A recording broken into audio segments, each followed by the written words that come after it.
there. Stick around, and the second half is coming up in just a few minutes, right here at the ESL Pro League.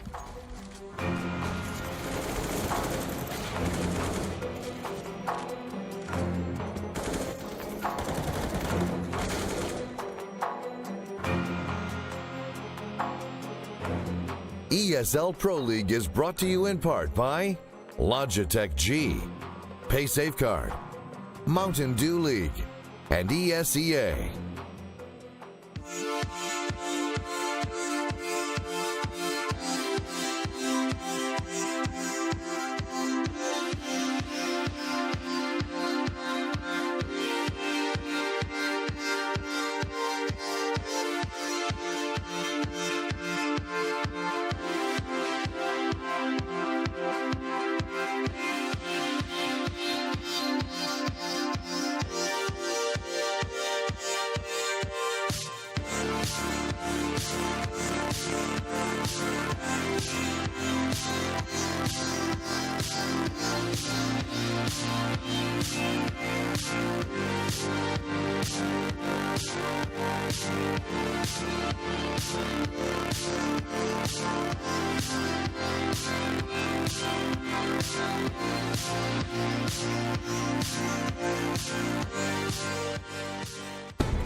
For the last time this evening, ladies and gentlemen, welcome back to the ESL Pro League. It is CLG versus LG. We've had a bit of a flip up now, as in the first map it was CLG that was controlling things at the start, then LG dominated from that point forward, and now it's LG that got off to the hot start and Overpass, and CLG that ended up taking control. It's still a very close map, however, as it ends 8-7 once again at the first half, but CLG definitely having the momentum swing in their direction coming off of the first half. Yeah, I mean, Counter-Strike just seems like when we cast these NA matches, a lot of times it's like a game of runs, right? Yeah. Instead of like these back and forth, like this team wins around, and this team wins around, and this team wins around. It's like these it's just runs. Super you get streaky. hot, yeah, and you just win 7 in a row, and then you lose 6 in a row, and then you win 7 in a row, and it's like, okay.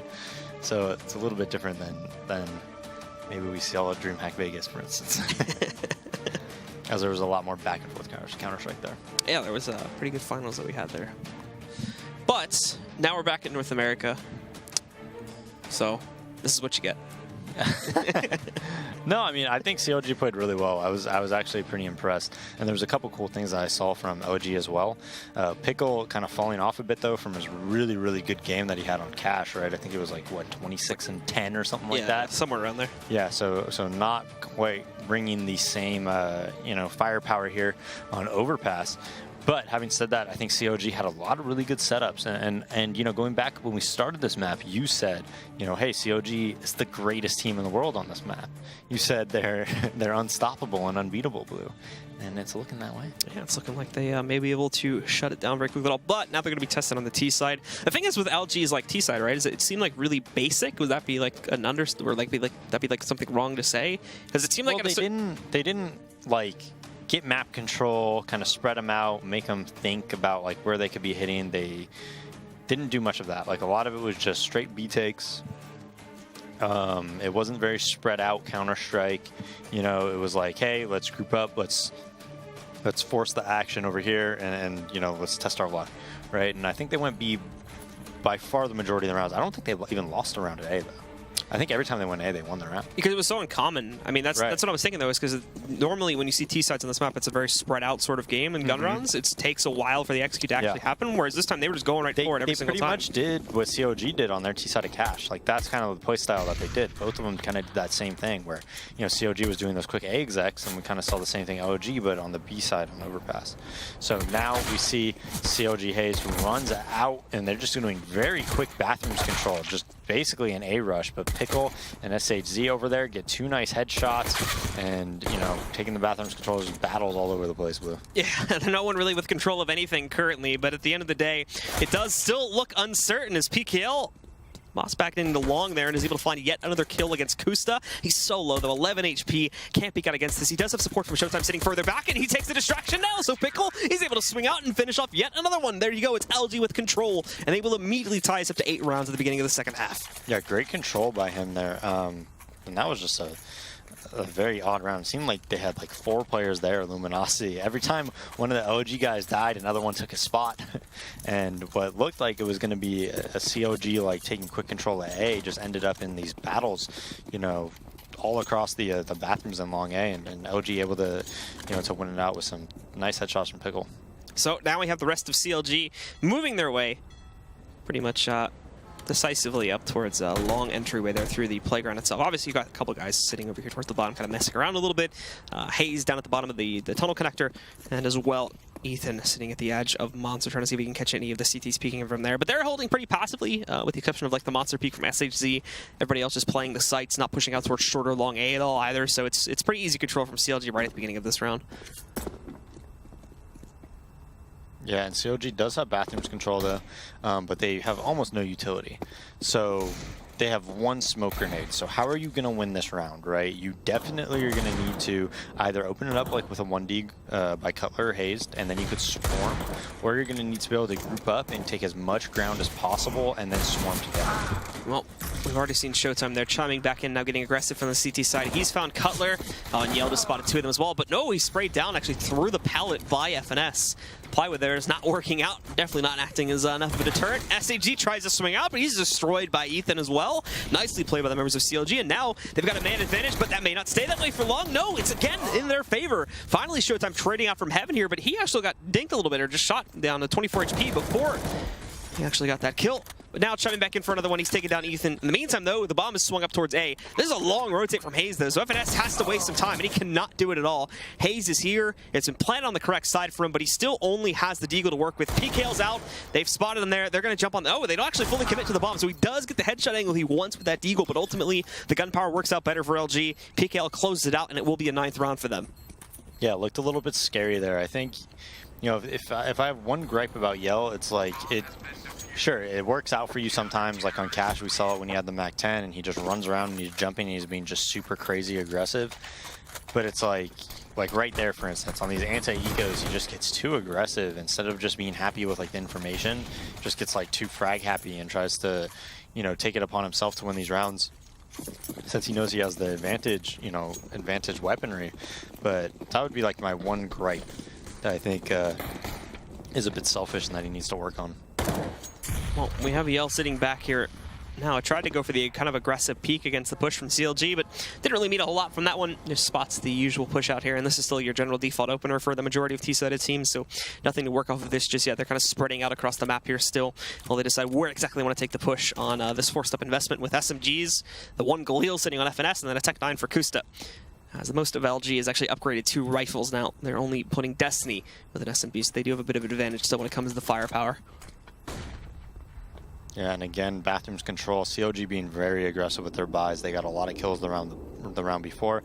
They feel, hey, you know what? Even if we get a bomb plant this round, we're going to be able to buy the following round, and we have a good chance of winning this round. So let's do it. Let's buy. Let's take the chance. If we win this, we could take a pretty commanding lead into this game.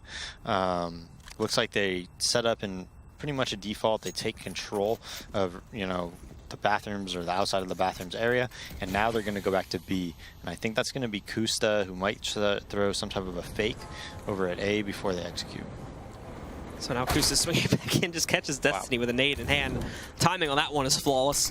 So for the rest of the team, well, they'll be able to swing in towards B if they want to here, but him just opening up another portal in A if they want to use it is certainly an option too, and it's even going to draw some of the attention away from the B-bomb site as we do see some of those guys falling back a little bit into the tunnels and whatnot. Kusa just hiding out here, basically not wanting to recommit, as obviously that was not necessarily part of the plan. SHZ is able to hold them against this B push, and they do kind of walk right into the Dragon's Nest, as there's 3, now 4 kills in favor of LG. 2 more traded back by Cutler, of course, but he's alone here. He gets a 3rd, though, and now he's just barely going to be able to get this bomb on the ground. It's free reign for Yell to push back out, but still, it's been isolated to a 1v1, and this would be a huge play from Cutler if he were able to clutch it. Swings out, he's got the flashbang, but no, it doesn't work out. Yell survives with a quarter of his health left, and it'll be the 10th for LG. Wow. That was almost disastrous for LG. That still was pretty disastrous. Like, yeah, you won that round, but CLG is probably going to buy again, and their buy is going to be, way better than the round before. Cutler just, Jesus, what... I mean, he had like 8 seconds, got 3 kills in planning. Second one. Amazing. He swings right onto it, and then he wraps back around. There was 8 seconds left, Yeah. and he killed 3 people and planted the bomb. And then got it to a 1v1, 90 damage to the last guy. That's crazy, man. LG got way too aggressive there. So, we'll see, of course, now with the reinvestment coming in from CLG. And I mean, you look at it across the board for all 10 players. It's kind of scrappy. We've got a couple SMGs for both teams. You've got a Tech 9 on Ethan. Still a little bit heavily favored for LG at this point, but obviously no team is sitting secured, and it essentially means eco territory if they can wipe the board clean on either side. Yell, though, grabbing a perfect headshot against Kusa right from the start means good things for LG at the beginning of this round. That's what you want to do. When you know they don't have an op, you can get really aggressive at certain sides of the map, especially because they don't know you have an op. So we do see, however, most of CLG still sitting at the entrance to the short approach here. Yell is allowed to push back forward, though, and there we go. He's going to chime in for another one now. Shuts down Hazed. They're down to 3 on the side of CLG. He'll have to deal with a close quarters fight, though, in a second here, as they don't have anybody watching for it. So Ethan's allowed free access, but he can't get the kill. Well, Destiny. Second time in a row that happened to Destiny. Just walking out there with his nade out there. Shutting it down, but now FNS swinging back in here. He is going to be able to drop the op.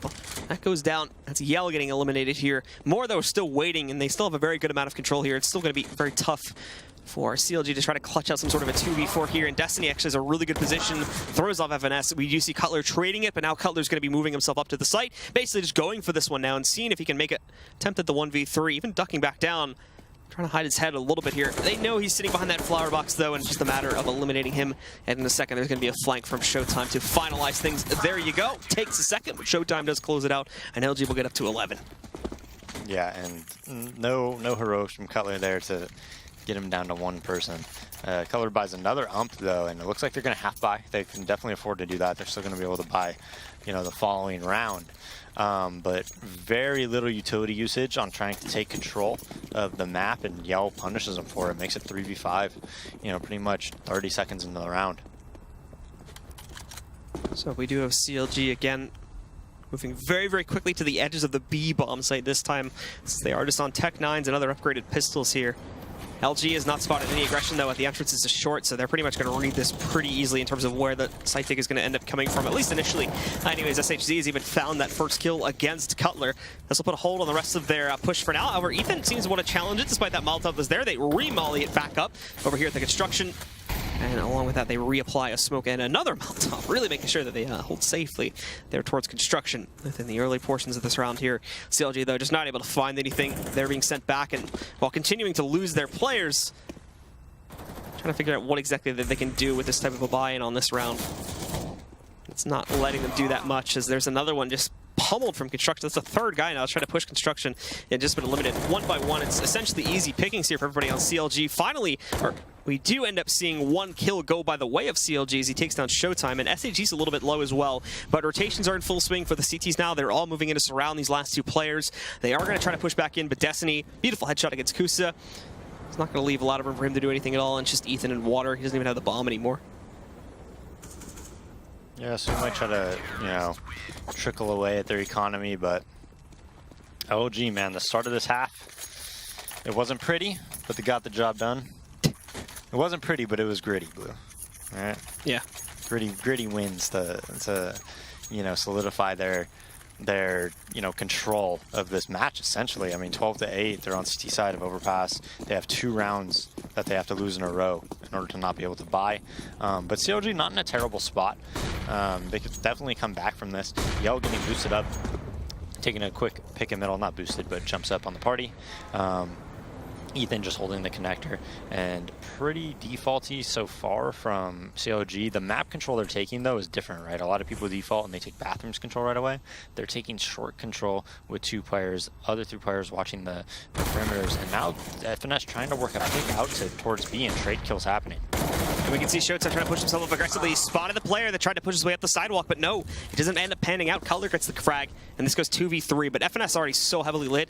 They'll be able to smoke off the approach from construction, but they have no safety net at all for this side right now. In fact, we do see FNS is trying to flank around these 2 CTs, which I don't know if they're going to expect that necessarily. FNS may have a free walk-up. Well, he certainly gets the first kill very easily. His PKL is very low. It's a headshot regardless, though, so he takes him down. Now we're on even straights, down to a 2v2, but Cutler hesitating on the bomb plant. There's still 50 seconds left if the CTs want to get aggressive here, and Yell's sitting just on the edge of heaven right there. I think they've seen him, too. They're shooting at him. FNS again with these headshots at long range this time. Eliminates Yell, so it's down to Destiny. He's moving back in, however, over here through Monster, and they end up spotting it out, and it's FNS once more. Gets all 3 of those kills, basically single-handedly 1v3 clutches that one out, and puts a 9th round on the board for CLG. Yeah, and now this is going to be a very, very critical round. If I'm LG, I'm definitely buying here. I'm saying, hey, if we win this round, we're probably going to win the game. I think it's worth the risk. FNS just pulling, just doing great work though with 10 HP, gets 2 more kills after like the initial one, so does a really good job to set his team up. But LG opts to save. I kind of disagree with that though, but you know, we'll see how it works out for him. But I don't know, that round was odd by CLG, right? They get the fully bought round with full nades, full Molotovs, full flashbangs, and utility, and they just do like a walk exec type strat, you know? They don't use any. Well, SHG trying to chase one of the T's back out here as the guys from CLG do manage to push their way into B, and FNS blind, but still impacting here. Unfortunately, he sticks on the wall for a little bit too long, so PKL is able to move back in, eliminate FNS before he can actually retreat anywhere. They know they're trying to retake from this position, though, or at least move their players back in through water. It's not going to pan out. We can see Ethan just hiding at the edge of the smoke, waiting for an opportunity to punish these players should they try to move back in. That molly's a little bit too short on the toss, so basically it's wasted, but Kusta catching Destiny before he can escape inside of the connector tunnel there. And for the remaining 4, well, they just have these last 2 boxed in. They are a little bit low themselves, so they've got to be kind of cautious here, but ultimately it's going to be a 10th enough for CLG as they have 2 strong control as they basically push back in there and push Luminosity out of the way. Yeah, and I mean, every kill is really important here. You do not want to die for anybody on CLG. So SHG dies to the bomb, but LG is going to have a really, really good buy round right now. They're going to have everything they need in order to take this one. Yell is going to get that off from SHG. Trade him out for an 4. Nice shot by Hayes there on that execute. Just a quick out.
Bypasses the stack and takes very fast control. So now it's going to become another definitive buy round here, as LG will be able to solidify their lead and potentially nearly win out the match off of this one should it go their way. Whereas for CLG, if they can re-break these CTs once more, then they're going to be basically almost guaranteed the tie up here. One more gun round is all that they'll need to be able to take the lead against Luminosity and possibly push forward to make this a 1-1 series for the evening. But now CLG moving out and taking very quick control of long A. There's actually no resistance on this at all. There's nobody from LG sitting on the site. They're all focusing on connector and short A. That does work out to a certain degree to their advantages. Obviously, with them pushing back up through the connector, they're able to find Hayes just spraying over towards the short A position and inside of the bathrooms there. They take him down pretty quickly, but now the rest are at long and they're ready to deploy here. But because of how slowly all of a sudden CLG changed up their pacing, LG was given plenty of time to kind of fall back and put their own manpower up on the A site. It's going to be Yell again that chimes back in there with the op for that CT side, claiming the frag on the Cutler from just on the outskirts of the bathroom here. Ethan sitting behind the wall too, but again, it seems too slow at this point for CLG, just not moving in quickly enough to try to isolate these members of LG, and they're slowly getting knocked out one by one as they do try to push back in. Ethan trying to pre-fire over here, but oh, the swing around from Destiny. He was looking the other direction a moment ago, and he's not just going to get that one either. He chimes in, but Costa also trading out these frags. He spots the player on semi, but now he's alone in a 1v3 here. Stuck behind the dice box, and Showtime will put an end to it before it can go any further. It's LG that claim it, and they go up 13-10. They do, but COG is going to be able to buy. If they do win this round, probably LG is going to be on a save, so they'll be able to tie it up at 13-13 if they do win this round. But this round is very, very critical right now when it comes to who's going to win this half. And this is what I think is one of the most difficult things to counter on Overpass, and that's like an aggressive opper around the bathrooms area, around long A. Who's really pushing to get kills and pushing to re-aggress even if when you pushed them off and things like that. I think it's very, very hard to account for. So we've got CLG moving in for fast control of the connector. They've managed to basically get it for free here. There's going to be resistance, but it's not until they're up the top, and Yell actually has a nade in hand here. Tries to go over to the op, but it's too late. Hayes taking him down. It's Destiny pushed forward, and he doesn't get anything at all. Just brings Kusa down to 22 HP. That's immediate 5v3 in the advantage of CLG, and they haven't even started to rotate players. I don't even know if they will, to be honest. They may just kind of camp down here on the B bomb site and decide to save from here, as CLG just walked right through Destiny along with Yell and had no trouble taking them down at all. Yeah, and that's quite a few times now. We've seen OG players just... it happened to Destiny twice, just happened to Yell, where they're just kind of walking around, have a nade out, and don't realize that the COG players can be there. So COG, like, one of their strategies that seems to be working for them on T-side is what they've been doing, where they just kind of get somewhere relatively quickly, and then just walk. And just walk until they hit contact. You know, we saw them do it at B. We kind of just saw them do it around the connector, and then, you know, go up the B halls as well from... you know, the playground area or whatever you want to call it. So it's CLG that claims the round. It does not look like any of the three saving players from LG, however, are going to get knocked out. So they do save those.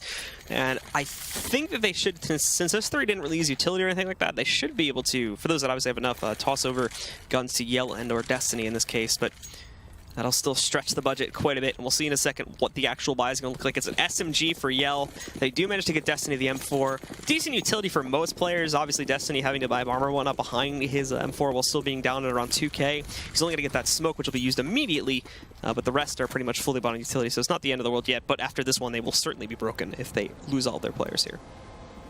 Yeah, and I mean, because they save those guns, they're able to buy here, but it's a scrappy buy like you called it before. CLG not putting too much pressure, just kind of waiting, seeing if anybody makes a mistake. Ethan in a pretty dangerous position there. He's lucky nobody's trying to fight him or anything, because he's kind of out on his own. He could easily fight somebody, you know, in any of these spots and get flanked. I mean, they could be behind him in blue. I think he's playing a very dangerous game. Luckily for him, nobody around OG is really there. They just have a double long A setup. Yell's actually a pretty decent range to use this MP9. Usually have people a bit closer, but Destiny is backing him up with that M4. COG just kind of feigns some type of map control, and now they're just going straight back to B. Yeah, and there's been a very passive hold from LG down here on B. It's going to get a lot more active, however, when they do try to push in towards Monster. They've got two guys sitting down below the tracks right now, waiting for this push to work its way in. However, at the same time, the other guy that was here on B just rotated back up towards A, I think. He's going to swing down now in a second, now that he sees the play coming back in. The Molotovs won, and we're able to hold them back off, and yeah, PKL has gotten himself back down to the site, so it's a three-man hold, and they've got rotations coming in for those two long players. They don't see this coming at all, so it's 3 fast kills for LG, 4 now working their way in. Finally, Kusta is able to find a trade, but that may be it, as he's slowly getting surrounded himself here. He's going to try to push towards the out tunnel, try to backturn his decision, but no, it's not meant to be. Destiny will take him down, and beyond the drop on SHZ, that's all they're going to be able to get out of this round. They get destroyed, and the CTs are looking strong all of a sudden. And the thing that really saved that round for LG is as soon as they went to execute, LG smartly saved one of their Molotovs. They saved their Molotovs, they saved their flashbang. As soon as CLG was coming, bam, Molotov came out. They couldn't execute. That gave Destiny and Yell the 8 seconds they needed, you know, to just go flank, make it 3v5 right away, and really stop and halt any type of push from CLG. Well, we do have CLG specifically trying to push their way up towards Monster again, but there's a lot of nades being tossed back in. There's still plenty, I think, that they can also toss back down there. There's another Molotov for SHZ if they do try to execute in here again. Showtime waiting over here. He's going to throw the smoke back in, but I think Kusta's ready for that one, and in fact he will. He'll get the headshot against Showtime, and now they're flooding back out. SHZ peeks right into the brunt of this push. It's PKL that has to try to turn it around, but he's only going to get one, and it'll be done directly after that. These last two completely disconnected from the action. If Yell tries to peek at Heaven, he is more than likely a dead man right now, unless he has a really impressive shot. At the same time, yeah, he's going to back away from this one, and I imagine Destiny will do the same in a second, as they need to save. Their money's still not stabilized either. Yeah, they do. And now we're getting to that back and forth Counter-Strike that we so often see. COG, again, you know, they're not doing anything crazy. They're not doing anything fancy. It's usually just walk explodes, take contact, hope you win the trades, and then clutch the round. And look, and you know, fortunate for them, not only are they getting the entries, they're not even really having to trade or anything. They're not even losing many players when they employ this strategy. The rounds that they're losing are when they try to, you know, go from a default, take map control, take bathrooms, bam, they die to Yell, right? You know, go slow and then go towards B, bam, they get flanked, right? These are the rounds that they're losing. But these rounds where they're like grouping up and they're executing early and just like walk exploding, they seem to win the majority of the time. So we have CLG pushing their way again. Looking like a majority of them are going to head down towards Monster. They've been doing this quite a bit. Similarly to LG, for being completely honest, as they're going to move in to try to take control or at least prep themselves for a possible quick hit here. But at the same time, LG also have a lot of their players, and they've even called, I think, for a few more to get ready to rotate back down. Like, they pull the guys that were aggressive on short A already back to the bomb site here, where they're going to sit back and wait. And the 3 on B, well, this has been the pretty good tag team here for the CT so far. And CLG have been pretty hit or miss when it comes to destabilizing this. But I do think they may try to make this play a little bit more trickier than it initially seemed, as now you have Kusta swinging back over there towards Long, who's going to investigate to see if he can try to catch a couple of these CTs up on top before they do execute down here on B.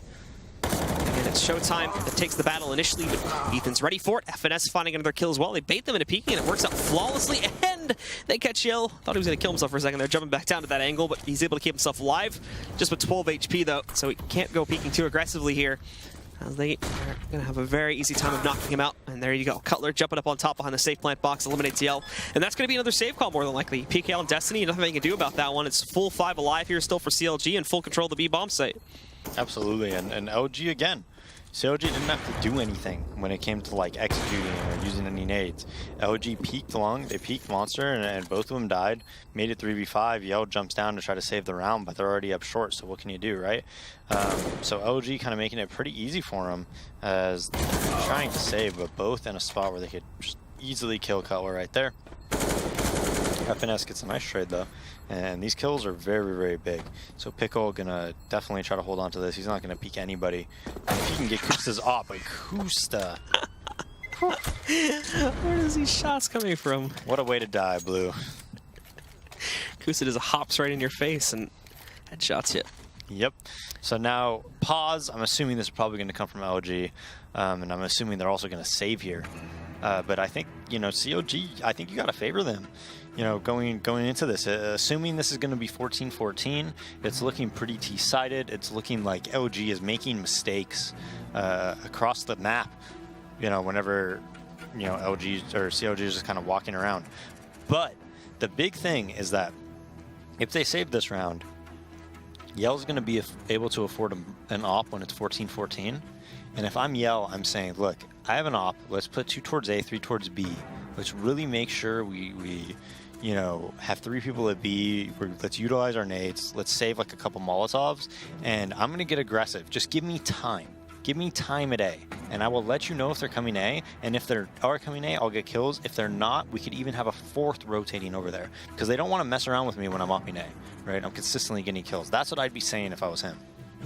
So again, we can see Kusta here, taking a look at the stats really quickly that we've had so far in the match from ADR 84.6, not super crazy, but he's certainly been finding a lot of some of the bigger impact kills and the closeouts for the side of CLG. 24 and 17 overall, and obviously very much so favoring the op, as we can see there from the stats. So time to get back into it though, and we'll take a look and see if LG can withhold their lead, as essentially we can expect at the very least that CLG will have a free path through to get themselves to 14-15 on this one. It's basically a full save from LG, but heading into this next round is where there's going to be the big test of whether they can take the lead or not, or whether LG is going to be able to hold on to it and try to push back through to just claim things here in regulation time. Yeah, so full eco. They're basically just stacking B, which is pretty smart considering CLG's just been hitting it by far the majority of the rounds, right?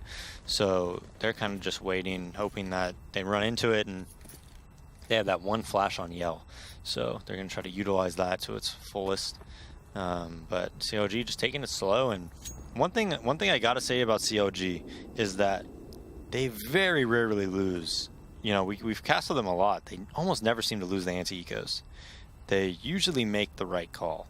And it seems like they have the same strategy almost every time, right? They go very slow. They kind of feign map control to one side of the map usually, and then they usually just go to the other side. And if they run into a stack, they run into a stack. But they run into a stack, you know, as a stack, right, with like 5 people. They just play very passive and don't really let you get picked off or anything, or any of their teammates get picked off. And we'll see. They usually, that seems like how they usually win the rounds.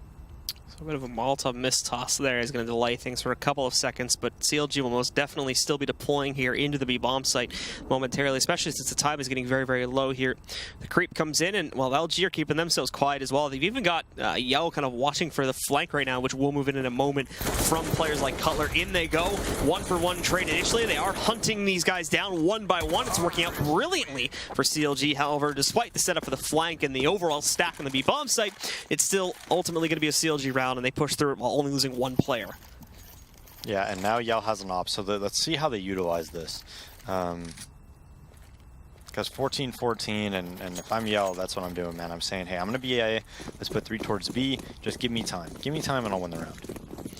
CLG also has LG's economy back down. As we saw, they hit a full save on that one just to afford this buy, which essentially is zero utility beyond basic smoke setups and whatnot. So if they're breaking them here, then their force up heading into the next round, which could be the final round, is not going to be that great. And overtime is not looking likely currently. PKL though, oh, he dinks him, but Cutler's still able to find that frag. The trade does roll in from Destiny, and Destiny's going to be able to try and do massive damage from on top, but no, doesn't connect. It's going to be Yell that finds the next kill for the CTs here, keeping it even in a 3v3, and very quickly falling back to the exit over here of the bathrooms while he waits for his teammates to rotate back up.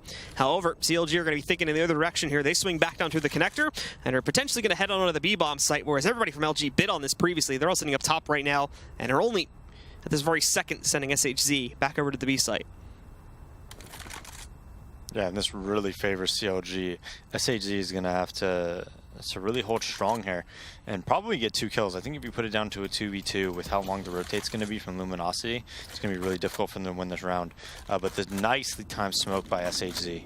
He's going to hold it back off here now, and well, we don't actually see anyone else from LG moving back down just yet.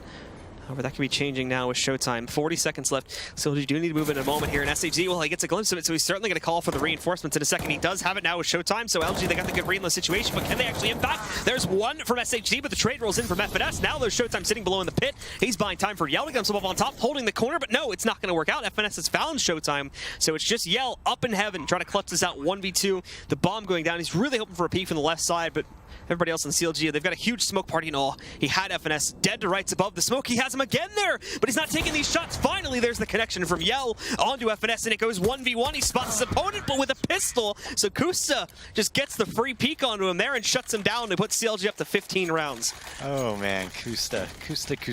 He looked so hilarious there because he didn't even like crouch or move or anything when he started shooting with the pistol. He just literally just whipped and killed him. So again, I mean, they walk out B, they're able to trade, you know, effectively and put it into that 2v1. And so this takes us to round number 30, ladies and gentlemen, and as mentioned previously, the force buy from LG is going to be very, very awkward indeed. 3 SMGs, and those will be the guys that carry all the utility for the team as well. The 2 rifles, they don't have anything sitting behind them, and they're both FAMASs. So in terms of range here, they're not looking so great. But it is going to cause, I think, a lot of hesitance on CLG regardless in a very slow play in this 30th round, as there's that possibility of them doing something crazy, something super aggressive that they want to keep eyes on at all times. So they'll probably play this one pretty slowly to accommodate that, as we do see that 2-man push out from long again from Destiny and Yell. Those are both of the rifles playing together at long. The remaining 3 are sitting down on the B-bomb side. So at the current moment, it's free access leading to short A for CLG if they do want to take it. This is the same setup LG did when they flanked 2 of them with Yell's MP9 and Destiny. Remember when they went towards B late in the round. But CLG's playing it very different now. But still, this flank could definitely happen. They don't take any map control around long A, and now the flank is coming. So if they could delay them just a little bit, this flank is going to pay off huge. And it will take us into overtime. But now as they move back in, they've spotted PKL, and immediately Kusta finding that headshot there. It actually hits him through the dumpster. They've spotted this flank early on, but that doesn't mean they're going to be able to actually stop it.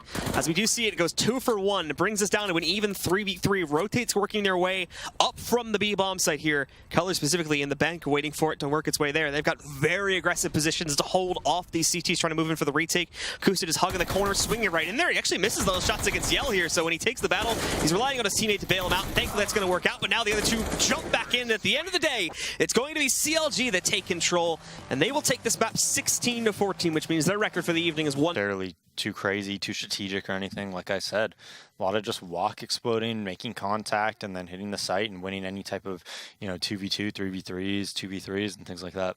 All right, guys, so that's going to close it out for the evening for myself and Daze. We're going to send it over to the analysis desk to close it out. Guys, go ahead and talk about it a little bit there for map 2 and close out the evening. Thank you very much, Blue. A pretty interesting match. Yes.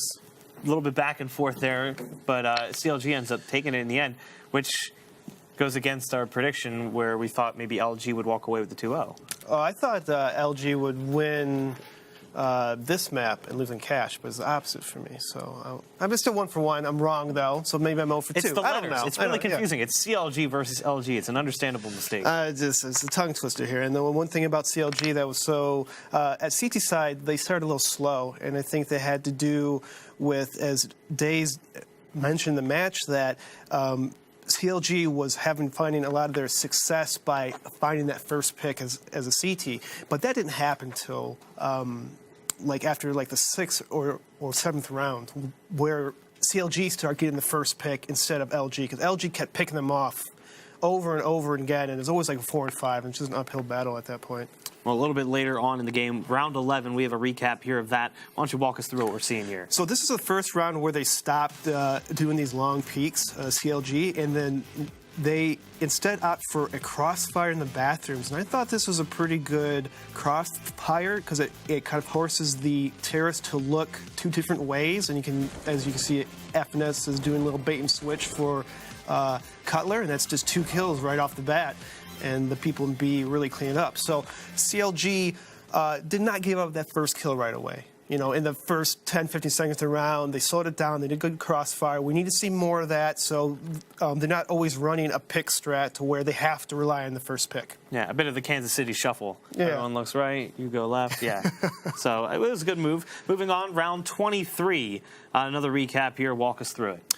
This is for Luminosity. So one thing to point out for CLG, this is one of their problems that I see on a lot of their maps is they get picked off and they can't go 1 for 1. You saw Hayes, he got picked off. There's no teammates to help him. He's all alone. He just out in the open. He gets killed. Okay, you're down 4 and 5. And it happens again to, I believe, Cutler. He gets ulted right here. And so now you're starting off around 3 on 5 without any exchanges, without any chance of, going for a 1 for 1 kill. Because if you're on a T side and you're working the slow game, you want to bait utility, you want to work towards something, you always want to at least aim for a 1 for 1 trade. Yeah. So, if I lose, beat me in a 2-on-2 or a 1-on-1, hit the good shot, don't make sloppy plays my teammates are dying without me even helping you. I mean, in general, sometimes the spacing and the positioning from CLG is just a little awkward. Yeah. It's almost like they're in a transitionary period where they had some of the old roster, some of the new roster. But at the same point in time, a lot of these guys have played together for long enough that it shouldn't take too long to adjust. It did just feel like they put themselves in positions they didn't need to be in. Yeah. Just based on, not really being aware of where their opponent or where their teammates are playing. I think that has to do with a lot of their smoke flash into a bomb site. As Dave said earlier, their contact was working a lot more, where they're just walking a bomb site or just explode kind of thing, without no nades. And the problem with CLG is if you have a strat, you're tossing flashes, you're tossing smokes over the wall. That takes time. So kind of you have to have a perfect timing and that kind of thing for that to work. And, the more evolved the strat is, the more mistakes you can make. Yeah. So just looking at today's action, we saw 2 matches, but we really only saw half of one, unfortunately, because of some technical issues. It was Liquid versus Energy to start things off. On Cash, it ended up being a very surprising game. I think the final score was 22-19 for Energy. They ended up playing the second game off stream. That was 16-14 for Liquid. It actually was 15-12, and Energy made it 15-14. I thought, oh my God, Liquid should be broke here. This could be going to OT. But it didn't happen. Yeah, I mean, it was a nice job by Energy. They really just stepped it up, and they surprised me. I didn't think they'd do that well. We'll see against more other teams, see how they do and stuff. But I thought they played really well. Yeah, in general, Energy just kind of surprised us. Liquid did definitely make a few mistakes. Obviously, also playing with the stand-in, Pimp not playing, Zeus, the coach, filling in. Even though he's a coach with active playing experience not that long ago, still going to have an effect. He's not just going to plug into the roster. Yeah, of course. Even if it was a great active player, it'd be hard to just plug him in and be like, just do your thing. You're going to work. Yeah, at this high level, people are on point for the most part. They can hit their shots. I mean, they're in a pro level for a reason. Even though they might get 16-2 by like a top team or like SK or something, they're still pretty good players. They're a pretty good, team in general. And I mean, if you make mistakes, you're going to lose the match. We'll see what kind of effect those losses and wins have had on the North American standings as we pull them up here. I mean, we talked about Optic and we talked about SK being undefeated. CLG joins them in the wins category, but not in the losses. They're sitting at 4-2, currently ranking in first place, but obviously that will change as more matches play out. And then Luminosity obviously bumping up to 3-3. Liquid not one of the undefeated teams after that surprising first map loss to Energy, which has also helped move Energy up the ladder there. Still want to see some more from the boys at the bottom. Renegades, Russian, Winterfox. Would love to see them pick up their first one on the season. This is true. It's still the start of the season, still early. There's plenty of games left, and I mean, who knows what'll be happening in the next week or two when a lot more matches are played. We have a more clear idea on what who's good, who's bad, who's pulling away, and stuff like that. And not only that, like we came into the season, a lot of teams made changes right before the season started. Changes are being made within the first week. Map pool is changing in the first week. There's a lot of commotion at the beginning of the season, a lot of turbulence.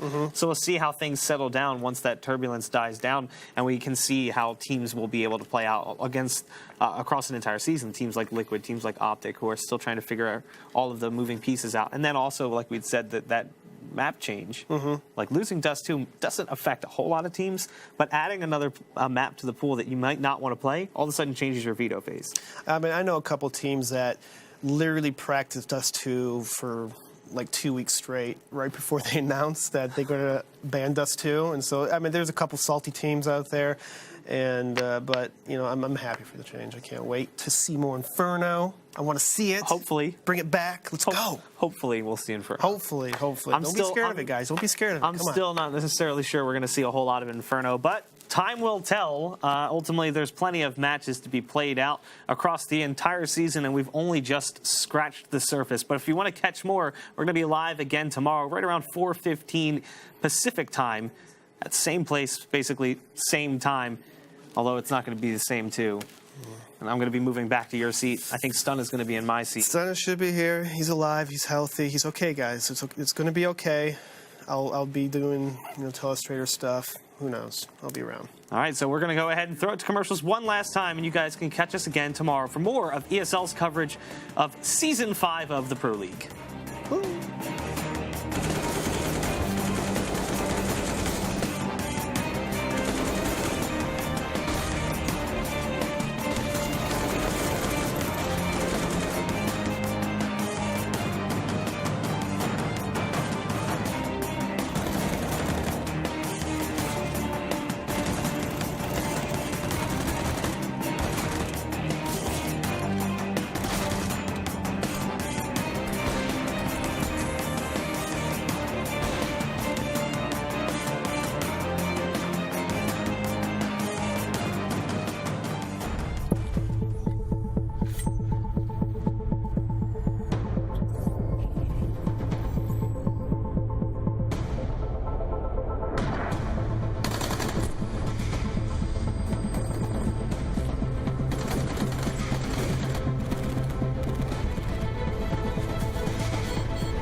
up the plant potential. Watch Kenny drop down. Hits exist up. 1v1 spotted up. Oh, Kenny! Once again, very quickly, they tried it before. They're going to shut down time after time again. Automatic!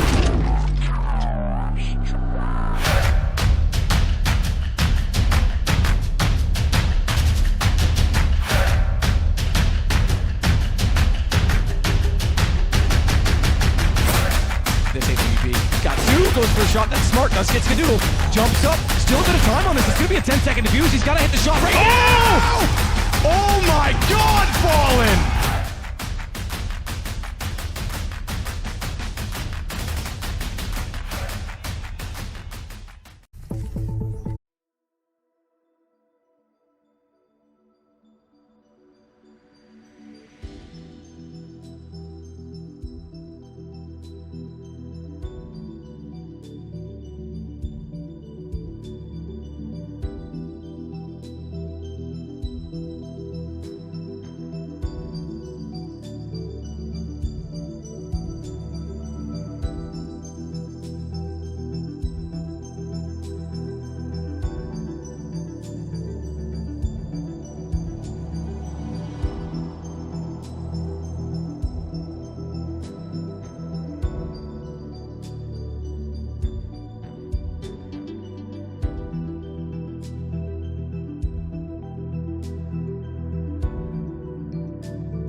A very good evening to you, ladies and gentlemen. Welcome back to the ESL Pro League. It is Season 5, and we are into our second week, second day.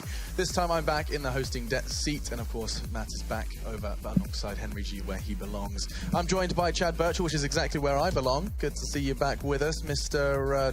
Sponjay. Thank you for that. Yeah, it's good to have you here, and pretty in pink as well today. My collar's not sitting right. Yeah, and I'm wearing a jacket that I found in a scrap heap Either way, it's good to have you back. Now, we are joining you at a slightly later time, and you're probably sitting there going, why on earth is that? It has been announced on various platforms, but we'll do so here as well.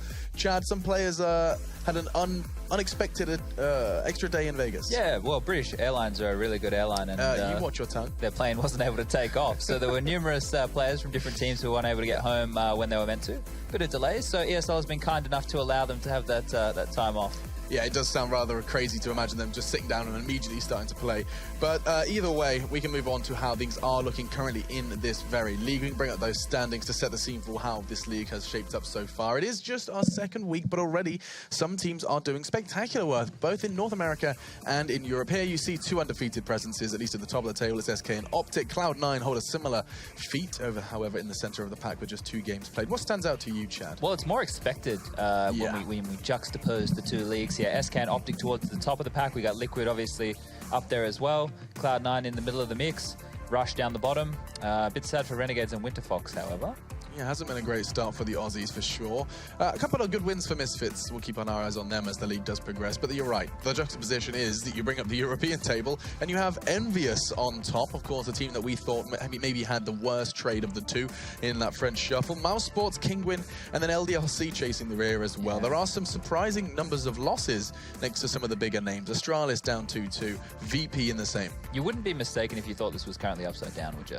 No, not at all. So the more games you play, obviously the higher you're going to be on the ladder so far. So some teams haven't played as many matches as others. Got some teams who are in the mix there, but a good strong start from Envy, which has surprised me. I didn't expect them to come out like this, but Scream and Happy have been able to consistently frag, and I think that's why they're at the point they're at right now. Things are going to get really interesting for Mouse though as they move into the new transition period, bringing Chris J and Nico moving on to greener pastures with FaZe. Yeah, well, keep your eyes on FaZe Clan in general. I'm sure they're going to have a great time. But this is, of course, some of the stuff we witnessed. It was Yuggy yesterday who was having a spectacular performance, a 1 versus 3 on Cobble, and that wasn't the only thing. We got to see some magic on Overpass as well. Alex was dropping mad numbers. In fact, dropping around 30 frags over here on Cobblestone. Spectacular work from him. And of course, Hellraiser's Envious did go down as well. Getting to see Envy putting in a pretty solid showing. It was quite intriguing to me to see that, you know, Envious do have a lot of firepower. Yes, the series was split. Hellraisers did perform well on Cobblestone to no surprise, but you know, Envy, they are no slouch. Yeah, but the style of Counter-Strike that they're adopting works for a newer team because they're just basically pack rolling, doing the 4-1 type stuff. Not too many executes and things like that that require a lot of work early on. So they're addressing it in the right way. And then we've got G2 Fnatic, who are 2 teams who are probably going to have a very similar playstyle going into Absolutely, yes, indeed. This is going to be our big game today. It is Fnatic G2. We have Cobblestone and Train to dissect, so given the aforementioned playstyle, it could get very messy. You were talking of Envy, we'll just pull on that thread for a little longer. The fact that Scream did sign his contract today, I saw him tweet out. So he's changed his Twitter tag and he has joined Envy in an official capacity. Yeah, I believe everybody from the team went to the UK to, I don't know if to sign their contracts. I don't know if all of them signed their contracts. I mean, they're at a HyperX boot camp or something. So it's probably a good way to kickstart a team, right? You want to have an environment like that so you can actually get to learn about the new players, get a bit of chemistry going on and that kind of stuff. But Scream's the man to watch in that team. If he can continue the form that we've seen from him in Pro League so far and take it to LAN as well, he's dangerous. Yeah, you know someone else is dangerous is, well, not this Australian, but the other. Mitch is standing by to go ahead and break down some of the gossip and news that's been going on in the Counter-Strike world so far, I believe. Here, you may have noticed that tonight we didn't actually cover all the matches we initially intended to, and that was because of a bit of a delay in some of the teams getting home from DreamHack Masters in Las Vegas. Specifically in Navi's case, that meant that they wouldn't be arriving home until 7 p.m. this evening, and we thought it better to give them a little bit more time to prepare for their matches. North, however, seemed to enjoy their arrival home, and we'll be seeing a little bit more from them over the next couple of days. But if you guys at home think that you could replace any of these teams in the ESL Pro League, you have a chance.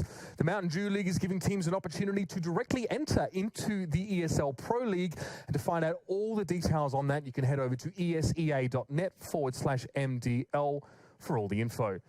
Now, in the wake of DreamHack Masters Las Vegas, we wanted to take a little bit of a fun look back at what's been happening in the DreamHack scene recently. So let's have a bit of a throwback to DreamHack Winter not so long ago.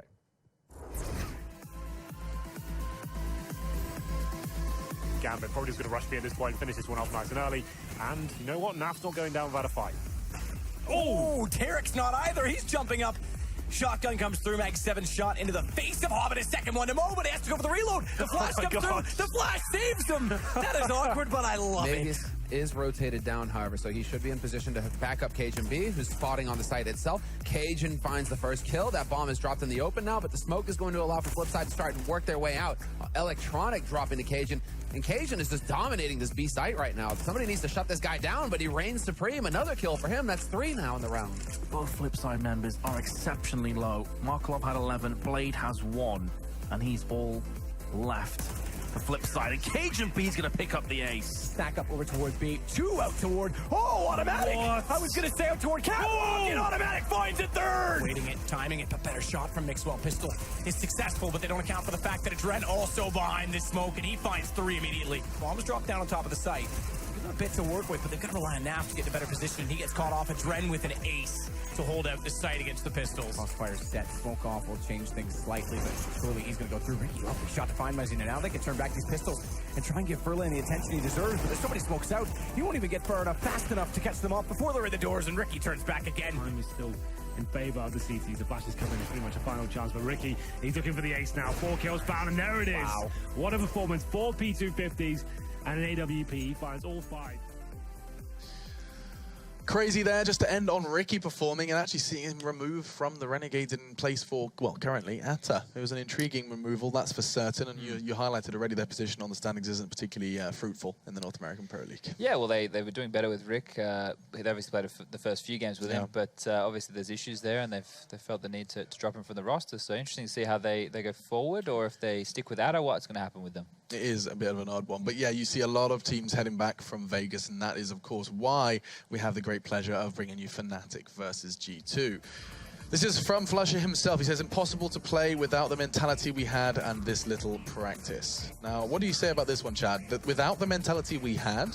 I think that could be a case of English second language, which we do see a lot in these Yeah, streets. of course. But the little practice I can understand. They've only been back together for a short period of time. You can't just expect to put a roster like this together again and for all the pieces to fall back where they were, especially with the way that the meta of the game has changed. It's not just able to run around and headshot anymore. You have to have a semblance of structure. It doesn't have to be huge. They can get away with having a very loose one, but it's going to take time for them to build that, and I think they're realizing that. And in reference to G2, we did tune in with Simple. He had some strong words to say. I mean, there has been a lot of kind of banter surrounding G2 and this super team tag, but who called them a super team?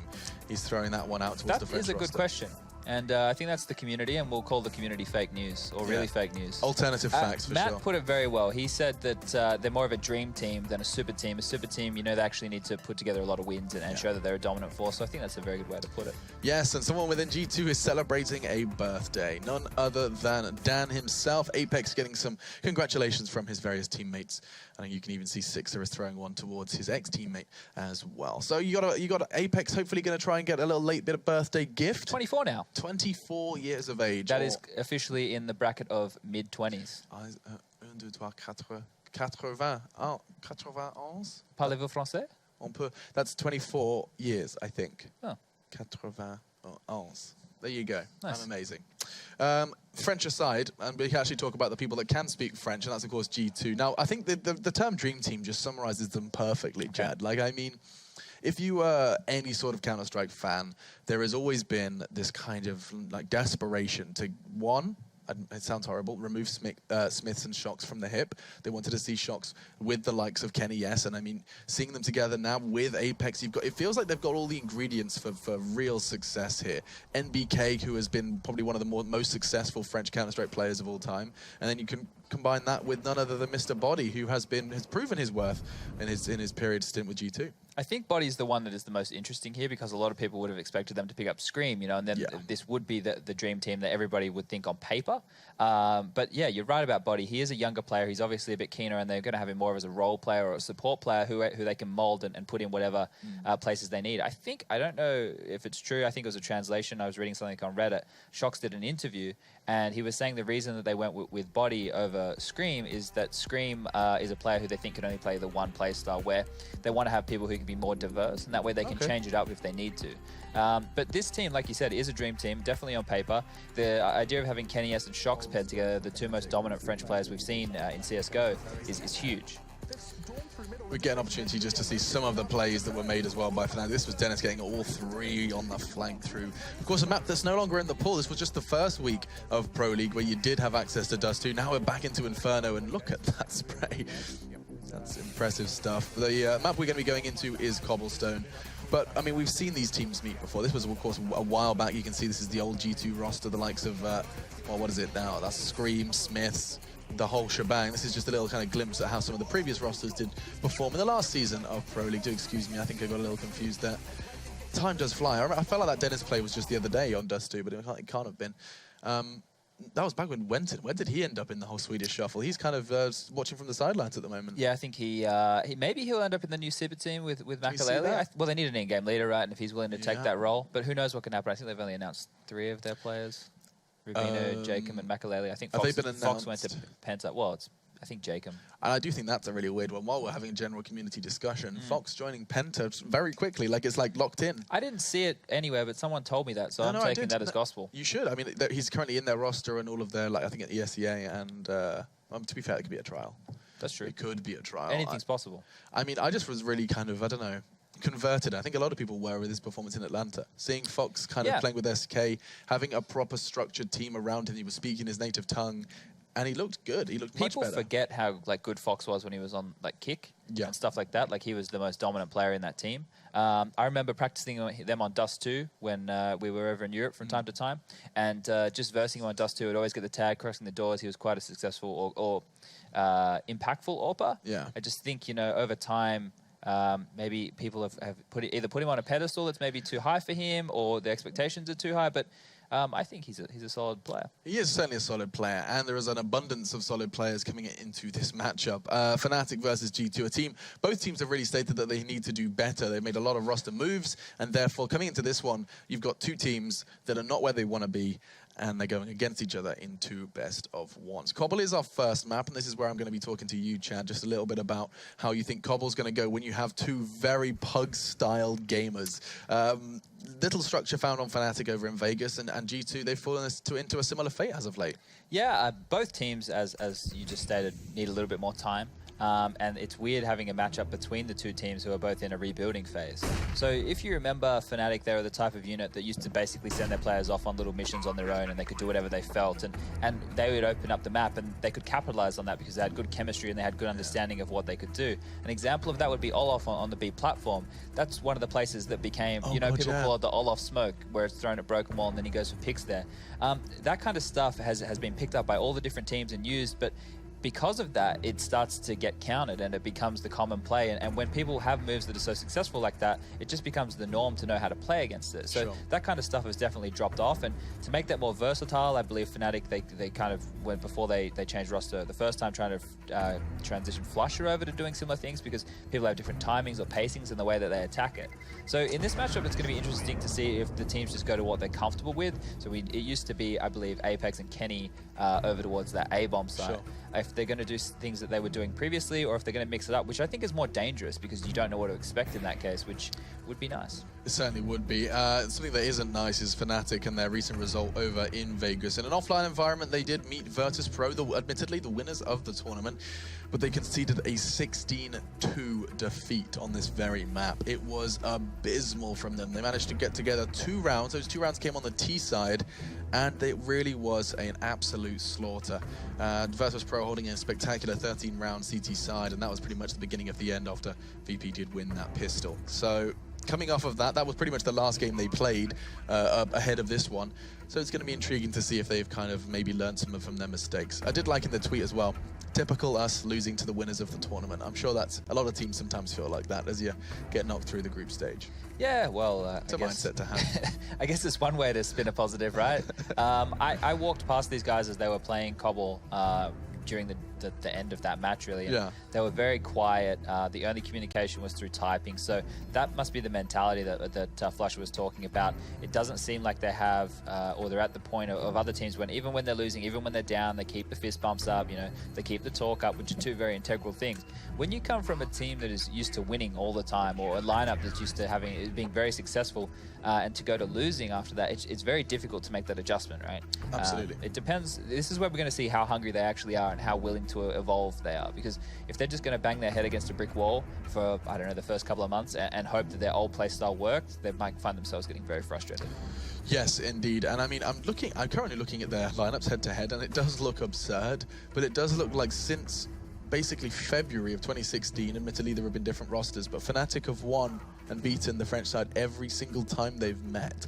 Yeah. Recently, with the same rosters that we are going to be seeing today, they actually met in the IEM Katowice qualifiers, those EU closed qualifiers whereby we saw Fnatic win both maps rather convincingly. I think it was 16-6 to 16-12 as well on cash.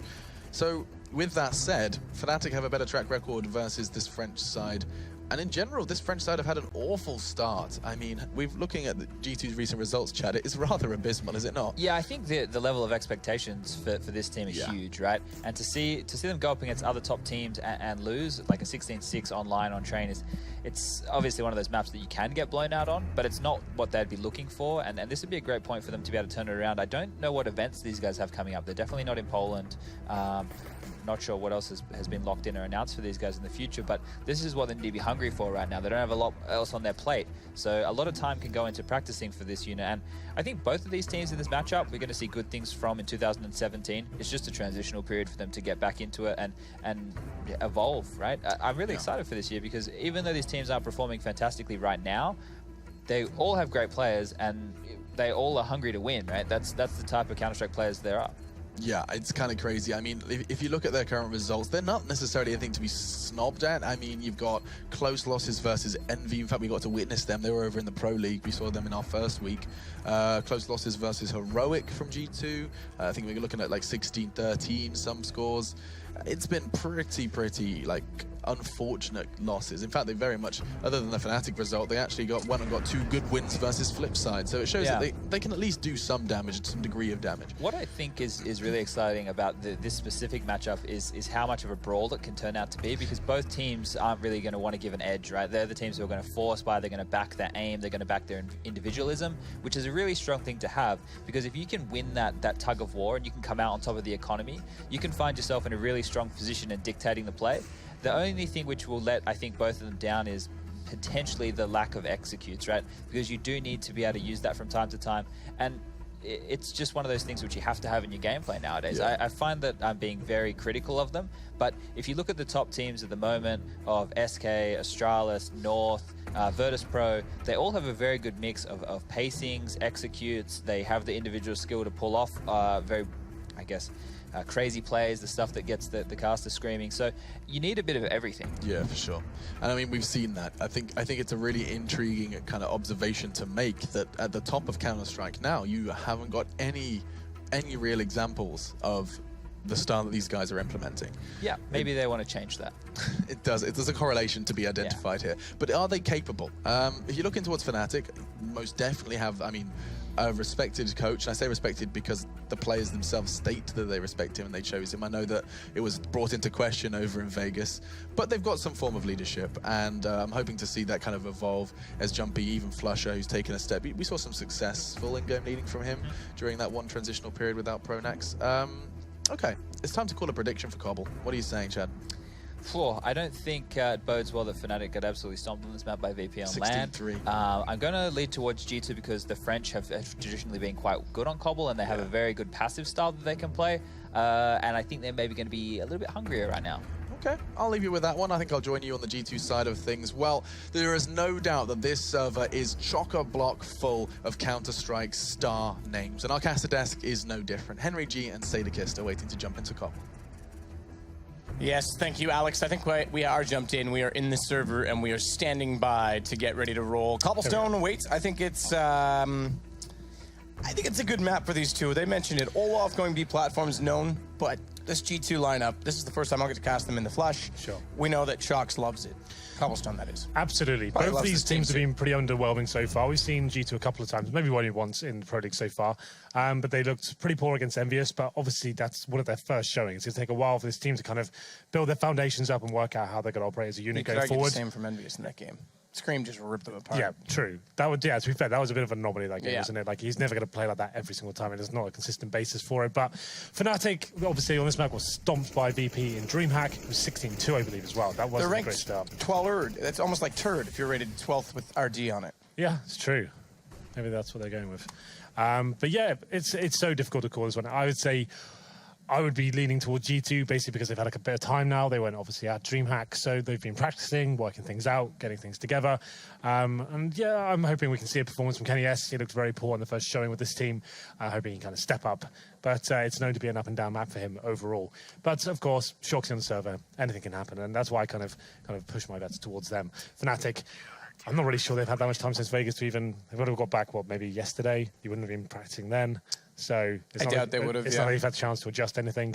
So yeah, it's definitely going to take them time. I agree with Taz's compliments as well. The major saying that there's no chance their old style wins them as much as it used to, or is even remotely close to successful. I think teams have stepped up considerably in that time. The meta hasn't shifted in trying to match Fnatic. A lot of people were trying to scramble to get on their level. Now they've all surpassed that. They've all started moving into tactical bases, and Fnatic is behind in that regard. Yeah, well, they have got Jumpy working with them as well. They do, and Vugo still helps sometimes. You'd think that it doesn't really seem like his influence has really been kind of realized at this point. You'd think he'd be bringing more of a tactical element to the team. I think everyone knows this is the main criticism we have of them, that playstyle's not going to work anymore, but I'm hoping it does, right? On paper, they still have an amazing lineup, and to be fair to them, they've only really got back together in the last couple of months, so you can't really hold too much against them for now. It's going to be a work in progress, and Fnatic obviously have a lot of confidence in this team and hoping they can relinquish their former glory. But we are into this one.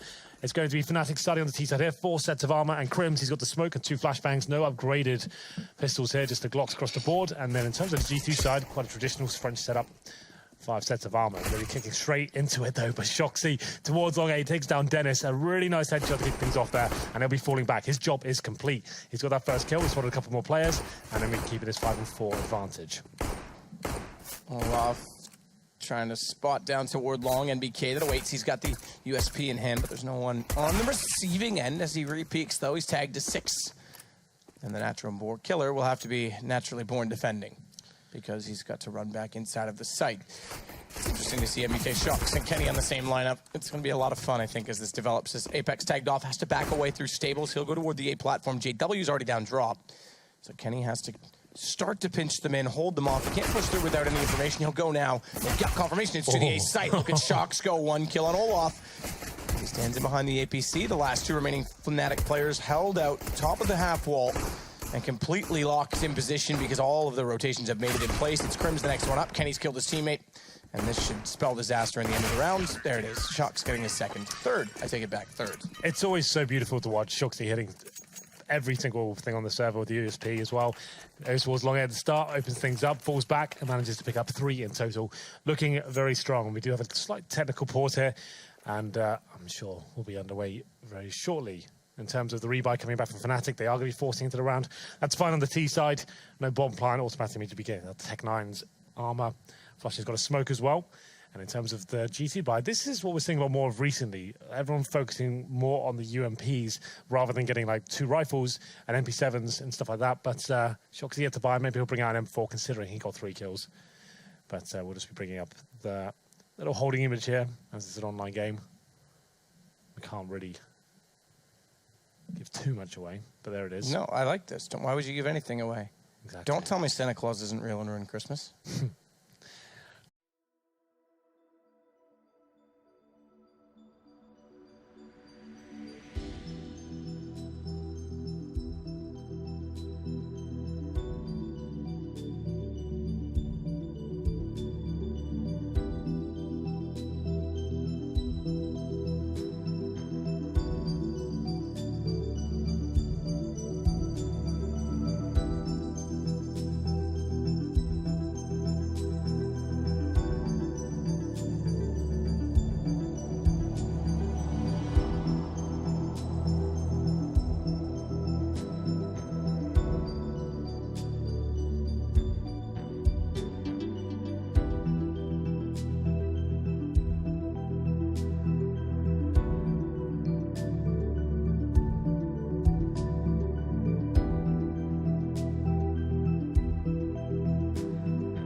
into it.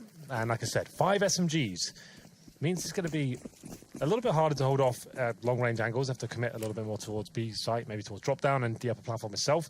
This looks like a set piece towards B. You can see the smoke's starting to rain in towards the site here. Objective, try and get that bomb down. See if that's going to be a possibility. They're not fully committing just yet. Olaf Meister takes a nade to the face, though, and goes down to 66 HP. Olaf with Tech 9, flashed over it, back in. Smoke just protruding beyond the edge of the platform, and the statue means they can't quite see him from between both KFC and the statue itself. Now as he solves, he's going to be completely in the open. It's MBK to get the kill on him. Meanwhile, Dennis with Deagle try to get the next kill. Tag on body. Flames in behind. He's forced out of position. I guess it's just a whip. Yeah, I was going to say, I thought that was going to hit. I was surprised it took as long as it did, but Apex to find flush up. And the numbers continue to dwindle for Fnatic. Crims gets one gun down and available to him, but his teammate dead at the door means he's not much more. Got a wallbang from Shox to finish things off there towards the stable area. They keep 4 players alive. Fnatic inflicted a decent amount of damage, but overall, no plant coming in and only 1 kill, so has to be a full eco going into round number 3. Glocks across the board. Maybe Crims could pull out PT50. That's about it. B-Rush, maybe. Hope for the best. Options are very limited. It's almost not even worth sitting around and working out what you can find on the map.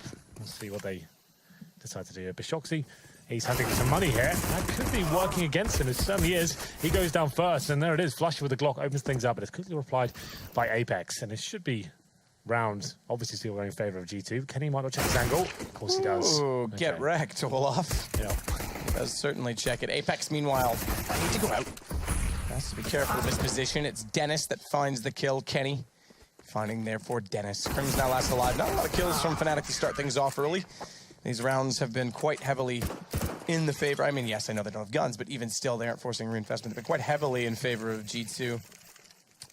So it's 8 grand, I think, almost for Kenny. Yeah, he's got 78.50. That's pretty not too bad. Pretty not too bad. There's a new one, Henry. I'm not even going to correct it. I like it. I'm going with it. You're still recovering. Nope. No. Pretty not too bad. That's what you're saying. How are you today? Pretty not too bad. Look at the buy, though, for GT. This is almost Jaden rounds. We almost got there. 5 SMGs wow, required. Look at you going there. Yeah. Almost got there. But she went through her first car wash today. She didn't like it. There you go. Olaf, flash, front, gets taken down. These SMGs, they're taking the gamble and they take the fight because pushing up with Olaf's AK found, and GW does get Shox back after boosting in behind him, but he's left alone temporarily over toward the B tunnels. The rest rotating back in his direction from the A side statue. Well, you can see why G2 had to go aggressive there. They've even got these SMGs ready to work with, aggressive towards the upper platform. And this is interesting. I've never seen this before, Matt. This boost on top of their heads to throw smokes. This is a new one. We've got NIP smokes that are thrown from that similar position. That's but actually insanity. I've never seen that before. I've seen it in different variations, different maps, but not on Cobble in that particular position. That looks, is that correct? Okay, yes, no, this is a wall of smoke A. Hover that for me. As Kenny, meanwhile, is going to get tested. Stands tall, stands firm, stands very tall and firm because he takes down JW and no, that was not an innuendo. Calm down as body will drop. Flush a bomb left on the ground, and Crims is in a 1 versus 3. Yeah, not really much Crims can do without this one. 30 seconds remaining. He needs to find a kill. It'd be a bit of a blunder from GT to give him anything to work with here. He has to commit to a plant. You want to make him go towards the bomb, actually touch the attempt at the plant, and then you challenge him. You can see that's going for that right now. They've given his position away, so there it is. MBK finds the final kill. That was actually pretty cool from Fnatic. They obviously have been putting some work in towards this map, and that was almost the exact mentality of the NIP smokes, just a different variation. Normally the NIP smokes go towards the B site, and then you're running towards A. This time those smokes, it's from the same position, go towards the A bomb site, creating a complete wall like we saw, and then they went towards the B site. Unfortunately, didn't really get anything for it whatsoever. No plant once again, so they'll just be down to Tech 9s and CZs, and a cheeky little deagle there as well. But a double AWP setup comes out for G2 pretty early here, and MBK still with his MP7. Olaf Meister, as we mentioned in the pre-game, loves this upper platform position, but doesn't have the rifle to really make anything happen with it for now. Kenny S at Chicken Cube 4-0 G2. I think I would have favored G2 on paper in this game as well. Yeah. But great start so far. Kenny catching Olaf. Dennis gets absolutely nailed as well. Dare not be the third. Who's going to walk in next? Crims is ever close, but not going to go. Nade goes toward Flush's feet. More damage by Kenny. add that ADR because he's a superstar.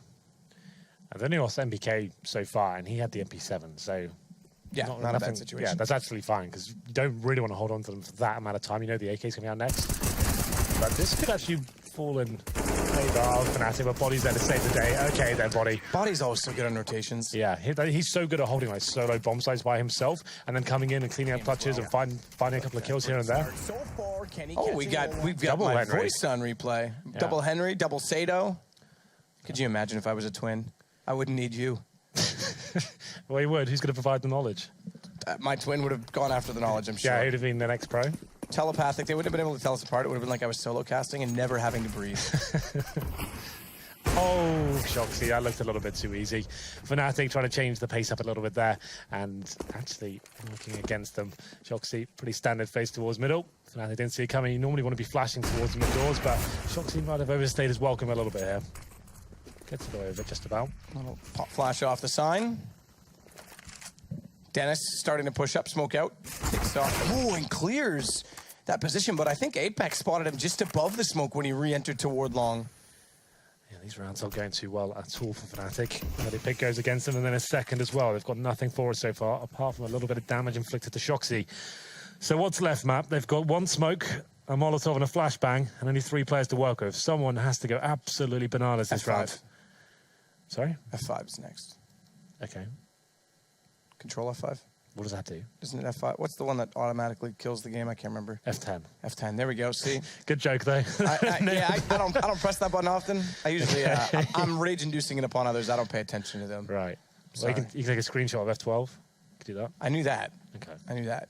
I do that all the time to post my incredible stats. So did Chad. That I actually believe. Yeah. Either way, Olaf's going to start to go back toward A side. Meanwhile, they've got one more player up toward long as well, but walking together, it's Apex. They have to confront first Shox. Brief bit of vision down toward bottom of mid as well, but Apex, they just walk in, don't check. And Shox can hold firm because now it's going to be flush and then that's around the corner, and Apex backs up to find that kill as well. 4 for him in the round. A little bit out of their depth at the moment. Obviously, the 5-on-3, they're taking a bit of a gamble. Can't really afford to check every single thing, but it looks a little bit too easy for G2 right now. They're just playing in standard positions, getting aggressive at the start of the round, and Fnatic getting picked off one by one. And it has to be another partial buy here. Still quite early days. Yes, it's 6-0, but they could even win the half if they lose this round. So don't count it out just yet. As we get into the Tech9 situation with a CZ, a couple of smokes, flashbangs here, and walking into B. A boost comes in from MBK. Perfect position to hold off a round like this, and all 5 players for Fnatic. We'll be flashing over momentarily and hoping to find an entry kill here. Right, so MBK back away, though, flashed off. Finally an M3 kill for Fnatic as Kenny tries to turn back with the AWP, not successfully so. He gets one before going down, but this is much better from Fnatic. This is almost classic. Tech9s push in as hard as possible, beat their rotations to the choke points, and take them down as they try and re-enter. It's all onto Apex, 1 versus 2.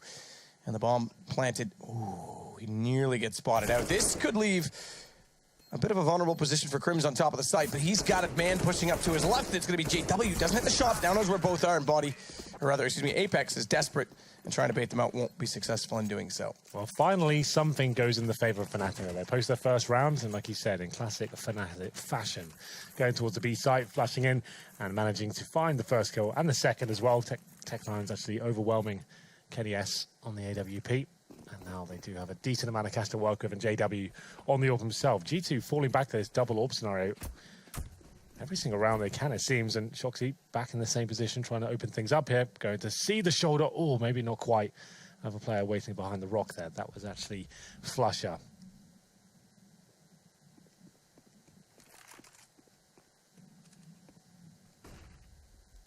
Shox, meanwhile, toward long with Apex. Ooh, spotting lower. That'll pull Shox back. It should. He's got to watch danger to make sure he's not pushed. But as they cross towards Stables, he's got a front row seat. Problem is, do they go back to take over danger and get more control? Clearly not, which is a bit peculiar, I have to say. Shox had an opportunity to actually stab them in the back. He finds JW instead. Oh, mistiming on the change of weaponry, but the smoke's out toward balcony. They know there's one inside of it. Flush is going to be watched when he walks through. And Kenny's still trying to find an opportunity on the other side of that smoke with an AWP. So there's one on each wing to cover off the take. Dennis getting the finally an opening kill. It's followed up by Crims for Fnatic, but Kenny's there to trade it back 2 versus 2. And remember, Shox is still out toward long. I take it back, they found him. So it's MBK locked from the site. Safe plant easily for Crims. And a long hold coming in from Olaf. Potentially back-to-back rounds pending reset from Fnatic. So MBK with a lot of work to do, slips in through the vents. Olaf, no need to peek from the right, and Crims will stay on top of the site to get the early information on 29. Flash over won't indicate directly where he came from, but it does insinuate a peek coming out from Olaf, and that'll end the round 6-2. So Fnatic back-to-back. Question is now, what's the money left over on the French side? I think they've, decent. Yeah, it's going to be fine for now. Even though they're buying double orbs, they won't fall back to that. This round, I don't think just get Kenny S. Oh, they do, in fact. They really do want to make this setup work for them. They must have had a lot of success in practice of it recently. We normally talk about it being one of those situational buys, but every gun round, an opportunity they've had, they bring it to the table here. Shoxy towards A, it seems, and Kenny S focusing on B. I think that's a nice way to set things up, and Shoxy once again aggressive towards middle, has no problem at all trying to find the confidence to get that pick, and a run boost towards B as well. I love that from G2. Kenny S can't quite land the shot there, but he spots a player. I apologize. What did you do? I was pressing a cough box on our dead mic. Ah. So I just cleared my throat in everyone's ear. I apologize. It's okay. I'm going to move this so it's not near me. No more temptation. But we're ready to roll. MBK pushing up. They pushed this last time with a flash in the MP7. Didn't work out for them. I also interrupted you, Henry. And for that, I'm not quite as sorry. Yeah, I'm used to it. Fair enough. Well, we have got some decent map control coming in from Fnatic here. You can see towards the A side of the map with Crims and Flusher. They've actually taken the vision away from the CTs that were trying to go for those aggro picks at the start, and they could throw some smokes towards the A side of the map, and they certainly will do towards connecting maybe the bomb side itself. You can see Crims lining it up right now. That one's actually going towards a balcony, so this should be some sort of commitment. The bombs are done towards B, though, so maybe just trying to pull rotations at this stage to leave Crims there potentially as well. G2 aren't really reacting as of yet. There will be an A-side of attack. The Apex doing some decent work there. Shox chimes in as well. 4 on 3. Flusher has gone down to 24 as well. Position for Shox, though. Not bad because Flusher walks directly into him. It's JW backing away, bomb included. And he's got to rely on Olaf to find a pick. Smoke dissolving. Kenny not quite envision him behind the boxes at long. He'll hold that position. One thing he could... Oh, Kenny might find him first. It's MBK that gets Olaf as well with bomb. JW finds Kenny in return, but 6 seconds round's going to be over. I thought maybe Kenny backing away might get caught in the end, but wrong time, wrong place. And it's another round for G2 to make it 7-2. And Fnatic, they go low on money yet. Again, they do have enough on JW based on the save, but 1450 only for Olaf, who's 1-8. Yeah, that's quite rare. This is normally back in the glory days of Fnatic. Yeah, this is the absolute best. Like when Pronax was like kind of feeling the pressure tactically, they would just take a pause. Then, okay, Olaf, can you just try and find some kills towards B? Always deliver. It was such a sensational map for him, but doesn't seem to be his day today. But we'll go in towards round number 10 here. JW. He's got the AWP once again. I guess you can class this as a force buy considering Flusher has the Tech 9. They are slightly limited with the utility as well. Flusher will be holding towards middle and seeing if there is any aggro from the CTs, which has been quite prevalent so far. But he's only got that Tech 9, so not really much you can do at that range. Take 2 quick dinks to take down any CTs pushing from long A. Fnatic just holding up for now. And in terms of the smokes, they've got 4 remaining. Let's see what those Shox with this decent position towards APC. Using that smoke on the left-hand side to give them a bit more control towards middle. JW waiting for an opportunity at long B, but it's Apex and Kenny that'll fall back slightly. More so Apex. 4 in B, I imagine he'll just sit toward connector and be sure to cover it off. He's considering the possibility without information that I'd say, so maybe he'll go a little bit further, but for my sake, and for their sake more than anything, I'd like to see him stay a little bit closer so we can see what these crossfires are capable of from Fnatic's perspective. They'd love him to buzz off, go home, and hang out over on the other side with Shox. And BK, meanwhile, is going to stay inside of the smokes, the first wall back toward Rock. They leave a gap, and that's not a gap. I take it back. It's kind of getting aggressive to find one, but look at the kills from Fnatic. Crossfires or not, they just obliterate G2 on entry. This will be their 3rd round, surely, because Shox, he's the last alive, and he's over on A. Yeah, just to call off call out Olafmeister as well. He actually gets 2 big kills with the AK-47s, both headshots, and manages to shut down that B bomb site. His teammates coming in quickly after as well. Dennis chimes in along with Crims, and just Shoxy trying to save the AWP at this point. It looks like they're going to try and hunt him down as well. This would be quite a harsh reset for the CTs. Last few rounds are being pretty rough for them. Shox does indeed go down, and it will have to be an eco. They cannot buy if they really want it. They could force it. So Shox has 5k, body on 4900. They could go for like another double orb setup, and there's pistols surrounding it. Bit of a high-risk maneuver at this point. Not necessarily required. We'll see where they go for it. M4 comes in for G2, and maybe a little bit more as well. Shoxy, interested to see what he buys. He goes for the AWP, indeed.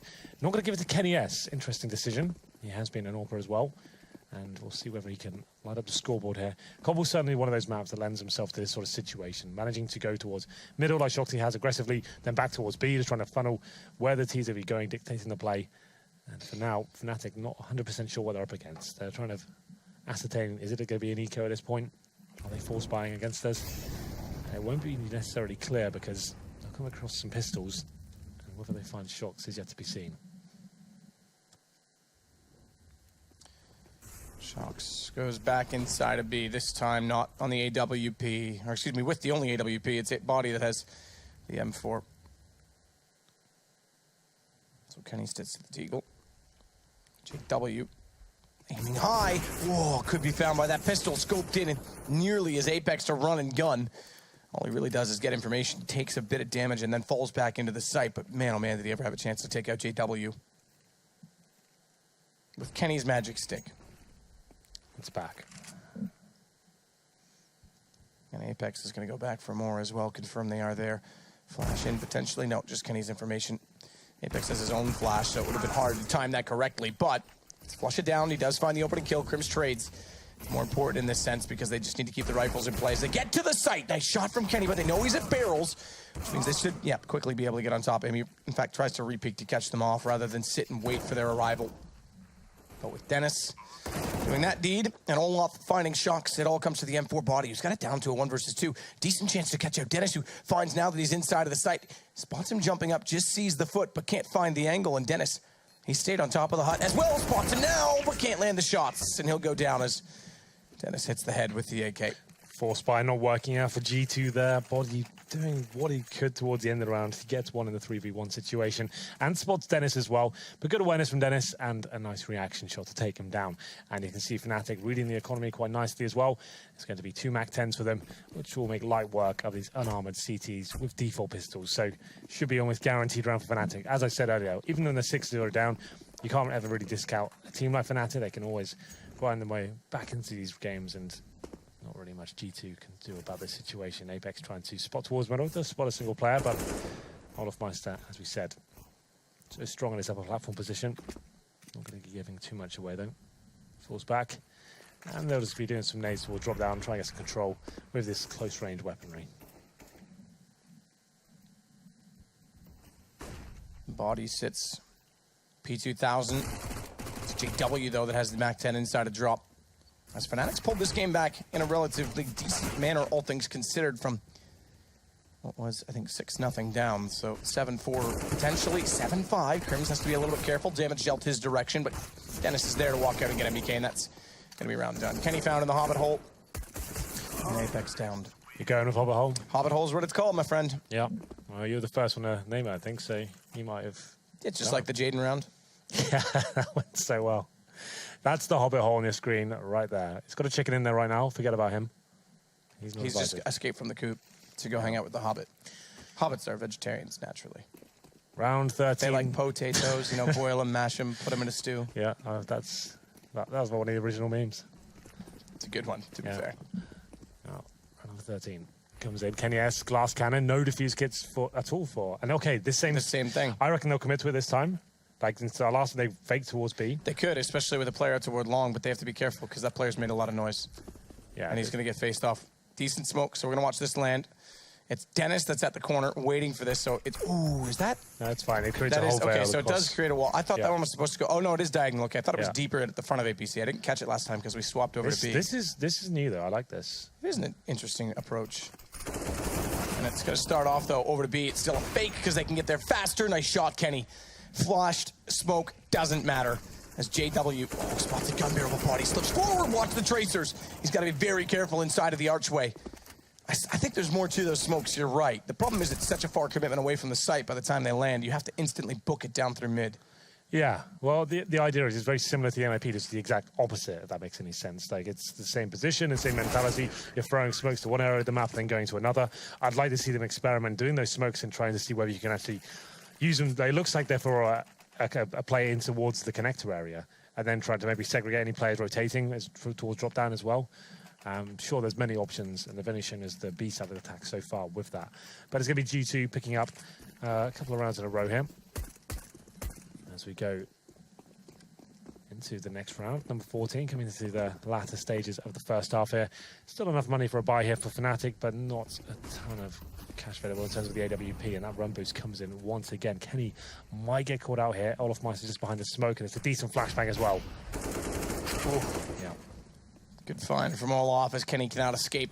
Good opening pick from Olaf on a B platform that he used to dominate.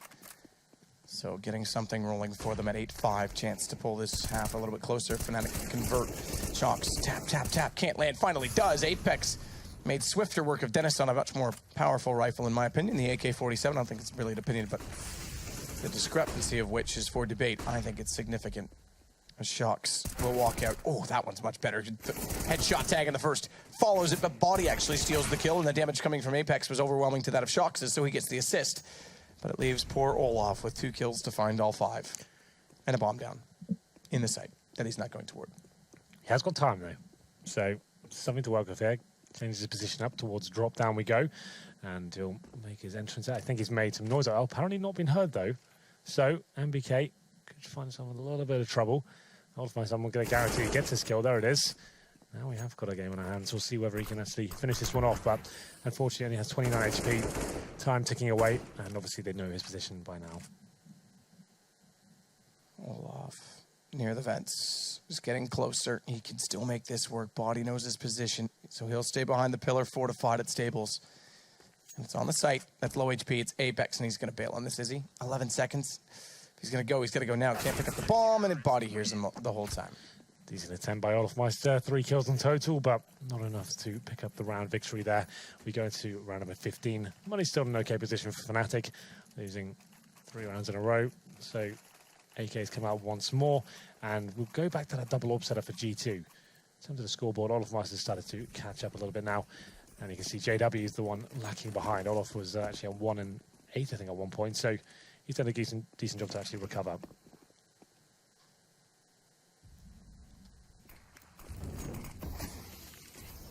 Olaf to go again toward his position at platform. Oh, tags up damage. 24 has to back off immediately. So not quite as successful this time, but it's all for fake. He's trying to hold them. They want to go long. It's Apex down below at mid. This place he found 2 last time we spotted him here. This time he gets 1 immediately. JW. No chance, but what a shot from Crims. Wow. Take the photo, Mom. I'm in the sights. Just kidding. I'm going to kill you. Flusha takes Apex. Don't worry. I'm not very good with references tonight. It's fine. Something's still a little scatterbrained, and I'm sorry, Mom. I never meant to hurt you, but tonight I'm cleaning out my closet. Okay, he's back. As Kenny will He's get back. inside of the smoke.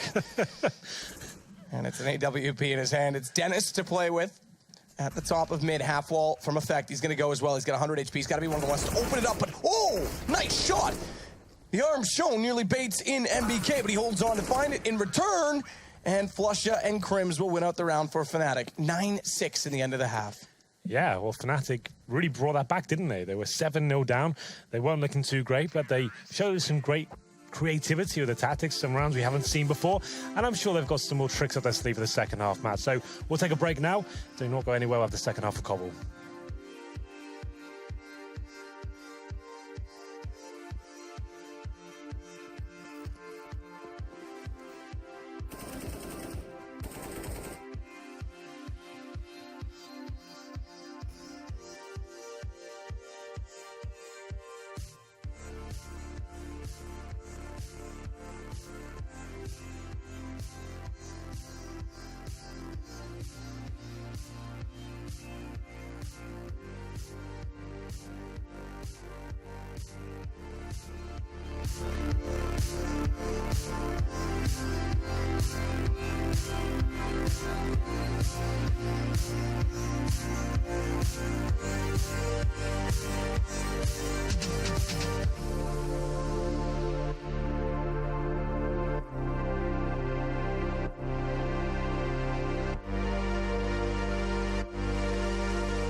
Well, Kenny has stepped up a lot, I have to say. The early start as well from G2 led to great economic strength. They went with 4 SMGs in the first gun round, made it work, but then Fnatic did claw themselves back into a reasonable situation at 9-6. It took one tech line round towards B that got them straight back in towards the game. round. Yeah, so that was quite nice to see. A little bit of magic from those lesser pistols, but we'll see whether they can continue that form. They do lose the half 9-6 in total. Pistol going to be very influential. If G2 pick it up, they're going to have quite an easy run here on the T side. But we'll see what they can do as we get into it. Very similar buy. 4 sets of armor and shocks. He's got the Molotov, no smoke. That's interesting. He'll be using that towards the steps position or towards chicken coop, wherever he sees fit. But Olaf Meister, oh, aggressive, of course, does not find the first hit there. He'll be falling back now. Olaf taken down, not quite, does get body, but tagged up. He's only on 56. I thought that was going to be much worse. It's him that steps up to find Apex, and then Crims arrives at the party. Nice shot towards Shocks. It's Kenny in a 1 versus 4. P2, no, excuse me, Glock. Not a P2000, didn't swap that over. He's still got a Glock, and a Glock is useless, and Olaf shows him why. 9-7. Fnatic can tie this 9-9 right now. Yeah, I wasn't a huge fan of that strategy from G2. We've kind of discussed it a lot, especially in Vegas. Most teams actually slowing things down right at the start, seeing what CT approach comes in, using their smoke towards connector, then you maybe go for an A split or actually just hitting the B in total, but they didn't buy a smoke and they got shut down by Olaf Meister, not necessarily getting the first shot and getting the pick. He actually goes and gets some damage, spots all 4, and his teammates can rotate in and actually having quite an easy run at that point. Similar story though for G2 after losing the pistol. They're going to be on Tech 9's body's just burning alive. They're down to 31 HP. Lucky to still be running in this area, and they does more damage as well. And it's going to be JW to finish him off there. 5 and 4. And no, options very limited for the T side here, taking a ton of damage.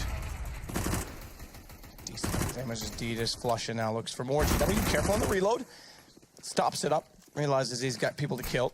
It's far more important than getting bullets in your gun. Especially if you've got enough left over to kill people with. JW will find him inside of the smoke, but Flusha, he gets Kenny and steps up as well to find shots. We know he loves a good UMP. Loves the UMP, that one.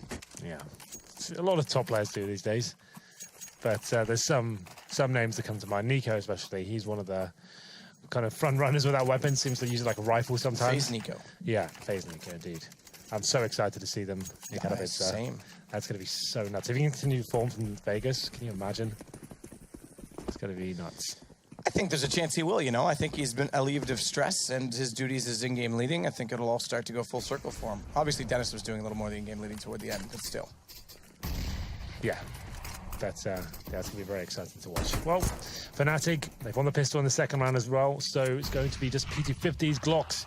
Not really much for G2 to do in this round. JW got some Braxley, just in the Tech 9, interesting enough. Same story for Crims as well. As we flush out the first bit of confrontation there, he takes an Apex. JW still hunting for the kills here, manages to get 1 kill. I would speculate he gets a couple more, apparently not. Crims has to assist him in finding shots. Through, Dennis finds yet another, and it's 9-9, just like that question is. Okay, they've got 2 M4s, 1 death, and Crims with the Tech 9. They'll go to rifles predominantly.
Inevitably, Crims grabs the A1S. We grab a camera in the air. And the 2 AKs brought over, so it's going to be 3 AKs. An A1S. An AWP. Hang on. How are you in the game? Did you crash? I crashed. Oh, I looked at your screen thinking you were... I messed up the buy. There's no AKs. There is. Calm down. On the other side. I meant... Oh, right. You're still in the lot. It's all swapped up. So I'll tell you what, it's... just turn that off. Yeah, turn that off. You've confused me completely. There's UMPs. I crashed. 2 M4s. And an op. I was looking over going, that buy doesn't make sense. What? They didn't save AKs. How are those on the CT side? But it's going to be MBK to take down Dennis. It is with an AK, and it is on the terrorist side. Olaf trying to spray through, can't find anything in return. Has to get the reload in. And it's tags considerably onto NBK and Kenny. Olaf wants closer, plays Cubby, has to watch Chicken Coop, because if he leaves himself exposed and swings Statue, not only is he open toward platform, but Body finds him. So instead, he's going to hold off on Statue to let Body show himself, then take the peek toward MBK. Well-timed, Olaf, well-read. Knew he was there, baited him out by looking elsewhere, and a smoke off, 6 HP, 5-second full defuse coming in, but Shocks, he's late to it, has to rush out now to try and stop it. Won't, goes down, round to Fnatic. What a fantastic retake that was. It looked so promising for G2 at the start of the round there. Full execution towards B, the smokes were good. Flashbangs were on point as well, finding the first couple of kills, but Olaf Meister, he's got himself in the 5th gear at this point. That was some vintage stuff from him, going into the site, finding the low HP player, spinning around 180 to take down Body, who was a Chicken Coop as well. His teammates chimed in at that point, and a very, very good round from Fnatic. He goes to number 5 here with the bomb planted and the loss bonus accumulating. G2 do manage to get it by up, but you can see it's very limited. Yes, they have the AWP in the hands of Kenny S, but Khalil for Shoxy, and actually not really many grenades to speak of whatsoever. Only 1 smoke as we enter the 1 minute 35 mark, so you have a bit of a rough time here, but you never can know when Kenny S has that AWP in his hand. Smoke out from Olaf. Plays inside a Hobbit hole. Kenny, meanwhile, with an op, is going to stare down toward the B platform position where Olaf is electing to be more passive on this time. Have to consider Body. Top of drop as he looks to find an access point. The rest of his team accumulate behind him inside of the halls, which will now also have MBK rotating in that direction. Kenny starts the charge. He'll go down first. Smoke, or rather flames, still in front of him. Where there's fire, there's smoke. Where there's smoke, there's fire. That doesn't work in CS. No. Shot from far, though. Olaf is able to pick up. Apex knows there's smoke out in front of him, so he actually walks on the stairs to find that exact position toward Arch. They had no one peeking it. They're playing Rock and passive instead. And it's Crims that's now going to turn and support Olaf, who just supported him. Flash goes out. Olaf finds another and another. 2 in total. And great team play, but it does mean that Crims going down after Apex does opens a little bit of space. Dennis now has to hold position. And JW, he's bought space behind the rock. Body spots him up. Flash goes over, but it blinds both, and Dennis is in position to capitalize on Kenny. It's all down to Body, and a nade going in, damage to be dealt. It's minimal, 59 HP, but round is very limited in its options. He's gonna get forced out, taken down by Dennis. Olaf putting on a bit of a show at the moment. 3 kills for him, aggressive towards the platform area, getting flashed in by his teammates, mowing 3 of them down, and actually going to be forcing G2 and Eco as well here. Remember, when you first half, Fnatic were down 0-7, so they've done a fantastic job here, especially in the second half. Haven't given a single round away so far. G2 down to another partial buy. They're maximum loss bonus now, so going to 4 Tech 9s and some utility and some body armor, and they'll be looking to buy for the next round. Now it's the double AWP set up for Fnatic. Secondary AWP will be Dennis, and we've always talked about this team and the way they mix things up with the AWPs. Never been consistent. We'll see whether this works out for them. Body, Molotov towards Chicken Coop. And I'm sure they'll be capitalizing momentarily with the flashbangs. Smoke in. Flash is capitalized indeed because Olaf completely blinded. Dennis stuck inside of the Chicken Coop, pops out in time. 5-7. Finds a quick kill. As he wraps around, though, he's got company on both sides. And much like Fnatic's fast Tech 9 round, it's G2 to go aggressive inside of the B site with Wall of Smoke and get the plant in. MBK. 41 HP is going to stay on Statue. The flames reach him. Backs up, and it's Crims to get the kill. Kenny makes up for it, though, because he's got the AWP dropped by Dennis and can start to hold the line. It's Flusha that wants to Flusha him out with a nade, a Molotov at that. Can't quite line it up. Does reach him in the end. Great shot. And now he's got a great chance, Great Scott, because it's 17 HP for Shocks. No armor, and Flush has tapped it, holding the line. Shocks has to peek perfectly. Very nearly taken down a return, and Flusha changes his angle once more. He has to check, and Flusha knows it. It's close. That's very close, but it's diffused. Just about. That's, yeah, 0.4 seconds remaining. Is luckily the stat saving me there. I wasn't going to speculate too wildly there, but it works out. There it is. I was about to say, I had it ready in the chamber to say that both teams enter the game with a Tech-9 round towards B, but Fnatic deny it once again. But Bomb Planting G2 have a lot of money going into this round. Haven't managed to post a single round in the second half just yet, though. Number 7 comes in.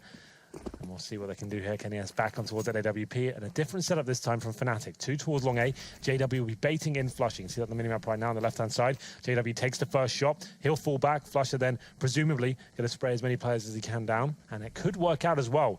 G2 actually hunting towards this area. Flash will be coming in. Maybe that's a Molotov to actually kick things off. This could actually foil their plans. JW times it well, gets Kenny blinded off the jump to bait. He hits the second shot and then Flushes steps out. The Molotov does nothing to prevent him from finding such kills. Body gets one in return. But Fnatic has definitely reversed the fates on this map, I have to say. They dominate thus far in the second half. Yeah. And they look as though they'll continue to do so as Olaf pushes forward to find Shocks. They're looking very good on the CT half. You know what? That Molotov actually helps them out a little bit. Remember that Fnatic beat these guys, this super team, in the IEM Katowice qualifiers. I have no idea why I said it that way. More because Karn had the tweet that had the link to Liquipedia. Yes, that's true. Yeah.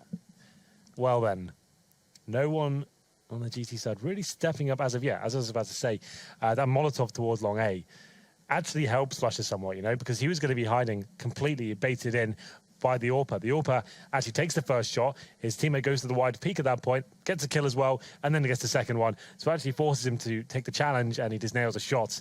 And G2 now taking the tactical pause, and probably the right time to do so. As we know from Matthew's previous blunder, I do not have the PC now. It's crashed, so we can't even speculate as to what they'll be doing. I can't spend money. But it's fine. They do get $3,400 into this round. So some of the players might have some residual cash. They probably could buy up into this one. How many bomb plants in that string of 5 rounds did they get? 1 on the pistol round, which they bought into last time. It's going to be close. Yeah, I would say probably Tech-9s, armor, smokes, and flashes. There's a couple of AKs coming in. And pause, presumably coming out. So there it is, 4 AKs of Galil. They do have more than we expected. As we get to round number 8. Molotov towards the upper platform there, but Olaf Meister giving them the same flavor in return.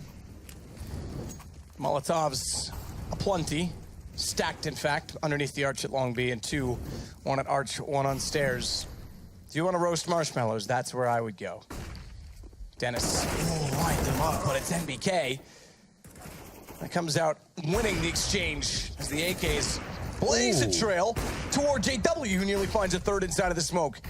Nade goes deep, it's just slightly wide of Body, who's now on 54, and JW's trying to back his way through the smokes with an AWP in hand, but Body spots the gun barrel all too easy for him, and now it's finally, potentially, I won't say it until it's done, a round for G2, because Flush has clutched these back in the past. He certainly has. Decent incendiary to make the Body actually take their face at that point. Now it's a 2 versus 1.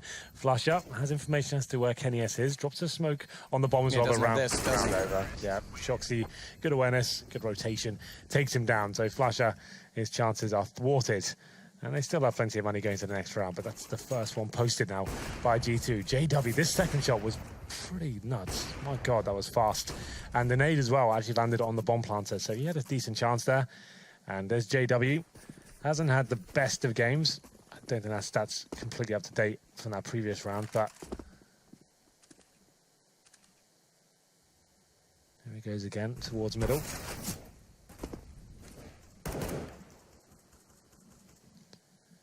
Double up setup once again. Olaf Meister. But this time it was Dennis before. Like we said, this team more than happy to swap responsibilities up on the roles, especially with the sniper rifle. And it's one thing we've always talked about, Matt, and they seem to be happy with it, but the results really do speak for themselves. There's not many teams who operate in that manner. They have 1 main AWPer, a secondary AWPer, and maybe that secondary AWPer role changes per map, but normally your superstars have to be, like, if you want to be a consistent top AWPer, you need to be having the same names AWPing every single time, in my opinion. Maybe it's something Chad can discuss on the desk as well. It's definitely something that they can discuss. Whether or not they will, Henry. It's yet to be determined. Stay tuned to find out. The desk coming up after this brief introduction of a game. Yeah, that's what everyone's really tuning in for. Apex already down inside of a drop. Has Crims backing toward the window to contain. Passive from inside of the site this time. Not a close hold from Rock on the other side of E-Box. It's going to be Olaf with the AWP playing at the statue, but Dennis starts off by getting Kenny. And Crims rotates back inside of the site because they pull over a second player from the B site. That's Flusha, but he's gone down. And Crims, struggling to find the angle, ends up losing a man beside him before getting the kill in return. It gives MBK a brief chance at this. Problem is they're facing a reset, and he's in a 1 versus 2 flashover, and JW has already found him. It's 14 rounds Fnatic. Certainly is.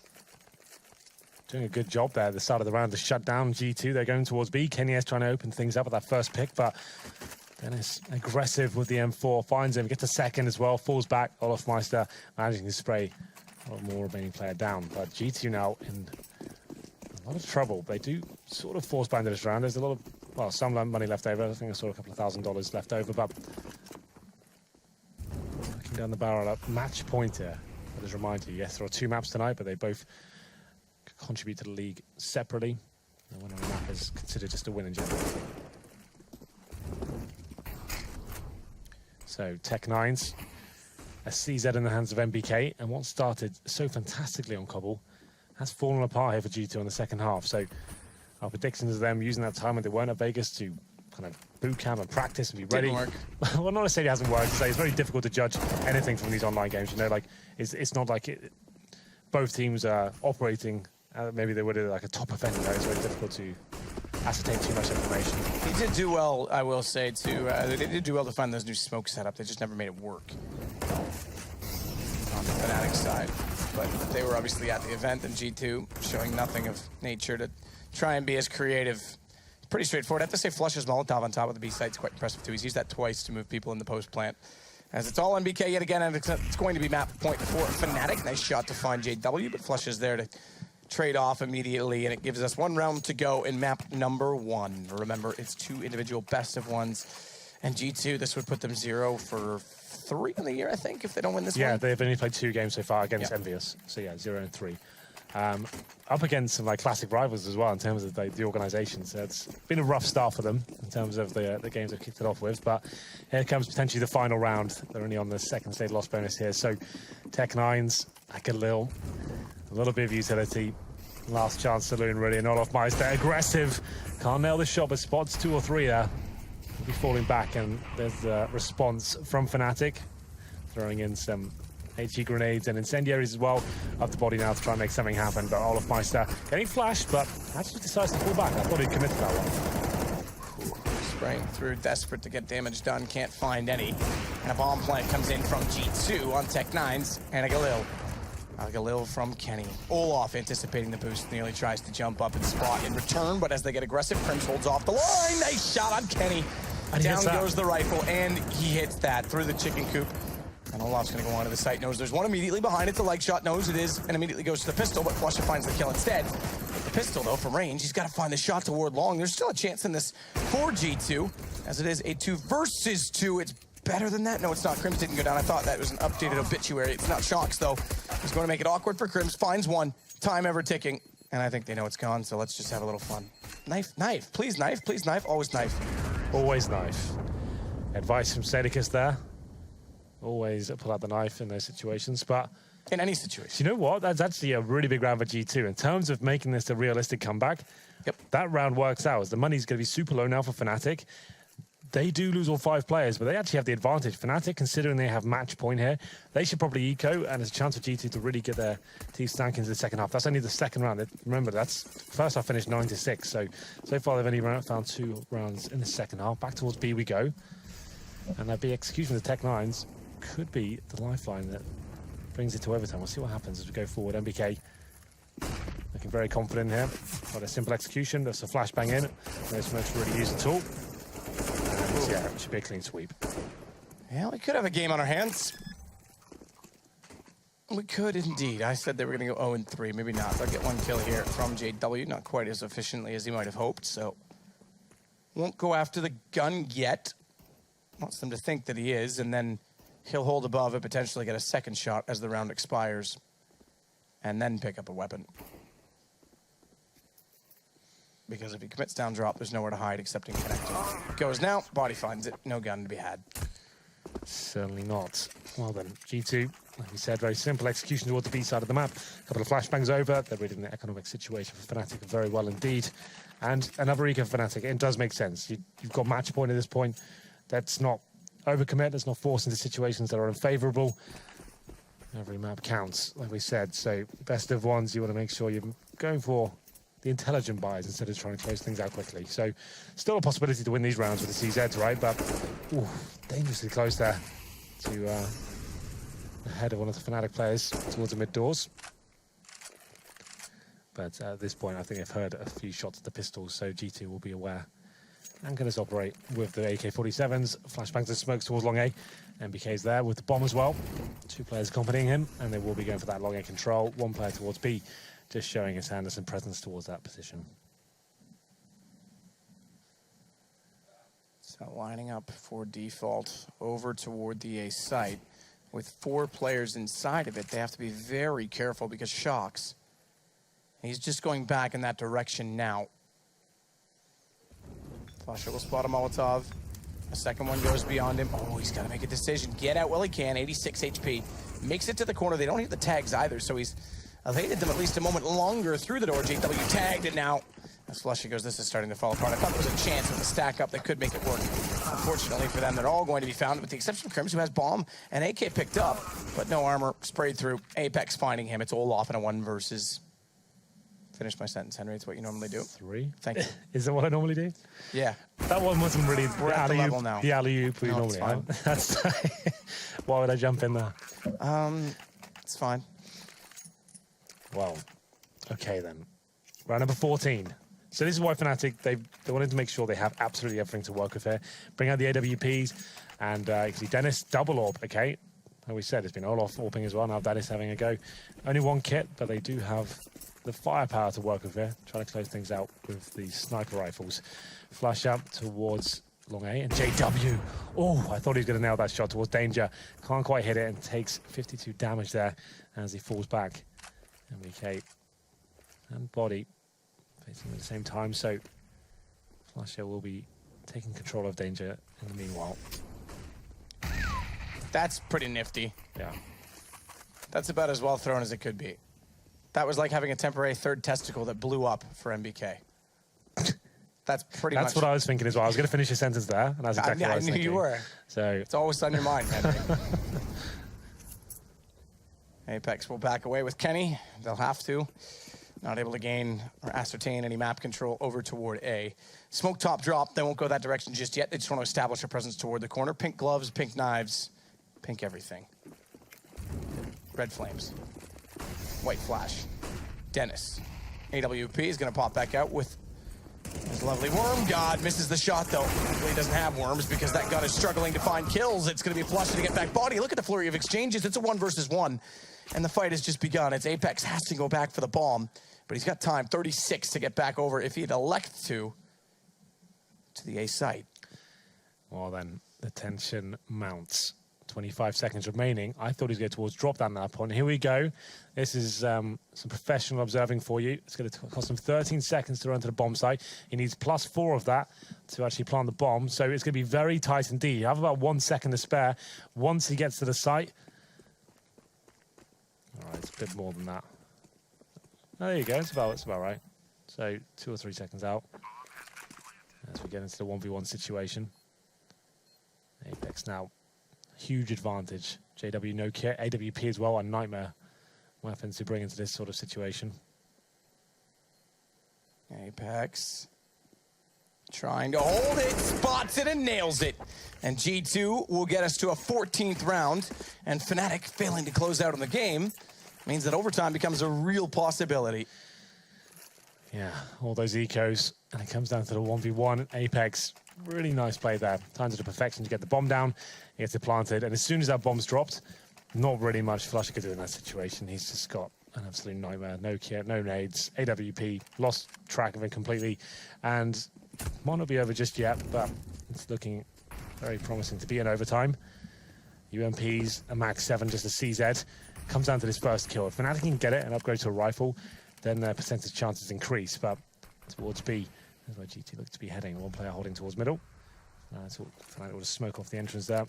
Maybe flash in and try and take control of the upper platform soon. That just denies vision from an AWPer. Waiting and waiting and waiting. Fnatic. They've been waiting to try and close out this game. Pop flash in, buys a bit of space for Dennis, who now knows they're all there. Waits for it as well. Headshot on the first, falls back into position. Can't quite line it up. It's JW that's going to resume duties. He gets one more, two more. Bomb down as well. A chance as Kenny swoops in. And on his AWP, finds a fast frag, but JW is still searching for more. Flash around, catches out MBK. One to find, it's Kenny. Nice opening shot. And it's flush it behind the site, but it's an AWP flash off, and Fnatic get it 16-14. Just about pick it up there. What an exciting way to finish things off. And Fnatic, after going 7-0 down, they pull it back and deny G2 overtime as well. It's the UMPs, the Max 7s and CZs. Kind of a classic Fnatic finish, is it not? And there it is. Kind of a bit of a brawl towards the end of the round. Flashes everywhere, everyone getting HE graded down, and close range UMP action. And Fnatic pick it up. Impressive win, I have to say. Impressive comeback.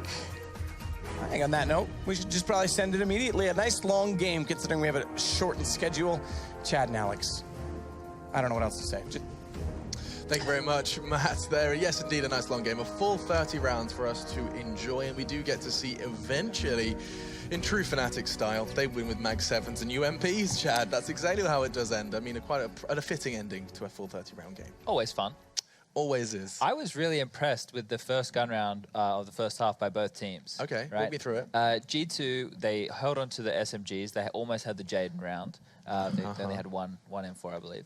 And they did an aggressive SMG move where they put all 5 players over towards the B bomb site. They boosted up drop. They had really like a lot of aggression on the B platform, set smokes. They pushed up, found a lot of information, early frags. And that meant they were able to rotate numbers back over towards that A site.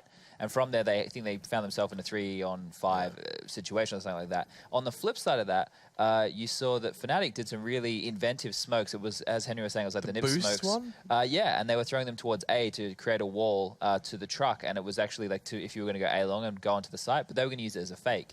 So the idea there was they were going to get A-long control. Once they had A-long control, go back and throw those smokes, maybe leave one player there to sell that fake, and then just go B. Unfortunately, it didn't happen that way because they got picked off, but the idea was there. And the issue there is because it was seen and it didn't work, when they tried to do it later on, they knew it was a fake, right? And they just didn't rotate from the B side. But I mean, in theory, you could use that for an A execute. Yes, I don't know you why could. it was kind of odd to. Well, it's because you're throwing 3 smokes from a very passive position, so you must have the other 2 members pushed up relatively far. Understood. And then you're going to have to wait, and the rotation would come in, and if they know how to counter it. Yeah, which is the reason why we don't see A executes all the time. Yeah, there are other ways to do it. You know, you can do the smokes from the A-long area of the map. They're maybe not able to do the same ones, but you definitely can do them. Yeah, much closer. Yeah, and then when we flipped over, Fnatic just had like the run of the luck, I suppose. Like they were actually having to do the right things, but it seemed like all the clutch and retake situations went in their favor. They were able to retake that B bomb site a couple of times when they were down in numbers. Olaf had that round where he was pushing up Statue and Body was just at the chicken coop. And if Body had just peeked out, he would have slammed Olaf. But he waited until Olaf pushed up, and Body was doing the right thing because he wanted to be able to trade. Olaf was able to push up, get super close, find a frag on a platform player who wasn't expecting him there, and then quickly flick around and take Body. So that was a great play by him too. Yeah, talking of great plays, if you do cast your eyes on the scoreboard, I mean, I'm seeing 26 for Flusher. Olaf had a spectacular game as well, just seeing some of his controls. I always get a little bit more excited when I see Olaf's name filling the kill feed, just because I just want to see if we ever get that old Olaf back. Yeah, something that I have to say a bit negative about G2 was the double AWP on the first half with Shox. I feel like if you're going to have an AWP like Kenny on your team, you want to give him as much freedom as possible. You want him to be able to choose if he wants to AWP A, if he wants to be able to AWP B. All these different moves, you want to try and facilitate a really good AWP like that. And by having Shox being on the AWP the majority of the time, it makes it difficult for him. So I was a bit skeptical of that, but Shox he's a good AWPer as well. You know, you could even say he might be the second best AWPer in France. Yeah, and that's what's so crazy is we haven't seen Shoxy on the AWP consistently in what feels like forever. I normally, just as a rule of thumb, don't think 2 AWPs on Cobble is a great idea, especially if you're versing a team who can do a lot of executes and take bomb site control, because it's very hard to retake. So I thought it was an interesting choice. And one last thing, I think I just want to talk about the importance of the B explosions. We saw both teams being able to use Tech Knights and rifles. When you're low on utility, you can use one flash, maybe one smoke, and explode onto that B site, do a little U-turn jump from the broken wall and push up along that laneway and take some really advantageous duels.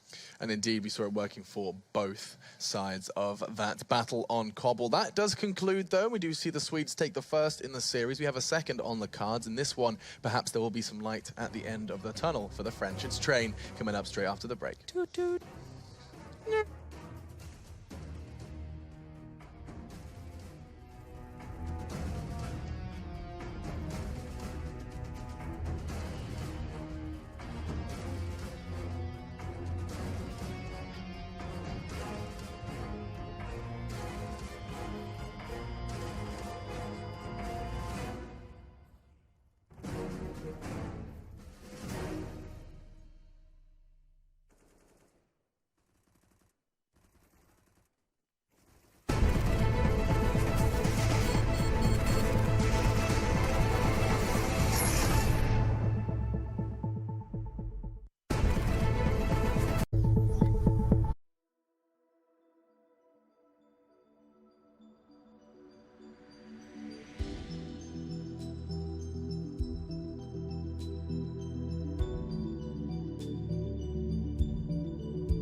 right, everybody, welcome back to season 5. You got it? ESL Pro League. My He God, missed a what's night. going on in here? Let's be fair. You weren't here last night. Yes. You got out of the rhythm. You're absolutely right. But I'm back here with you guys today, and I'm more than ecstatic about the show we have in front of you guys. Some great matchups. We've got a $1 million prize purse here in season 5. 14 of North America's best teams battling it out for their chance to play in Dallas at the Verizon Center at the finals. You can get your tickets at proleague.com/Dallas. And if you're not there, you're pretty much you're pretty square, honestly. I'm gonna put it on them. You could do better. Wait, whoa. What's getting out of control? What are you making on stream here? Be careful with your hand gestures. We got some great matchups for you guys tonight. We got Winter Fox and Cloud9, as well as Immortals and Optic. Some real barn burners here. The first one we're going to have up here is Cloud9 and Winter Fox. A little bit less of excitement about that one as we're going into the later one, which is going to be Immortals and Optic. Yeah, I mean, I think in general, just looking at the matches that we have today, Cloud9 Winter Fox seems like a no-brainer to a lot of people. And then Optic Immortals is more of a question mark. Which team are we going to see from Immortals? Which team are we going to see from Optic? Will they trade maps? Will it be a 2-0 for either team? No, absolutely. And with these matchups, obviously there's some exciting stuff going on there. There's a couple different storylines we could hit on. Let's talk a little bit about the roster on the Immortals side here with FNX. Yeah, so obviously Immortals lost a really strong player in Phelps to SK, which has been the story of Immortals for the longest time running. In fact, all of these players at one point in time have played under Fallen's leadership. So everyone is familiar with the storyline of SK needs to make a change. Where do they go? They go to Immortals. So they pick up FNX after losing Phelps, and I think that in general that favored SK, but FNX hasn't looked too bad for Immortals. It'll be interesting to see how they look moving forward, because we really still have just a very small taste of what the team can do. Well, the coolest part about the storyline to me between these two teams is the fact that both teams need to find their groove. Both of these teams really need to find that foothold. They were both going through some changes. With Optic, they're losing Stanislaw, gaining Hiko, and how is that going to play out long term? I guess for me, it's kind of cool to see how that all comes together. Yeah, I mean, you lose your in-game leader, but you gain a clutch player and a veteran as well, a long-standing player of CSGO. Once upon a time, played with one of the most storied, NA teams, or the most successful NA team at the time, in terms of success at international events. And unfortunately, that turned into lack of success, hence the changes that were made. But I thought coming into the season that Optic really got the worst side of the deal in the exchange for Stanislaw and Hiko. But based on what we saw from Hiko in their first few games, it's not looking too bad. I still think they have some things they need to work out. Well, and it could be very much growing pains. Let's take a look now at that Optic lineup coming at you guys tonight. Tarek, Rush, Hiko, Naf, and of course Mixwell. Mixwell, a heavy presence with the op when he's on in the server. Yeah, but at the same point in time, he's actually thrown that away. He was rifling more in their previous matches, and Tarek, of all people, has been picking up the op, and he looked really good. I mean, several big plays with him holding the op. It was really kind of catching us by surprise. We had no reason to believe they were going to do that, because in the past, it was almost always Mixwell with the op. He's going to rifle. And that was the setup that worked for Optic. It wasn't like they were, failing to meet expectations and then they decided to make this change. They had actually found success with that setup in the past. So with this setup, though, currently, if we do look at these names on paper, one might say that there's tons of individual power here. There's just tons of individual fragability. I mean, looking at both teams, you could say that. You have a lot of talent across both Immortals and Optic. It's hard to really pick a favorite between the two. Immortals has that long-standing roster history that's constantly changing out just one piece at a time, and then you've got the strong op on Henny. You've got Tarek now picking up the op and putting in big performances as well. There definitely is a lot of firepower on both sides, so it's hard to give one team a heavy advantage. Right. I mean, as we do see these highlights come up on the screen now, let's talk a little bit about Hiko. And when he does find himself in these clutch situations, he's able to, I don't know what the percentage of him actually coming away with success in them, but it's got to be marginally high.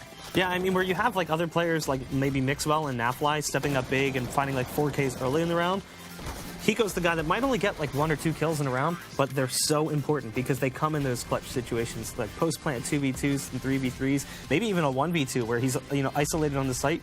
He just plays it so well, tries to buy as much time as he can, tries to work the clock to his advantage. He's consistently coming out on top of those scenarios. And I don't have the stats to say, oh, he definitively wins them this many times, but I feel like in general, you just look at his playing history, you're going to find plenty of examples of Hiko in a situation he should not win, and he wins it anyway.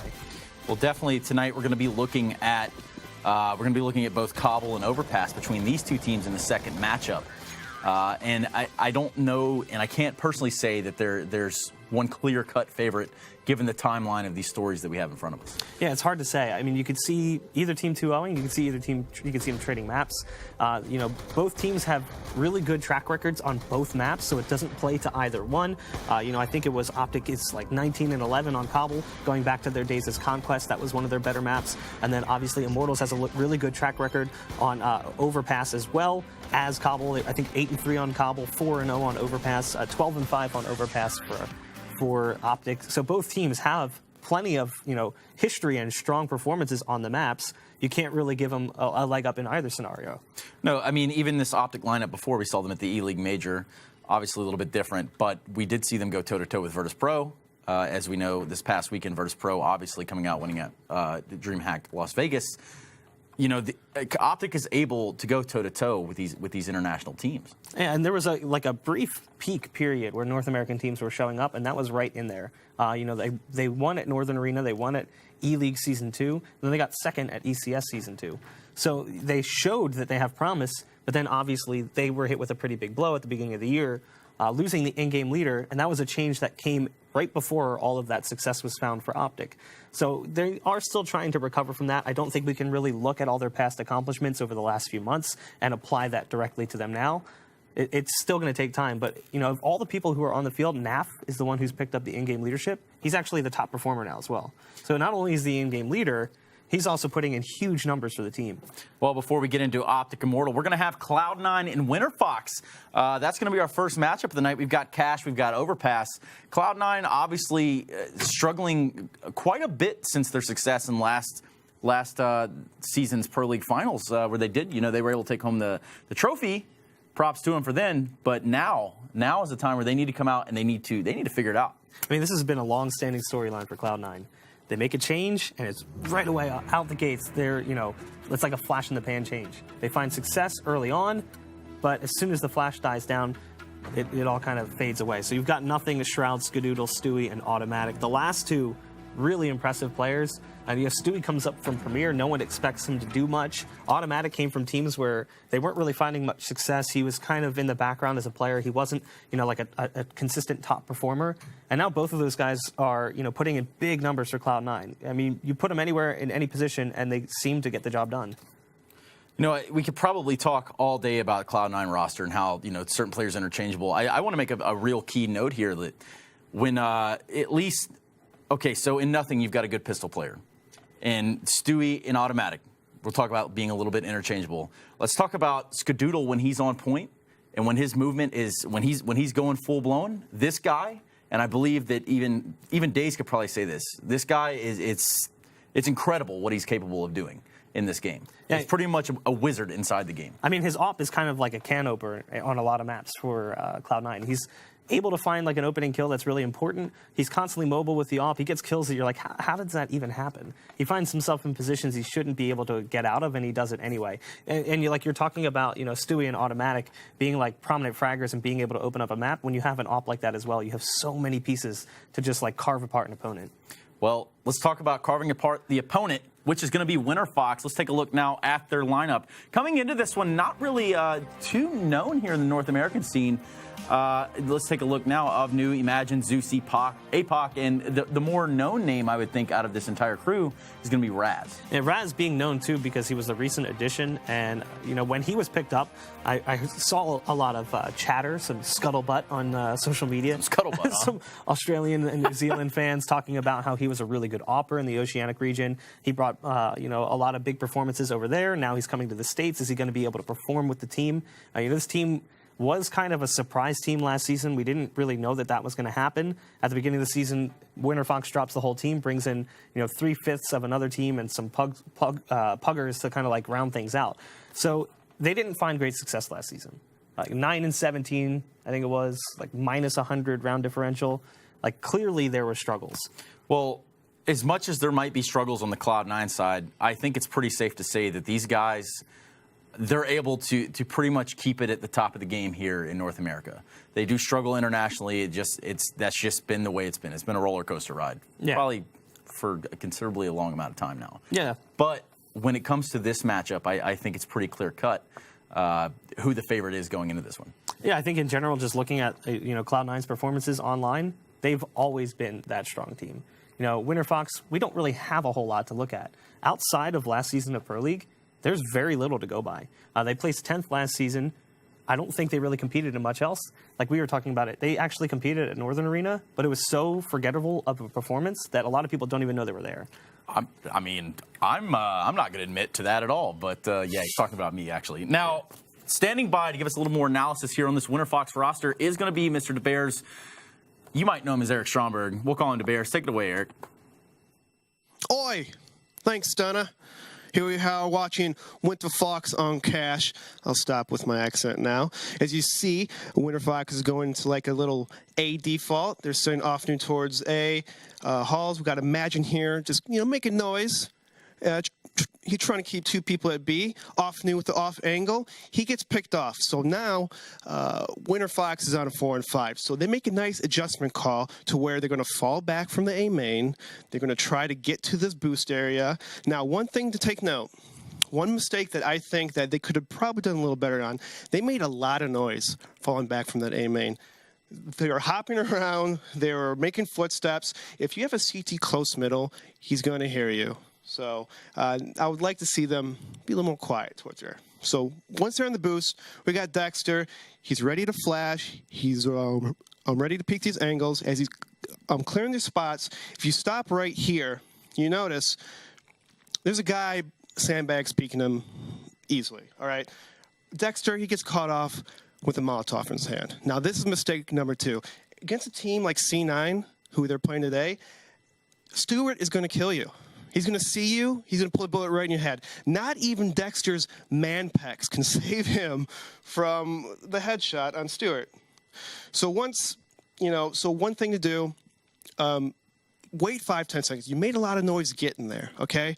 The CTs probably know that you're there. So once you get boosted, once you clear spots, hold out your gun 5-10 seconds. Wait, just kind of see if they re-peek you. Then, once it's clear, throw your Molotov, throw your nades, and continue on with your strat. Because, you know, against high-level teams, you have to fix these small mistakes. These are small mistakes that adds up big in the long run. So if you're Winter Fox, make less noise on the rotate, and don't get caught with your nades out. Back to you, Stunna. Thanks, Eric. I do appreciate it. You know, he makes a really good point there in terms of how this, you know, game works. You know, the small mistakes you end up paying for big time later on. So, I mean, if you're Winter Fox, I think it's safe to say that's how you can probably hope to get over on this Cloud9 roster today. Yeah, you're hoping that the players are going to make individual mistakes that cost them rounds. But we were talking about this coming into this. You know, when you look at Cloud9, there's a lot of play behind all of these players. It's not just scrims, it's not just matches, it's rank S, it's just pug play in general. They're constantly in the game. Automatic and Stewie, they're watching demos. They're keeping their mind fresh about what other teams are doing. Whereas with the Winter Fox side, we don't really know what's happening. Like we can't confirm that they're scrimming. We can't confirm that, you know, they're playing anywhere else. Really, all we have is their Pro League matches, and that's it. And they're sitting 0-2 at that. Yeah, exactly. And you know, it's only against one team. They haven't played many matches, so we don't know what to expect from Winter Fox. But in general, it's the reason we don't know what to expect is because on paper they're not committed to the game in the same way that Cloud9 is. No, absolutely. I mean, by far, I think Cloud9 is easily the favorite to walk into this one. There's no way you can disagree with me. No, yeah. All right, just one last check there. Standing by, we've got the Blaze combo to take this one away, and go ahead, Blue. You got it from here, bud. All right, yeah, thanks very much, Son. We're getting prepared to jump into the game in just a moment. Before we do that, Daze, let's talk about it really quickly. You know, what's going to be going through the mindset of the Winter Fox players here? What sort of hope do they have? Any redeeming factors going into this match at all for them? Well, I think when you're Winter Fox, you're going into this match, and you never want to go into a match saying, hey, you know, we're happy with like a 1-1 split. But I think if you're Winter Fox, that is what you're happy for. You know, you want to just win one out of these 2 games, which you definitely can. I think, you know, they have the talent to do that. I don't think they're going to 2-0 Cloud9, whereas Cloud9 is looking for a 2-0. They want to make sure they 2-0 almost every single team so that when they play against like SK, Immortals, Optic, even if they go 1-1, they could like maintain maybe that number 1 seed or number 2 seed. But Winter Fox is looking at it completely different, right? A win for them is making it 1-1 right now, stealing one of these maps. And then if they could beat the lower tier teams, you know, maybe they could squeak into playoffs. All right. Well, guys, the match is going to be coming up here in just a few minutes. Be sure to stick around, and we'll have the first map on Cash between Winter Fox and Cloud9 right here at the ESL Pro League. ESL Pro League is brought to you in part by Logitech G, Pay Safeguard, Mountain Dew League, and ESEA.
And welcome back once again. Ladies and gentlemen, we're live here at the ESL Pro League. It's week number 2, day number 2 as well. And our first match here is pretty much ready to rock and roll. It's once again WinterFox versus Cloud9. We're starting off on Cash again.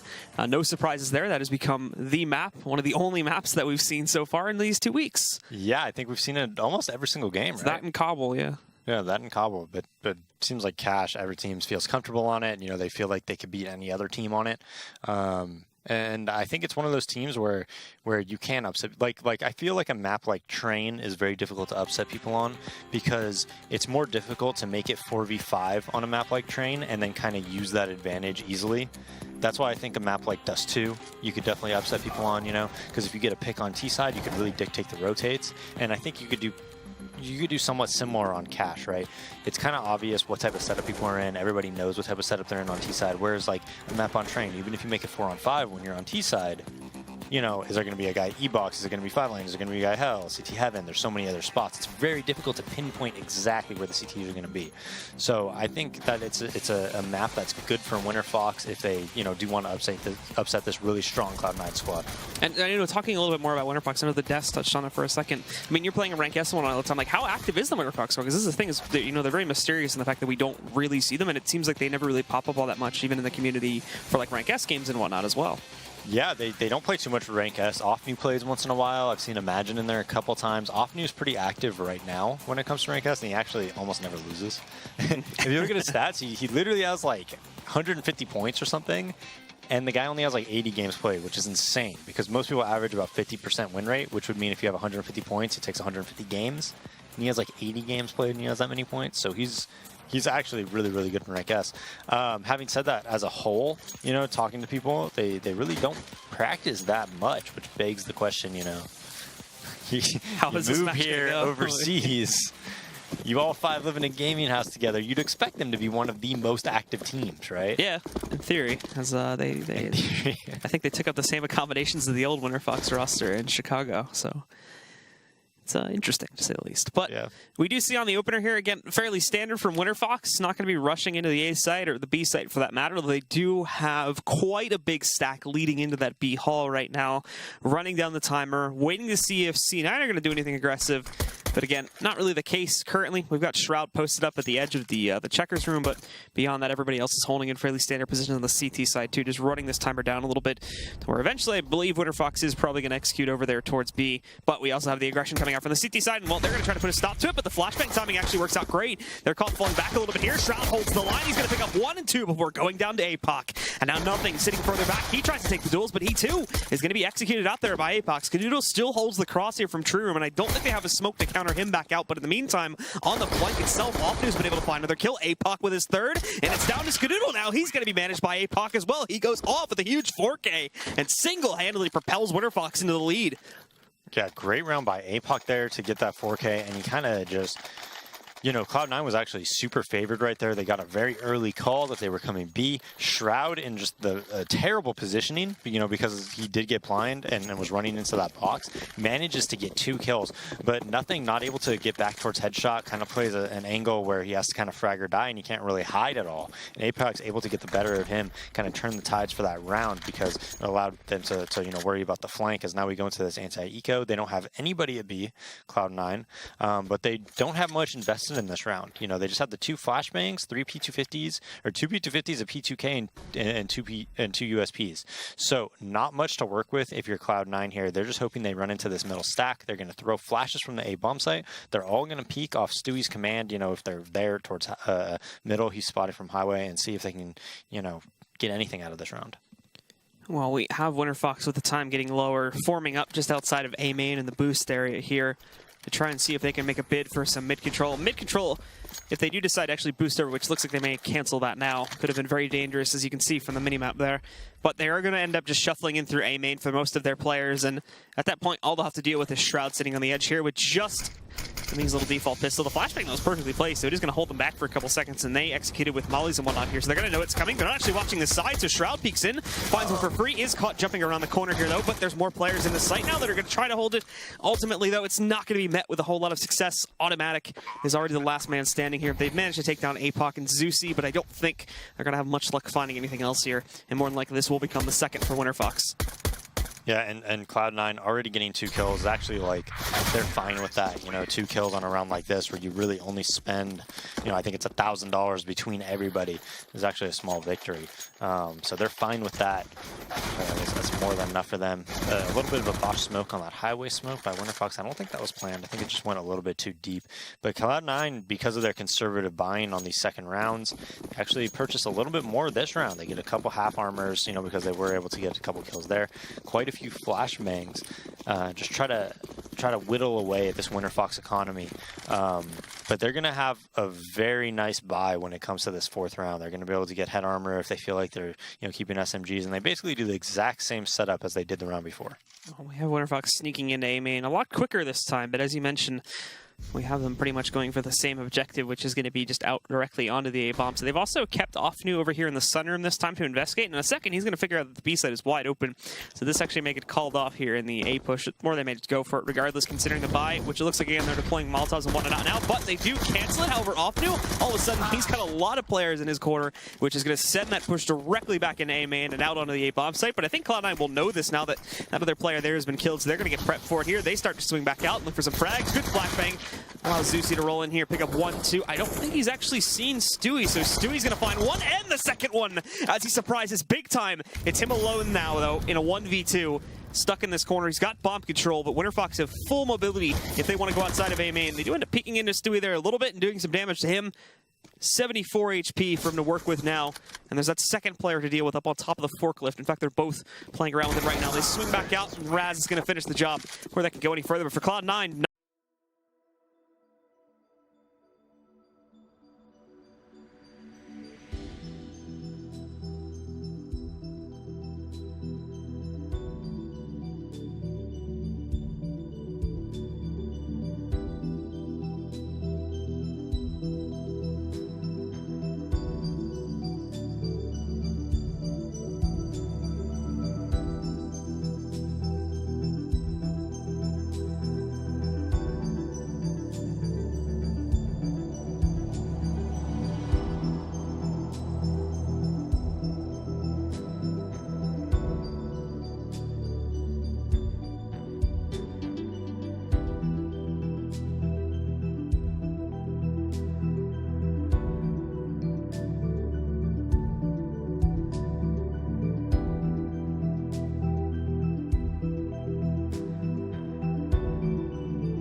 took out 3 out of 5 of their players there, and also getting the other 2 from the last round is going to do some decent damage to the T economy heading into the first gun round. Oh yeah, and very good round by Cloud9. They're extremely happy with that, getting 2 kills from the second round, 3 kills there. If they win this round, WinterFox will probably buy the upcoming round, but it's going to be a very poor buy. It's not going to be anything to write home about, so it's going to be much more difficult for them to win 2 in a row if you're WinterFox and set Cloud9 on an eco. They also have a really good buy this round. They have a lot of utility. This is a lot more utility than you normally see on a 4th round if you buy up the 2nd round, but because they did that conservative buy, they have a lot of nades to work with. Cloud9, though, is in a very, very default type of setup. The only difference is that Automatic's kind of outside of Z. He doesn't really have any info at middle, and then Skadoodle is opting quad towards highway. Well, we have the rest of WinterFox in the basic T-sided default setup here, too, for the most part. They will be allowed to go for early mid control if they want to push forward here, but that'll all be on their decision, because for the most part, they've been going directly into the sites, but these have been on anti-ego round, so now in the gun round, we're going to expect things to get a little bit more complex, and indeed they shout with the boost up coming in from Zeusy first to go over top. Automatic still not really inside of Z yet, however, he's going to get a peek of the smoke and whatnot, and we'll be able to confirm, obviously, their presence is here in a moment if he decides to go through it. But he's hanging back, and again, playing it very passively. He's going to let WinterFox take control of mid and hold things from here, and they have a possible vent split coming in here in a second, too, if everything follows through correctly. Bomb, along with Offnu, still having control of the sunroom. But there's some hesitance actually moving into the site, and they're going to have to go for this soon. Time's getting low now. 34 seconds remaining on the clock here. Still a 2 solid players they have to deal with sitting up on the platform on the side, although their positioning is going to be very limited. Nothing. He's not peeked out yet. Shroud got hit for about half of his HP. He's going to be flying to the left side. He doesn't even see it. Zeusy executes both of the players on the platform. Nothing has found one pickup on his own, but for the most part, WinterFox are shutting this one down. It's really Automatic here that I don't think they've seen around this smoke just yet over here in the tree. Well, they're going to find him pretty quickly there. Zeusy again shutting out another player here. That's his 3rd kill in the round and probably going to end up being the final one, as Stewie's not even going to attempt this. He's just going to back up and let WinterFox get a 4th. Yeah, and a round that WinterFox, really positionally speaking, had no business winning. Skadoodle pop flashed Stewie into A main. He had complete control over that, so he rotated to truck, and Stewie was actually watching highway from fork, so they knew there was almost no A presence. Automatic was rotated towards B, so they essentially had 3 players there. There was a botched CT spawn smoke, and you don't expect a team to win a round on their T side when they hit B. There's already 3 players there. There's no CT spawn smoke and a 4th player coming heaven very early on.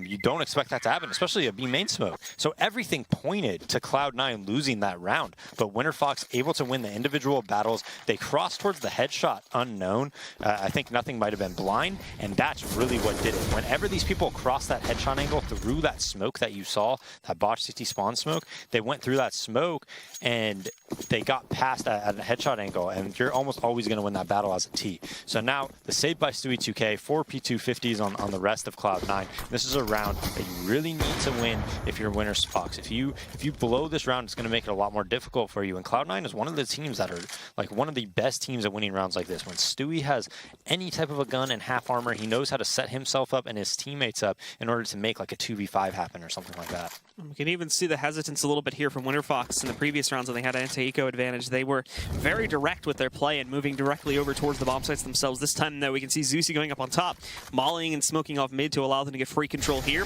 We do have some aggression from the CT side that you saw there, allowing Stewie to get free control. This is an area that he likes to play around with a lot, but obviously nothing in there at the moment.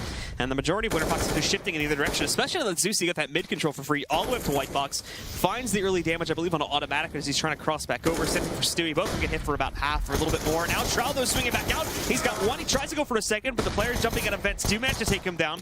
Good flashbang from nothing, though. He's going to hold them back for a couple of extra seconds. Those reinforcements need to get here right now. And unfortunately, they're all being executed, including the player wielding the rifle. He's gone down. All that's left alive is Skadoodle, and he's sitting way out in mid right now. So it's definitely going to be a 5th for WinterFox. And a fairly clean one at that, if we assume Skadoodle doesn't get any more kills here. Yeah, and the execute on B happened. The reason it was almost like the same round kind of played out as the other one, the round before, except this time they went a little bit quicker. So Cloud9, they cleared A main, but as they cleared A main, they were already hitting B. So the rotate was already contested by the WinterFox guys, which made it, you know, a cleaner round win where they weren't really in any type of danger to lose that round, I don't think. So they end up keeping 4 alive, and WinterFox is off to a great start, and I think this is something that they really needed if they want to end end up taking this game. Skadoodle picks up the M4. He's running away. He's going to save in CT spawn, so a small victory for Cloud9 there, but not the round they wanted. I really do think they are one of the best teams at winning rounds when like Stewie has a gun and everybody else is saving. He really knows how to make it like a 3v4, dictate where the rotates are going to go on the T side and take a small advantage and leverage that into a victory. I think they're going to go with the double op setup here now. So we'll see if they do a 1-3-1, 2-2-1, or what they decide to do. Skadoodle going, opping towards B, Stewie towards that middle right now, just runs right towards Highway. And Skadoodle, again, holding back over here as well, waiting for the early pressure to work its way out from Winterfox. There are 3 players at the entrance to this B hallway here, but none of them look like they're going to cross anytime soon.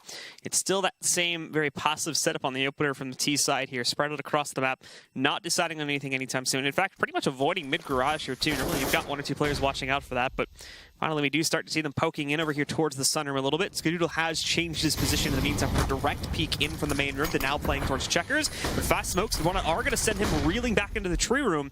Thankfully, there's a smoke covering the cross at T main as well, so he's not going to be knocked out just yet.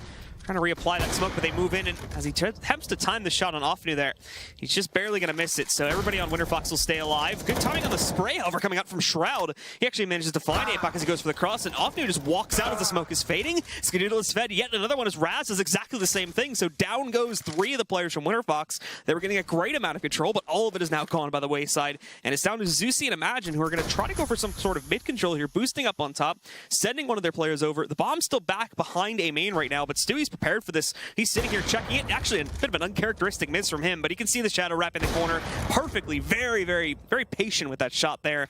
Allows him to easily execute Zeusy, and now it's just Imagine a 1v5 and only 30 seconds left. He's going to try to make a bid for the A bomb site here. Molly going back. That may send nothing out. Possibly a small reward, but doesn't end up working out. He just barely survives it. He does sneak in this kill onto automatic, but now as he wraps in, he's actually going to find nothing too, so sort of making the best of a bad situation there, but at the end of the day, Stewie does close it down. Yeah, a bit of a team flash going on for nothing there, so he's probably not happy about that, but Skadoodle does a great job in the headshot angle, gets one, quickly pops up to take out Raz there. Great B-hold by the C9 team. And now, all of a sudden, C9, we'll see if they can get a run going, right? They still need to win this round to make sure they're not going to eco. Stewie, again, going and opping towards Highway. Smoke comes down middle, and he looks like he's going to challenge on the boost here. Raz is already up on top of it. He sees it, but Raz is just able to get out of way before we see the actual execution coming in from Stewie. Molotov, though, is going to send Raz directly over, I do believe. He doesn't manage to back himself away and wrap into the corner, but now as Apoc is also pushing back out, it's 2. Quick frag for Stewie, looking for a third. The doorway, a missed shot actually from Raz is going to give away his position, and as he jumps over, it's going to be another miss from Stewie, but he's already executed 2. The job certainly being done here, and the rest of Winterfox are going to have to once again try and make up for lost players early on in the round, just like last time. Molotov is going to send Imagine back, but not before losing about 40% of his health. And now Offnu swinging onto Highway here. He's been spotted by Skadoodle. They already know the pressure is working its way out from mid. The bomb is actually going to divert from this push in both Squeaky and Highway and try to shift itself over towards A main. Now they can add another angle to play with this one, but Offnu is going to have a tough time. He's got utility, but he's not using any of it right now, just trying to remain quiet, but it doesn't work out. Automatic is going to knock him out of the round, and it's Imagine and Raz, who also really can't do anything right now. Still smoke covering the Squeaky doorway, and Raz peeking on his lonesome again. He doesn't really have much to support him either. A single flashbang to work with here, and many angles where he could be peeked from and immediately knocked out. The patience on Imagine, though, it does pay off, as he's going to be able to take down Automatic. That opens up the wayside for them to try and push back in from A main, and Imagine really just holding off the entirety of the Highway to allow his teammate to get in more here, but it's not going to work out again. Stewie is on point with these op shots, and he executes Imagine, leaving Raz as the last man standing. Hasn't found this player up on top, and if he peeks him out in a second, there you go. Shroud will execute, and it'll be Cloud9 picking up a second. Yeah, just early kills by Stewie 2K over at Highway. Beautiful shots by him. I mean, the mid take, though, he's coming out of a mid smoke towards Highway, fighting an opper, and they know he's there. So very questionable decision by the Winterfox guys to challenge him there, I think. If you're going to want to do a take like that, you really need to have well-placed flashbangs, maybe a nice Molotov there or something like that. But just you got to bring more to the table if you're going to push off an opera there. Skadoodle, though, he's going to fight these Tech 9s right here, and they have 4 smokes and a flashbang, so a very odd purchase by them.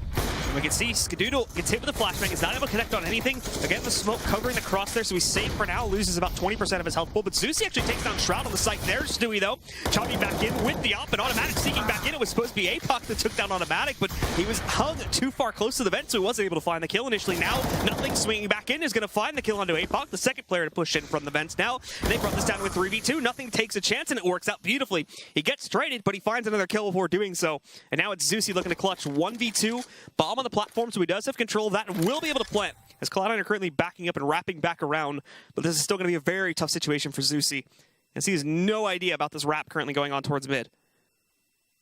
Yeah, and that's the second time that Winter Fox has actually messed up that spawn smoke.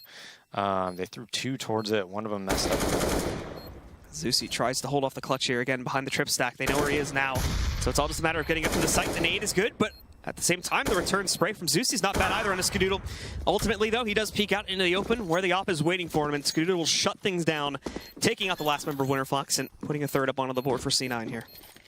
Yeah, and I think once he saw that two were there, if he drops headshot, I think he actually would definitely win that round. I think that's the most powerful position. Whenever you're playing post plant, if you know they're not coming from spawn in heaven. So he gets a nice shot on off new with him and Skadoodle on that double spawn, but that was almost a Winter Fox round. If they just tighten that up a little bit, they wait for the smokes to bloom, they don't botch one of them, I think they probably do win that round. Skadoodle get lucky to get out of there with his life alive. I think it was Shroud or Nothing that was in the site laying down cover fire as he got blind and ran away towards CT Swan. Yeah, and it's Shroud that ended up dying there early on, which kind of started the chaotic events. And Winter Fox having the minimal investment they had in that round too, it's certainly not bad that they're able to accomplish it. So now they're going to get an even better buy here, and will be that much closer to trying to break Cloud9, considering how close they brought them to the brink on that occasion. So we can see actually a lot more aggression from the CT side to try and hold better control of mid. Nothing very active in the vents presence there. Molotov going up on top, a bit of a team flash is going to hold Winter Fox back here for a minute. Thankfully, nobody's peeked out from Z, and they have it covered with the smoke, and there's Nothing now down below, holding it what should be a one-and-done corner, and it will be in that case. But however, Automatic's going to take a position up in the cubby here, chiming in for two more. Now a third, Raz, Offnu, and APOC all going down to him. It's just Imagine, and he doesn't even have the bomb with him right now. That's still sitting in the garage. So he's got A control, but he's nothing to work with upon it here. Peeking out, he spots Stewie, he can't find the shots, and now he's safely tucked behind the barrel. And as he tries to drop back down, Skadoodle is going to find that last kill. Yeah, great hold by Automatic there. And even though Nothing is in a one-and-done spot, he's taking all the attention. As long as he does get that one kill, Automatic's going to be able to definitely get a freebie there. And then, you know, as good as he is, if you know, he's able to get two more. So if you both kind of play positions where you could play off each other like that, you're going to have success, as we just saw there. But a very sloppy mid-take by Winter Fox. I mean, they get on the boost. They don't time the flashbangs right. They're getting blinded by each other as dualies come out for Raz. And it looks like they're going to try this B play again and to fake it and then bring bomb out of the vents. So Cloud9 usually plays a very disciplined CT side. They usually don't over-rotate too much. But yeah, they're coming out of the door already, not vents, excuse me. Skadoodle holding the site. Big whiff by him allows Imagine to get that kill. But he's all alone right now. Stewie knows that. So he knows the bomb's down. He's going to be able to get in position and hold that. And Raz with dualies, I mean, this is not going to work out for you. Well, we'll see what he can do. He's even got to jump up on top of the box to try and retrieve the bomb itself. So basically, as soon as he goes for that, he's probably going to be a dead man. Holding, again, trying to work with the dualies here, seeing if he can pick up any kills. But yeah, he's been found out, and they're just going to pretty much overwhelm him there behind that box on the forklift. Pretty easy closeout on that one for C9. They did do a good job. The Winter Fox guys do a decent job of brute forcing their way out, but ultimately, again, they do kind of get shut down by C9 on the retake. Yeah, very, very puggy strat there. I mean, they tried to fake it because they did have pretty good success doing that the round before with Tech 9s a couple rounds earlier. So they thought maybe they'd bite off of it, but they don't. They don't over-rotate, and three guys coming out of door into, you know, Skadoodle's off, two players at A. No support from A main is a tough task. Well, Stewie now getting aggressive. This time, however, outside of the B-bomb site, working out for him, though. He's already found Offnu. Someone tried to push very quickly through those B-halls, and he met his end pretty quickly, too. And now Automatic is prepared for a counter boost. There's a lot of commitment from Winter Fox already inside of A-main, and they do not have a presence at all back outside, like towards mid and whatnot. So they're just pummeling them in this round. Stewie got a second kill, pushing even further, and now Automatic is just playing with them, moving in. over the boost, gets one kill there, drops into A main, finds yet another one, and it's just on to Imagine now. And all he has control of currently is the area leading up to the squeaky hallway. He doesn't even have the bomb anymore. That's been lost to nothing. So he's got to just sit up here, hope he can try to fish himself out a couple kills, and if not, well, it's going to be a quick end of the round. There's one, tries to go for the second, but nothing will put an end to it. Yeah, and I mean, they knew where he was. He opened the door, so 1v5 and you're cornered. Not much that you're going to be able to do, but Stewie 2K, see, when you do those B main nades, you smoke the entrance, you molly, they throw a molly behind Stewie, but it doesn't really matter because he actually anticipates what you're doing and are going to do, and he pushes up to the B main box, and unless you're throwing a really good flashbang or you're, you know, at least nading there, it's very difficult to push him off. It's kind of like a counter if only one player is there. If they come with 2 or 3, you could usually take that guy out, as he kills one, but doesn't expect the scout by Zeus as he gets a very, very nice headshot onto Stewie. Hopping that aggressive playstyle at B kind of opens it up a little bit. They're going to counter boost. They're going to hope that Imagine can kill nothing here. And even though he sees him and has the jump, nothing's able to get that kill. The lead shot of B all alone in the 1v3. And now Shroud is waiting for this one. He actually is going to get overwhelmed a little bit here. So Apoc grabbing that kill, automatic rolling in from the backside. But Zeusy, these scout shots coming in to save the day before things get too out of hand. So this has been evened out. And obviously we can see nothing in the vents, but he's going to wait a second, I think, for Skadoodle to get into a better position so they can try to retake this together. Zeusy at 11 HP. He certainly backed up from the fray over there into the B halls, but at the same time, they should be aware of his general position since that kill that just happened a moment ago. Oh, and he gets another one now against Skadoodle. Edges out the headshot. Finally, he'll be taken down by nothing, but the damage he's done is absolutely massive for a round like this. Now, nothing's going to push in. There'll still be a victory for C9, but just barely. Nothing survives it with 2 HP. And at the end of the day, massive damage once again is done to their economy here as they're going to lose 4 to 5 of their players.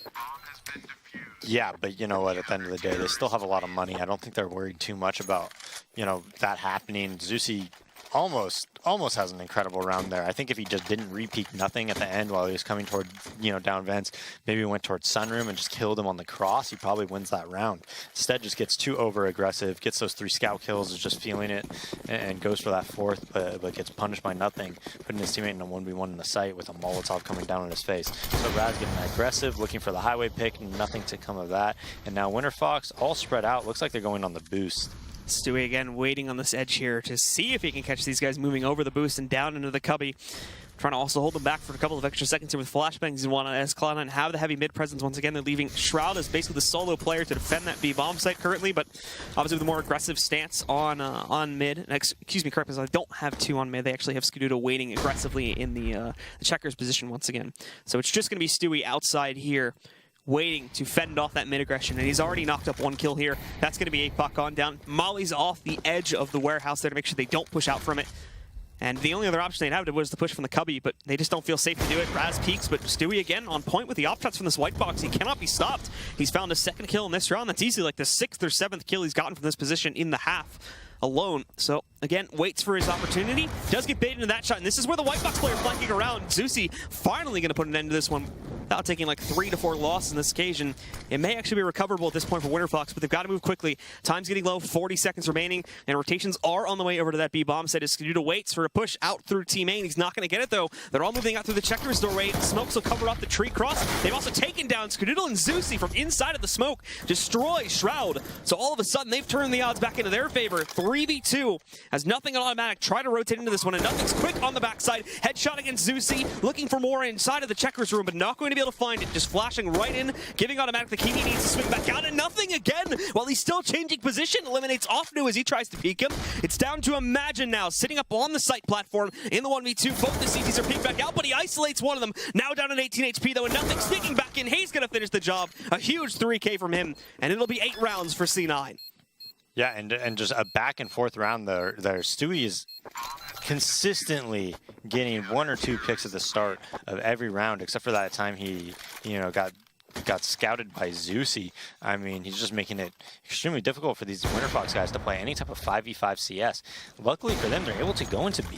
They're able to kill Skadoodle and Shroud at CT spawn. And then again, nothing retakes. That's twice in a row now that he has retaken the B site almost by himself. And, you know, those post-plant positions by Winter Fox, they should be winning those rounds. And it just seems like every time they get in a position for them to even win a round, you know, Cloud9, nothing specifically, is able to, you know, just just do something crazy and have a nice retake. Zusi already sneaking around to see if he can find himself a good angle to play with here inside of A main. Nothing to be seen yet, though. The C9 smoke has stood up perfectly, so he is going to have to wait this out for a couple of seconds. But he's also kind of pending out the aggression here, since it has been a common theme inside of A main. The flashbang's great, but nothing as well got hit by it, so he wasn't able to commit to it. I do think they realized Zusi is sitting up the corner, though, as nothing was looking directly towards that when he did attempt to move in a few seconds ago. Eventually, though, it's called back out, and he's going to shuffle himself to the back of the bomb site here, just wait for the hit should it come in this direction. And while he's going to have to be on point here still, as at the moment, there isn't a lot of defenses. They're going to have to rotate up from like highway and whatnot. Stewie, very aggressive angle, though, at the bottom of the counter boost position. He finds APOC on this push up. There's nothing else here, though, so they need to get back up to the A bomb site as the other four are getting ready to move in, but they've detected it. 50 seconds remaining as they do start to push their way back in. Nothing yet to actually peek out and challenge as he gets two lined up, but only gets one. Now Automatics arrived, however. He's put the bomb on the ground, and Optu doesn't even expect him to be back there. Miscommunication of some sort. He's still looking towards highway right now. Raz is the last man standing, and Automatics is going to finish him off as well. And that'll be the 9th for Cloud9 as they have a dominant lead, regardless of if WinterFox claim this last round or not. Yeah, Stewie is playing with extreme confidence right now.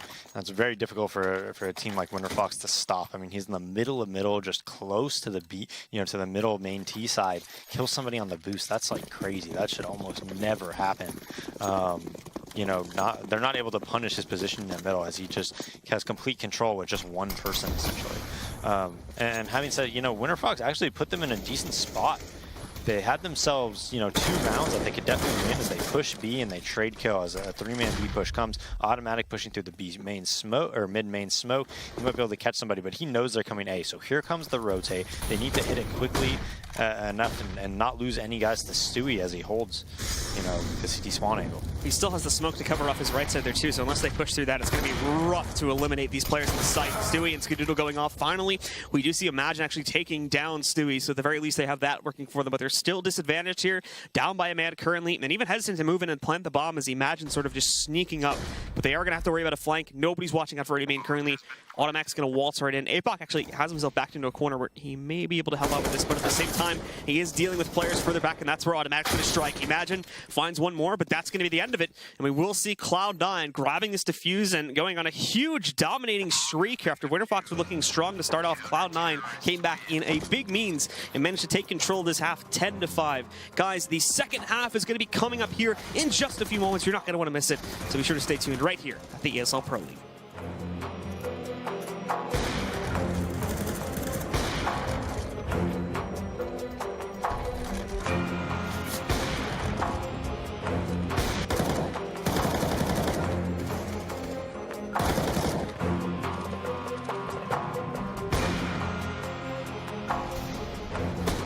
ESL Pro League is brought to you in part by Logitech G, Pay Safeguard, Mountain Dew League, and ESEA.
ladies and gentlemen, welcome back again here. It's WinterFox versus Cloud9. WinterFox, well, they started off strong here with a fist run victory, got themselves to 5 rounds, and then immediately after that, Cloud9, I think, Brandon, it was almost 10 straight, if not. It was like, 10 straight, yeah, it was. yeah. So all 10 rounds after that were all theirs, and pretty much in dominating fashion, too. So now the big question is, you know, what is WinterFox going to do to try and come back against this? Well, they had an opportunity there to win 2 more rounds and at least have 7. But, I just tweeted out, you can't expect to beat a team that is better than you when you lose rounds that you're supposed to win, right? Yeah. It's kind of like, in basketball. If you want to beat a team that's better than you, you got to win like the 50-50 balls and things like that, right? Those rounds that you lose post-plant wise to Jordan at B and nothing at B are rounds that really kill you later on in the half when you're your WinterFox, because this Cloud9 team, generally, they're probably going to win more gun rounds than you, right? So WinterFox's win conditions, you can't blow those rounds. Maybe if you win both pistols, you actually have a good chance of beating Cloud9, but not if you blow those rounds. You just can't do it. Say they did win those 2 rounds, Blue. If they end this half 7-8, they pick up the next pistol and they don't lose the anti-eco, right? It's 10-8. Maybe they take a couple risks, right? With some stacks here and there. You win an important gun round because of that. All of a sudden, you're in position to actually win the match and win this game on cash. You're probably not going to win if you play straight up. You're probably not going to win if you lose those post-plant situations where you're supposed to win those rounds, right?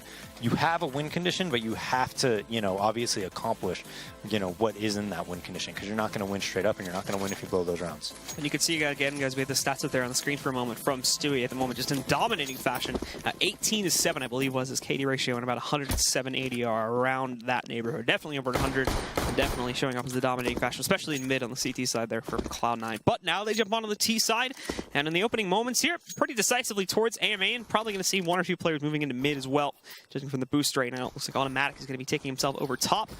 So 2, actually, will be moving in there to try to get a little bit of control and resisting that. Well, thankfully, it's the star player so far from WinterFox, the one that has found himself in quite a few good situations, is going to be Zeusy. And in a moment, he's going to have to try and resist this as nothing pushes his way up. It does end up just being the 1, however, as the rest move in either Squeaky or A-Main to push into it. And they're keeping themselves quiet right up to the threshold of it. Zeusy, though, basically has that free kill against Nothing, but he can't actually find the headshot right now. Nothing switches over to something else, though, and that's what's going to let him execute. So the highway pressure's dead. But meanwhile, on the bomb site itself, things went a lot better. They executed, imagine, and beyond that, they were basically playing off the site. So that was all they really had to worry about there. They managed to get themselves back into it, but now the retake is already working its way back over here from the WinterFox side. It's even. It's down to a 4v4. Automatic chiming into the forecourt, though. He's got 1, a flash against him, but it doesn't seem to matter. APOC running out of ammo. That's going to spell his own death. They've got Opnio as well, down to 1 HP. Down he goes. Raz trying to hold, but he's only going to be able to claim 1 more as Cloud9 get to continue their dominating fashion. Now 11 rounds straight leading into the second half here.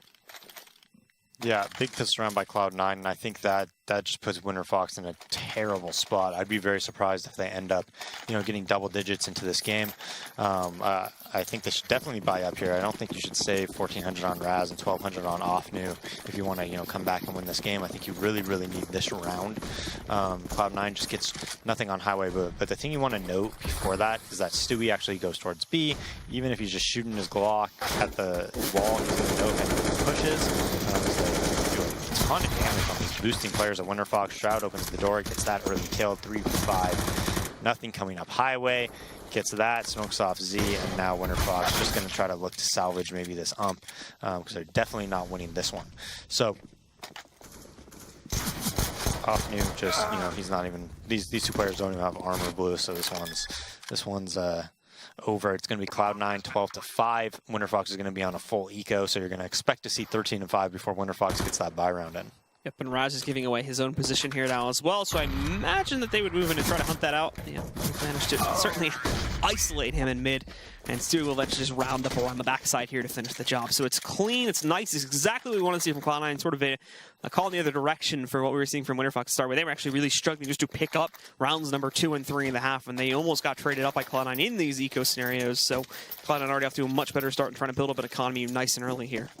Yeah, and I think, as we just go into a full eco here, I think a match like this really shows how much, honestly, just a step above and better, like a player like Stewie is than the majority of the Pro League teams. He's re-peaking things. He's not afraid to because he doesn't get punished. He's putting himself in positions where even, he probably shouldn't even get kills. It doesn't matter because, these players, you know, the rest of them just don't know how to punish him simply, right? As they just run into just a slaughter of automatic and nothing, you know, pushing this B site. Stewie's all the way at heaven. Off move, even though he dinks some, still dies. But, you know, he just gets away with anything he wants, essentially, is what I'm saying, Blue. You know, he re-peaks, it doesn't matter. They don't have somebody set up to trade, right? He plays positions where it doesn't, you know, where he's not inherently favored, right? He's not afraid to get super aggressive and just change rounds by himself. And it's something that WinterFox just does not know how to counter, and I think a lot of teams in Pro League don't. And he just, you know, it's just like his playground. So he's going to go out middle quick here. 3 people towards B, 4 people towards B, and 2 are stuck in checkers right now, but they do have 3 players here. However, Stewie's going to roll right in through the vents and put an execution on that. Stewie just waltzing in through this Molotov as well. Opnu's still on the site. He does take down Stewie, but the trade rolls in really quickly. Cloud9's still keeping this in high gear right now. I was able to push through these rounds as quickly as possible. It's down to Imagine and Raz. Op and M4 to play with, but 0 utility to work on. However, they're completely out of it. And they're still going to basically have to sit here and wait down the timer a little bit and wait for that smoke to dissipate, so they do have an easier path back into the site. But this is giving all the time in the world for Cloud9 to get into post-plant positions and basically make this retake impossible. And I think that's the judgment call that WinterFox is going to make here, is that it is impossible. We're not even going to attempt it, actually. And they're just going to fall back to save the rifles instead. They're going to hand this round over to Cloud9 as they basically rush their way into another round. Yeah, you don't actually take that much damage when it's your teammate's Molotov, so that's why he's like, he doesn't really care if he's running through it. I think it only did like 20 damage. If that was like an enemy's Molotov, he probably would have taken 50 or 60, and you might have seen something different. But WinterFox even had 3 players there, but you know what they didn't have? They didn't really have somebody watching those vents, I guess, because Stewie just literally ran out middle, went to the vents as fast as humanly possible, and shot 2 players in the back of checkers. And they wanted to do a 3-man push, I believe, and, you know, Cloud9 just takes a risk, essentially. They're saying, hey, we're just going to do a quick, fast strat. I don't even think they had anybody torching them at all. It completely counters it when you have somebody coming through the vents that quickly. Yeah, so off of that one, again, Cloud9 are pretty much set up here now. The force will roll in from WinterFox, because obviously they're not going to be able to run, what is it, like 10 rounds straight. So they just decide to go for it right here, since they save the rifles and whatnot. And it is going to pretty much put them on empty here. And it's not even the greatest of buys. As you can see, quite a few downgraded rifles, 2 SMGs in the mix there. They still carry the off, of course, from Raz in the previous round, but that's pretty much it. A little bit of utility here and there. A lot of theirs has already been used. They're down to just a couple of Molotovs and smokes in the flashbangs, of course. But Cloud9 have taken a step back in terms of their pacing here. Not going to go directly into it this time. They're just going to pretty much open it with the default here and probably run to the timer a little bit and then go for a standard execute. As at the moment, they don't have any worries in the world, nor have they really been had to deal with much of an aggression from the CT side that would require a lot of change up in strat on their part. So we can see Automatic, and I mean, he's not even scared to directly peek this right now. No one else from WinterFox is watching out for it. All they have sitting on the site is Imagine, and he's ducked behind those barrels right now. Automatic can spot the head. A little bit of trouble actually finding the shot, but at the very least, he's been able to find that player. Stewie, in the meantime, executing Raz. Automatic finally does overstep his bounds there from A main, as Imagine wraps back up. And APOC as well, swinging in through mid. There was nobody watching out for that, apparently, so Nothing. Wow. That swing onto the tap from Zeusy. Beautiful from Nothing. He is traded off by Opnu, though, and that's going to put this into a 1v2. But the remaining members of C9 are regrouping outside of A main, but they should be able to get the bomb back at the very least. Yeah, and they got caught on the fallback there, you know, because of that flank. But Stewie was in B. He had B all to himself. Unfortunately, his teammates aren't able to get him, to, you know, with the bomb there. But he knows that B's pretty much clear. Like, there's nobody vents. Definitely, he doesn't have to check that. He just saw somebody sandbags. Doesn't realize it, though, because it was on the edge of his screen. And they're giving up the B site completely and just overplaying A. It seems like that's going to be the correct decision as they move over here. Again, the resistance from WinterFox has all moved into this position as well. Stewie getting tagged on the way in, but no full commitment from the CTs. They should be able to hear him hopping around over there. There's only 8 seconds left. The fadeaway shot from Stewie, and Shroud's fully committing to this plan. He is going to get the bomb on the ground, guaranteeing the extra money at the very least, but it will be around for WinterFox. Yeah, I'm not sure how that guy got into the, you know, slithered through maybe middle or got counter boost or whatever to catch that bomber on the fallback.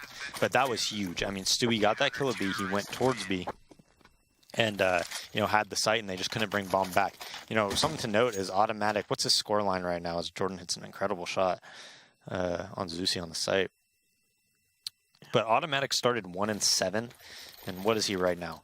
21-13. So 20-7 since then. Or 20-6, sorry, since then. So Automatic showing us some good stuff indeed. And obviously with how cleanly Cloud9 were able to start off in the anti-ecos and whatnot, they still have plenty of cash flow to burn through here. In fact, I think they may have one more force after this round. Yeah, certainly still saving enough cash to be able to do that. So WinterFox are not in the clear just yet. They still have quite a few more rounds to get through before Cloud9 even are forced onto an eco here. And they're going to be building up that losing bonus the entire time, too. Now, not necessarily your default opener anymore. They actually just go directly into A-main. And when a flashbang's out, perfectly connects onto Imagine. He can't see a thing. They're going to have no problem whatsoever overwhelming him. I don't even think Zeusie's really going to challenge us to the exception of that quad corner there. He's just falling back, giving up room to the C9 players and waiting for his teammates to rotate back in so they can actually make a real attempt at a retake here, as they're already down a man. And losing him without, getting a decent trade or one or having a decent position is just not going to be worth it at this point in time. But the smokes and whatnot from C9 as they do take control are perfect as well, because, WinterFox don't really want to test this. There's not a whole lot of room for them to maneuver currently, as they do sort of brute force their way back in. Automatic leaps in. They know he's there somewhere, but they can't see him. It's the same problem for Automatic, though, but him and Nothing are shutting this one down, and they destroy that attempt at a retake before it even pushes back into the site. They get hyper-aggressive, and it works out beautifully as they now push up to map point. And that sucks if you're WinterFox. Stewie runs out of the door with the MAC-10. Just one pop flash is all it takes. He has nobody from Highway spamming it or giving him any sort of cover. I mean, and that's what I'm talking about. That is not something that's difficult to counter. If you have anybody Highway, and when that smoke comes down at Highway, he spams the smoke, Stewie's not getting out of door, and he's dying when he comes out of door. If he's on top of the Highway, that flash isn't getting him. Or, sorry, not on top of the Highway, but on top of the ladder on the catwalk-looking door, Stewie dies. He just doesn't get punished for any of these plays, and just runs freely across the map. Again, he's doing the same thing here. Imagine leaping back down. He does actually manage to pick up that kill on a Stewie, and APOC found the same fate against Shroud there. So they have tracked this back a little bit. Nothing had pushed his way into the B-bomb site and basically got it, but now they are losing the stability of this one a little bit here. It's not safe just yet. They brought it down to a 2v3 after Skadoodle eliminates APOC. They had this in a 2v4 seconds to go, but now it's a little bit uncertain as well. They have spotted the two players outside. With the amount of time that's left, they could have gone either way. Thankfully, Zusi played aggressively out towards Sunroom, so he's going to be able to give them a very early warning if they did push towards B. Not currently the case. They are still weighing their options a little bit, but it does seem like this is going to swing up Highway in a moment as Automatic wields the bomb and does get back mid-control for free and peeking into it. Well, he had the opportunity to take down Imagine there, but can't connect the AK bullets, so falling back.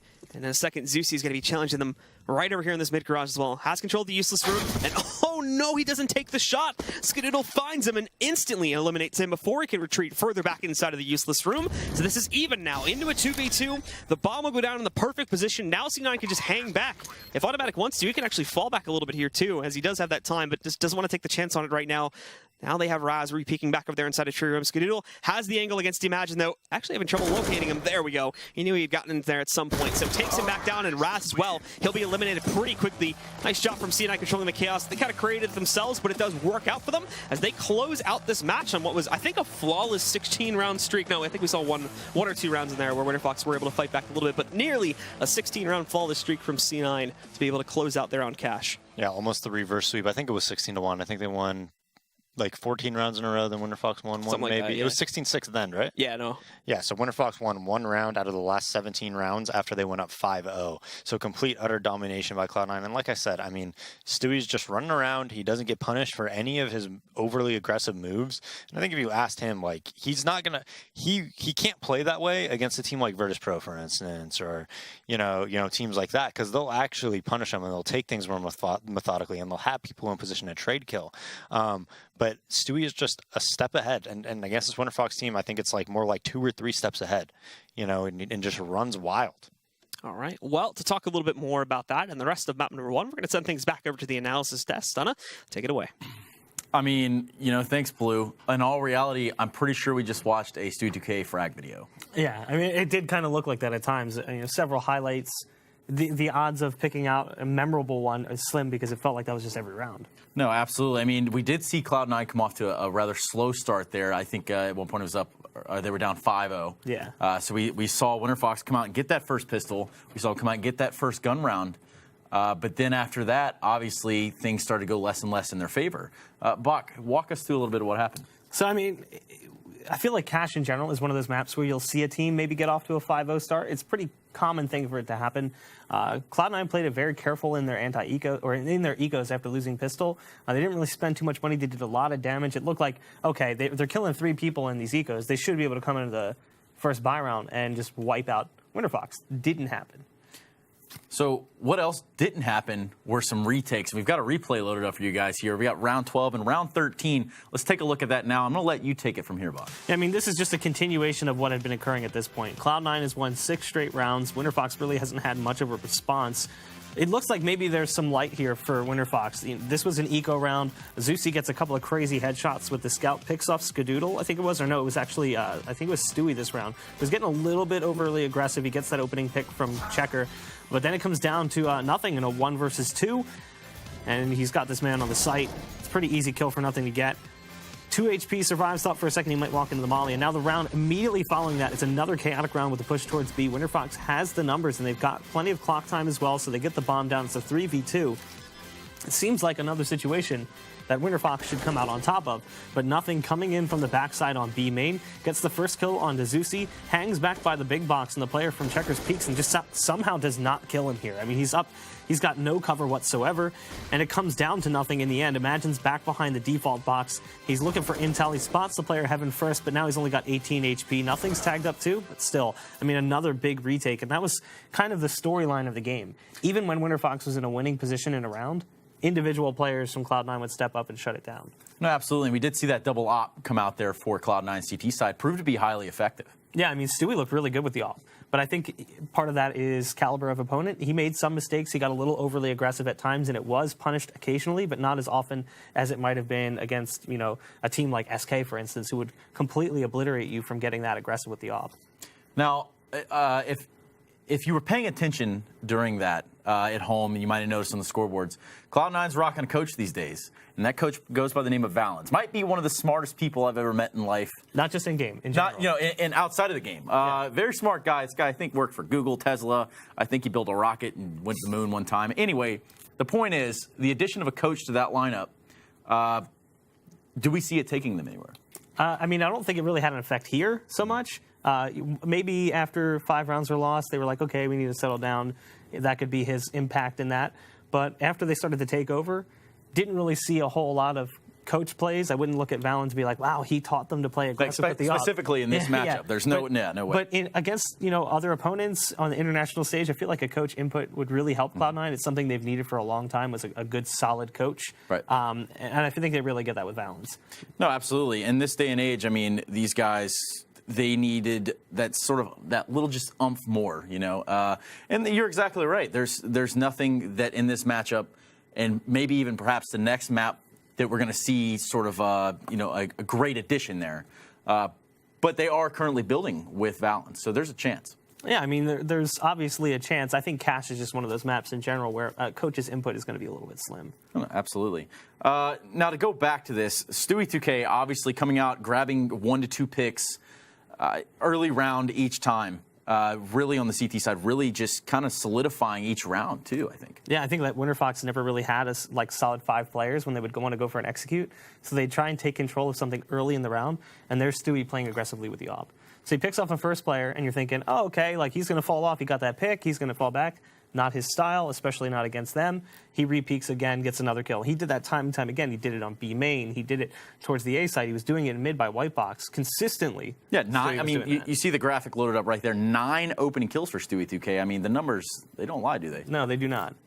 So, I mean, yeah, it was like, while we were looking at nothing as like that post-plant clutch master for Cloud9 in the few rounds that WinterFox was really able to get site control, Stewie was the reason they weren't getting site control.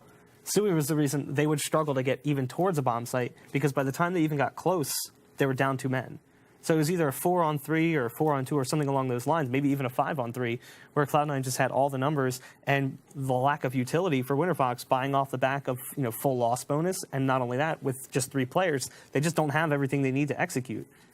I mean, personally, we did see them come off to a slow start, Cloud9 that is. And I think, you know, that some could be attributed to, hey, we just came from a LAN, get a little bit of cold start here. That's just kind of how it goes. I mean, they're not the only team that happens to. I've seen it firsthand, that, you know, it happens to these guys. Yeah. I don't expect that we're going to see that same sort of come out and, hey, guys, it's time to wake up. Let's play a little Counter-Strike. Now, I think going into this next map, it's going to be, you know, full on. Yeah, I mean, they poked the bear. The bear's awake now. And really, I mean, WinterFox had a brief period of success at the beginning, but once the bear was awoken or whatever, Cloud9 just really took over. I mean, 14 straight rounds. 14. So it was 5-0. It was then 14-5 before WinterFox was able to get 1 round.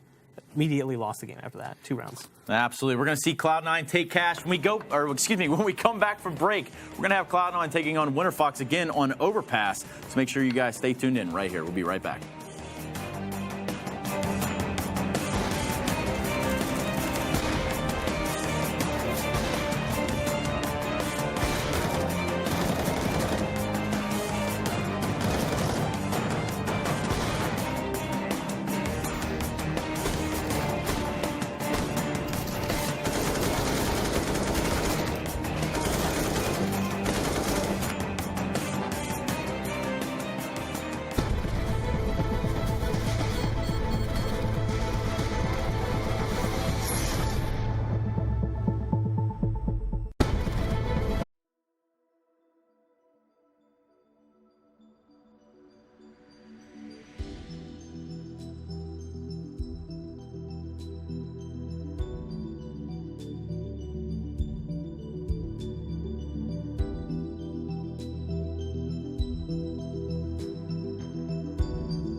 All right, guys, welcome back to the ESL Pro League Season 5. I'm Stunna, this is Bach. We just witnessed the first matchup in these 2 best-of-1s between Winterfox and Cloud9. Going in the Cloud9 favor in the first one. This one, is it a toss-up, Bach, or is it a toss-up?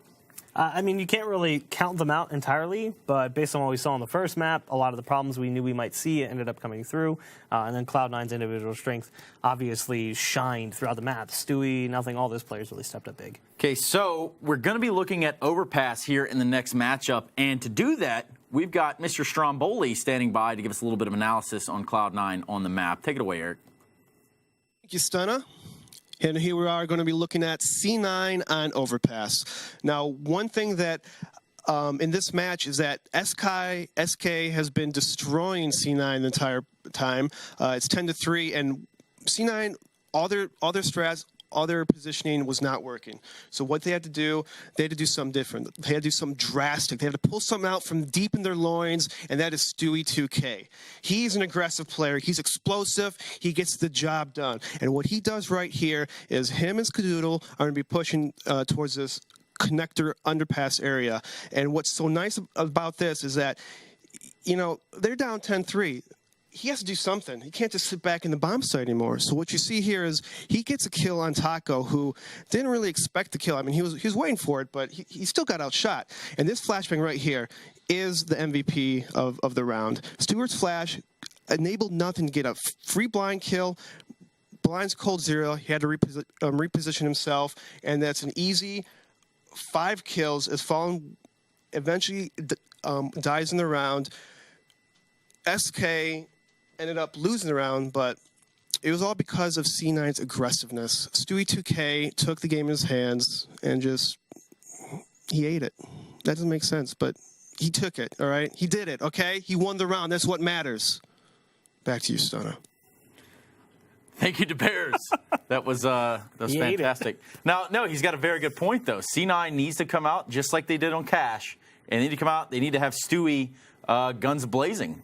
Yeah. Feel it like you were in the last map. Take the fight to the enemy, and, you know, you were going to come out on top of these guys. I mean, give me a quick thought here going on this map. I mean, Cloud9's good at the map in general. We have a very small sample size of Winter Fox, and it was always against North American teams. Cloud9 played at international events on this map. I think Cloud9 has all the advantage in the world. In my opinion, it's another quick game for Cloud9. Well, let's find out if it's going to be a quick game. Standing by are Blue and Daze. Take us through Overpass, boys. Alrighty, yeah, thank you very much. We are getting prepped and ready to jump into Overpass now. It's going to be our second map, and this one has kind of become another commonplace map. We've seen this one over the past 2, and I think we saw this one once or twice last week as well. So another map that seemingly the North American teams are wanting to shift towards. So now, though, for Winter Fox, though, this is going to be even harder in theory, right? Because the map is a lot more complex, considering how little we actually see them play in Scrim. Yeah, I think if Winter Fox was going to take a game off of Cloud9 and take a map, I think it would have been Cash. Overpass is one of those maps where I think it's a lot more suited towards teams that are more well drilled, who have played it at a higher level, and I don't think it's one that upsets happen nearly as regularly than a map like Cash. I don't think Winter Fox is going to be nearly as comfortable. I think Cloud9 is a fantastic Cash team. I think they know how to, maintain map control, get map control, and watch their back when they're on T side as well. Something that I think is also worth noting is that Stewie 2K, again, I feel like this is a map where he could just run wild. Who's the wrestler that says that he's going to run wild on you? I don't know. No. I'm sure the chat knows what I'm talking about. All right. But no, I think he could run around with an AWP. He could go connector. He could push short. He could peek long B. He could push long A. He could be in the bathrooms. He could be everywhere. He could be pushing fountain. And I think it's going to be way too much for Winter Fox to overcome if Stewie decides to get super aggro and aggressive. All right, well, let's get into it now. Cloud9 starting off on the CT side, Winter Fox on the T side, and immediately right from the get-go, Winter Fox splitting their players up.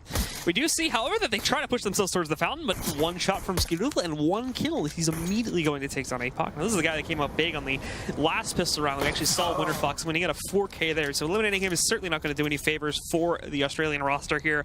Offnu getting picked off by Shroud as he tries to push up towards Monster as well. So they're already down 2 players. They've got no map control to trade out for this. They've managed to sneak up towards like the entrance of short A, and they have connector pressure, but that's about it.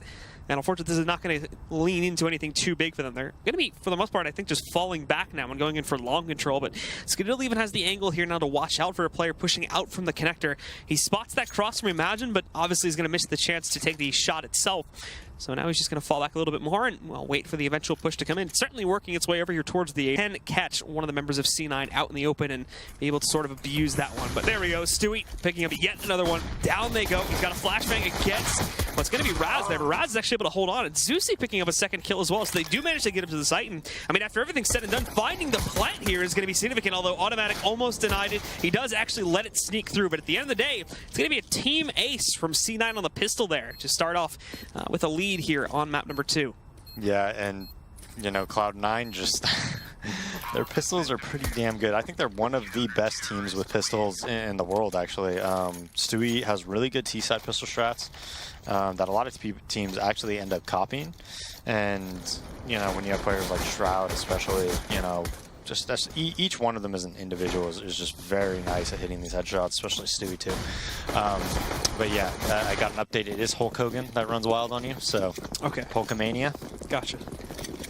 It's not up to snuff on that kind of stuff, you know? Yeah. You can't really ask me about pop culture stuff in general. It's just... Well, I can ask you whatever I want, Blue.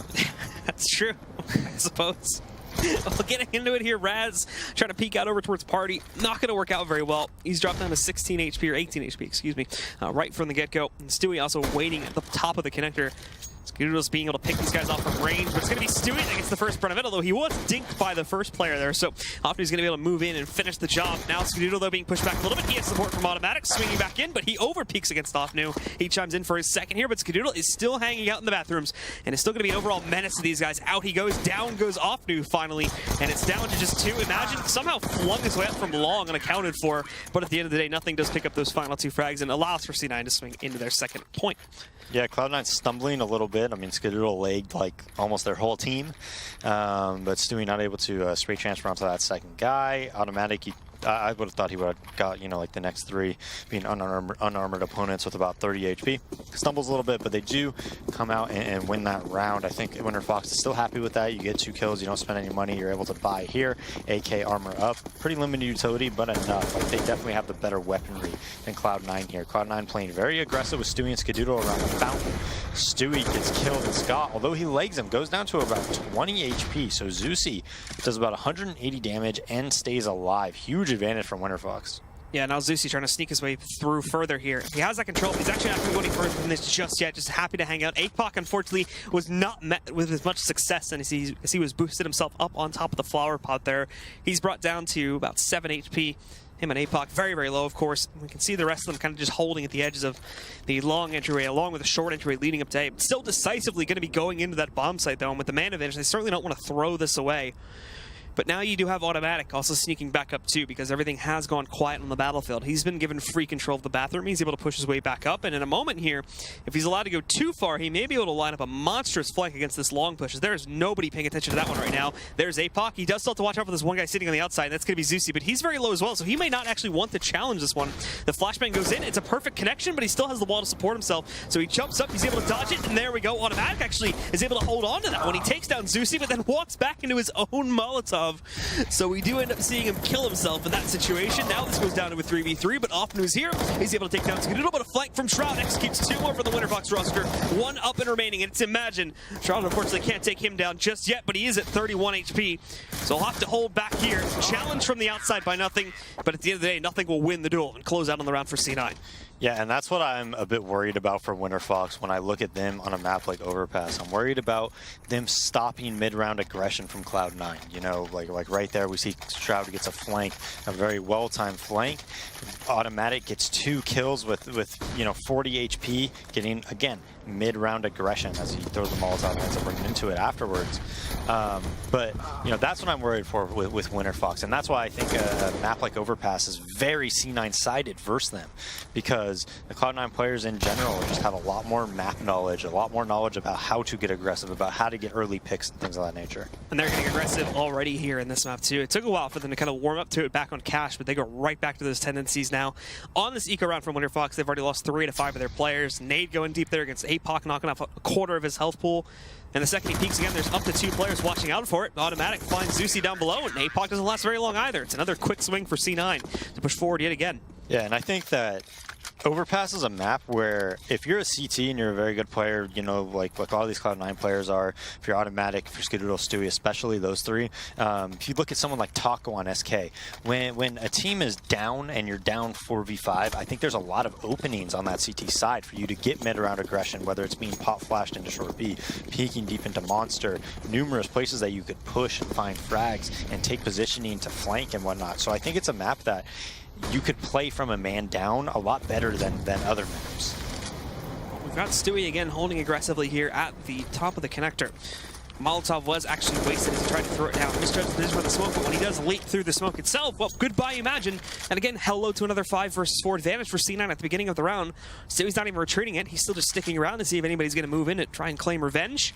It won't be the case. The 3 out of 4 of the remaining players still stuck at the kind of entryway here towards Short A. And they have another one sitting, I believe it's Offnu, back downstairs. They're trying to shift this into a B play. Good position taken up by Stewie to combo together a second frag.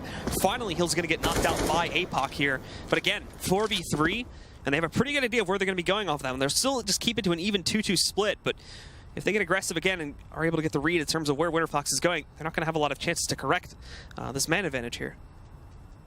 Yeah, so they're going to group up, and it looks like they're going to try to hit long B.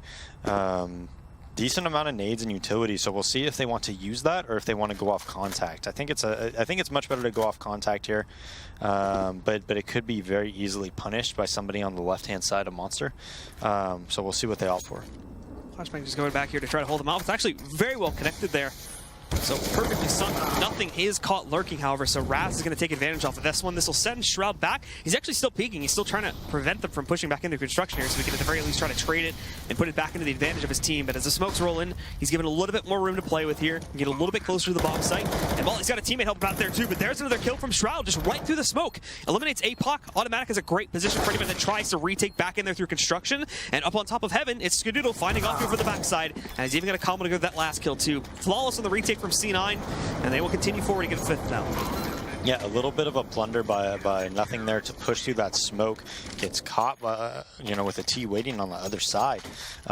Really hurts Cloud9 in their positioning and their chance to win that round. Brings it to a 3v3 post-plant situation. And it seems like any type of post-plant situation, WinterFox can almost never seemingly close out the round. Cloud9 is almost always able to retake, going back to cash numerous times. The retake happens, and Cloud9's able to do it successfully.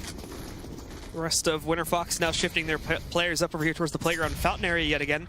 Imagine also trying to aggressively push through the connector itself, but he is going to have to deal with the player downstairs in a second, and once again it will be Stewie in that position. This time though, he's fallen back a little bit early, so he's let the T's have control of the connector, and is instead just going to play back further onto the side here, as we can see now, watching out currently for long contact, and Skadoodle playing down towards the short angle. Inside of the bathroom, we should mention too, is still a little bit aggressive, but waiting in here with the op. As the rest of the guys from WinterFox, well, they get it pretty quickly here towards the long entrance and whatnot. The rest of their team is still pretty hung back, as they're going to try to toss some smokes in here and see what they can work with on it. Yeah, so just default map control being taken, and Cloud9 in a very, very passive setup across the map besides Skadoodle, going for a little bit of information, peeking there, not able to get the kill. Throws a Molotov, has to be very defensive here, but, APOC gets overly aggressive, gets punished for it. Stewie backing him up, they're coming through a smoke. They see their shadow right before they come, and it looks like nobody else is even in position to do anything. Raz is coming late from long, the lurker is so far away, and that all stemmed from APOC's aggression, right? He got caught out. Everybody else felt like they need to push up because of that to try to trade the kill, and they all get punished. So WinterFox again losing another round and losing it pretty clean. The one round it looked like they had a chance to win with 3 alive. They didn't even get a kill after that, in that post plant. So almost every round has been clean here by Cloud9. Yeah, now for Offnoon here, he is just going to be, he's just going to try to clutch this one back out and see what he can do essentially in terms of damage or whatever. But ultimately, in a 1v5 scenario here, with 8 seconds left, just trying to save the gun, just trying to back himself out and see if he can keep this gun in play for the next one here. But as he does back away, there actually is someone chasing him, and he tried to back turn for a second there, but while he does face the duel, Shroud is still able to execute at the end of the day, and Cloud9 continue to push forward without really any losses at all. Yeah, and 6 rounds in, I mean, the WinterFox side only has 9 kills right now, and that's what I'm talking about. APOC got very, very aggressive, and his teammates felt, hey, we need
kill. Instead, they're doing exactly what C9 wants them to do, jumping through that smoke without a good pop flash.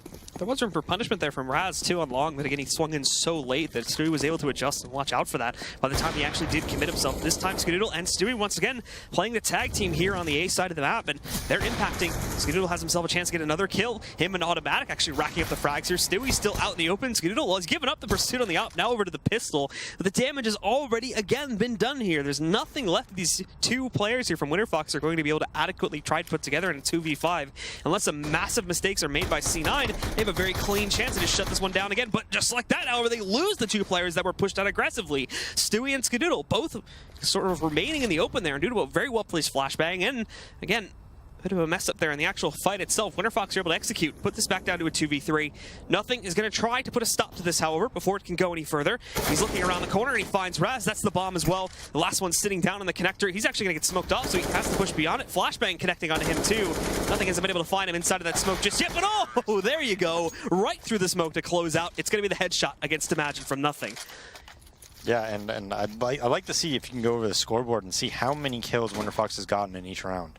Because I don't think they've gotten more than like three alive for Cloud9, 3 alive, 2 alive, that was the closest one, 5 alive, 3 alive, 4 alive, and 3 alive. So not many kills going down from Winterfox, and you see it with Cloud9's economy. Everybody's just loaded over there. So Winterfox just getting manhandled once again by Cloud9. And once more, they don't feel any need to hang back at all here. You can really use utility to play aggressively out from the B-bomb site this time. They did retire their activities closer towards A as Stewie is just kind of hanging out outside bathroom. That's all we're going to see up there for now. But downstairs, we have, I believe that's going to be Skadoodle pushed way out here and waiting. He spots the player jumping, but a little bit slow in the reaction. The nade going back in, though, that could do some damage. Not the case. The bounce doesn't go exactly where he wants it to, so Imagine is still going to remain at full HP as he falls back up the steps to regroup with the rest of his teammates, who are, again, going for your fairly standard opener, leading into an A hit, more than likely. Yeah, at least they have some map control here, and we'll see what they're able to do with it, but they have nobody on the B side, and just when I say they have map control, look where I believe that is... Shroud is, right? So he's all the way pushed up. That means they're going to have 4 towards A, and it just looks like it's probably going to be another disastrous round for Winterfox. I mean, they're going so slowly, too. So everybody on Cloud9's here. They're all ready for this hit. They're trying to set this one up here now, and nothing just popping off the flashbacks. He actually may overstep his bounds a little bit here in a second. As Apoc, though, he's not even going to be expecting that, so it works out flawlessly for nothing. Apoc just walks into his own death. Now the rest of them, well, they only have bathroom control, really, and short control to try to push themselves up to the A bomb site, and Cloud9 are certainly ready for it. Nothing, well, he's seen the big stack of players here now, and in a moment, Shroud's going to be able to move back up and really crunch this from the backside. Automatic, though, chiming in for 2 kills on the op there. A third one from him, and he's going to get the 4th. It's Raz versus the world here now, and he's trying to duck behind it, but it's actually going to be nothing. The combo's in for a second. Again, though, very, very clean. All 5 alive from C9 at the end of it. Yeah, and 8-0, and it just looks like there's no sign of Winterfox even, you know, I hate to say it, but even like competing with this Cloud9 team. I mean, like I said before, it's not like they're just 1 step ahead. It's like they're 2, 3, 4, 5 steps ahead is what it feels like. As Automatic just has an easy time closing out. They don't even have full realization of where he's playing from there. As we see the last guy checking inside of that little semi position there in between the truck and the back bed of it. Well, he had wrapped around to the other side in the meantime. So it's easy pickings for him, an easy 3K for him as well.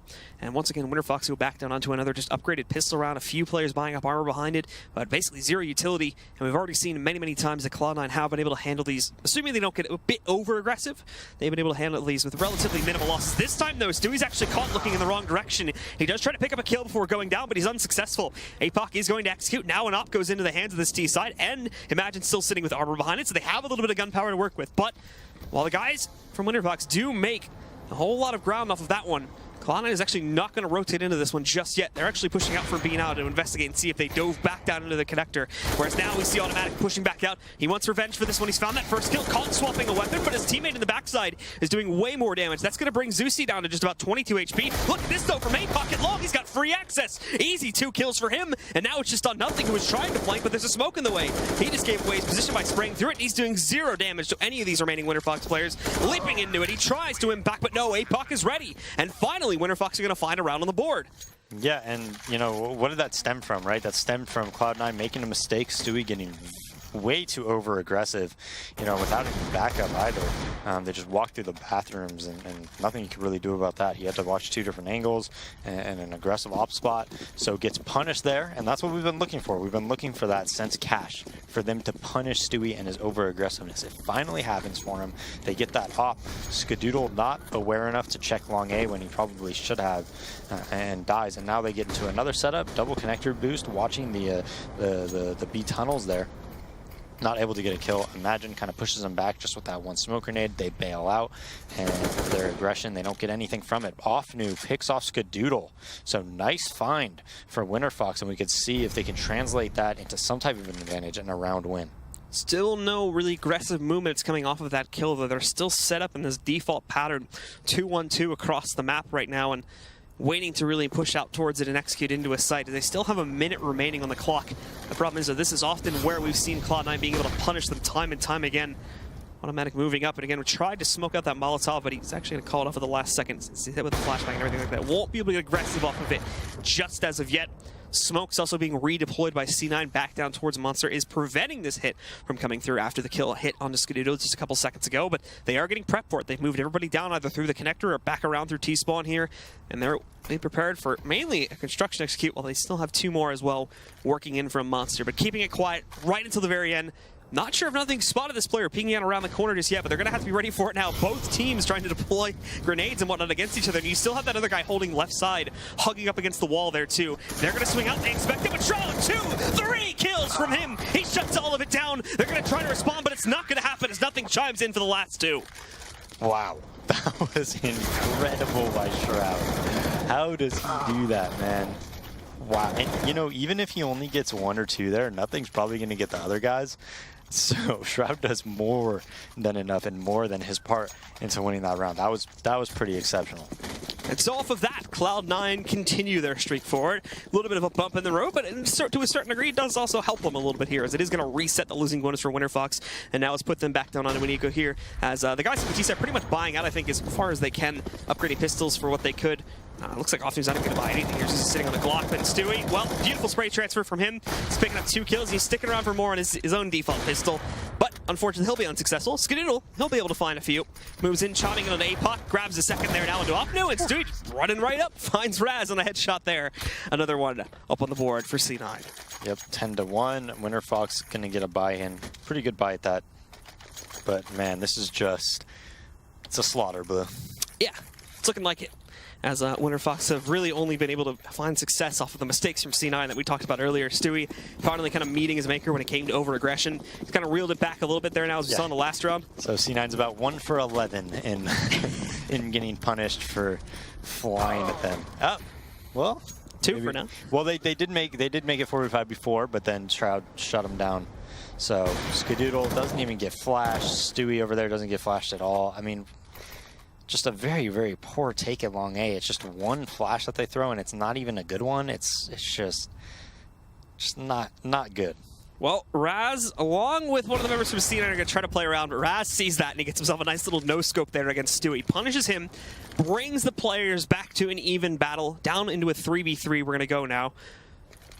But still all quiet, as WinterFox have now basically frozen all of their assets. The bomb wrapping back down to, I think, the tunnel connector right now, where they have Offnu also sitting outside near water. And in the meantime, the only other player beyond that, Imagine, is currently sitting just outside of the A bomb site, around the corner from where these flower pots are leading up to it. So it's called off away from the connector and back over there at the top tunnels as we were seeing before. And instead, they're basically just going to go push in a short here. So this falls primarily to Skadoodle to hold on to this. There's going to be a quick rotate on nothing from heaven, but the rotate from B is going to take him in. And Skadoodle's actually flashed on the way in here, tries to no-scope, but Imagine gets a jumping headshot against Skadoodle. As mentioned previously, though, nothing is a quick rotate. He swings in, but his aim's a little bit off to find that second kill. So Offnu catches the trade, and it goes to Shroud now to clutch 1v2. He's just shift-walking up from the B bomb site, trying to keep himself as quiet as possible. He will have to be a little bit careful in case they did try to play aggressively, but there's nothing up here. In fact, they've fallen back entirely towards long right now, which is actually a little bit different, considering they normally just go right into the bathrooms, but instead, They decided to take the longer route and wrap around here. It's working, though. Shroud kind of baits into this one, but he's also going to toss the smoke down here now. Flashbang goes across as well. I think he's actually outside of it, so they should be able to see him. No, maybe not. 3, 2, there we go. Offnu does spot him, and Winterfox will still close out on the round. Yeah, he wasn't even close to being in that smoke. They could see him so easily. And Winterfox does a good job of winning that, 3v3, I believe it was. A little bit lucky, though, actually, because nothing when he jumped to the right of that smoke. Had he actually taken the more common path, which would have been to the left, getting behind the car, and he would have been able to kill the planter so easily, but instead he goes to the right. And I actually think it was the right move by nothing. I'm very surprised that the Winterfox guys were expecting that, because had he gone to the left, which is what most people would do, he definitely would have been able to kill the planter. But anyways, Cloud9, they got a little bit punished twice in a row now for trying to make it 4v5, and Winterfox punishing them.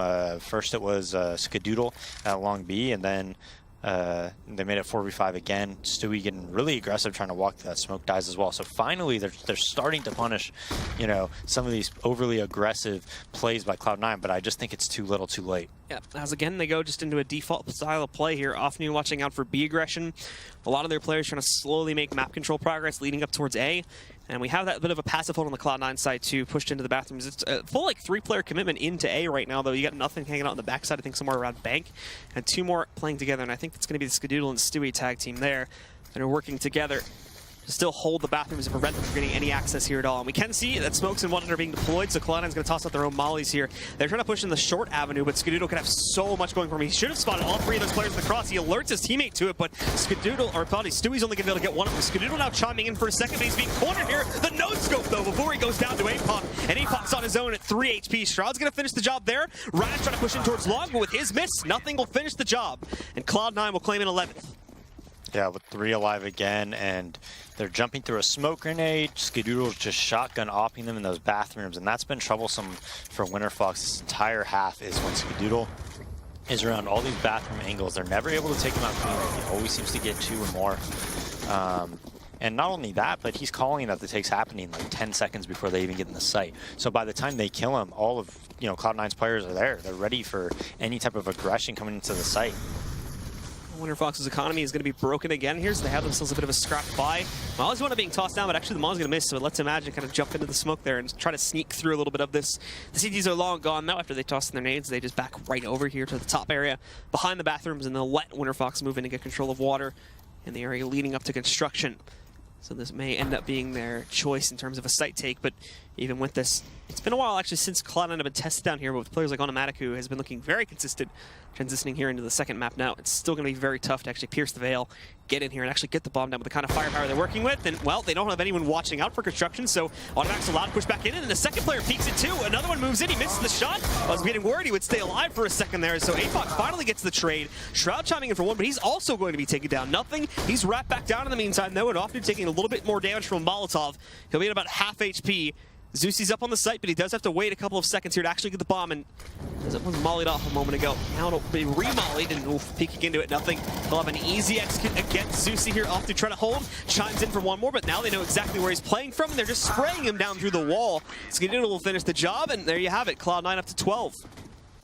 Yeah, 2-12. They're going to opt to force buy yet again this round with the force buy before. And, Automatic's mid-round aggression is short. They actually cleared that angle, and then he peeked and started getting aggressive afterwards. Gets 2 seemingly freebies. And, by the time they trade, the round's essentially over, right? They know what they are. They know what they're doing. They know where the other players are. Shroud gets the kill after Tim kills 2 and then dies. So now they're opting for a quick B play. As they try to stack up towards it, they're already going to be having to worry about a flank working against them here. They've watched out for it now, but this is bait to allow Automatic to swing out and shut these guys down 1 by 1 with the firepower that they have working for it. And look at it, Raz able to trade, but it doesn't last very long at all. And Automatic is the casual swap over to the P250 to close out the round. So there you have it, ladies and gentlemen, Cloud9 with another dominating lead here on the second map. 13-2 is going to be the scoreline.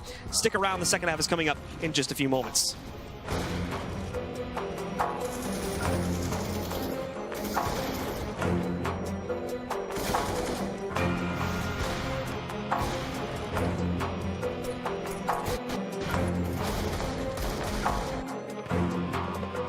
ESL Pro League is brought to you in part by Logitech G, Pay Safeguard, Mountain Dew League, and ESEA.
Well, welcome back once again, ladies and gentlemen, here to Cloud9 versus WinterFox, live at the ESL Pro League. So again, pretty much everything going as expected at this point. Cloud9 shutting it down. We've seen the continued path of progression. Was punished once or twice, but nothing significant, and overall, they're still dominating the playing field here on Overpass. I mean, Cloud9 is just way better than this team, I'll be honest. I'm still salty about how this team is even in Pro League, because they didn't even work for their spot or anything. Like, their org got gifted a spot. It doesn't make any sense how it happened, Blue. But anyways, they are here and they are getting slaughtered by this Cloud9 team. And so the slaughtering will either continue or maybe we'll see a little bit of fight back here in the second half now, as they're going to be jumping over to the CT side. Cloud9, though, has shown a pretty good record with pistols so far winning 2 out of the 3 that have been played out. WinterFox 1-1 mainly off of the heroics from APOC, as he got a 4K back on the first one on Cash. But obviously that's going to be hard to repeat, especially with the situation he was put into. So Automatic is going to be tested early on. 2 players pushing in at the bottom of this ladder there. And unfortunately, he won't be able to hold it. Imagine will take him down. Initial man advantage goes by the way of WinterFox 5v4 here. But the rest of C9 also prepared to push their way in through Monster if necessary. And that's where Shroud's going to find the first kill for C9 here. They push back in. And they also have someone flanking the players from the CT side that control water. And I'm not sure if they're accounting for something like that. Stewie slowly sneaking up to this doorway, obviously being cautious of them. And they could have shifted up back on top here too. But the flashbang, it was perfect, but APOC was actually able to swing back in and save his own life to take down Stewie. Nicely played on their hand. Back down to an advantage for WinterFox. But again, Cloud9 still decidedly trying to push their way back into the B-bomb site, but they're holding it on the side of WinterFox. Zeusy knocking out Shroud. Nothing's down at 2 HP, and Skadoodle nowhere to be seen in terms of this fight. They're going to be backing away, and I imagine trying to wrap back up, but even then, WinterFox should be able to get an easy read on that. Oh yeah, I mean, this is going to take 15-20 seconds for them to even, look towards the A site. So by then, surely WinterFox is going to adjust and, have players ready and waiting at A. You see, nice shots by APOC there in the door. He was completely blind when he just swung 90 degrees and killed Stewie there. Absolutely 100% blind, so that was an awesome shot by him. Yeah, and now Cloud9 will try to push their way over towards A, but as mentioned previously, they've already rotated plenty of players up here from the WinterFox side. Zeusy's here. I think Raz is sitting behind the semi as well, so they're pretty much prepped for this one. They even have a flank working against them too, so unless they immediately execute Raz and Zeusy, it's not going to be looking too good. Raz one taps nothing, and down will go Spadoodle. So as expected, after the initial battle there, WinterFox do manage to pick up the pistol. They pick up their second so far here, the 2 maps that have been played, and they have a chance to try and fight back, but it's a long, long road to recovery, as even with that victory, they are still 10 rounds behind.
tying it against C9.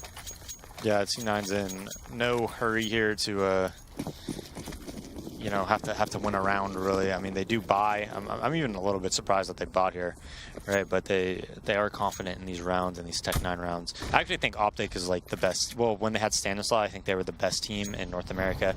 Not, you know, not including SK in that, just like a North American Canadian team, or United States Canadian team, at winning those rounds. With Tech 9s, I think Cloud9's a bit below that, but they're still very good at winning these type of rounds. So they have 4 armors, 3 flashbangs, but no smoke grenades or anything like that. And they are getting prepped to just go directly into it. 3 through Monster, 2 working their way out through Construction. Skidoo actually may work his way back in through the Monster group, actually. So they go in, and it's first flash is great, connecting on Offnew, sending him back down behind Toxic, but he's holding for 1. Trades roll in. It's 2 for 2 so far here as Apoc is impacted from up on top of Heaven. He was able to find Shroud, but he was traded down with 30 HP, so it's good control for C9 here. They are still working against those rifles at a very long-range duel, though, and that's where Raz is going to be able to chime in for a second kill up at Heaven. Stewie still hugging over here by the sidewalk, and also holding a position on the other side here of the Cubby, which is going to work out great for him. He can now kind of hide around the backside here, but they're spraying him through the pallet, so he's got to be careful about this one. Flashbang is perfect against him, and he can't get behind cover in time. So Apoc is going to shut down and allow for Winterfox to chain together their second of the half. Yeah, a little bit scary once they got in that site and Stewie got in position. Deep graffiti there. But Winterfox able to isolate the site player, kill him, and do a nice little 2v1 on Stewie. Great flashbang in order for them to cross and actually push. They kill him through the wall, I think. But Cloud9, we'll see if they buy here. I mean, they did get the bomb down and 3 kills, so if they want to go for the throat, they can, but they also have the option to save. If I was them, I'd probably play it pretty conservatively. They actually opt to... Not sure if it's a full buy. Okay, so it's a buy, but it's enough that they're going to be able to purchase in the upcoming round as well. So they kind of have this out where they could just win the game right here if they do win this round. Yeah, as on the Winterfox players actually pushed back early on here after trying to get aggressive towards the fountain. Not met with a whole lot of success, and it's the same general stack overall here from C9. A little bit more detached from the actual monster push itself, and they don't have anybody pushed over towards water because they did send 1 or 2 of their guys up towards the fountain early on. So they weren't able to send them in confidently. But now they are going to push towards it, and it's Stewie that leads the charge in that direction. It's time getting a little bit lower. We start to see the utility used on the CT side here as well. Molotovs and whatnot getting tossed back out, but Cloud9, as they have their own utility, they are getting prepped for their own setup. And speaking of which, there's the first flashbang. Blinds off. He does decent damage over there to Automatic, which is going to be capitalized upon by Imagine. But Shroud trading that one out as well. They go 2 for 1, and there's no one else here on the site. Zusi and the rest of the team, while they're nowhere to be seen, they're trying to line up for a flank and whatnot, and they are probably still going to go for this considering the gunpowder advantage that they have working in their favor here. But even so, Cloud9 got on there really clean, and this is going to be a tough retake to try and work towards as they do shift around it. We can see them investigating now, getting back in towards CT. They're going to push in towards Construction in a moment here. Zusi finding a nice little angle against Skidoo to kind of tap away onto him, but there's 2 more players in the pit. Apoc just leaps into his own death there. Raz trying to swing out. He gets 1. He knows the second one on the other side, but Shroud supports, and Stewie's going to close out on the final kill. Cloud9 will push forward here and get up to 14 rounds before Winterfox have their, their even full start in this half. Yeah, and I'm not sure if that was Imagine or Offnew, but the player on the left of Monster, he did his job. He's blind, right? There's nothing more than he could do. But his teammate is supposed to clean up and get like 2 or 3 there. He just didn't peek fast enough. I think it was Imagine that was on the right side towards the, the big spindle there. But he didn't peek fast enough. So if he recognizes what's happening and he peeks earlier, he probably multi-fragged super hard there as they just go at 1B right away. Stewie, beautiful spray through the wood. And Skadoodle follows that up. Automatic shoots him in the back. Now Zusi all alone with P250. Shroud makes quick work of him, and now it's 15-4 for Cloud9. And this one is all but over. And Stewie overall just dominating the playing field again with his aggression. They're 20-11 in this map, and I think we're going to take a look at the replay. Just walks right up. He has a beautiful lineup as well to transfer that spray into Imagine, despite the fact that he tried to move behind the safe plant position. Sprays him through it, takes him down, and now we are on map and match point here for Cloud9. Yeah, another broken buy from Winterfox. And it's looking very, very bleak. I'd be very surprised if Cloud9 doesn't end it right here, but they do have a stack on the B side, and Cloud9's running right into it. Automatic is going to push through the Molotov here, finds 1, tries to go for it a second, but Imagine is ready for it. Also, Offnew being able to find a close Shroud, takes him down behind the Toxic barrels. They try to mod it up, but actually that one was going to be wasted because nothing just got the kill. Combos it into a second, back over there by CT main. That eliminates Apoc. Now it's just Imagine sitting in the site from down below. Raz up on top of the bomb, did get tossed over onto the platform here, and Imagine's holding up close, but no! Nothing's swinging around from the backside with a knife against Imagine. imagine. It's all onto Raz now, 1v3. He's got all of them dinked or, tagged to a certain degree, but it doesn't even matter. Nothing's going to close out again, and there you have it. It is Cloud9 shutting things down. A little bit of light from the guys from Australia there towards the end, but it didn't last very long. Only 2 rounds more in their favor before Cloud9 took full control and shut down the rest of that map. Yeah, and I mean, WinterFox barely got even double digits across 2 maps. The first one they won 6, and then what was that? How much did they end with? It was like 4, I think. Yeah, so what, they won about 10 rounds in their entire series. So just complete, utter domination by Cloud9. Just way better players and a way better team. Let's be real. All right, so to talk a little bit more about that, let's send it back over to the analysis desk. Stunna, go ahead. Well. Ouch. That one was just a little rough around the edges there. WinterFox not looking so hot. I mean, we kind of alluded to what was likely to happen. Cloud9, one of the best teams in North America, if not the best team in North America. You could obviously make arguments against that. WinterFox, a team that struggled last season, and then on top of that, not really playing anywhere else.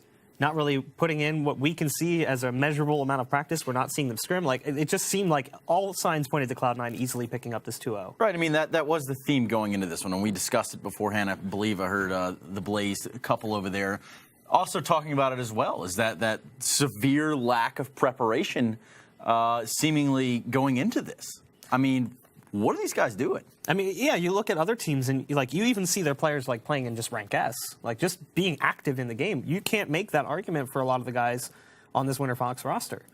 You don't necessarily see these names that often. And we were going through, we were asking players hey, have you been scrimming these guys? We've been looking through scrim. There was nothing, literally nothing. I mean, yes, nothing was definitely all over this. But we're going to take a look now at round 10. WinterFox is actually able to string together a round. Yeah. Let's see what happens here. Break it down for us, Bach. I mean, this was right off the back of a round that WinterFox picked up because of mistakes from Cloud9. They got a little over-aggressive. Obviously, you're up 8-0. You're starting to feel pretty confident. Actually, this is a different round. Definitely not stringing together a round. Yeah, this is actually my mistake. This is the round where Cloud9 just completely obliterates the push. And again, it's just more of this continuing forward. I mean, Cloud9 consistently... they're basically burying corpses. And we look at that situation there, and I believe that Skadoodle grabbing a 2K, the second one being a no-scope. This is definitely a thing we saw a trend here, where Skadoodle would be able to give so much information before he was eventually put down. And by the time that had happened, right, there's just, it's too much. You've already given up, you've given up too much of the round at that point. Yeah. You've lost too many players. You're not going to get in the bomb site, and then here's the rest of Cloud9 coming down on top of you from every angle. It's Cash continued. Yes. Cash, we saw Cloud9 getting aggressive, getting opening picks, basically crippling a potential push for WinterFox. They didn't have all the utility they needed. Plus, if I'm your guy who's supposed to molly off site, if I'm dead, somebody else has to take up that responsibility. But that might be the guy whose job it is to flash us into site. So all of a sudden, the dynamic of the round changes entirely because our set plan coming into that bomb site has completely disintegrated. Well, to kind of furthermore the WinterFox T-side woes, I mean, that was a 13-2 half there from Cloud9. And right, we can talk about them all day about how, they overpowered them. Effectively, they bodied them, blah, blah, blah. But even at a 13-2 scoreline in the first half, should they have had more rounds? I mean, I think we saw many situations where these guys are just, they'll throw a smoke down, run through it, and they'll try to hope for the best. Yeah, but at the same point in time, the rounds that they got were because Cloud9 did the same thing. So, there was a round where I think Stewie pushes long through a smoke. He gets no-scoped. There was another round where I think it was even Stewie again, who's in mid. He's peeking aggressively with the AWP. He gets overrun by pistols. And then one of the players from WinterFox pushes long and gets 2 kills in the site. Those rounds came together because Cloud9 started playing a little over-aggressive, a little bit loose. And as a result, WinterFox steals a round away. On paper, in general, I just look at these two teams, and Cloud9 is just the better team across the board. Yeah. They're a better team. They have better players. It was just no-brainer to pick them to win this. Of course. We're going to take a look now at round number 9. Bach, I do believe I'm going to let you take it from here. All right. Well, I think this is the round we're referring to here, where they've got a play coming out that seems like it's going to be shut down here as WinterFox is looking to just pick up their first round. They just want one round. APOC gets aggressive on long after his team gets kind of ripped apart in mid, and now they find themselves with a 2-on-1, and then nothing makes the mistake of trying to spam these players through the smoke. I think if he just plays this one quietly and waits, he might be able to come in on the retake. He's still got the advantage of the fact that I think those guys were armorless with the pistols, even if they find a rifle or an op. So he sprays through the smoke and then decides, I'm just going to jump through the smoke and hope that they're still trying to plant default, and he gets ripped by the op. Well, not to overanalyze it, but let's look at the situation, right? They're up 8-0. He's got nothing's down in a 1 versus 2. He's got the AK. He knows that they're on the back foot with money. The guns aren't there. I mean, he went for the spray through the smoke, thinking they were just going to go straight for the plant, right? They probably didn't think that nothing was anywhere in the immediate vicinity until he started shooting, and then obviously the game. Exactly. I mean, your assumption is you're either going to have him coming in from the mid flank, or he's going to be by the dumpsters. So you didn't hear anything CT while you're in sight. You're probably going to focus back towards the dumpsters, or towards mid, especially with the bomb planting on the mid side of Dicebox. So they were probably watching that smoke. Even if he doesn't push through it, he doesn't fire through it, they're going to be waiting for him. So he could have just waited it out. But being as Cloud9 was playing super fast, they obviously wanted to get this game over. He just sprays through it, charges through it. He just no regard for his own safety. Well, in regard to none of their own safety, let's take a look here at Stewie2K. 46 kills, going to be your player of the match there.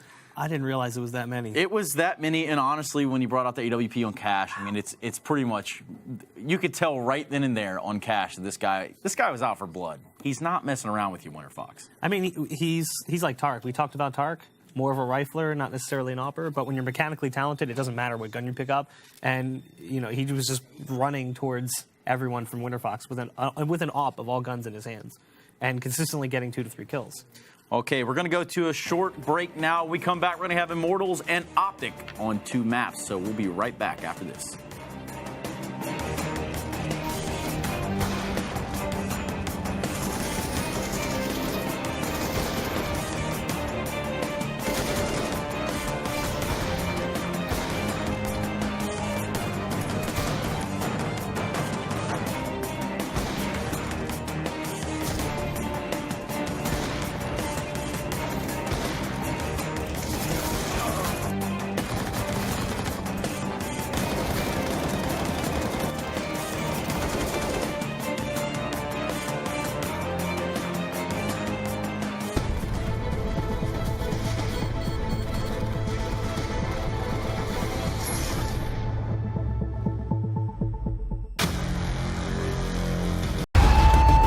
Counter-Strike is sharing incredible moments with us and will return to a memorable place.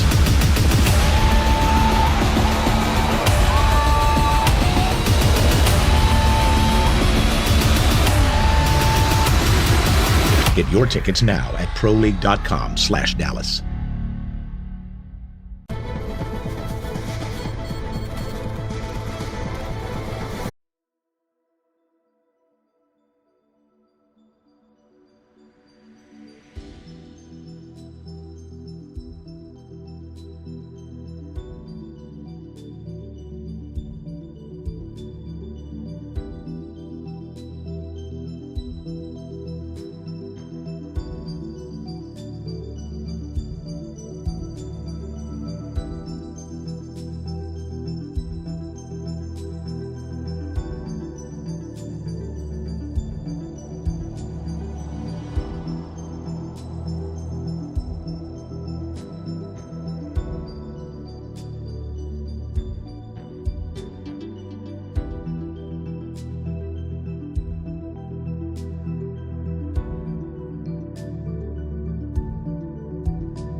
And welcome back, ladies and gentlemen, to the ESL Pro League. A little bit of a delay with getting this match started, but I think we're almost ready to go. Once again, it is going to be Optic Gaming taking on the Immortals here. Optic Gaming obviously having an interesting change-up recently, and as they had the really full IGL with Stanislaw, now they've gone down the more of like the coaching role by having Peacemaker step in. Is that like still the right way to go, considering the limitations that have now been put on coaches?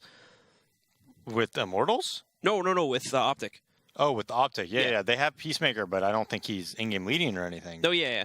Wait, so what's your question? Just, I mean, well, I would assume he's still taking over, like he's still trying to take over and sort of leading with like formulating the strats and whatnot for the team. I mean, if you get the right guy who could, translate that into the players and the type of talent you have on the team, then absolutely, I think it could help a lot. I think it depends on what type of leader you have, though, and whatnot, and how he works with the players with a coach. I think sometimes it could help, and I think sometimes, in some cases, it could even hurt, to be honest. Because if the coach just doesn't really know what he's talking about and oversteps his boundaries, and then you have like two different philosophies, and they kind of, whatever. Let's get into the pistol. Getting into the match now, it is Mixwell that's going to open things up against Henny, boosting him up on top of the wall. They counter it back out. Rush, he's also got Bolt stuck in a corner here. They saw that one. FNX is going to try to hold back over here on the sidewalk. He's able to pick up one kill, but very quickly he's traded back out. Steel coming up on the backside, finding one more, but he is going to be the last player standing and will very quickly get traded out by Naf. Yeah, very, very bursty split right after they make contact, and even though Immortals had almost all 5 players there while the take was happening, I mean, you had 3 players there immediately, and then you had 2 guys coming. We're getting into the fight very early on in that take, but Optic hits the shots. They, flank FNX while he's at that wood wall and are able to pick up that round. Now, anti-ecos are actually pretty troublesome, in my opinion, on Cobble. I think there's a lot of good Mag 7 spots, a lot of good close CZ spots that you could play, especially at, long B. So this is not a guaranteed round by any means for Optic, even though they have, obviously, much superior weaponry. We can see Naf is going to be first out to bat here. Just to check over towards the broken wall approach. Immortals are actually holding pretty passively for the most part, with the exception of Steel holding up there on the shotgun. Everybody else playing to default positions and whatnot. We do have the players pushed back out over there on A long, but they're not going to spot him. It's going to be Steel swinging up, gets the kill on a Tarek, but is very quickly traded back down. Nade pressure is still here for the Immortals, though. They did invest into this round, but unfortunately, it's not going to do all that much, or at least not as much as they would have liked here. FNX being knocked out there by Rush. They know they have Bolt stuck in the corner over there. Very, very clean. Despite how kind of slow this is from Optic, it's still very clean, and that's allowing them to push to this one with minimal losses on this round, as they've already brought it down to just Lucas and Henny. Hiko getting the bomb down there. They know that Lucas is hiding behind the main doorway somewhere, and they should have a pretty good idea that Henny's going to regroup with him in a second as well. So as they get smoked back out, it's pretty much Optic in full control here. Yeah, we'll see if the Twins can do anything about, getting a couple more guns down, or maybe picking something up and salvaging it for the next round, allowing you to try to chip away at their economy more and more if you're Optic. So we'll see what if they're able to do that. Optic just going out for, very, very simple strategy. Just kind of make sure they're not being flat pushed. They trade on the shotgunner close. Target goes down, but, they get out into the site without any more casualties. Well, we've got Henny waiting down below in the corner here, and he's got his teammate actually supporting him pretty well, so they kind of bait them into a trap situation there in order to take down Hiko. One more player goes down. None of the remaining members of Optic, though, are going to challenge that, so they just decided to surviving there with 3 in a row. Obviously, excuse me, that one kill there combined with a shotgun kill at the start is all they're going to get out of that one, though. Yeah, and with that spot that Steel was playing, I kind of prefer, maybe if he wouldn't have jumped up and fully committed, maybe stayed on the ground. I don't think jumping up like that really, got him that kill or anything. I think if he would have gotten on the ground, he probably, would have gotten a kill and actually been able to stay away and stay alive and maybe even won that round. Well, Nap is going to run right up this time. Really, a lot of them try to force their way into the bomb site, but it's actually not working out so well. Lucas grabbing 2 kills from drop. Rush trading out here, but another nade rolls in, eliminates Rush. Nap still able to pick up a kill against Steel as well, but it's down to a 2v2, and one of the members of Optic is heavily injured. That's Nap sitting down at 8 HP. He goes to the full. They're going to try to swing this over to the A-bomb site. The Immortals haven't called onto this one just yet. They're still sitting below Broken Wall, so they're going to be a bit slow to catch on to this one, but in a second, they have to realize something's up and rotate over there, but definitely not, definitely not quickly enough, as Optic are still going to be able to basically waltz right up here and hopefully find a plant still. Yeah, and Lucas already has a 3K. They just did a very, very fast drop in B split. Lucas gets 2 Deagle kills there and picks up the ump, still has half armor. Naf only on 8 HP. Hiko walking very, very slowly towards the site. He has bombs, so they're relying on him to clear anything and then get the plant down. He should be able to very easily, walking around, taking his time, not making any mistakes, not letting anybody surprise him. So he's going to be able to get the bomb down. And now this is going to be very crucial. It's going to be Naf who's going to fight Henny here. And if Henny can get this kill and then Lucas could stay alive, they could definitely 2v1 Hiko. Naf, it looks like he's not going to be able to meet Henny the way that he would have liked to. He's working his way up Suicide to flank out Hiko through the long A entryway right now. Lucas, though, is taken down by Naf at 8 HP, and they find Henny, so a beautiful closeout from Optic, and they do get to go on the 3-0 start off here. Unfortunately, they take a whole lot of damage along the way, so this is still great for the Immortals, assuming they're able to still close out here on the first gun round. Nice little spot by Lucas there, hiding behind the box a little bit. You know, everybody checks the window there, but after you check the window, you kind of take your eyes off of it. He's tucked in the corner a little bit more than that, so get some freebie shots on the Optic guys. They don't even throw a flash or anything, it looked like. Now they're going to more of a default strategy. Mixwell opping on the T side. They like to switch it up though. Sometimes Mixwell ops, sometimes Tarek ops, sometimes even Naf will pick it up. So they kind of get the op done by committee over on this Optic team, and they slowly work into just an A-long type setup. They're going to take control here, take any type of battles, and we'll see if once they take map control, which is going to be given to them for free. Henny's opping very far back, so all this is open. You're not going to see any type of a confrontation here in these A halls, and they will take map control, and we'll see if they execute off that and try to hit A, or if they maybe go back to B once they kind of spread the defense out from Immortals and have 2A committed. Yeah, so they're all swinging themselves back around here now, and although they do get themselves this free control, there's still smokes in a while that's going to get in their way when they try to actually push up towards the bomb site, so they won't be able to succeed in pushing in here just yet. Going under a minute on the clock now, so they are going to be pressured to make a decision soon if they want to swing this on the other site. But in the meantime, the Immortals have managed to put a second player over here. No longer is it just going to be Henny defending it from the back platform there on the A side. He also has bolts to help him out a little bit as well if the need should arise. But they might regret that in a second, as the play is definitely switching itself over towards the other site. But at the same time, there's a nice stack here from the Immortal side as well. Lucas is preparing just down below. The Molotov's actually going to hit him, so he has to run away from this one. But he's able to duck back out. He counter mollies up on top, and that basically saves his life. So if that wasn't there, they could have very easily just pushed back over and took him down before he was able to even retreat out of the window or even into the alternate room. Now, spraying into it, he knows the pressure's coming. The flashbang, though, he's going to leap in. They leap right into him. 2 kills for Lucas. Tries to go for the third, but Naf is going to put him down before he can get any further. Now the rotations are swinging back in. They're actually going to crunch this over towards A here. Henny finding one more, and it seems like it was a good thing they did put the second player up on this site. Henny holding it up. They've got even more insurance sitting on the site. If he does end up going down, he's going to chime in for a second one against Naf, and it's down to Mixwell. No time left, and just as that timer is about to expire, Bolts eliminates the last man alive for Optic, putting the Immortals onto the board. That was a really, really cool flashbang by Optic. If you look right before Lucas gets these 2 kills and then gets taken out by Naf, they threw a really cool pop flash in order to push him off. Luckily for I believe it was Lucas there, he wasn't looking at it, but it was a pretty cool idea by Optic. But I mean, at the end of the day, they executed and they actually tried to split A with bomb and drop with about 25 seconds left. So if that bomb goes down anywhere in the connector, it's going to be a very sloppy take and an easy round for Immortals to win. And they shut that down pretty clean there. So that's because Immortals had success on those anti-ecos, where Lucas was able to get the 3 kills in that third round. Steel was able to get that mag 7 kill in that first round as well, and then another kill later in that round. Puts Optic on basically a save. Normally you see this first gun round, even if the T's lose it, they're able to buy that second, but because of that economic damage, they have to save here. And Henny's going to be able to spot them crossing their way into the mid-connector here right now, and he might actually get a chance at plenty of kills, but in fact, it's only one. He stays out there as multiple players from Optic peek, and Tarek is immediately going to get the wand onto him. Lucas trying to go for a fast rotate, but the timing on that smoke, very unfortunate for him. Bolts, however, who's swung back out through the balcony, chimes in for 2, even gets himself a third before finally going down to Nap, and Nap is pretty much done after that one. FNX finds the quick trade, and the Immortals will get their second. Yeah, Bolts with a quick rotate over towards A, and he's switching his spot. He used to play the B plat guy, used to be their main B guy. Steel has taken that over, and now he's playing the A rotator. So look for him to rotate across the map and you know, help support Henny here as Henny goes down 1-for-1. Bolts gets those 3 kills before going down to save that round. We do have Optic again splitting their way up early on in the round here. Not going to be trying to early aggress or trying to get that pressure into the sites early on here. It's pretty much the same thing for the Immortals, that they've done an even 3-2 split across the map here. That might change in a second, as obviously they've been quite diverse in terms of what they've been doing with their A presence so far in these first 5 or 6 rounds.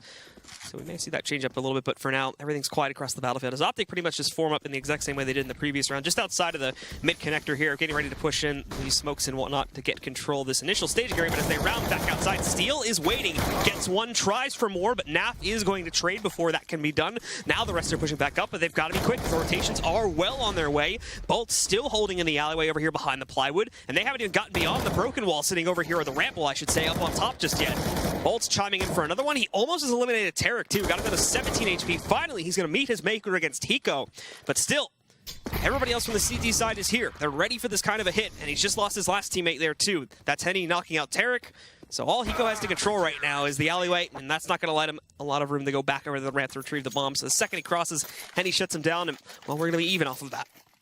Yeah, and Henny goes towards B, opposite around the chicken coop. Steel takes his position and plays towards middle. Definitely could have had more kills. If he would have killed Rush a little bit cleaner, I think he would have definitely been ready for that swing out. Actually was in position to maybe get 2 or 3 after that.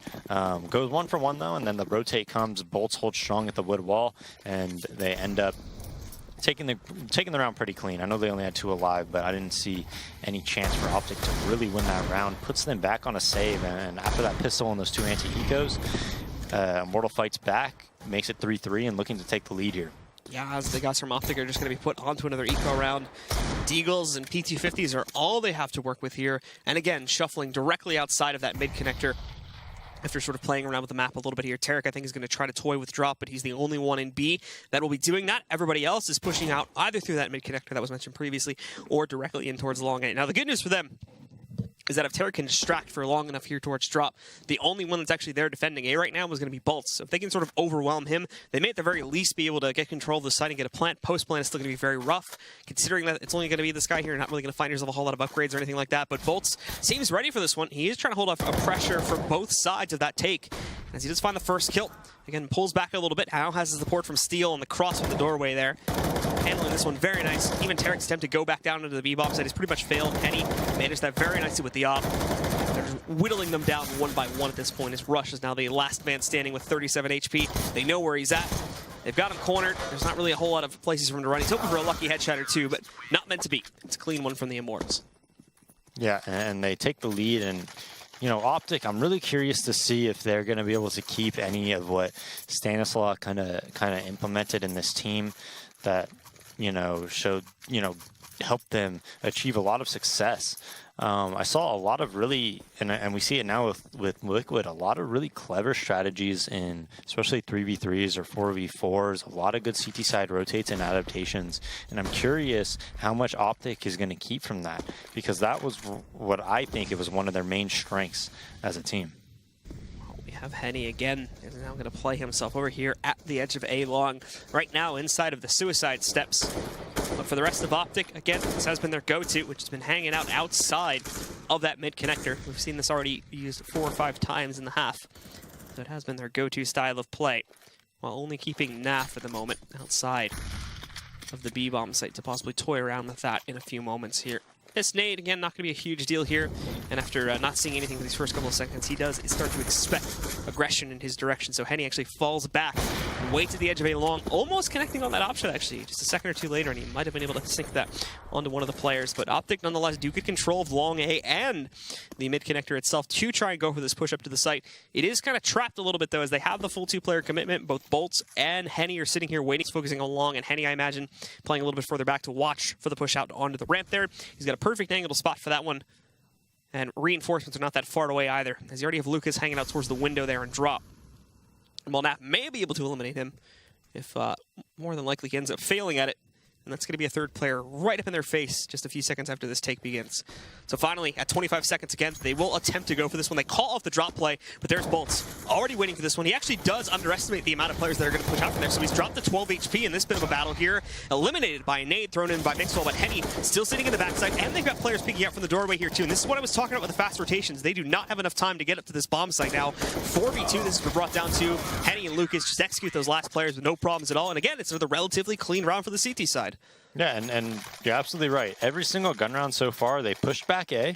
The first gun round, they tried to do a drop to A split, got shut down.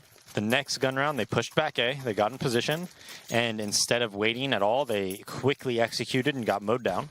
And now they pushed back A and tried to do a full A exec and got shut down once again. So they're basing everything off of this post-A control. But, you know, and Immortals isn't even really doing anything too crazy. I mean, they're not like super over-rotating. They're not even having B plat control and rotating a bunch of people there. Lucas is just sitting drop. He kind of has an early rotate. Just Bolts and Henny are just, you know, they see that their take is coming. They delay them. They each individually get kills, and then the rotate comes. And while after Henny and Bolts get those individual kills, then the Optic guys trade a lot of the time on Henny or Bolts, or it takes a while. And by then, the rotate comes. They're able to get those kills and just get shut down from there. So no success off this Optic default. As the rest of Optic do shuffle down and drop here again. They'll smoke off the transition room, but this could bite back badly as the Molotov is holding them at the very edge. If that spreads in the wrong direction, they're going to be goners real quickly. Thankfully, it doesn't, though. And now they flash outside, but Lucas is here. Gets one. Thankfully, the opponent jumping around does distract for long enough, but Hav's going to kill a teammate in the process. This is getting a bit chaotic now. Ends up 3v2. The T's only have control of the site connector right now. Hiko and Tarek both kind of stuck in here. They still have the bomb under their wraps, but 40 seconds left. They'll smoke off the doorway to allow them access over to the A-bomb site, where again, they have to deal with Henny if they go in there, and he's certainly expecting them both to push back in from this direction. That's already been confirmed. He'll take up a position to counter out this exact type of a push, and as they round around it now, he's actually not watching out for the balcony, but I think he has coverage towards it. That's not too big of a deal. He can hear them moving up to the site now, and he's going to be quick on the flick, but no! Stuck in the corner, switches over to his pistol. He'll be eliminated by Tarek, and now we're even again, and the Immortals have to go for a fast rotate. FNX already pushing his way up to the door, but it's going to take another 10 seconds or so for Steel to get into a position here, but FNX doesn't care. He goes right for it and lines up at a headshot angle against Hiko, who's going to have no problem at all eliminating FNX. So Steel's got a 1v2 to worry about, and he does have the flank. For theory, that first one should have been easy to get, but a little bit trigger happy there. It does give away his position very, very early on, and now they know exactly where he's playing from, but there's the headshot we were looking for. Knocks out Hiko. One more to go on Tarek, but he's being flanked. However, he spots it, flips around, and now he's chasing that kill. Tarek's only got a Tech 9, and he cannot hold it off. So Steel comes in with a 1v2 clutch, and the Immortals get to keep their lead going. Yeah, and I think that was a big mistake by Optic there. They got themselves into a 2v1. Tarek able to get two really, really big kills onto Henny and FNX, and they should have played two 1v1s there. If they play two 1v1s, Tarek can stay alive behind that APC for a very, very long time, just toying with them, and Hiko could do the same with the site. I don't think Steel probably wins that round. Instead, they try to peek him at the same time. The angles aren't there. He picks off Hiko pretty quickly, and then Tarek not able to trade off of it. You know, it just isolates him into a 1v1. And Henny okay, hold on, Henny. Very aggressive there in the opener. And he'll lose about 2/3 of his HP for nothing. As the rest of Optic finally actually shying away from that basic hold outside of the mid connector that they've been doing so often here. They do put a little bit of pressure on the broken wall approach this time, along with keeping a couple players in the back B halls. Yeah, but the thing is, Immortals is adapting to that. They're saying, hey, every gun round they've gotten A and they've gotten crushed. Henny, just hold it by yourself for now, you know? He's not under any threat of getting pushed back. Look at this. Look at how many players they have towards B right now. Bolts decides to go over towards A. He's basically playing it by himself, and Henny opping the chicken coop right now. So they're really overplaying this B site because they're not, you know, they've dominated them on all their A takes, and they assume they're going to adapt. Volley's all over the place here, but there's also one up top. Rush doesn't care that he takes the risk on it. I mean, it sort of works. He gets the kill, but is then traded out because of the Molotov still on the ground, sitting directly behind him there. So that allows the CTs to hold control of drop for now. The play from Optic, though, is going to shift back over towards A again, where you are going to be relying primarily not on Henny, as he's actually gone into the B-bomb site, but on Bolts to try and hold this from further back behind the shed sitting up on the site, or the little building that sits there. So Smokes and whatnot will cover things off. Bolts himself is really waiting for a cross towards the APC, but I don't think he's going to be fed it anytime soon. Just duck into this corner, which is exactly where the Molotov's going to move towards. He's already down at 14 HP after all is said and done. And I think we're sort of just cleaning up here on this A-bomb site. It's down to Henny and Steel. I don't actually think they're going to make an attempt at a retake. More than likely, they're just going to fall back into the B-halls and save. Yeah, FNX's flash actually caught Bolts there, so he pretty much had no chance because he got blind by his FNX's flash, his own teammate, and then he dropped down into cover because of that flash. And by then, Optic threw a molly right where he was. So clears them out, and I like what Optic did actually. I like that they ended up going A. I think you give Immortals, you know, too much room if you just. It's just obvious. It's just obvious if you go A. like 3 different times and then you get smashed and then you're just like, all right, this isn't working, and then you go B. I think it's too obvious. So I actually like what they did. They showed a little bit of a difference, and then they actually went back A, anticipating that Immortals did that preemptive adaptation, and it worked out very well for them. So Immortals, although they do lose the round, they still have pretty good funds. They're going to be able to buy up fully here, and Optic won with 4 alive. So I'm assuming even if they lose this upcoming round, I think they will end up buying, that they will have enough money. So this is where Optic has a chance to really make a run, really end up, you know, maybe even winning this half if they can win this round. Well, we do have them going back to the basics in terms of their strats. Or get a lot of kills and then win the next round, I should say. Well, they kind of have 2 chances here. We do have Henny to try to push back out again. And in the meantime, Naf as well, almost being able to spot out the play of the push up towards Broken Wall. FNX just barely gets himself out of there. But at the same time, this peek here, he's going to have to be careful. The player, the Chinku, has not revealed himself yet. There you go. Steel walks right out, has the perfect angle advantage against Naf, so he's going to have no problem whatsoever eliminating him and giving the guys from the Immortals a bit of a man advantage to start things out. This is not where the play is going to happen towards, though. It's once again shifting over towards a direct A hit. Bolts looking like for a second there he might have wanted to play out aggressively towards it, but instead just resolves to molly it off. Mixwell down at 76, and he may go down lower here in a second with that nade.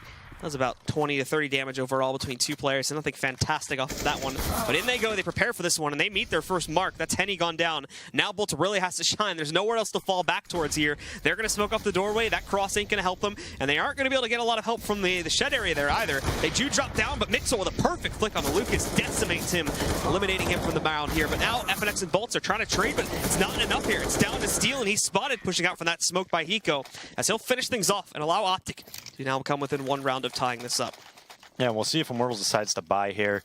They have 2 guys on pretty good money, but everybody else is going to be pistol, half armor, maybe mag 7. It looks like they are going to save, so they're going to be... Oh, no, they do decide to buy. Excuse me. Henny picks up the op. Steel has enough to buy whatever here. And wait, never mind. So they didn't fully buy.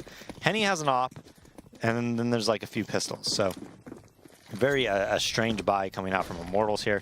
We'll see if Henny can make anything happen with this op. Takes a huge nade, already down to 50 HP. Bolts takes a big nade as well, and they're making it tough on these guys to find any early opening. Glass Cannon op is also what he's playing with here right now too, so no armor sitting behind him to support it, just holding these close angles. No, the flick is too far to the right, so it's not going to make its connection. Down goes that huge investment from the Immortal side of things, and immediately they're down to a 5v4 with all just pistols to work with here. Now perfectly set up to counter out the aggression on that push to the smoke, so full control for them. Steel and Bolts, there's really nothing they can do. It's going to be a 6th round for Optic. Yeah, well, it's going to be 6-6, and I'm not sure about Immortals' money because of that light purchase that they did. I'm assuming they're going to buy in this upcoming round, but Henny's probably going to be on a shotgun, or maybe he'll drop it to Steel, and then Steel will buy an op, is what I'm assuming is going to happen. Just getting aggressive there to hunt down the last 2, ending this round as quickly as possible. Neither of them survive, and neither will do any damage to the Optic side of things, as all 5 survive in this one. It is a clean take on what was essentially just an upgraded pistol round beyond that op, and that was managed as well without a single connected shot from the T side. So nicely done. And now again, they'll be tested here as another reinvestment comes in from the Immortals side, but it's not going to be great. As mentioned previously, we have that shotgun sitting on Henny because he spent so much cash in the last round. Steel and Lucas are able to get full buys, but Lucas only gets it because he downgrades to a UMP. For Bolts and FNX, they're able to get M4s, but all they have sitting behind that is a smoke. Yeah, so Henny actually does get the shotgun, so they don't buy him or drop him an op. And they have pretty limited utility, so they decide that, I mean, it's a pretty basic setup by them, and Optic's just setting up into a full B take right now. And looking to execute it very quickly as well, since we have smokes and all that already being deployed out over here onto the bombs and Molotovs too. The CTs obviously aren't going to be able to get a whole lot of vision, but it's kind of the same story for the Ts. This could work out badly for them if they don't account for the power that's been brought into this round by the Immortals, specifically like that. There you go. Seal and FNX chiming in for 2 kills. Hiko's been hit a little bit there too. FNX, last one to pick up a kill here, but all quiet since then. Now chiming back in from the tree position, and finally the smoke start to fade away, so the Ts can impact here a little bit as well. Rush so far the only one picking up these kills, but he's going to go down to Bolts, and that'll be the closeout. The Immortals do keep their lead going.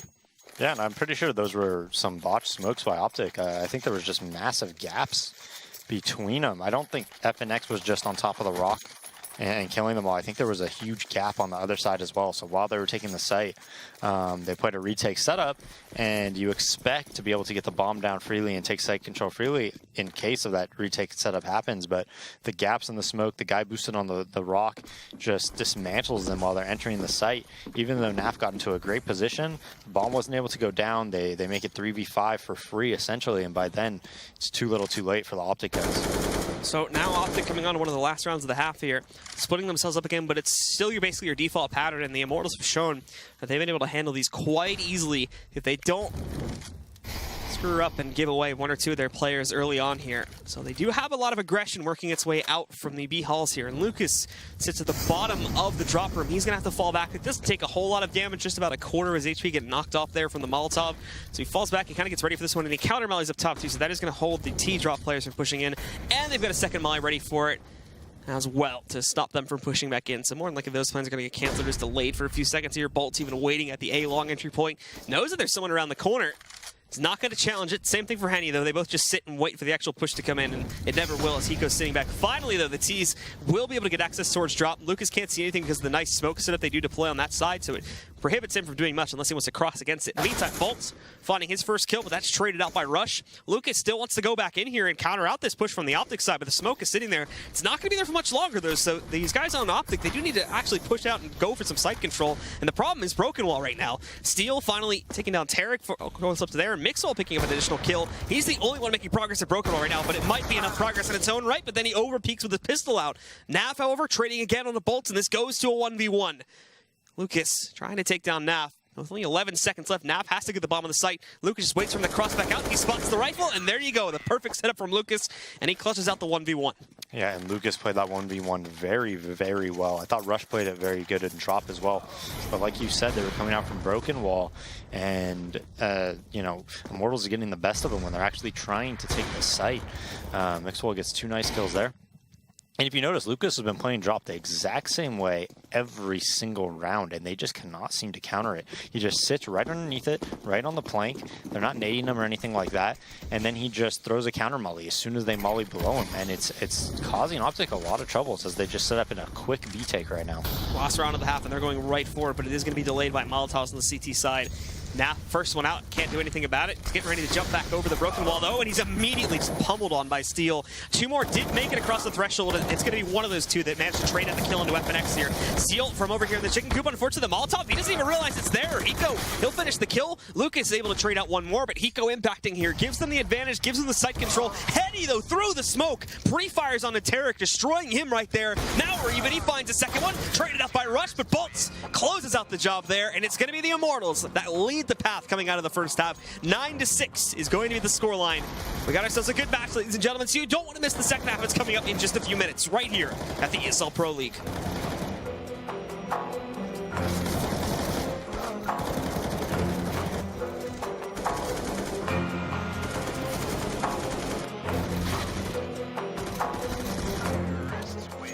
ESL Pro League is brought to you in part by Logitech G, Pay Safeguard, Mountain Dew League, and ESEA.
Welcome back again, ladies and gentlemen. We are in the midst of our first map here between the Immortals and Optic Gaming. It's a close set indeed. And Optic, well, unfortunately, a bit of a repetitive T-side did not allow them to pick up as many rounds as they would have liked. They're down currently 6-9 coming off of the Immortals' CT side, and now they have to look to reclaim it right from the beginning of this one on the pistol round. Dazed. Let's talk about, going into the second half now, some changes we need to see from Optic on their CT side, excuse me. Well, they won the T-side pistol, they won the 2 falling anti-ecos, and whenever you go up 3-0 on T-side of Cobble, you definitely expect to win, more than just 6 rounds. I think you're usually looking at an 8+ half, but Immortals just crushed their A default. They tried to do everything off an A default and then mix it up after that. Immortals didn't even really do anything like taking risky setups or anything like that. Their guys just held strong at all their spots, and the rotates came in pretty quickly. There was never like a lurker or anything like that. It was always a 5-man take. There was nobody keeping people at the other side of the site, and because of that, Immortals always, not only were Henny and Bolts doing a good job of holding A itself, but their rotators came in time to trade kill off any of their deaths. And I gotta say, this Optic T side looked very different than what I think it looked like when they had Stanislaw, and I think the loss of Stanislaw is huge. I think it's one of the biggest, gut-wrenching losses Optic could have had. I don't think, even though he wasn't the biggest fragger on their team, I don't think any player was as irreplaceable as him. So at the beginning of this round, we already see Terra kind of peeking into the belly of the beast as he tried to work his way out towards A long there. Spotted a whole mess of players from the Immortals, but was not able to actually get taken down. He survives the encounter, falls back. Problem is, though, is that there was a large amount of CT-sided players that did rotate off of that one, so the defenses on B are going to be slightly weaker. But, again, they've also just spotted the plays. They should be able to rotate in this one, but they are still being challenged from the other direction, too. So a lot of confusion, I'm imagining, is Henny just executing these guys one by one. FNX and Lucas finding 2 more out on the B bomb site, and now it's down to Rush, trying to hold himself off, finding one against Steel. He is going to have to deal with a flank in a moment here. I believe coming in from Henny over towards the A bomb site, but look, he walks right up. Thankfully, Bolts is there for the trade to close down, but that could have gotten out of hand very quickly if he got that trade kill up on top of the Broken Wall platform as well. Yeah, Rush knew a guy was flanking him, so he just felt he had to make a move. He ends the round with 3 kills. But Henny, beautiful headshot onto Tarek there. Runs around the APC, gets another one on map, and that's A completely taken. Puts those B guys in a bit of a pickle there. So Optic, they full buy here. They have a lot of nades to work with as well. 4 HE grenades, and we saw Virtus Pro do this actually. As soon as somebody was seen at B, they naded everybody on that B side. So I think they're taking a little bit from their playbook. As we do see the rest of Optic, however, stacking up into this bomb site, we see the nades broil forth out onto that platform. The damage, though, is not what they were expecting. Rush is taken down and dropped, so that'll be control gained very early on here for the guys on the Immortals. But they're not actually going to execute the beat. Looks like they're actually falling back to rotate away from this one currently. So they're going to give it up to play back a little bit as they've taken some damage themselves, and it's very important that they obviously get off to a much cleaner start than Optic did with these first 3 rounds. Naf playing behind the box there. He may have himself a chance in a moment as Bolts is going to recommit, but this is all to sell it into the B bomb set and keep these CTs plastered here. If he goes down, it's not the biggest deal in the world, so long as the remaining 4 can get free access over to the site. He is going to be able to sell it. There you go. There's that first pickup. And that'll recommit everybody else that's remaining on Optic right now into this B bomb site. The A site is wide open for the taking, so they're going to walk right up and have a free plant because of this one. So very well positioned, and there's not even really a need for Bolts to go back into the B bomb site after that when he can just fall back and wrap around and regroup with his teammates, as they're going to be able to hold off onto that site now and probably not have too many issues here. Tarek's trying to hold a close angle against this against the murder hole here in the event that FNX tries to push through it, but not going to happen, and he's spotted on the way back out, so it looks like it's actually just going to be called as a save for the final 3. They all have armor at the very least, so it is going to give them a little bit more firepower going into that 3rd round, but Immortals don't want to let them save. They will move out to hunt these guns down. Yeah, not much for Optic there on that anti-eco. Once that nade stack is seen, as Bolsha shoots eco in the back and FNX gets 2 nice kills at the end there. As soon as that nade stack's seen, they pretty much know only like 1 person is A. They get an early kill, make it 4v5. They don't have any panic. They just go back to A, group up, and I'm telling you, man, that extra, round time, that extra 10 seconds from 145 to 155 actually allows you to do a lot of plays like that. But, Optic tried to take a little bit from that Virtus Pro play. I'm not sure if Virtus Pro was the first one to do it, but I did see them successful with that nade sack. Now Optic tried that as well, but Bolts, he was the one at B there, kind of saw what was happening and didn't get caught by it. Bolts leaping back down, actually doesn't check behind him. He's still going to get the kill, heavily injured there on 20 HP. At the moment, doesn't seem to matter. Still runs into Rush. who's going to be able to execute things pretty nicely, but immediately traded up by Steel, and then Lucas finding the final kill as well. Very quick on that run, as we do pretty much, things go pretty much as expected there. Mortals pushing themselves ahead now to a 12-6 lead. Oh yeah, and a commanding lead at that 12-6 T-side of Cobble, and they have a ton of money to work with, and there's no op on the Optic side. In fact, they even have an ump on Hiko. Mixwell, Rush, Naf, and Tarek all on M4s with limited utility as well. They have one Molotov, you know, they have some smoke grenades, but not much in order to stop and you know, any type of a full-on take by Immortals. Speaking of a full-on take, they are moving very quickly up through the Broken Wall platform. Smokes and whatnot give them a whole lot of room to work with all the way up to this box. FNX has gotten for free. No resistance at all, so they are going to deploy smokes and everything else. FNX actually getting some good intel here too, but he's flashbang, so he's pushed back initially. Tarek, he'll hold on the bottom side of this one for him, trying to go for more, but traded up by Steel, who's still willing to map 10. And now just sitting in a Molotov there. He's going to be dropped down to 20 HP. But it will give the guys on the Immortals enough coverage. These smokes will be able to get up onto the bomb site, plant the bomb. We've seen Bolts pick up an additional kill here, so slowly the guys from Optic are just getting whittled off one by one. They cannot hold in that site as Immortals keep up the aggression even after they get full control behind their smokes. And he's going to roll right into the drop, find that final kill, and it's up to a 13th now for the Brazilians. Yeah, 13-6. They barely even lose anybody on that take, ending the round with either 3 or 4 alive there. Tarek does actually a pretty good job of killing one and doing a lot of damage. Unfortunately for Optic, after Tarek takes that contact, they had nobody else peeking. Nobody was peeking from site, chicken coop, or the flower pot area. So, you know, nobody could capitalize off all the attention that he garnered there. And because of that, they bulldoze across the site and end up winning the round. Naf gets a nice scout shot onto Bolts, puts him down to about 30 HP, but you know, not much for Optic to utilize here. 0 nades, just 3 pistols, a shotgun, not even a Mag 7 at that, just a Nova and a Scout. Hiko sitting back with a shotgun as well. Yeah. They'll try to play with this one in Suicide in the event that the Immortals swing this over towards an A hit, but they've been having a lot of success on B, so they may just actually stick with that plan since Optic are going to be back down onto another eco. Early on, though, they've been able to do some semi-decent damage, actually, to the guys on the Immortals here. Henny and Bolts both being brought down to just about 30 HP each, so they will have to back up a little bit upon this one and maybe even rethink their strat. However, I don't think they're going to do that. They're just pulling off the pressure a bit so they can recommit in a second. They're going to sell in the other direction. Still definitely leaning heavily currently towards a B hit. But as the winds change a little bit, the bomb is actually working its way outside of the mid-connector. Nath even moving up there too to try and see if he can finish the job after tagging a couple of these players before, but he himself is actually going to get tagged a little bit, so he's got to be cautious there. No connection though, but that pressure on the Scout is almost certainly going to solidify the push in the other direction, so maybe Hiko will get a chance to use this shotgun after all. Just holding in the safe position up on the site. It's going to be Tarek though that actually finds first blood in this round, moving in, eliminating Henny, now going back further into the site behind the APC, just waiting for these guys to get up close so he can use that Eagle better. Lights up another player. Here comes the shotgun, but it's running out into the open, and it doesn't find anything at all. Hiko is immediately killed, and FNX just waits for those B rotators to move back in. All that's left alive now is Naf with the Scout, and it seems like the Immortals have survived through this round. Yeah, and they survived with very low health, 12, 29, and 6 for Immortals, FNX, and Steel. But at the end of the day, you know, Optic not able to capitalize off Naf tagging 2 or 3 people there. And instead, it's going to be 14-6, and Immortals winning another round very, very cleanly. I mean, they have just tons of money right now on each of their players.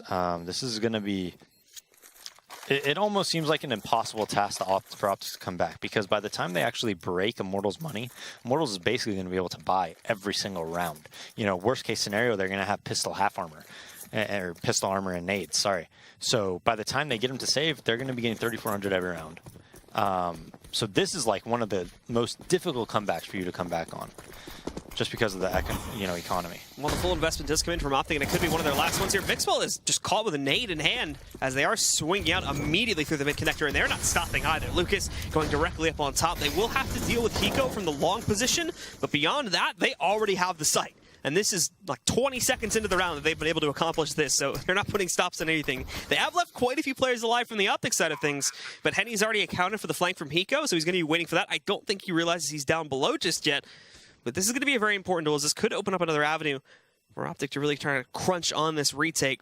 The main brunt of it, though, is still just going to be coming directly from the B-box, and there's Henny getting the spot on the Hiko. He counters that back out, and now they're in the clear on that side. More going to try to push back in. They actually do try to fall back, at which point Bolts had gone into drop. But with the loss of Hiko, they no longer have any advantage they can work with on that retake, so they call this off and are going to go for the save. Wow.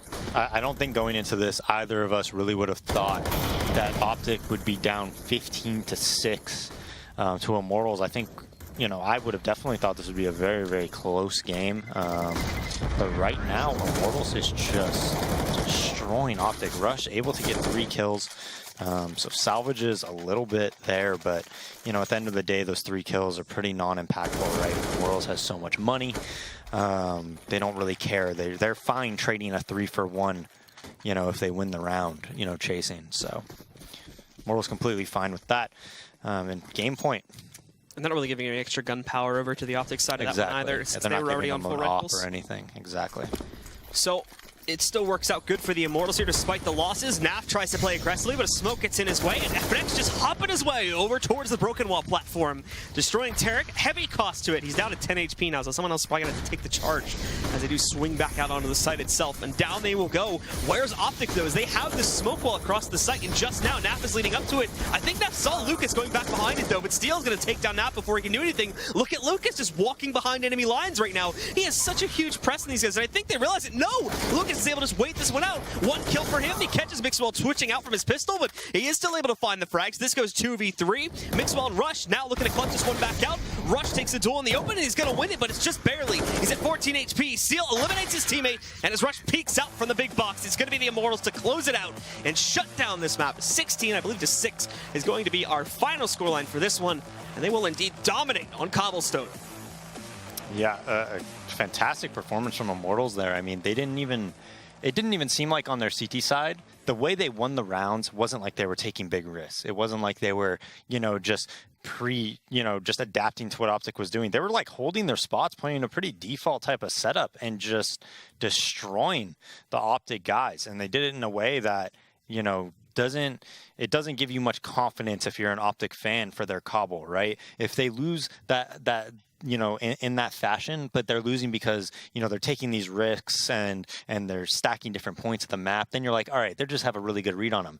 But they didn't win like that. They won by just playing very default, you know, CS on that CT side. All right, so to talk more about this, of course, we're going to send it back over to Stunna and Buck. Guys, let's get your thoughts on map number 1. Well, thank you, Blue. Thank you, Dazed. And you know what? Not quite the matchup we thought it was going to be, but nonetheless, still some good Counter-Strike there out of the Immortal side. Yeah, I mean, I was looking at that game and thinking, this is probably going to go to overtime. This is going to be a really close game.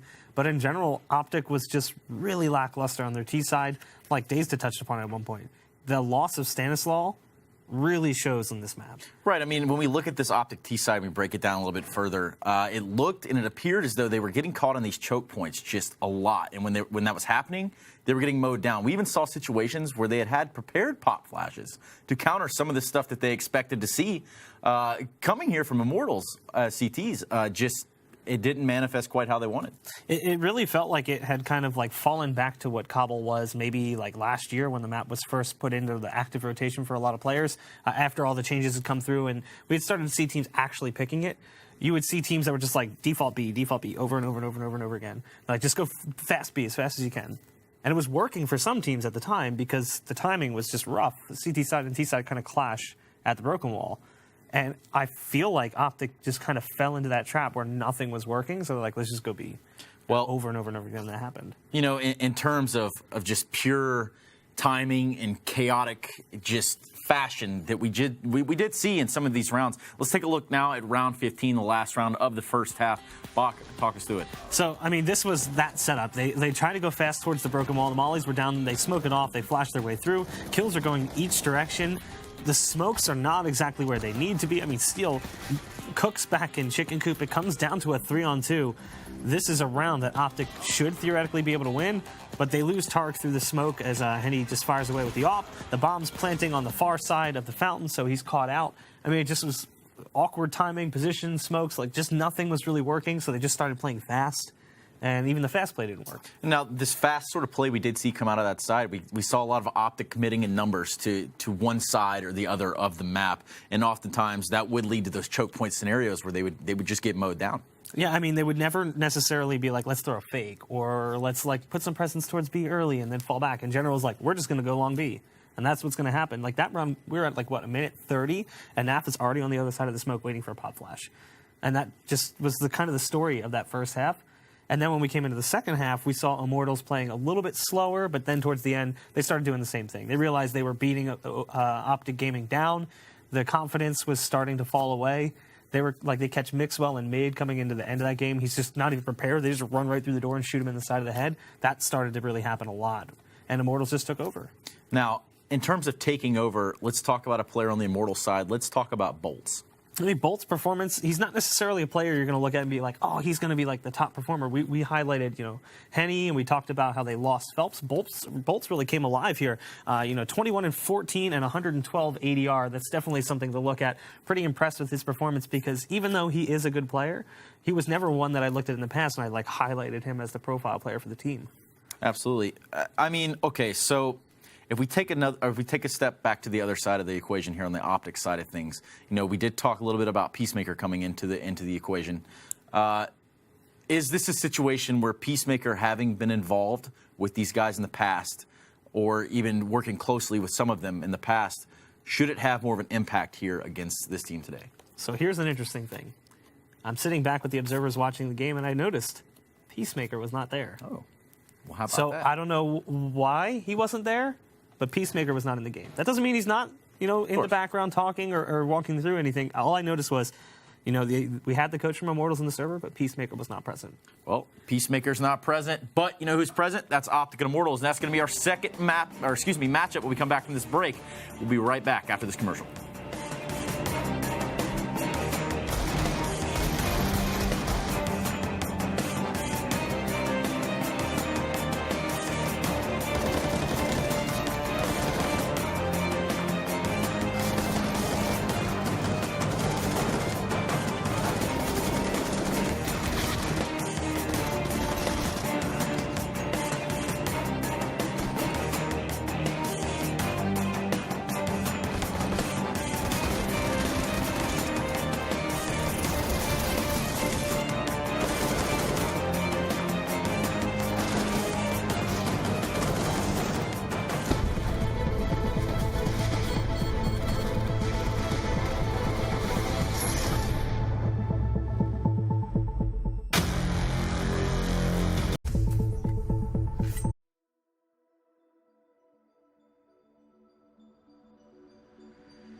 Good evening, welcome back to the ESL Pro League. We are actually closing out our second week of play here for our 5th season. Good God, they do pass fast. I'm your host, Alex Machine Richardson, and by God, is it cold outside. The wind is blowing, Doris is doing her best, but... And there's a bunch of drunk people on the streets of Cologne. Lock yourselves Probably in. dressed up as characters from... What are you going for? I forget the movie. The windy movie? You're looking for a movie with wind in it? No, because you said Doris. Doris. Or Dorothy. Finding Nemo? Dorothy. Oh. Red Wizard of Shoes, Oz. Wizard of Oz. Yes. Yellow Brick Road. Okay, anyway, I haven't introduced them, but you know who they are. It's, of course, Chad Birchill and Sadakist, none other than Matt Trivet. I got it right this time. You did. I've been practicing. Impressed. I'm very proud of you as well, I have to say. It takes some practice, but we got there. Pronunciation aside, if you are new to the Pro League or perhaps haven't been keeping up to date with all of those standings, this is how we do tend to start the show. We can bring it up just to demonstrate exactly how things are going. The start is just as important as the finish. And so far over in North America, you can see it reads, as Chad did point out yesterday, a bit more predictably than perhaps over in Europe. Wouldn't you say? Yeah, COG is a bit of a surprise. They went up there yesterday. They've made a few movements overnight. But... And over in European region, you can see that it is a bit more on its head, Matt. Envy, Yes. top of the table. I mean, if you contrast that to G2, you know, when we talked about the French shuffle, it's kind of crazy. You've got top spot and it close to bottom. Just want to point out as well that you're seeing 0 and 3, which obviously they play double headers. Even numbers should be the only things on there. That obviously has to do with the reschedule last night when they were playing Fnatic. But yeah, down 0-3. The Dream Team not exactly living up to the expectations. Envy's doing very well. Excellent start. And we know you have to have a good start in this league to really be successful, especially if you're an underdog team. Look at the amount of underdogs on top. Exactly. I mean, okay, so let's take it for today, for example, Mouse Sports and Kingwin, both holding 3 wins, 1 loss. They could very well be sitting at the top of the table at the end of this one if they do go 2-0. That is how it starts.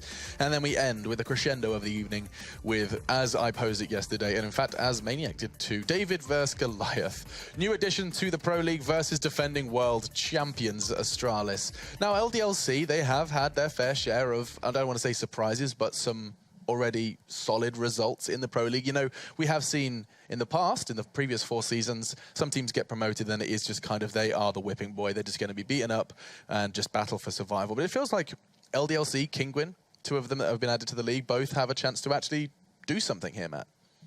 Wouldn't you say? When I say do something, I mean they're not just going to be sitting there being free wins. No, both teams, I mean, both teams have explosive potential on their teams. There's no doubt about that. They have individuals that can step up at any given moment. And if any of the top teams have an off night, we know how easy it is to find upsets in this league. It seems the online is still volatile.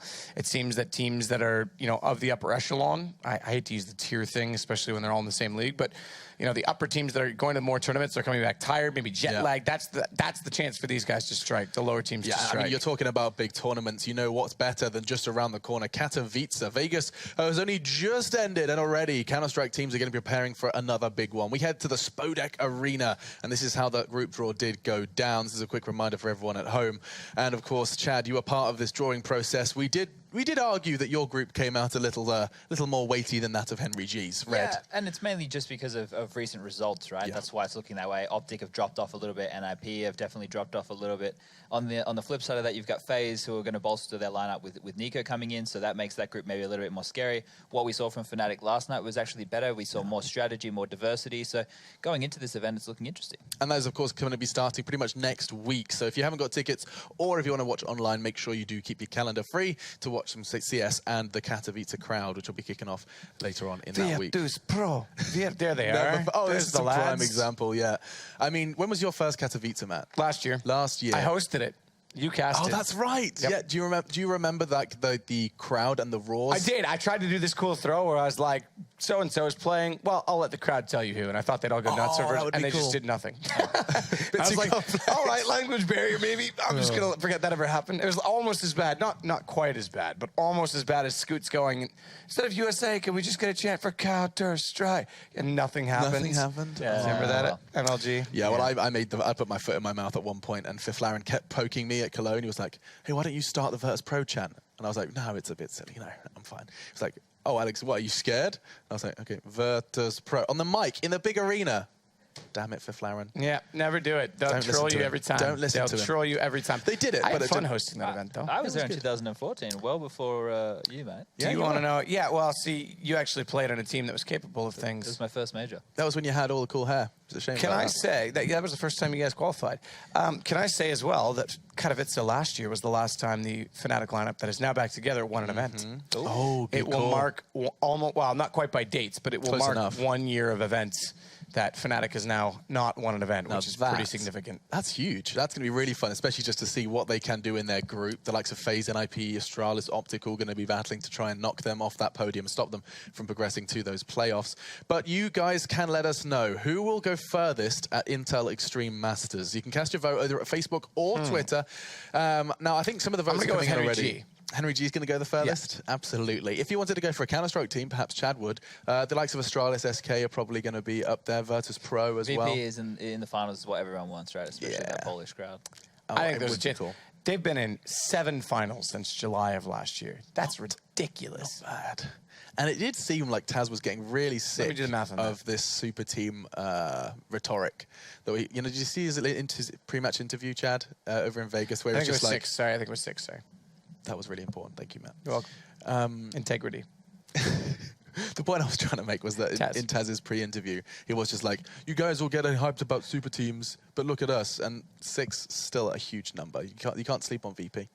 Oh, definitely not. I think they're so unique to the Counter-Strike scene, Yeah. right? There's no one else like them. No one else can be compared to them in terms of being like the same level of family or pushing the boundaries of a lineup like these guys and having the diversity that they have. And yeah, I guess they do get like slept on a little bit, right? Because it's not seen as exciting in the terms of like your Kenny S and your Shocks. Because they're always around. The players in that team have been exciting over basically the whole tenure of Counter-Strike, right? And I think that's why they will go down as a legendary team, 100%. as probably one of the most legendary teams over the whole history of the game. Zero doubt in my mind. Now, perhaps we can go ahead and show you guys some of the perhaps future names in competitive Counter-Strike. You guys, it's one of your favorites of the show. It's called Community Plays, where we take a look at what you guys have been up to in those CS servers.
Well, I think one thing we've learned is not only are you guys pretty good at Counter-Strike, but you also need to get some easier to pronounce names. I don't think Matt would have any trouble casting Tamagogowaya. It's Tamaguchi.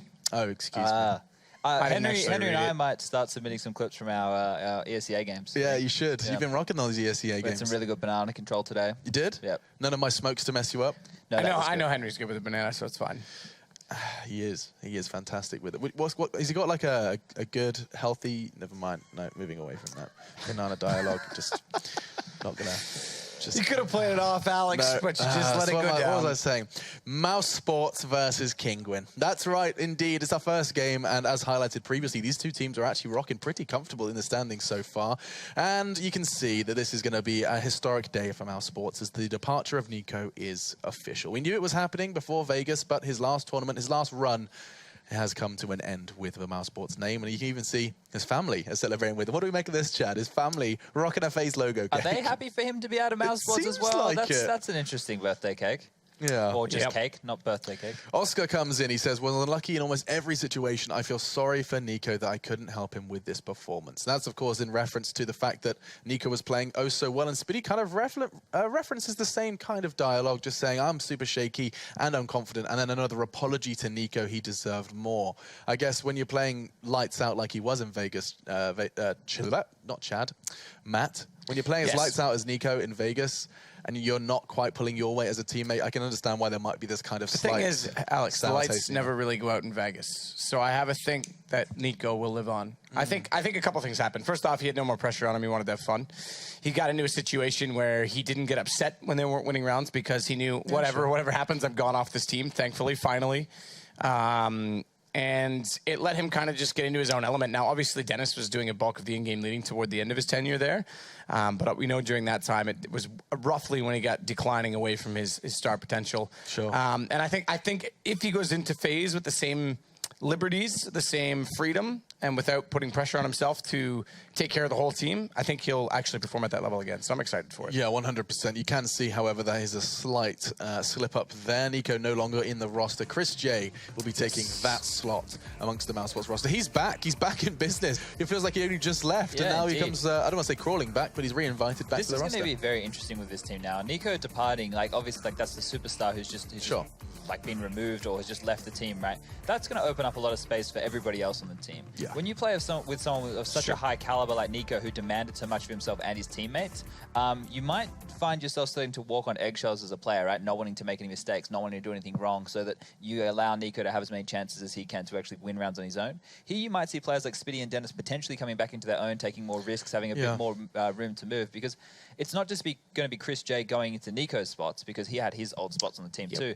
Other players are going to get the opportunity to play different spots on CTs, have different roles. So it's going to be very interesting to see how this team evolves, because there's a lot of room being left now. I mean, I would love to see this become like a platform for Lowell and Oscar to get comfortable and to do damage versus T1 opposition. Because when you are, yes, I mean, we know Oscar is an incredible player. We know Lowell has a degree of potential. We even saw it over at ESL Expo in Barcelona oh so long ago.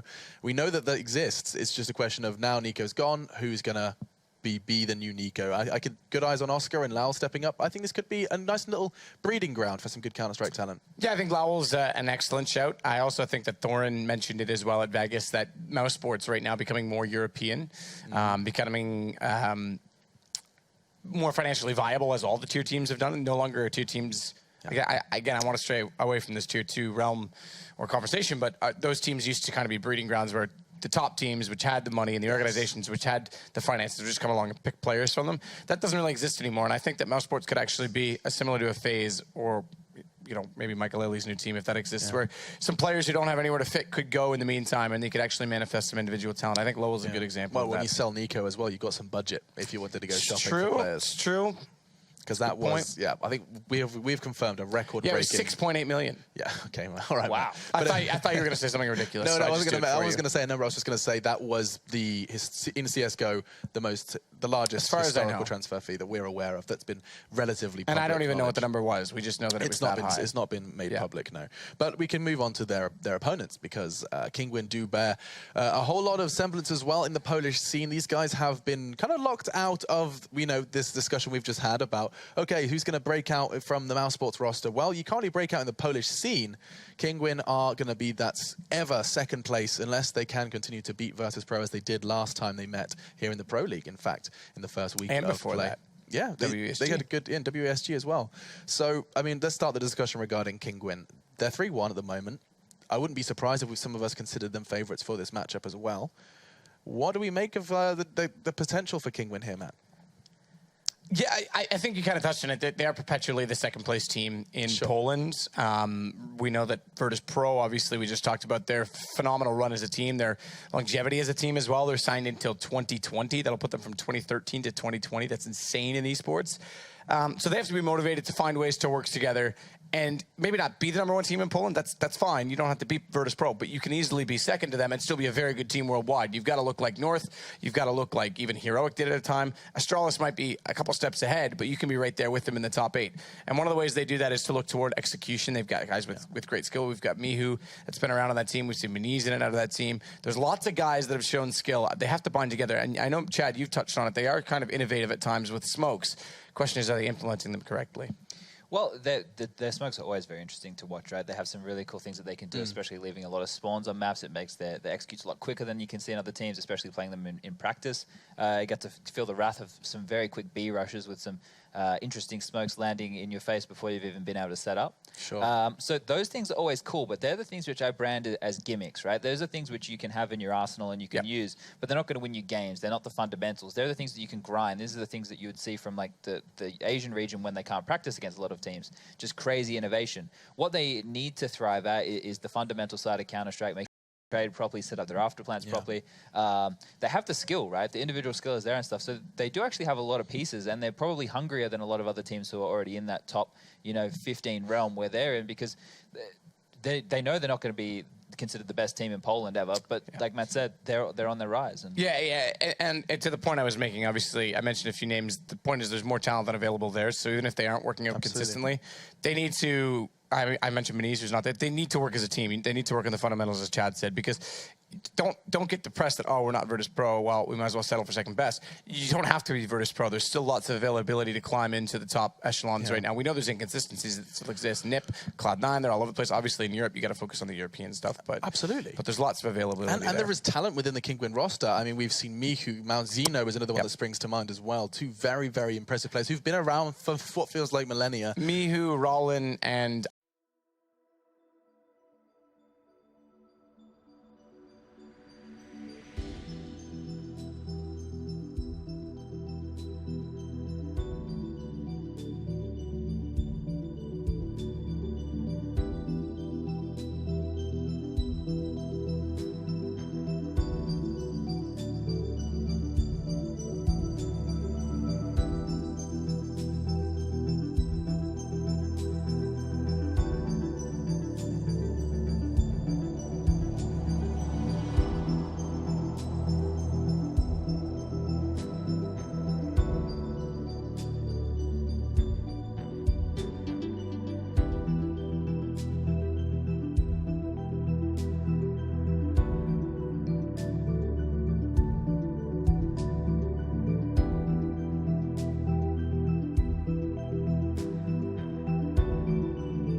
very minor rumors at various times to be stepping into Virtus Pro at some point in time when they were arguing and Bialy was going to leave and Taz didn't want to play anymore. And I think that one of the interesting ones was Mihu actually subbed for them twice. And that one gained some traction for a bit of time, but obviously we know that team's not going anywhere.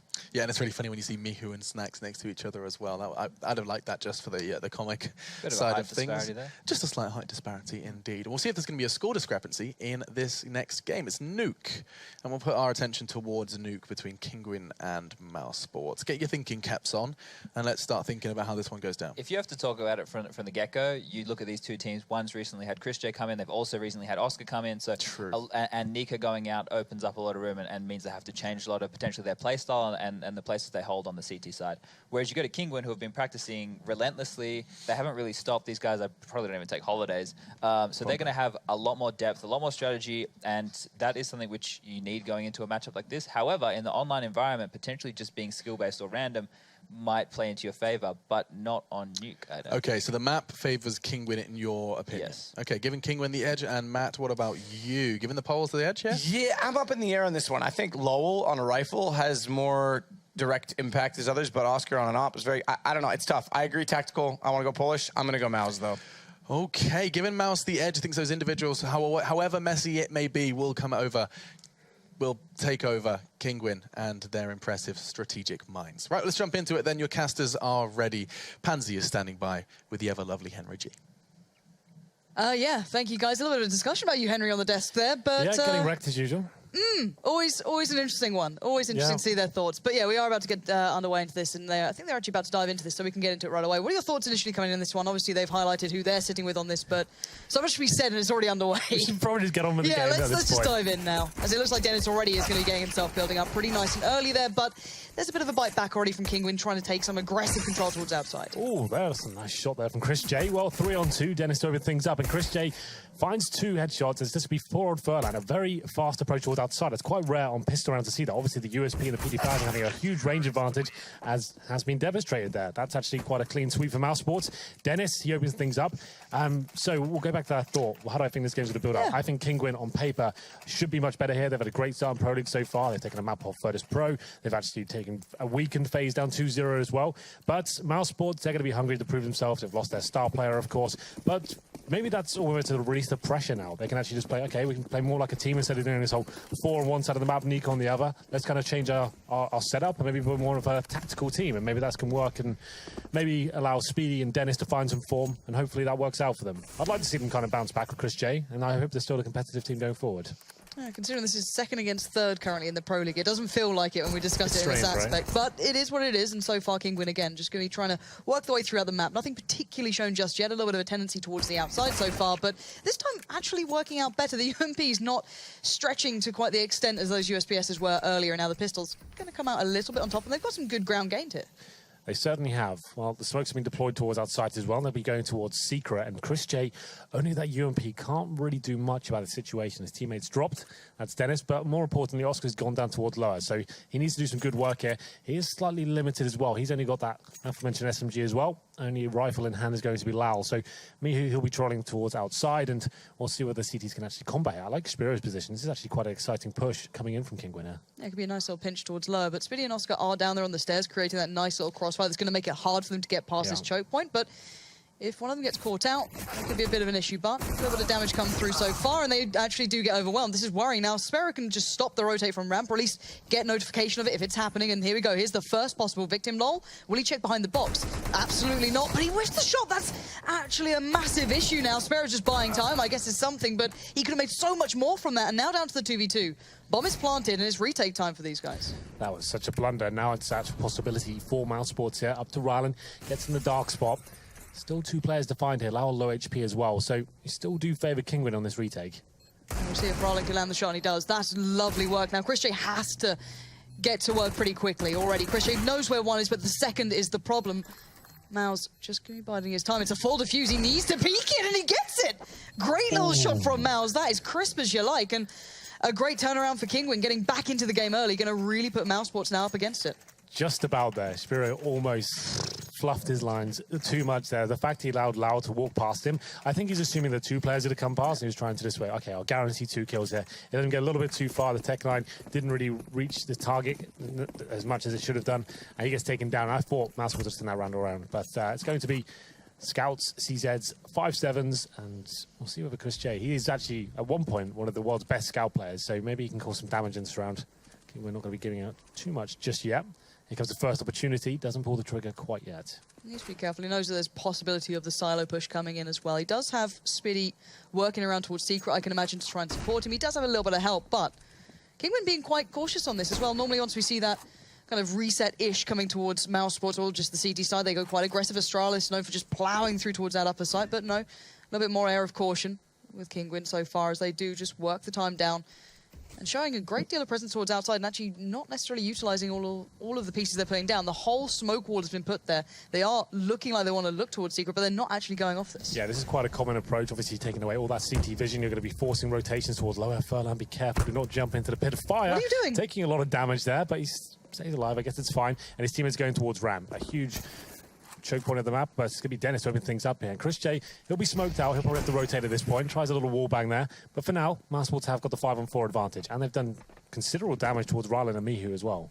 Yeah, they had so many players down towards the lower side early on. This would be quite interesting to see where Kinguin take this. If they keep going this way, there could be a couple of problems here. One in towards the dark corner, one by control room. That's going to be tricky for them to break through, but the superior weapons do come through on top. Already Kinguin trying to keep those numbers as even as possible, get towards the site, but there's still threats waiting, and Spitty being one of them, but gets tagged, gets spotted, and he can't make anything out of it now.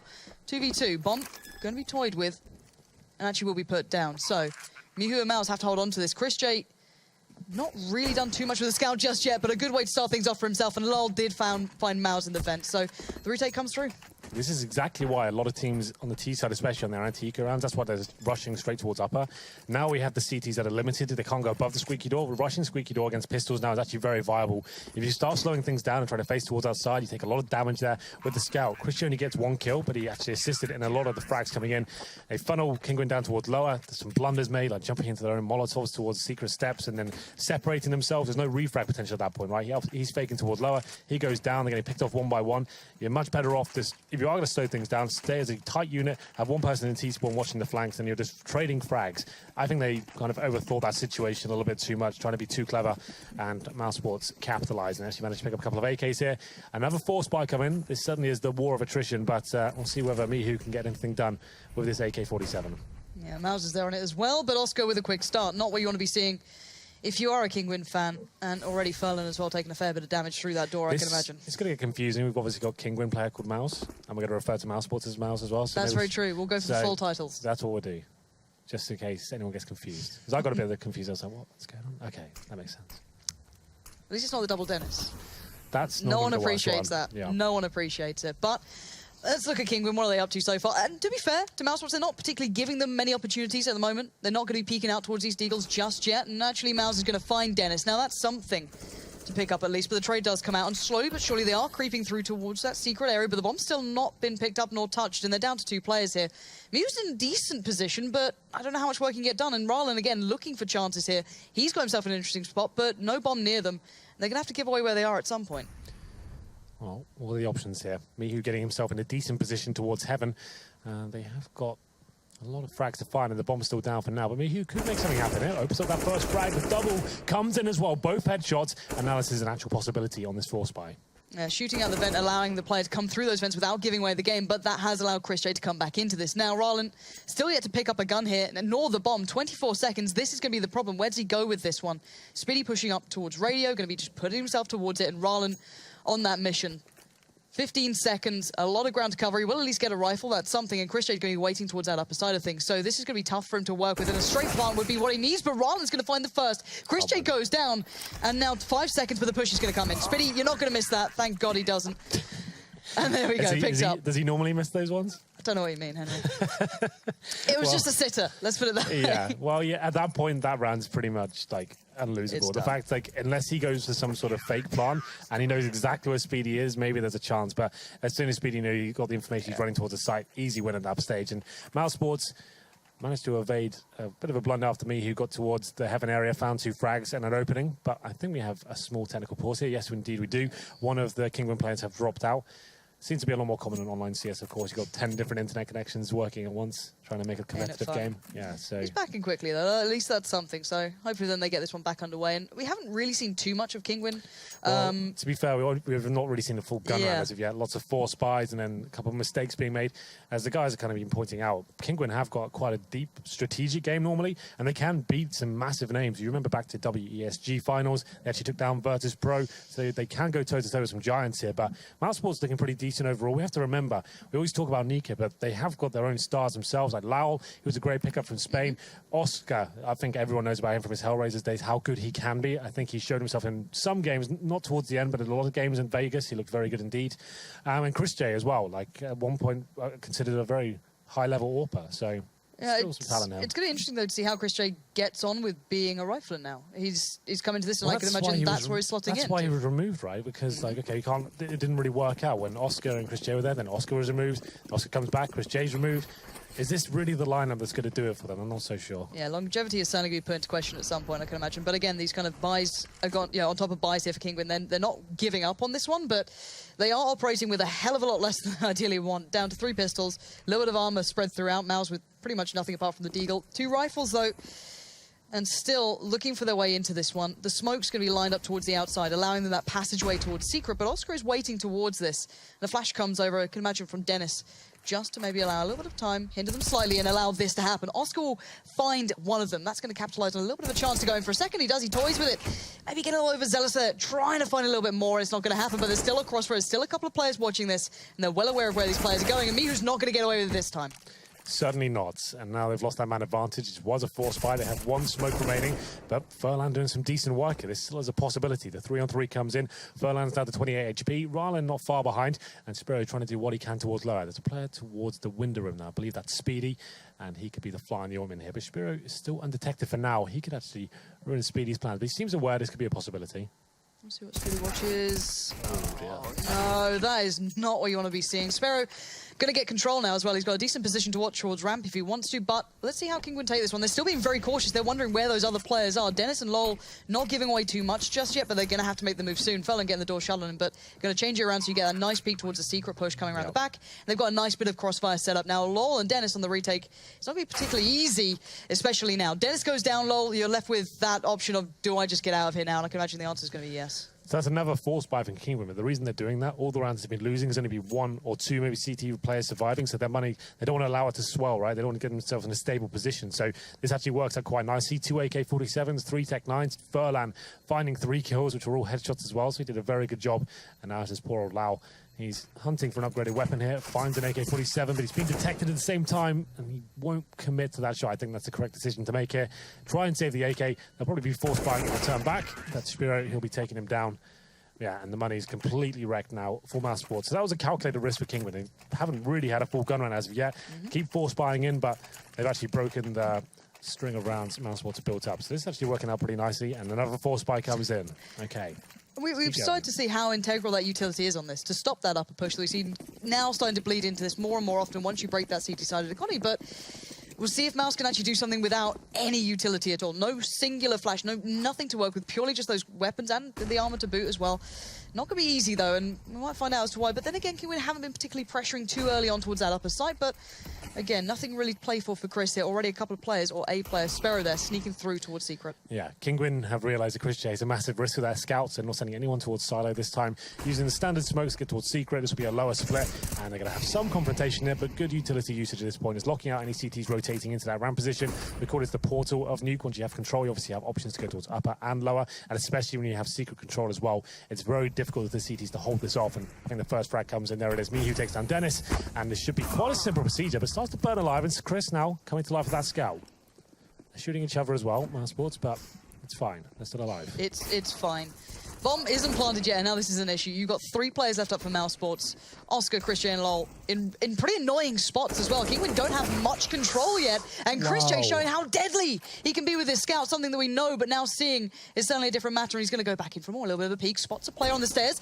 Can't finish the job off. I think he got the tag to follow as well. 6 HP now on Mouse for Kinguin, and Rylan looking for another opportunity somewhere else on the map, but there's a nasty surprise waiting, and he hears it, Lowell. Well played there.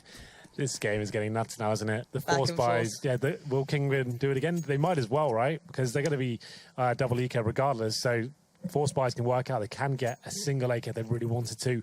We'll see where they decide to do that. Yeah, here comes the force buy. So Tech-9s across the board.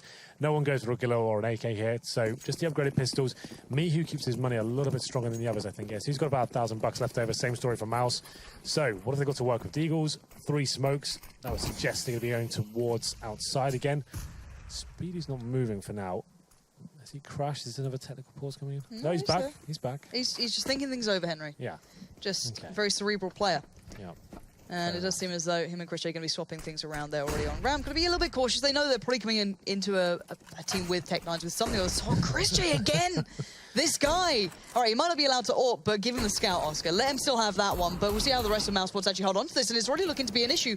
2 kills have come in. So we saw Oscar go down, LOL go down, and we're down to this 2v3, and they've got a plant. Lovely little round from Kingwin. Not going to be the win, I can imagine, unless Mihu pulls off something outstanding. But to get a plant, to get 2 kills, certainly nothing to be sneered at. And now Speedy probably going to want to see him if he does, just shooting towards the smoke. Trades out in the end. The defuse will be coming in. No problem with that. Kits on both players remaining, but a good bit of damage done. Bomb plant as well. Kingwin can't be too upset about it. Yeah, that should be a full eco coming in at this point for Kingwin. The thing is, they can still afford 2 AKs and Tech9s around it. They've been relentless so far. I think they're tapping out finally. So it's just going to be an eco at this point. They probably can afford maybe a couple of sets of body armor, but it's not worth the force buy. They don't want to look back in this game and lose the best of one, considering, okay, we just force buy every single round and only won one of them. So let's sit back and allow ourselves to get the AWPs, the AKs out, the utility, and show them that we can be this tactical team that everyone talks about as we go into round number 8. And Scout this time, full array of rifles for the CTs, and should be quite a convincing round and a chance for Mousesport to keep 5 players alive. I do like a little bit of aggression here from Dennis as well, pushing himself towards the outside. It does mean there's a little bit of a threat if they did go on the catwalk, if they had anything more than just pistols, but they don't. Oscar's basically keeping Dennis safe. He's not been able to do too much yet. He hasn't had to really do anything. Now he's responding. Got to be a little bit cautious. We know how deadly pistols can be close these days, but perfectly fine, well kept, well handled. 5 alive utility as well, back into the hands of Mouse. They're now stable. We finally get to see Kingwin as well on a full buy. Yeah, it's finally happened. Round number 9, we have a gun round. It's come in. Beautiful CS, Henry. Well, the thing is as well, the Mousesport's still kind of limited. They kept 5 players alive, but they don't get the AWP out. They can't just throw away one of these rifles, right? Luckily, Kingwin don't have the AWP to return with. So round number 9 comes in. I'm going to assume it'll be full-on default here from Mousesports. Smokes towards outside, try and get 1 player there. And we'll see what happens as we go into this one. Speedy getting a little bit aggressive towards ramp, uses that smoke just to try and spam through. And Dennis, though, he's hungry for more frags after his success in the previous round. It's going to be a little bit tricky to back away. Players are starting to utilize the silo now. Mihu could have made a little bit more of this, but he's being quite patient about it, maybe wondering, is Chris J supporting? Is he watching somewhere? Is he supporting Dennis out here by T-Red? But Dennis not going to back away from this. Kingwin's certainly going to be feeling uncomfortable. Going to have to use the molly to push Dennis back a little bit further, but still not going to actually back away too far, and it's just not spreading far enough to actually hinder him here. So they might start considering he's backed away, and they maybe didn't expect him to still be out there, but he's done good work. Roland going down, lovely little hit already, going to hinder that T side. Flash comes through, he's still being such a nuisance, and now the ramp aggression comes out. A little bit of a flex throughout the map. Mousesport's not going to be laying back on this round, really pushing it through towards Kingwin, and it's just left Miu. Nice little shot towards Dennis, but he's got 2 more to find in 50 seconds and has to get the bomb now. That's actually quite smart play from Mousesports overall. Dennis gets 1 kill, spots 2 more as well. That means the numbers will be extremely limited towards the lobby. They push in and capitalize, trade effectively as well. Miu's done a decent job to get a kill back in return, but still, this heavily favors towards Mousesports. Good news for Miu, though, he does have the bomb, Molotov to work with, and this is Mousesports round to throw away. They can just play together. It's very difficult to get down towards low and plant that bomb, especially when the CT's playing together. They are not quite going to be playing each other, but I guess at this point they're complementing each other in the sense that we've got 1 player watching towards outside and Speedy, Lau patrolling towards upper. So if it goes down towards lower, which could be quite a strong possibility here, Miu could just sneak in the vents. Not going to take it.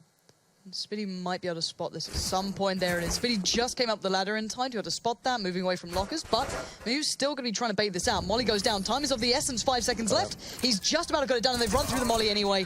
They just powered straight down. Nice idea from him, but sadly, time was just nowhere near close enough. Yeah, it was quite a nice idea there, but Mousesports with in his case, the risk, I guess, at that point is running through the flames, only going to take about 25 damage, and it's denying that plant as Emmy had 5 seconds remaining. Oscar, some nice work with the AK-47 there. Ooh. So Mousesports find another round, and fortunately for Kingwin, haven't really seen too much from them yet. Chris J's on the AWP, okay? So everyone's expecting Oscar, this superstar AWPer, right? And AWPing like he was in Vegas, but it seems like Chris J, at least for this map, from what we know so far, he'll be on the AWPing responsibilities. Yeah, vent dives do become a little bit more possible these days. Felon's got down there and he does have the bomb, so that could be a possibility, but maybe just trying to bait people in, pretty much, just looking for chances. Chris J has found Mihu, so maybe good for him to just build up the confidence on the AWP, just say, all right, guys, I'm going to get some couple of kills on the board, hopefully. Spitty is already down by ramp, so if Felon does break this, I can imagine the alarm bells will start ringing. Nope. Plant comes in. How's that happened? Don't know. And yeah, 5v4, Plant goes through, and don't you dare, Spitty, don't you... Mouse finds Speedy, and now there's a little bit of a problem. There's a little bit of armor as well. Mouse has that for Kingwin, and there we go. Furlan shuts down Oscar. It's not pretty, and it may not be around for them, but this has certainly got a lot worse than it should have been. Just one player remaining. Furlan. I'll try and see what he can do here to defend the rotating CTs coming in. He's going to have a very tall order here. The fake defuse should be coming in momentarily. They're dropping the smokes towards Deacon as well, but he'll be on the other side. If he can find this first kill, there is a chance, but Dennis, he shuts it down.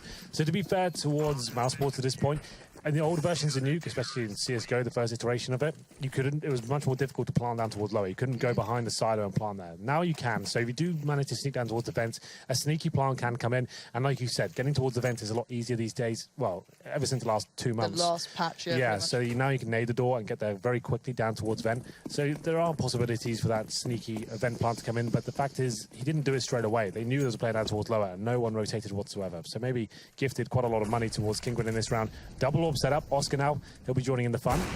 Yeah, kicks things off with style as well. Gets our player towards lobby. Yeah, that's what we want to see. And strangely enough, neither of the AWPers really looking towards the outer area. You've got Christian over towards ramp, perfectly viable. You saw what he can do with just a scout. Why not take an AWP there as well? But Dennis has had to kind of play babysitting out here. He can't peek all the angles. He's going to have to take calculated risks towards this. He does have support, though. Christian came around, but a little too late.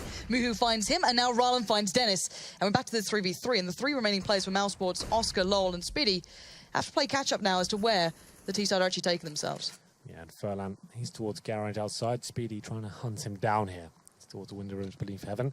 And doesn't spot much for now. And Mihu's in a fantastic position to find this AWP kill. No way the CT can pick this off, surely. But it's Oscar. Of course he can. 2 on 2. Furlan goes down to 31 HP as well. Loud is patrolling towards that upper bomb site. And they'll be sticking together for now. 50 seconds remaining. And Furlan, he's undetected towards heaven. But RERUN's going towards lower for now. So is this all a ruse? Is RERUN going to try and get towards lower the bomb while Furlan distract towards upper? Or does he go towards ramp and see if they can split the bomb set together? Looks like it's the latter. Oscar's got the cross, though. It depends if he's going to hold this angle the entire time. If he does, I've got a feel he's got this one in the bag. RERUN's got the bomb, and there it is. Bomb goes down, and sadly for Furlan, he's a little far away, but he's actually by ramp. Oscar could be in a bit... Oh! Hello, Oscar. That's a bit of a peach. Furlan just got absolutely dumpstered. 4 kills for Oscar. And I guess that's what we want to start seeing with the AWP, but he passes it off for Chris J. Yeah, they had a double AWP set up, and it looks like Chris J, at least on this map, is going to be the main AWPer. Oscar with a lovely play there to finish the round off. The AWP shot towards backstep, which pretty much secured the round, and then the PT-50 for a bit of flair there as well. So in terms of loss bonus for a maximum stage for Kingwin, not with the bomb plants. They do get 5 AKs out, and then have a little bit of utility as well. This looks like a faster round, straight up upper rush, boys. Nothing else is working. Let's get in there, run through the fire as well. Yeah, the smoke certainly helped him out. Mouse almost followed up towards the rafters then, but Lol does manage to stay alive. And Mousesports tear themselves back into this round. Kingwin finally kicking up the pace, but merely to be met by a wall of Mousesports. And now Mihu and Furlan timing might not be on their side. And certainly for Mihu now, if they actually do check towards Squeaky, I can imagine Dennis is probably watching it anyway, but not a situation you want to be left in. Looking near on impossible with no utility to try and piece this round back together with. How far can he get out here without being spotted? It doesn't look like too far, but a lovely adjustment towards Lol. But there you go, 1 step too far. Spiddy still watching. Gets the round on the board for Mouse here. Well, nothing has been working so far. Let us remember as well, one of the rounds they picked up were with the Tech 9s, and so far, the rushes and defaults haven't been working out for them at all. Mousesports locking it down with the Incendiary, just kicked things off towards the squeaky door. It was Kingwin decided to run straight through it, and didn't really work out in their favor. Lau picks up 2 easy frags, and then they only picked off 1 by 1 at that point. Another force pipe than Kingwin. 5 AKs once again, but is lacking any real utility and no AWP to work with it. Chris J back on the AWP, of course, and he'll be towards outside. And he will have a little bit of a challenge towards that silo position, but no one facing just yet. Dennis, so relentless at doing this. He seemed to get the timing right on it. He's going to walk around and spot a good couple of players. This time, though, RERUN turned, so did Furlan. They actually find him, so that's a nice addition for them. Maybe they can work away in towards this map now. It feels like they've never had an advantage, but it's not going to stay for long. Oscar pushes through Squeaky, finds a Sparrow, and brings it right back to this 4v4. Well, there it is. Dennis looking, he's quite confident right now. I wouldn't really imagine him to make that kind of pick in the previous Mousesports lineup, but goes for it, gets taken down, but a nice reaction coming from Oscar. As soon as they lose that first frag, he brings it back to a 4-on-4, but now I thought he was dead to right step, but manages to pick up the frag, and Chris J chimes in as well. 4-on-2 now. Things are falling apart dramatically for Kingwin. Yeah, it's falling apart at the seams. Furlan's not being able to get a step towards the outer area. A massive tag coming through. He's down 21 HP, and RERUN's a mile away. So what are you going to do here? Mouse Sports seems so much more well-rounded at this moment. Kinguin just aren't making the impact. They aren't having enough players alive to make the hits they seem to want to, but LoL now with that angle pushing through in case anyone comes in towards Hut, waiting for them. And, well, I don't see Rollin getting away with this. Oscar, though, will feed a little there, maybe open up a chance, but it's 25 seconds here. Rollin's going to have to really speed things up if he fancies this one. Looks like he's trying to get towards low. He shot the vent towers already and managing to get a smoke as a veil as well. Doesn't commit to going down lower now. He's being detected. 13 seconds remaining, 37 HP as well. That should be it. Doesn't even have the chance to plant at this point. See if he's trying to shut him down before they have to. Lau, a bit of a mistake there. Rollin will be saving his weapon at this point. Back towards T-spawn he goes. So at this point, still with that maximum loss bonus. He does save an AK body armor and a little bit of utility.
Imagine the Kinguin will buy up around this. They're pretty much at the point of no return now. They need to start posting the last 2 rounds.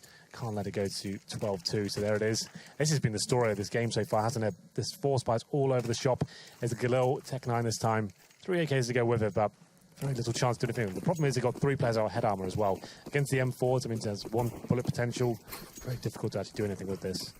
This isn't what you wanted to see either. Kinguin have shown they really do have a bit of prowess to the game so far, especially their T-side has been nicely constructed.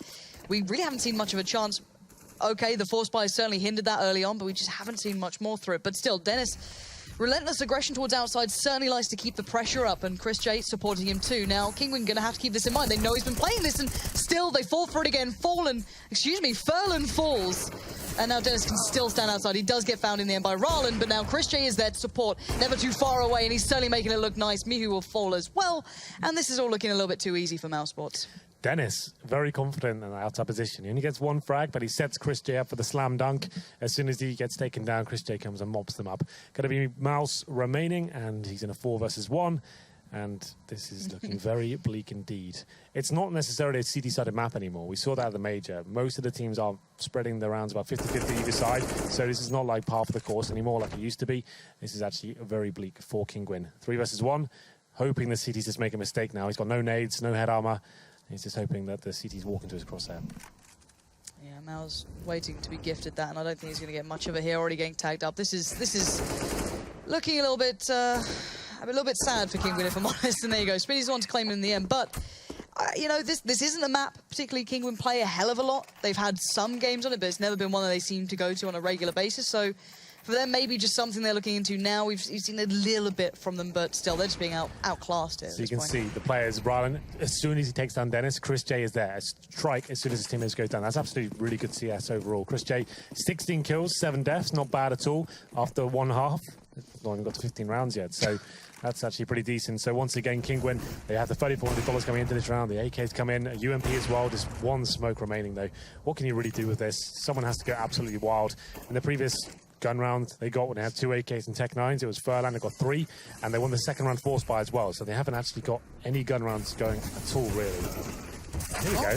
First time it seems to be going well. A bit of a quicker hit, but LOL wants to just take this off the rails before it begins. He does get a good tag to follow up, but not the frag to follow. Now Rylan's able to bite back in. The bomb's still in hand as well, but Dennis finds it. That's now the bomb loose. It allows Speedy to maybe get a little bit of an angle as well. And Dennis is a little bit stuck here, actually. I don't know if Sparrow's aware of where he is. It doesn't seem he is. This could be the problem. Speedy just needs to spot him. He doesn't even need to. Dennis is the one to close the book on the first half. 13-2. That's a monstrous first half. Yeah, that got out of hand very quickly indeed. Kinguin kicking things off. Lots of force buys. Didn't really show much in the gun rounds. They're only going to pick up 2. This should be an open shot case for Mouse Sports, but we've seen them make big mistakes in the past. We'll see whether they can continue this form in the second half. We'll take a quick break. Do not go anywhere.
A brutal first half here. Kinguin merely having 2 rounds is certainly not what you want to be seeing going into the second half. Not exactly a map to let you get away with much, and well, Mousesport's showing them what they can do with it. This is almost the exact opposite, I think, of what everyone was expecting. Mousesport's actually looking pretty decent.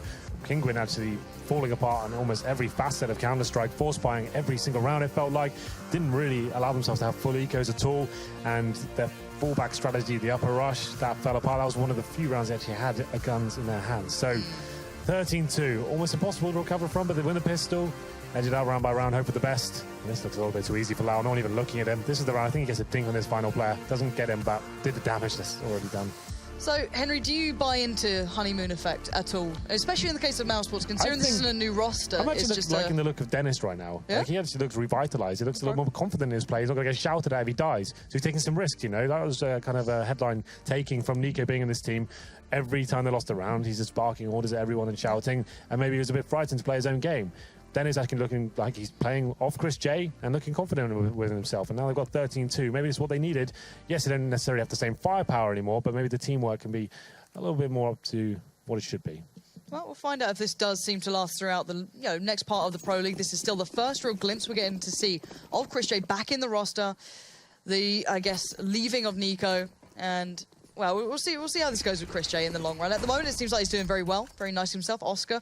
Curious to see how his AWPing now changed, but let's look at what we've got in this round already. Oscar being made the raid boss here and living up to that name already. Furlan's going to be just run over here. Mihu does bark one back towards the Mouseboard side, and that's a lovely addition from Mouse as well. Somehow staying alive, jumping around. Only Oscar so far being able to just cause any sort of scratch towards Kinguin. This is a good start for them. Indeed it is. It's up to Oscar now. We'll call it Superman, not Raid Boss. Oh yeah, you changed it? We don't like World of Warcraft. But Oscar, he does. He gets that headshot, takes down Rylan, and now he's in a 2 versus 1. And he actually has a chance to win this one, and that's the opportunity Mihu thwarts it. He's going to get the headshot there. And that tactic coming in from Mousewater is actually very common on Nuke right now. You get the maybe 2 Tech 9s, you throw into players at the best spawn, they buy up armor, running through that squeaky door at the start, and hopefully, well, for most of the time I've seen it, it's actually been working out very nicely, but this time Mousewater's getting shut down by the USPs, and a sort of shotgun comes in on the T side. Oscar, are you out of your mind? Where's he going to go with that?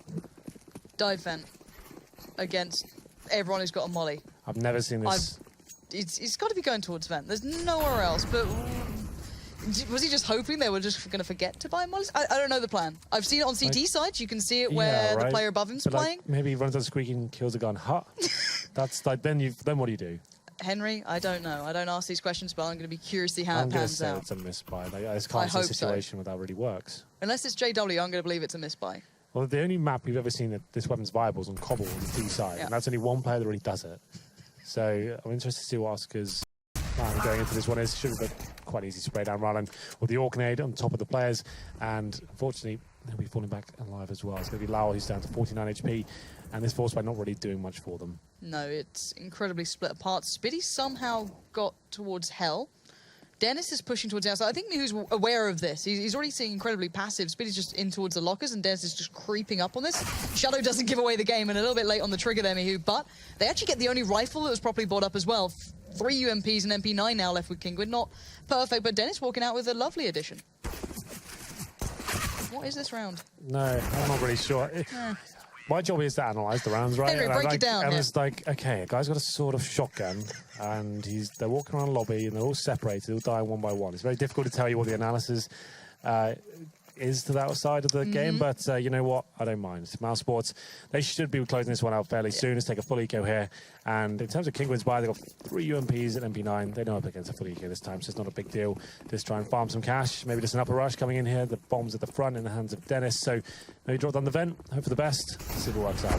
Yeah, and it's a complete and utter massacre. The UMP, the molly, everything combined is not a pretty thing for Mouse, but it's just getting the round out of the way. It's what you want to be seeing. I guess they cost one person their life. It's not a huge deal particularly, but at this point, Mouse Sports now, this is what we want to see. How do they do on the buy round? How do they come into this one? Now they've got a little bit behind them, and Kingwin, are you sticking on these? This is the thing. Normally you would. We call this the bonus round, but when you're 13-5 down, you probably want to be guaranteeing rounds more than keeping your money in a decent situation, right? So going in with an MP9 and 2 UMPs, and you know you're up against a full buy of Mouse Sports now, I wouldn't be calling this. I'd say let's just upgrade. We need to make sure we're edging these rounds out every single time. Mouse Sports win one. Yes, you have money to buy the next round, but you've got them one step closer to match point. Well, I guess one small benefit being Mouse Sports are going outside where the AWP is currently with Sparrow, so the complete line of smokes go down though, so he might not have much action here, but Miu's got a bit of a spot going on. He's seen them crossing now, but he can't really do much about this just yet. He can only call it out, allow the rest of the positions to help, and okay, Furlan just jumps down the bent into the loving arms of Oscar. I don't understand what's going on here. Somehow, it seems like Kingwin are allowing them so much room now for Mouse. Well, now you've got one player down towards lower. That's going to be Furlan with the MP9. To be fair, probably the best position he could be in for it. 1T runs into his crosshair. Something to work out for him, but Lau, he finds another kill. Now these 2 SMGs and the AWP. Probably the worst array of weapons you could have for a retake right now. This couldn't be any worse for them. Yeah, and for Ryland, he's not moved, and I don't think moving is going to help in any aspect at this point. Spitty, I don't know if he's got an idea of it or just maybe keeping it in mind, but he is certainly keeping that in mind. Just kind of hoping if they don't check it. Okay. Maybe I can. Yeah, this isn't fun. No, that was 4 players staring you down. But and do you see what? When I was making this out of this round, they didn't even really make any damage here. They couldn't challenge the AKs at all, and now they go down with Mouse Sports having a clean sweep. And if they save the AWP, fair enough. They can actually use this in the next one. Spirit's given his position away, and they probably want to hunt him here. That's a decent smoke. He might be able to survive this one. No one necessarily going for the full-on hunt. There it is. It will be 14-5. Didn't really have to break a sweat there, Mouse Sports. Default round with the smoke towards outside. Miyu was in a decent position, but couldn't actually find the shot to slow them down. And Oscar, he opened things up. And here's the replay. An exciting one. The full upper rush. Sprayed down with the UMP. Not bad. Thrilling. Well, this is Kingwin now on the decent buy at least. I guess if you want to play exciting CS, just leave it as late as you can to still win the game. But 5-14, they've given themselves a bit of a mountain to climb here, but Mouse Sports still on a decent buy. We saw what they had left over, only losing out 1 in that round at the end while trying to chase the AWP, but didn't come through in the end. So the AWP still sits with Sparrow, but Mouse Sports switching things up here, maybe looking towards a hit towards up, but maybe just buying their time. We'll see what they go for in the end. You've still got 2 players towards the outside, could just drop those smokes in, could do something towards the upper side, but again, we'll wait and see how this one goes down. Furlan waiting by the old vent. Not to be utilized anymore, but Mouse as well watching Squeaky. So at the moment, Mouse just biding their time and Kingwin just trying to stay alive. Okay, then, well, upper execution potential here. They will be opening the door. And Dennis takes a lot of damage. As soon as he opens the door, he takes about 30 from the Molotov, but it doesn't matter. He gets the kill, so all is forgiven. Up to Miles now to defend the upper bomb side.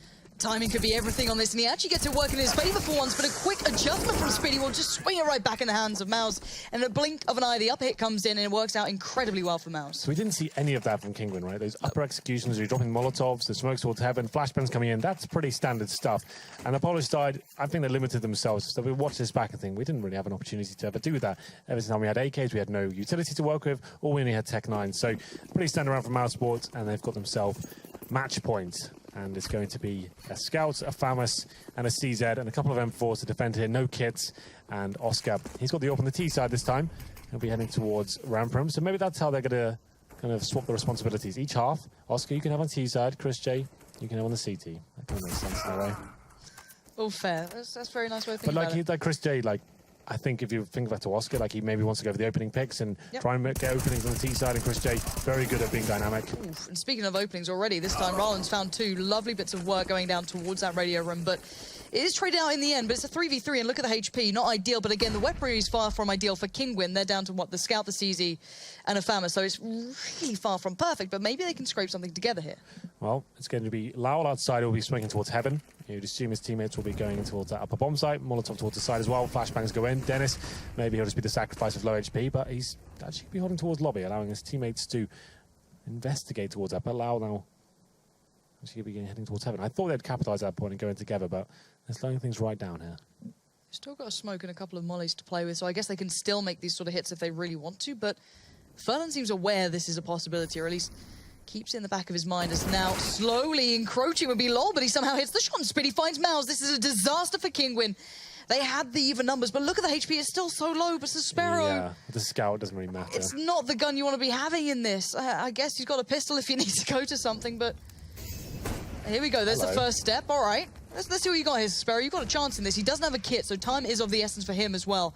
You're going to have to just make a bit of a guess at this point, but Speedy is the one to close down the account for Mouse Sports, and to be fair, if I'm completely honest, it felt like Kingwin never really got going in that map. No, I absolutely agree. Not the team I'm used to seeing when we talk about them being like a powerhouse with the AK-47s and working well as a team.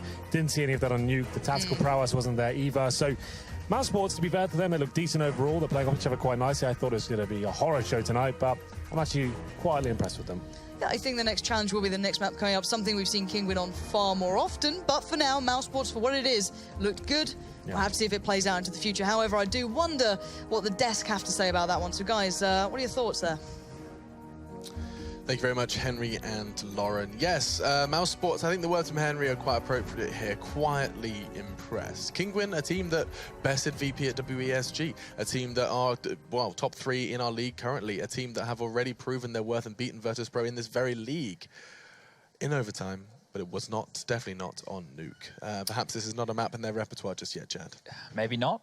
I didn't think it would be in Mouse's either. The time I think they played at the Major vs Liquid and they didn't have a very good time there, I don't think. But I was really impressed with how Mouse were able to capitalize on the communication from their teammates. You could see when Dennis was going for aggressive plays on the outside. Yeah. He pushed around one round and he saw that there were a couple of, like, I think it was 3 players outside. So other players pushed ramp, pushed hard, took lobby control because they knew that there was going to be less players in that area.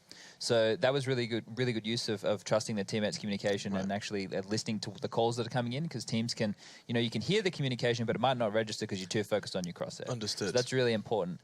Henry was bashing on Kingwin a little bit for all the force buys. I agree when it got into the later part of the game. I think early on, because of the way it was unfolding, it was worth fighting for that, fighting to try and get in control of the economy, because then you can get a decent amount of rounds. But they went too long with the force buys, and when that happened, they didn't give themselves enough money to do proper executes later down the track. It is a very easy trap to fall into, though, isn't it? Yeah. Like, oh, well, only 1 was left last round. Exactly. There's only 2 left this round, and then you find yourself buying, no smokes, no nades, and a couple of poo rifles. I think just from a mental standpoint as well, this is a very important first game for Mouse Sports. To be playing against a team like Kingwin, where they can actually get a footing in the match to get some confidence built up. If they were playing against someone like a Virtus.pro tonight, if they were playing against you know, perhaps even a Fnatic, a G2, Envious, Yeah, and all anything those like guys are struggling. But yeah, and they lose right away, then they know everyone's going to stay and tweet, oh, team's useless without Nico.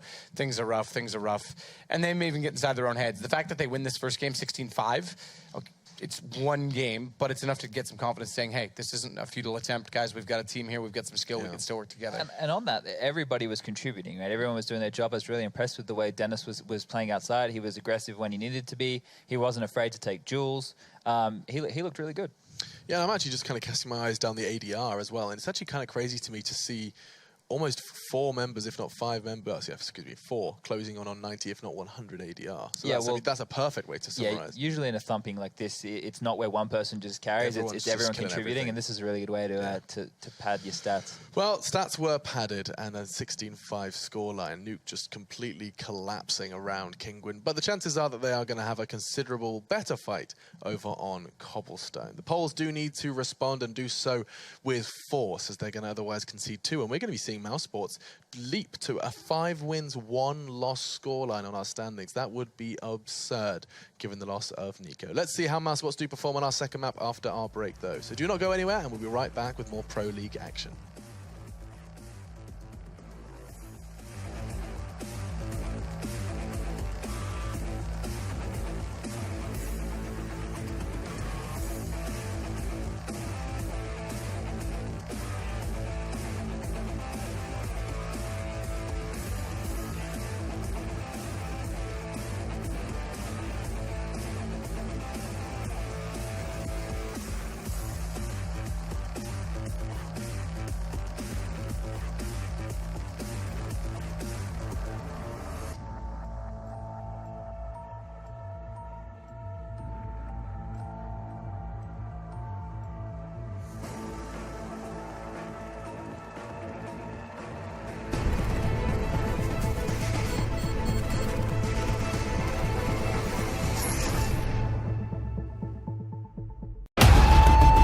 Counter-Strike is sharing incredible moments with us and will return to a memorable place.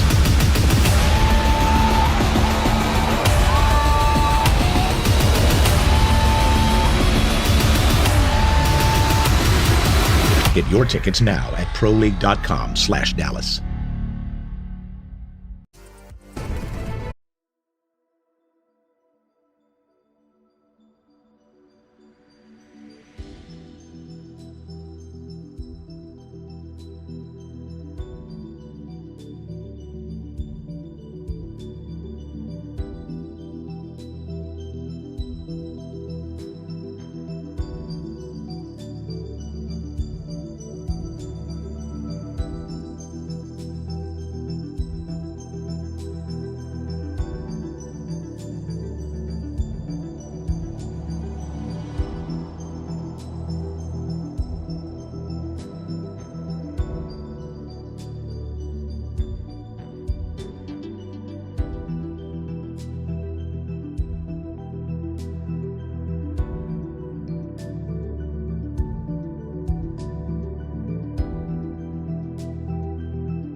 Mouse Sports have hit the ground running so far versus Kinguin. It's been a swift start to the day here in our second week and the very last day of it.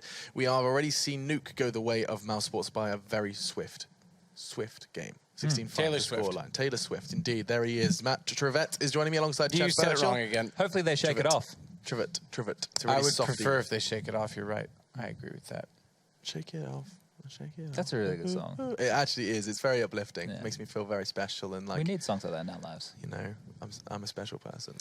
You know who needs to put in a special performance right now? Segue. I love it. Cobble. Talk to me. Kinguin, because that was pretty abysmal, really. They didn't really get a foothold on that T half, which is very important, and then not to be able to lock it down on the CT half and give yourself a chance is also not ideal, especially on a map like Nuke. But coming over to a map like Cobblestone, the jury's still out if this is a T-sided map or a CT-sided map. I think it depends on the team. I don't think you can narrow it down. I mean, I think it's a spectator-sided map.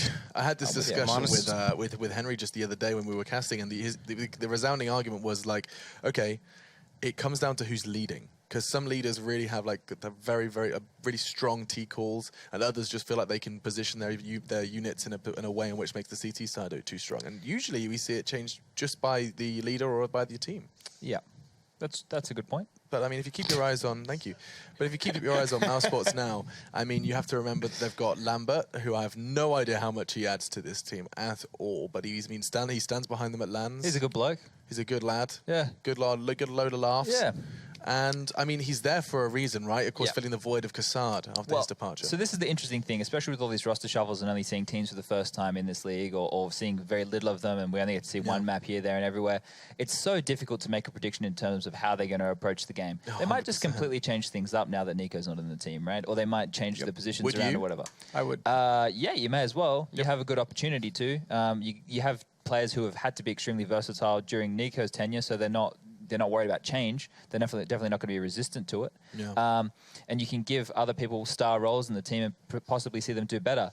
The ones who we were saying we're disappointed in the Kinguin is where the spotlight should be in, because this is where they have the opportunity to have a really good map, just like I thought on Nuke. This is where they should be able to set the pace and the tempo just with their cool gimmicky executes, right? And we didn't really get to see that. Yeah, in fact, both of you, well, I was going to say both your predictions, excuse me. Chad, you went for King when your prediction last time. I'm always right, so I always for Mouse Sports. Matt, it was a well-calculated prediction, but I'm going to need it again from both of you. You going to stick to the Mouse Sports guns? 16-14. Wow. To Mouse Sports. Okay, and Chad. When I flip-flopped the other night, I was wrong on both accounts. So I'll just stick with Kinguin merely because it might come off. Yeah. The desk is split. Let's head over to our casters and find out if anyone over at the caster desk. Can either of you do splits, Pansy, Henry? Not anymore, Alex.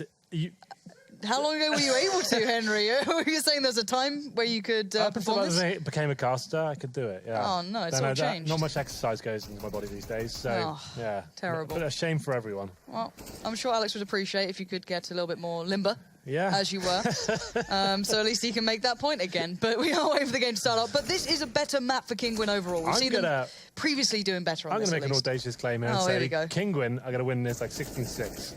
That's going down right now. You're going 16-6. Yeah, write it down. Yeah, here we go. We've got 16-14 for Matt there with I think Kinguin, Sports, I've cast them a lot on this map. I think they're excellent at it. And I think Nuke, they just didn't look like they ever got rolling at all. They've had some time now to work out what's going wrong, and they'll recalculate themselves, and we'll see them come out all guns blazing, especially with this CT start as well. They win the pistol. I've called it. I've called the scoreline. What are you going with? Are you going to say, I'll just stick with it because it might come in? No, I'm actually saying Kinguin's going to win it, but it's going to be close. Okay, all right. I hope that what we saw was just Kinguin don't like Nuke, and now we're going to a map that's better, and we see a better, more competitive game. But we'll see, because we've got the raid boss again, or the Superman coming out from Oscar. Yeah. And this looks like a straight-up big hit towards B. Problem being, though, Kinguin are ready, and those USPSs aren't missing in the hand of Mouse, so Oscar's going to have to do some heavy lifting here, or at least hope that someone else does as well. Well, quite a standard round so far from the terrorists. Everyone's smoking towards connected these days and going for those fast B plays, but it's going to be Kinguin with the man advantage now. 3 versus 2, Speedy and Lau to try and do what they can, taking a lot of damage here as well, and it ends as quickly as that. There we go, Lauren. I told you if they win the pistol, it's going to happen. The thumping begins, and it's going to be 1-0. Like I said, Mouse board's there. That's pretty much the tactic almost every team's running right now. You're getting towards B, you're doing that one smoke towards connector, splitting towards the B bomb side, but Mouse, he actually did a very good job. Okay, no idea how, they didn't look like the Chris was aim. He got a little bit lucky that first kill, but you know what? It's absolutely fine.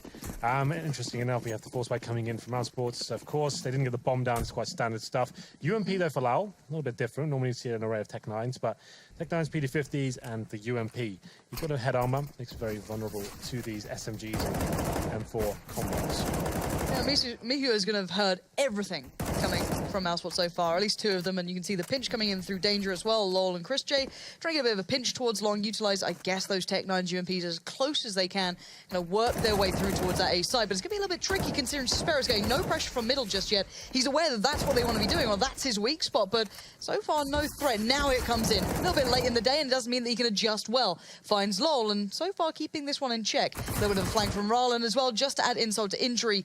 This looks like another close, well, I wasn't going to say close, to say clean round in the end, as Dennis misses everything. Wow, that was close. It was very close, Henry. Close to a kill. That's about it.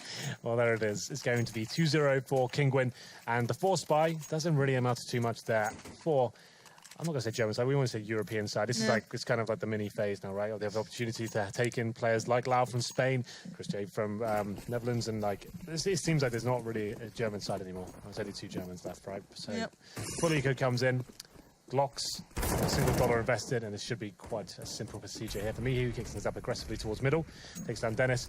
If they get a bomb down here, I'll be very impressed indeed. So let's see what they can do. And I like this from Rallen as well. Look at him straight away pushing up. He knows, well, he's just going to feed the information through to the others. It gets a little bit dangerous when you're just sitting out there that long.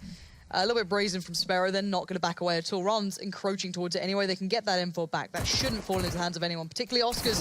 Close, but close does not equate to picking up the gun, especially when there's other players watching it. So, the clean 3 coming for Kingwin. Clean 3 indeed, and this is what we call the bonus run. I do see an upgrade coming in. You can see, so MP9, 2 UMPs. The idea behind this now, it does make sense. Kingwin did this in the second half of Nuke, but didn't really make sense, and I explained it at the time. If you're chasing like that and you manage to get yourself in a position where you can actually win a round, you should be forcing. This is absolutely fine. They keep 2 UMPs, and it means they do win this round. They're in a fantastic position economically going forward. So, changing the guns around, Furlan will be given that M4 towards Mouse. As you get into quite a fast speed execution double X things from Outsports. And for Kingwin, not too shabby for them either. They've got 4 players here early, leaving just Sparrow to kind of solo out on A with the AWP. He's fine with it, as long as he doesn't feel threatened by Long. He can just hold this and leave those with the UMPs and slightly weaker weapons, I guess, to deal with what's coming towards that B side. And already Des is out, but on his own. Very isolated here, and if Rallen got that, that could have been deadly, but he doesn't. Mouse is the one to finally catch him, but Mishu's waiting on the edge of that smoke. Flashes himself through, but he does only catch 2, but that is perfectly fine. The trade wasn't quick enough for Oscar, but he does get it eventually. This is a quick fire round, but it is just settling towards the hands of Kingwin until then. Lol on the flank, catches them out perfectly, claiming to and allowing Speedy to find the final player. Means that Mousesports do pick up the round that I guess Kingwin were aware of could happen. They did go on the bonus buy there. Well, non-buy. Exactly, yeah. So they've managed to, you can see right now, that's reflected on the weapons coming in. I think there's only 1 player who's down to a pistol. They could drop him over the weapons. That's going to be Spiro going for the AWP by the looks of things. If Furlan, he'll be down to a CZ, which I believe is in spawn. Has he got anything? What has he got? A CZ. Okay, so that's what Spiro dropped him. He takes the AWP this round, and we'll see whether Oscar can go toe-to-toe. He seems to be warping once again on this terrorist side. Yeah, boost comes in. Maybe this is what we are going to see as maybe the early factor for this team, and that is a beautiful beginning. Rallen being denied any control towards platform. Mao's now, player for Kingwin, of course, just a little more lonely towards those stairs. Going to be a little bit more cautious. Just holding a bit more of a passive angle. Can't be as brazen with the peak as he was previously. You can see the rest of Mouse as well, aware there could be that flank around the back. Oscar and Lol keeping a tab towards that, but no one is there this time. As the rest of Kingwin now just wait to see what comes their way. Could be some pressure towards drop building soon, and that's where Furlan's waiting, which could be a problem considering he only has that CZ. Man advantage comes in, actually focusing towards drop down as well. And as you said, that's why the CZ is waiting for them.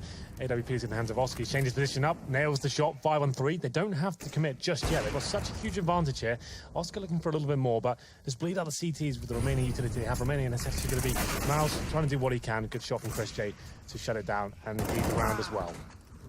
Yes, Sparrow might be looking for a way out, and Oscar almost denied him it, down to 16 HP. The tag on the way through just about keeping Sparrow alive, so he's going to try and find a way to keep hold of this orb. Desperate to keep it into those hands, but Spiddy is quick on the chase. Lol going all the way around T-spawn in case he'd maybe made it that far, but not to be the case. He is just waiting up on Long, and if they get that away, it'd be a lovely touch for the Mouse side. I'm calling them Mouse Sports now. Mouse Sports, of course. Sorry, Henry. Stick I don't want to rules. upset you. You're doing a good job of doing that so far. So. It's going to be a 5 versus 1. Spiro nailing the shot. I thought the flashbang was going to get him, but that gives away his position. He should be going down momentarily. No way, Mouse Sports will allow him to survive, and there it is. Final kill comes in, and that should be the money in the bin now for Kingos. So that great 3-0 start, but Mouse Sports coming to life here, and once the gun rounds begin, and a pause comes in, I would say this is not going to be tactical at this point. It's a little bit too early for that. No one's dropped out of the server just yet, but okay, I think it was the coach for Mouse Sports who's having some issues. You can see he's joining spectators, so maybe a little bit of technical difficulties going on. But what we can look at is the fact that Oscar had a blistering round then. 4 kills, if I'm not mistaken, as well. So when he is on the T side, so far he's been providing a lot towards the side. Do you know what the good thing about Pro League is, especially these sort of teams coming into these games? You know what the maps are in advance, right? So you could actually... LMBT can sit down with them and okay, these are the maps we need to play, this is the tactics good to go with, kind of try and keep it simple. You can see they've got executions working for them. It's not that they've been wrecked in a beta and they have to just try and make ends meet, right? So that's what the cool thing about this league is, that these teams coming in from a roster change have a couple of days at least to work out how they're going to approach situations and manage to actually have some executions. We've seen this so far. Mouseport with our B side, they're looking on point so far. A much more strategic game than we're used to seeing. I kind of built it up in the pre-game. Whenever Nico was in this team, like, a lot of the philosophy was based around, okay, Nico, you go and see what you can do on the A side of the map. If you can get 2 or 3 kills, we'll just be ready to go towards B. As soon as you kill someone, we'll strike over here, we'll hope for the best, and it'll be quite a loose call, quite a couple of flashbangs straight into the bomb site. But I like this approach. This is looking quite promising from Mousesports now, actually having set executions and relying on the teamwork to come in. Oscar's looking confident with the AWP. Christian and him seem to have this nice synergy where Christian is actually very good at the rifles as well. It's not like he's being limited right now. They were back in the day when the original Mousesports lineup came in, he was quite shaky, the AWP, and he'd actually fall back the all responsibilities to Dennis, and that was actually a horrible affair. Like, Christian is one of those players who can be very good at rifles and very good at the AWP, but not necessarily confident with it all the time. So now he has Oscar to take up that responsibility. This team actually makes a lot more sense on paper. I am very interested to see the new look Mousesports. How long it lasts, how long they can go, if it's just, a peak after coming back together, having this roster like, all right, guys, this is us now. I think if it actually stabilizes and continues and builds, I think this could be actually a very interesting look. The problem is, like, Speedy, if anyone's going to go next, it has to be him, right? Yeah. Let's be honest, he's had the worst stats the last few events, like, in the entire tournament. I don't necessarily think he's a bad player, but online he seems to, like, choke quite severely. And if anything was to change next, I think he'd be the obvious choice. But regardless, they're doing pretty well in the last 2 previous rounds. There's another Eka coming in. Ryland's got the Zeus, so watch out for that. It's always a little bit exciting. And he's pretty far removed, so maybe we're going to stick on him. I know it's E-League, Pro League. Don't get those close confused, enough, Henry. Close. It doesn't matter. Confused. You Pro League tradition when Russia is spectating that we follow the Zeus player. Yeah, it's normally Anders who demands it as well. He loves the Zeus. Loves it. Something to do with the squeal, apparently. I like that noise as well. Alex has a very good impression. Oh, maybe we can hear it afterwards. But so far what we're hearing is heads rolling. Dennis is to be precise. Sparrow somehow found that, and now we might see what can happen. Drop, but Speedy will check the corner, so not going to be getting away with murder there, Mouse. Smoke goes in. And Mouse being a little bit tentative here, Mousesports. Looking for ways through. A little bit of a split now down towards platform, and they're just starting to power on. This shouldn't be a problem anymore. They shouldn't lose any more players, but maybe Mishu can do something. Absolutely not. Overwhelmed, dealt with. And Oscar, even though on 1 HP, desperate for the open. Well, he gets what's coming to him, I guess.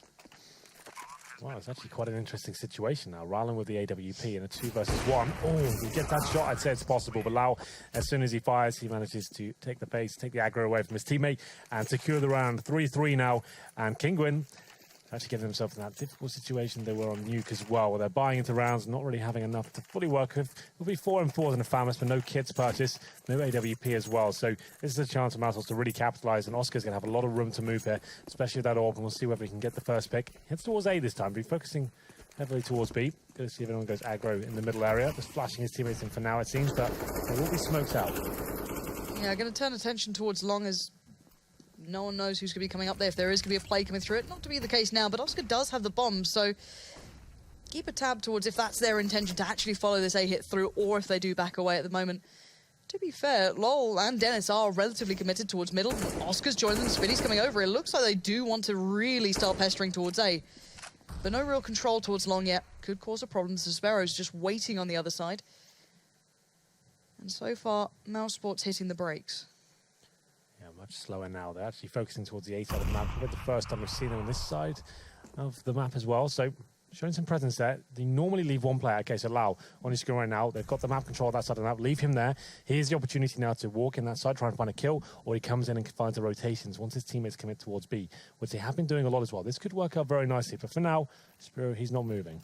This is great stuff. Kingwin only have 2, and specifically 1 focus towards Plateau. 3 on A. So this could actually work out pretty well. Now, Mouse for Kingwin is sat on that tree position, so he does get a nice little bit of a chance here. So it's not something you instantly check on. So we'll see how much he can do with this. He might just back away from it, wait for a little bit of help. The flashes are coming through. It's hindered the approach, and it's allowed Mouse to do what he's just done there. Christian and Dennis fall by the wayside, but the bite comes back from Mouseboards, and it's a good one as well. That's the site almost cleared. Mihu, are you gonna walk through that smoke? No, he waits at the side of drop, slows it down, and now this 3v2 comes in. And Lau's approach from the side as well, it works perfectly. You can see how caged the CTs look right now. 3-on-2 all of a sudden. Still have a chance, and this is Mihu who finds Speedy, and the bomb only just goes down, but Oscar, what a shot that was! And he finishes it off with the Tech-9 as well. Fantastic stuff from him. That was a great overall strategy from Mousesports. I actually really like the look of that. From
what their options were, and Lau, he finds that kill after they get a bit of trouble towards B, and he keeps the CTs guessing as to what he's going to do there, and Oscar continues that amazing form he's been showing on the previous map as well. Oscar is quite the bookend to a Mousesports play at the moment. He seems to be able to close down these rounds so beautifully for them. With a little bit of flair we saw just a moment ago on Nuke as well, just to be follow up here. Now, of course, Kingwin suffering quite severely. CZs, a nade, a little bit of armor on Mouse. Mihu with a flash, it's so limited, but looks like just going to try and focus around drop, see if they can get something away. We do have the UMP with Chris J, so he'll be just trying to vie for a bit of attention here. Get himself building into it, but he does eventually just fall down to the Cs. He gives that one away, and that will slip into the hands of the CTs. Now, this becomes a little bit more interesting. We've got 4 players alive for Kingwin, 3 for Mouse, and they certainly aren't looking as potent this time around. Yeah, maybe getting a bit ahead of themselves there, getting carried away with the victory that Oscar just got them in that previous one. So CZ now, they haven't managed to recover any rivals yet, which is good news for Mousesports as they head towards A, and Lau hits an absolutely magnificent shot down towards Mihu, neutralizes the situation to a 3-on-3, and Oscar's looking to get aggressive once again. He's so good at that Tech-9. Nails another headshot. It's just disgusting, isn't it? He's running around with the Tech-9, up on his back, does not care.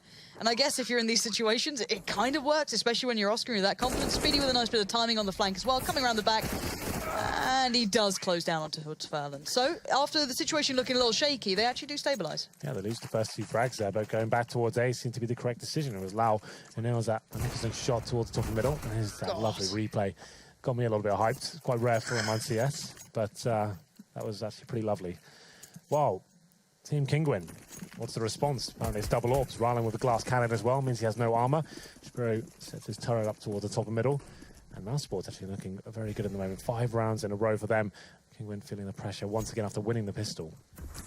Yeah, I want to see how this double orb works out. Oscar still, of course, T-side playing it out. And Chris J snuck himself through towards Plateau. And now, I can imagine they might have heard the steps in towards the molly, but it doesn't matter. Chris J just decapitates Mouse, and now we're going to see a bit of a trade out. At least Chris J will go down for this, so Kingwin not allowing that for free. But the problem is that it's not just towards B, it's hitting A as well. Oscar Does get found, but Dennis replies. So again, Mousesports not letting anything slip away from them yet, and the A site is completely free. Yeah, that's not really good enough for the Orb. He only gets 1 kill there, and now advantage goes towards the Terrorists, and the CTs is running out 1 by 1. They are going to get 1 player out towards the connected doors, but unfortunately, it's not really looking like they're playing together. Rylan now in a desperate situation. The bomb is down, and if he hits this shot, he has got a chance. Yeah, this is game on now. Spiddy in the 1v1. Nothing to play with bar what he's got in his hands. The AK, the armor, and the bomb is left on the site. Now, Rylan, no armor as well, so he is fragile. But certainly deadly at this point. Spiddy looking for him, just hoping he'd be out in the open. Not to be the case at all, and Rylan's taking his time, and I like this. Well, this is the thing now. They've lost Round track of we each go. other. He obviously has no idea whether Speedy has the bomb or not. But yeah, I actually like this approach. He's actually ascertained he's not coming towards B. And now he actually has the flank coming in from middle as well. Speedy is going to be going quite slowly here. Not living up to his name. But well, no. And if you're Fake Spiddy, by default, you plant for long. The last position noted for Rylan was over there, not to be the case. So Rylan won't get a shot on it at least. But now, Spiddy, would you consider this to be an option? Time passed might slowly be considered, but certainly not the first thought that comes to mind. But it depends how quick you are on the trigger. And now the tag comes out. Spiddy is lower now. Still waits, and he does pounce in the end. Spiddy will close it out, luckily, in a way there. That felt like Rylan almost had that in his hands. The tag didn't quite do the job initially, but still, Spiddy wins it out for them. Yeah, he certainly does. He gets a little bit lucky there. Like you said, he gets tagged up through that. I think Rylan had outplayed him necessarily, like, to all intents and purposes, and he actually managed to get all the way around towards T-spawn and in towards long 8. But Speedy gets legged, manages to survive and win the 1v1. It's going to be 6-3 now. 6 rounds in a row for Mousesports. So CZs, PD50s, a couple of smokes here. Rylan, he's got the HE grenade. Pretty much they can do with this round. The maximum loss bonus not really enough to fully invest on the CT side. So in terms of a stack, not really much going on. 3 towards B, 2 on A. And Speedy, he's patrolling towards drop down. Oscar with the AWP. Trying to see if anyone walks into his crosshair. Frustrating series, I can imagine, for Kingwin so far, with Nuke not too far away. Well, luckily, and then coming to this. Mousesports won't win another round, because I predicted 16-6. So that's of coming. course. So this is the round Kingwin just kicked back in on. Told you. And, well, Henry apparently tells no lies. Dennis might have other ideas, though, which could be the problem. And Oscar now controlling the angle, seeing if anyone would dare walk out, try and play into this. It will allow likes of Dennis to kind of slip through. But Kingwin are waiting, and Oscar's caught a glimpse. He can surely relay all this information trickling through towards Dennis, and he does. But will they expect more? They don't need to expect it. Oscar is quick enough and well-trained enough to wait patiently and to be fed as he waits on the edge. This is looking very promising from Mousesports here. Not giving anything away in these anti-eco scenarios. That was something they're actually quite famous for. Even when Nico was in the team as well, that was so frustrating. They'd get this great spell of rounds and something would go horribly wrong and the team would just drop off completely. They're looking quite composed at the moment. Yeah, and that'd be when Yanko tweets out just the most beautiful things yeah, about that's when he Mousesports. tilts as well. It is a beautiful thing to see. But 3-7 at the moment. Mousesports, it has felt quite close at times. We have seen a couple of 1v1s, a couple of close rounds going back and forth. But at the end of the day, Mousesports are putting the rounds on the board. Now, I do see that double up coming back out again, but Mousesports, very different, very quick, very to the point. It looks like they just want to take towards A, and they are doing it. Smoke goes down towards door, quick flashes go down, but Sparrow's still behind them at long. There's going to be a threat, surely in the back of their minds, and whether it's the back of minds or not, it's going to be in the forefront of their minds here, as he's making a bit of a meal of that shot and now gets caught in between two of them. So, 3v2, Furlan on the site, Lowell in between him and Rylan, and Mal's nowhere to be seen. So Oscar's going to be slowly building his way up, but a tricky situation now for Mousesports to work out from. Lowell, easy kill. The timing, to be fair, Furlan was checking that position. The timing just horrible for him. Now 2 versus 1. Mouse up against 2 Mousesports players. He's got the kip, 1 smoke, and just been out positioned here. It's been a really challenging clutch situation for him. Yeah, Oscar making these angles almost impossible to play with. Lowell could have been there to help him, but Oscar just completely ignoring the fact that could be a possibility. Maybe just too late, maybe a little distracted, but no matter what happened, Mouse is now very possibly in this. What on earth was that? Lowell just goes wandering out. The AWP's now a nice little pickup. He's got a kit and a defuse to boot as well. Kingwin get themselves finally back on the board in a round that seemed to just fizzle out to nothing. Yeah, I guess at that point, I was just found it strange that Oscar wasn't scoping at that point. Like, it's not like he can really hear the scope of that range. You know he's going to be coming out towards the connector as well. He was hoping to have a little bit more time, I guess. Got caught off guard, and Lal, same story for him as well, but a really nice shot there from Mouse. Problem is, only 1 player survives for the CTs. If they lose this round, that's a really harsh reset coming in as well. So they need to guarantee they win this one. Yes, they save an AWP, but there's a FAMAS out, a UMP as well. Plenty of money left over for Mousesports. And if they do take this, which is quite likely on paper right now, that could be a double eco coming in. So what's the play here from the CTs? Do they go for anything aggressive? If send 4 players towards B, me who's alone on the A site, he's actually towards long A for now. Trying to see if he can find a frag, but he's got 3 players heading towards his position. He can hear the flashbangs coming in, buys himself some time with that smoke grenade. Good nade though. Oh, lovely. 3 players connected to. Look at that. Chris J, Oscar, Dennis, all down to around 62, 64 for Chris J. Beautiful work for a solo player as well. Yet to call support either. So we'll see how long he plays this one out. You do start wondering, it's all about how Mishu feels about this. Does he get pressure? Does he think, okay, they might be walking up middle now? So far, he feels comfortable enough to leave 4 players over by B. A bit of a gambit, a bit of a gamble, I guess you could say for him. But so far, no massive commit from Mouse. You've got Dennis slowly working up long towards danger, clearing out. Lol still in middle, but we know that Mouse Sports have rotated away from this before. The advantage for now. CTs lead the way in damage. He's going to be flashed by his own teammate there. That didn't work out too well, but luckily for him, the teammate will back him up. It's going to be Furlan to take down Lau.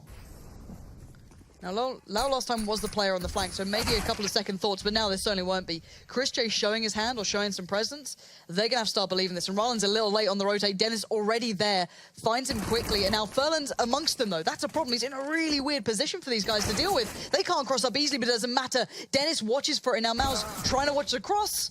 Doesn't expect Oscar to be already watching that sort of angle, and he is. So, bomb plant comes in. 1v3, not looking so likely at this point. No, and especially we've got the AWP as well. That's a nightmare weapon to have in these sort of clutches. If it was a 2v1, maybe you go for it. I don't think this is possible, but he does manage to find a first kill, but he falls straight back. He knows this is a full reset. That's why I said it. If he needs to save his orb, that's all he really can do. His teammates will have absolutely nothing to work with going to that next round. So looks like Mouse Sports won't bother with the hunt here. They want to keep their 2 AKs alive, just securing the round for now. That was a weird round. So Kingwin got that first pick, and then Mihu decided to commit. And instead of falling back and think, okay, we have the lesser weaponry here, we've got this advantage, let's fall back and settle the crossfires. He decided to push through middle, got taken down, and the round just fell apart at that point. And now Power Spiro trying to save the AWP, which is good news. The good thing is about the AWP on this map, especially on the CT side, just one weapon like that can actually dictate the pace of the round. He can go towards B, go for that aggressive pick, fall back towards A, and start funneling them where he wants them to go. So if he does manage to let that happen, if he has a decent spawn, then that's something that could get a little bit exciting now. No ideal spawn anywhere for him. We'll see. We'll see how they want to try and utilize this. I'm hoping we see it trying to make a bit of a play, try and make a bit of a dent in Mouse Sports so far, and it looks like Mouse Sports heading over towards B this time in a 4-1 play. Again, coming out with the AWP not to be over by A. Maybe that's a bit of a play coming out from these boys on the CT side, switching up where they're keeping that AWP predominantly. But we'll find out if that actually works out for them at this point, because there's a lot of players lining up for what looks like a very scripted, a very choreographed piece towards that B site. All players now from Kingwin have to respond. Mouse is completely blinded up. Doesn't matter, Dennis was there. He turned the flashes well enough himself and got through it, and yes, indeed. Now look at this. A 3v3 suddenly. Ryland finds use for the Zeus as well. Now it's the Sparrow who has to be useful in this too. Ryland does not have armor, and Ryland's slowly creeping through the smoke, and he finds it. Oscar falls. This is massive now. Chris J in the 1v2. A kit on Sparrow as well, and there it is. Nails him to the ground, and that is brilliantly played in the end. Coming through from those two, Ryland and Sparrow. Yeah, that's all you need sometimes. That one AWP and a Zeus apparently. That kicked things off. Yeah. And it looked like a very promising round there. That's normally how you want to be operating those anti-ecos. Default to kick things off, then a set piece to segregate any CTs waiting on the other side, but that all can be so difficult to work with. And especially when Spirit's hitting shots like that. He actually did a very good job to jump on the rock as well. Hits the first shot, good HE grenade, and nothing Chris J could do to win the round. As soon as he found one kill, quickly replied by the CTs. But once again, only one player survives. They have to fully invest back into this round. And Spirit will be boosted towards drop down here. Not going to find anything, but he hears a lot of footsteps, so he'll be dropping that incendiary towards the upper platform. Yeah, and don't make the assumption that drop is completely clear. Dennis and Lowell were taking their time. They were sitting quite far back, so now the threat comes in, but Rollins aware of it, doesn't let that slip at all for a second. Now Mousesport's going to have to operate with merely 4. Bit of a problem, but we'll see what they can do to try and just get around this. Smoke goes down from Mouse towards the plateau, and Mousesport's hit the brakes, maybe looking for a way back in, see if there's anyone they can catch out aggressively, allow Oscar a little bit of time to play, but never easy to make the pick towards drop here with that AWP, but he certainly fancies his odds. 1 minute remaining. We do have a few smokes to work with here. Looks like they'll be focusing towards drop down. Probably get Oscar in that position once again, see if we can open things up. Speedy will just be escorting him, but unfortunately, Rarlan, he's going to be ruining the party straight away, and it's going to be a 5-on-2, just like that. Yeah, Rarlan's the guardian of drop. He's not let anyone through there. First kill was interesting. The ones following, absolutely sublime. So now Lowell and Chris J you're kind of left with very limited options, and they know they're going to try and just throw themselves in towards drop. Lol does find RERUN, so I guess that's the first step in the right direction, but Chris J has a lot of steps to take. That's a great one, though. Mishu falling means that now it's a 1v2. Now he just has to pick his poison. He hears the AWP shot go, and now Chris J turns his attention towards the other side, but no, can't land the shot. Furlan a little better, and Kinguin have stabilized this game after what looked a little bit like it was going to be a bit of a bashing. Yeah, absolutely. They've done a decent job now, managing to find the last 3 rounds out of 4. They've got the 3-0 as well, so they're bringing this back to a respectable scoreline, and they've broken the money for Mouse Sports here. So 4 UMPs. A very strange scene to see this towards the later stages of the half, but we'll see what they can do with it. And that's going to suggest to me something very quick to move towards drop down. RERUN's been a bit of a nuisance there, and they'll be boosting once again. So will he commit to the boost and actually... Oh, he does. Okay, this could be a little bit exciting now. Timing on Lol, let's see how it is. Well, RERUN does get him down, but the plan's kind of over for RERUN. He needs to back away, but still great initial damage. And now Mouse can kick into gear, but no, Spiddy's better. He finds it, and now they trade out. They get this one back to a 4v4, but the damage is still dealt. Mouse Sports dealing with Christian on 4 HP. Dennis, yeah, a little bit lower, but the problem is that now the nades can come raining in. They've still got more. They've still got flashes. They've still got everything with the CT side. This is tough for Mouse Sports to find a way through on. Yeah, it should be round over this point, especially when Oscar drops as well. Spear in a fantastic position to close a round out. Dennis maybe finds a redundant frag at this point. 3 versus 1, 7 HP. You feel like his chances are very limited at this point. He does have an opportunity to get the bomb down. The CT is almost gifting him that, but they seem to be aware as well. Now he's dropped that smoke. They'll probably be pincering him, and indeed they are. RERUN coming in from the B halls. Feels like a matter of time for Dennis. 7 HP. I guess a bit of a hope and a prayer at this point. And Furlan gonna secure this one. So, Kinguin, after what was actually a bit of a rocky game at the start, seemed to find a bit of footing back into this one. So he might be treated to the competitive matchup that I guess you were calling out at the very start, that this is a far better map for Kinguin. Mouse Sports, it looked good on Nuke, but let's find out how they can do in the second half coming up in this game in just a moment's time.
(7-8) on the half. Kinguin trailing, but not by much. Mouse Sports obviously looked very good in the first map, but this one seems a little bit more to handle.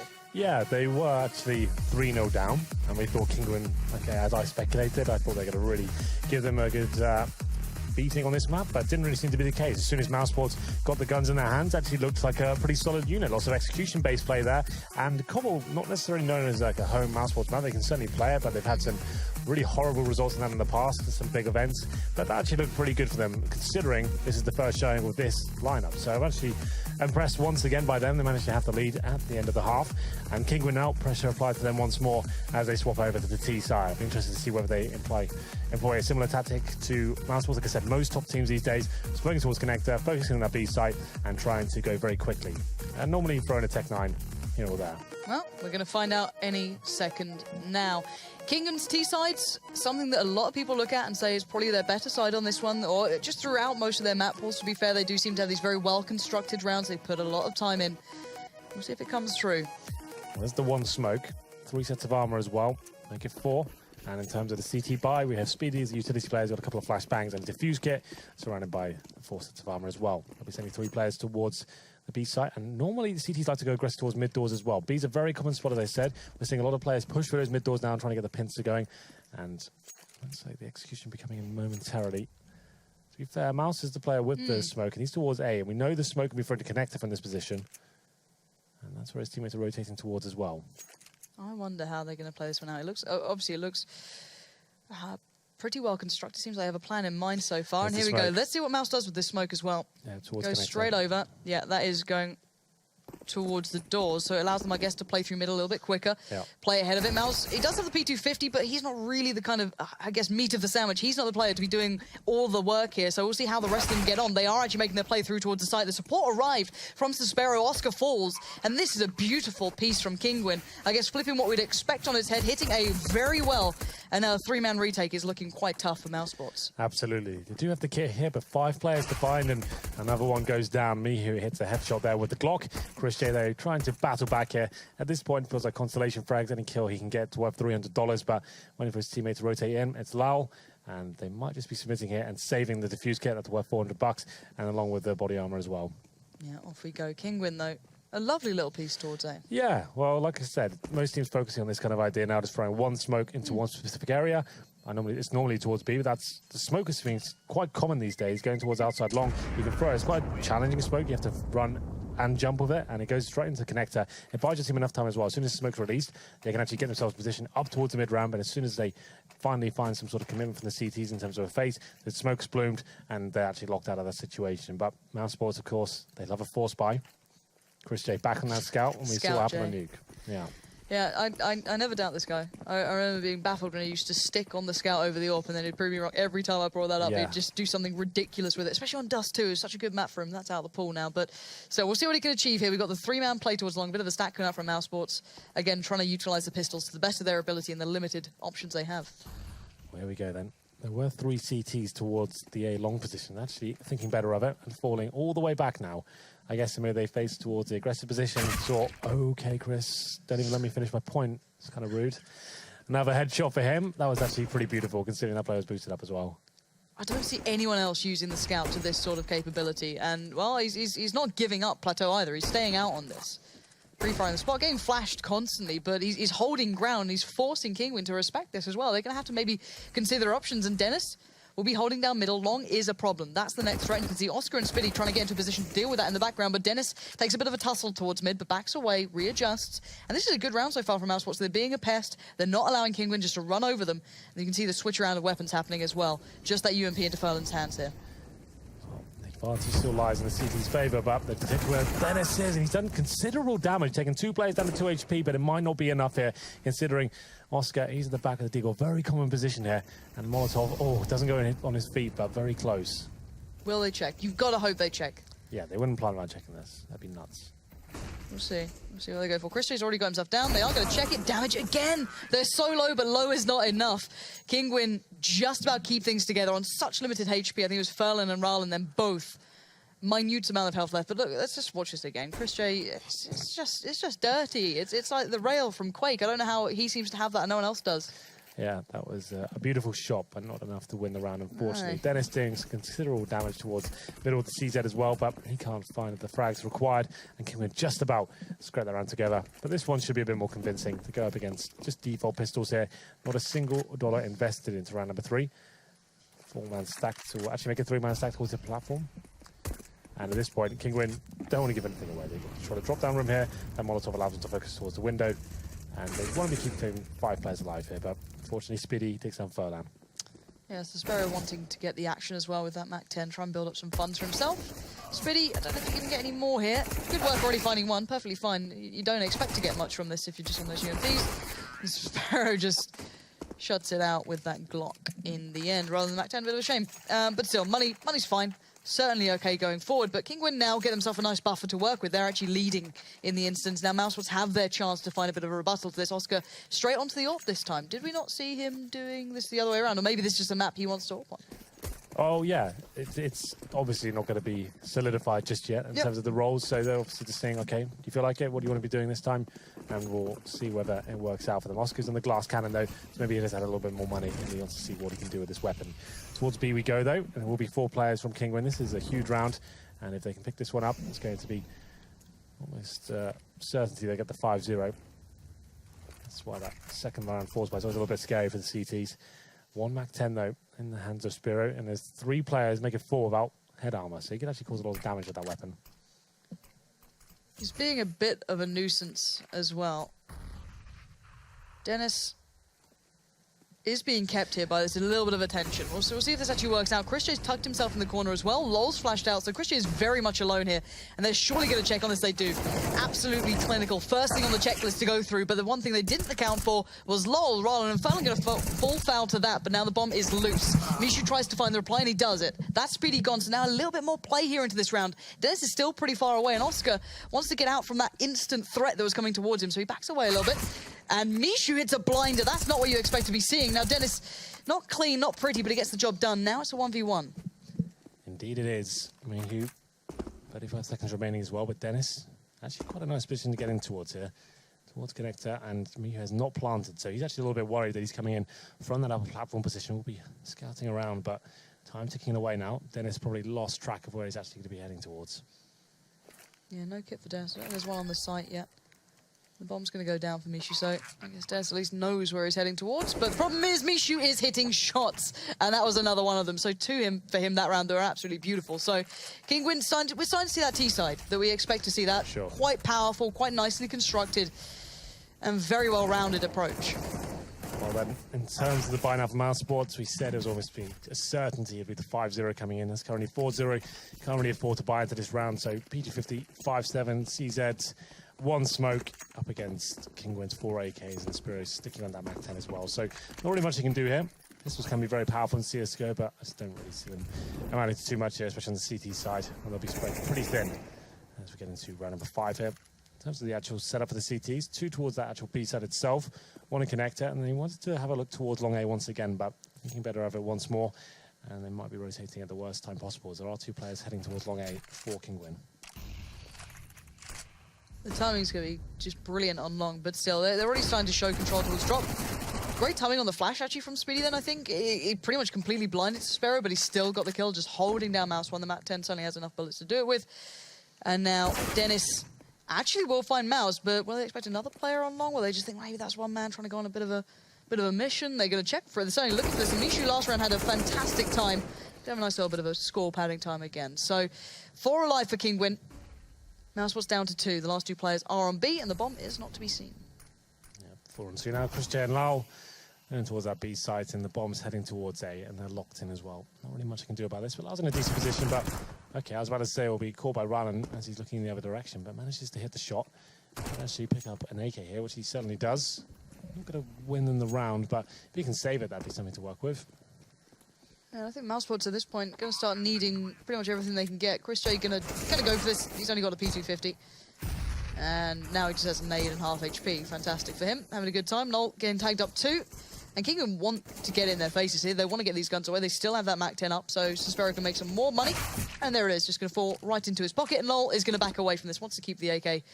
And you can't really blame him. Yeah, to be fair, Mousesports were going to maximum loss bonus there from Eniko as well, so trying to see what they could do with the AK. They still have it in their hands here. Now, 43 HP, should get his kill.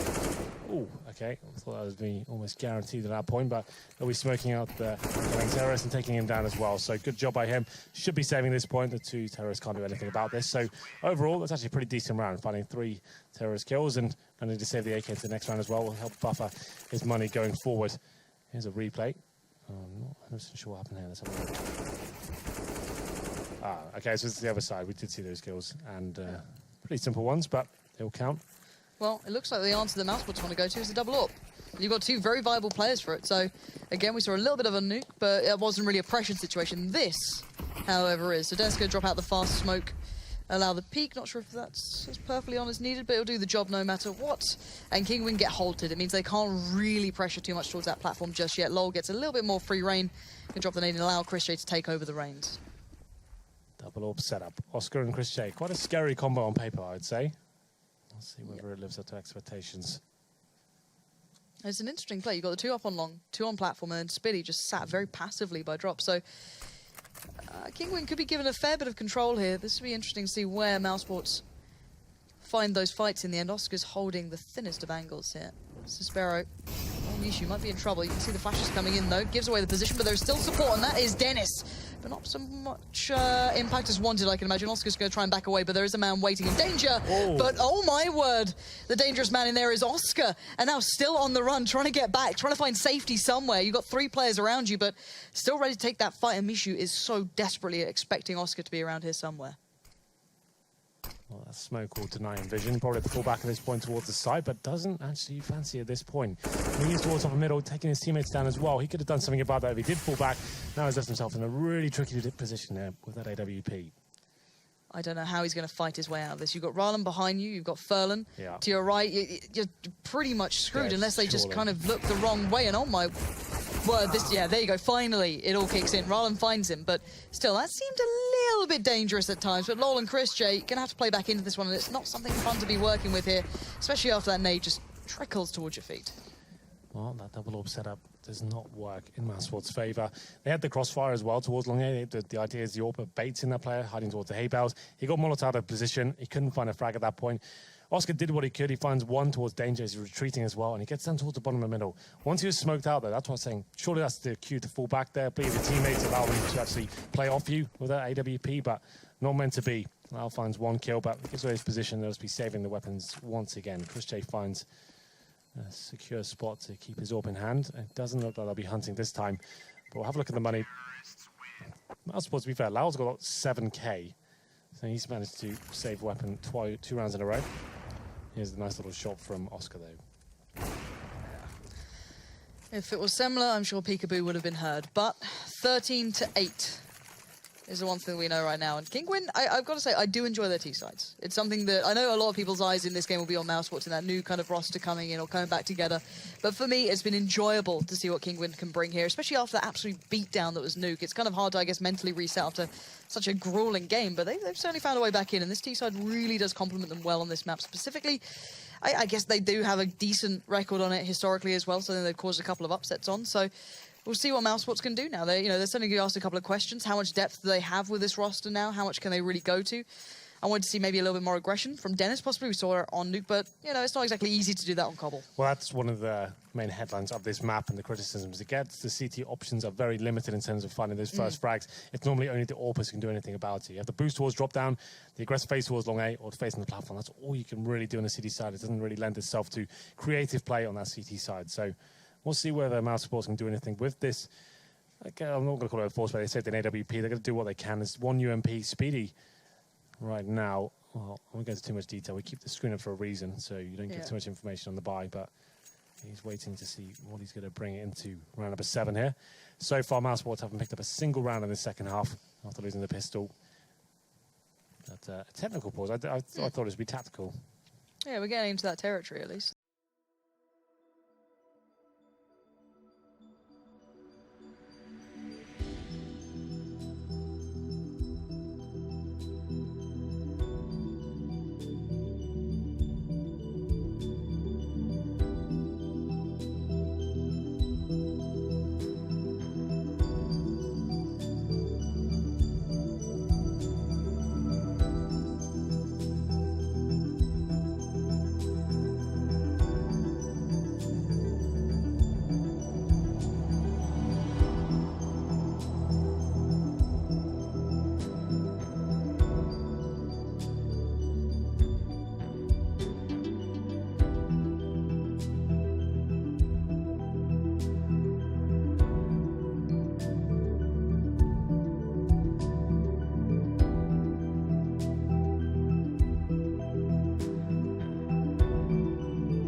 now. Yeah.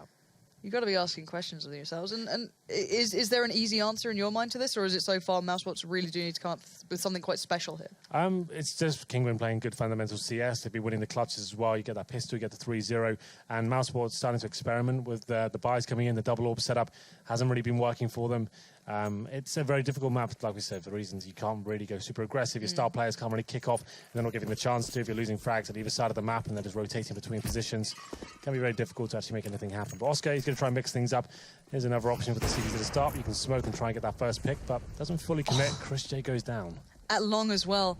I guess if you're Mousebots, you wouldn't have thought they'd predict the AWP to then be on long as well with the double AWP. You'd maybe think they're on both sides, but Oscar still stays alive at least, so there's still an AWP up on this side. I don't think they'll be able to get that AWP back out from middle as well. Kinguin have 3 players, eyes trained pretty close to it.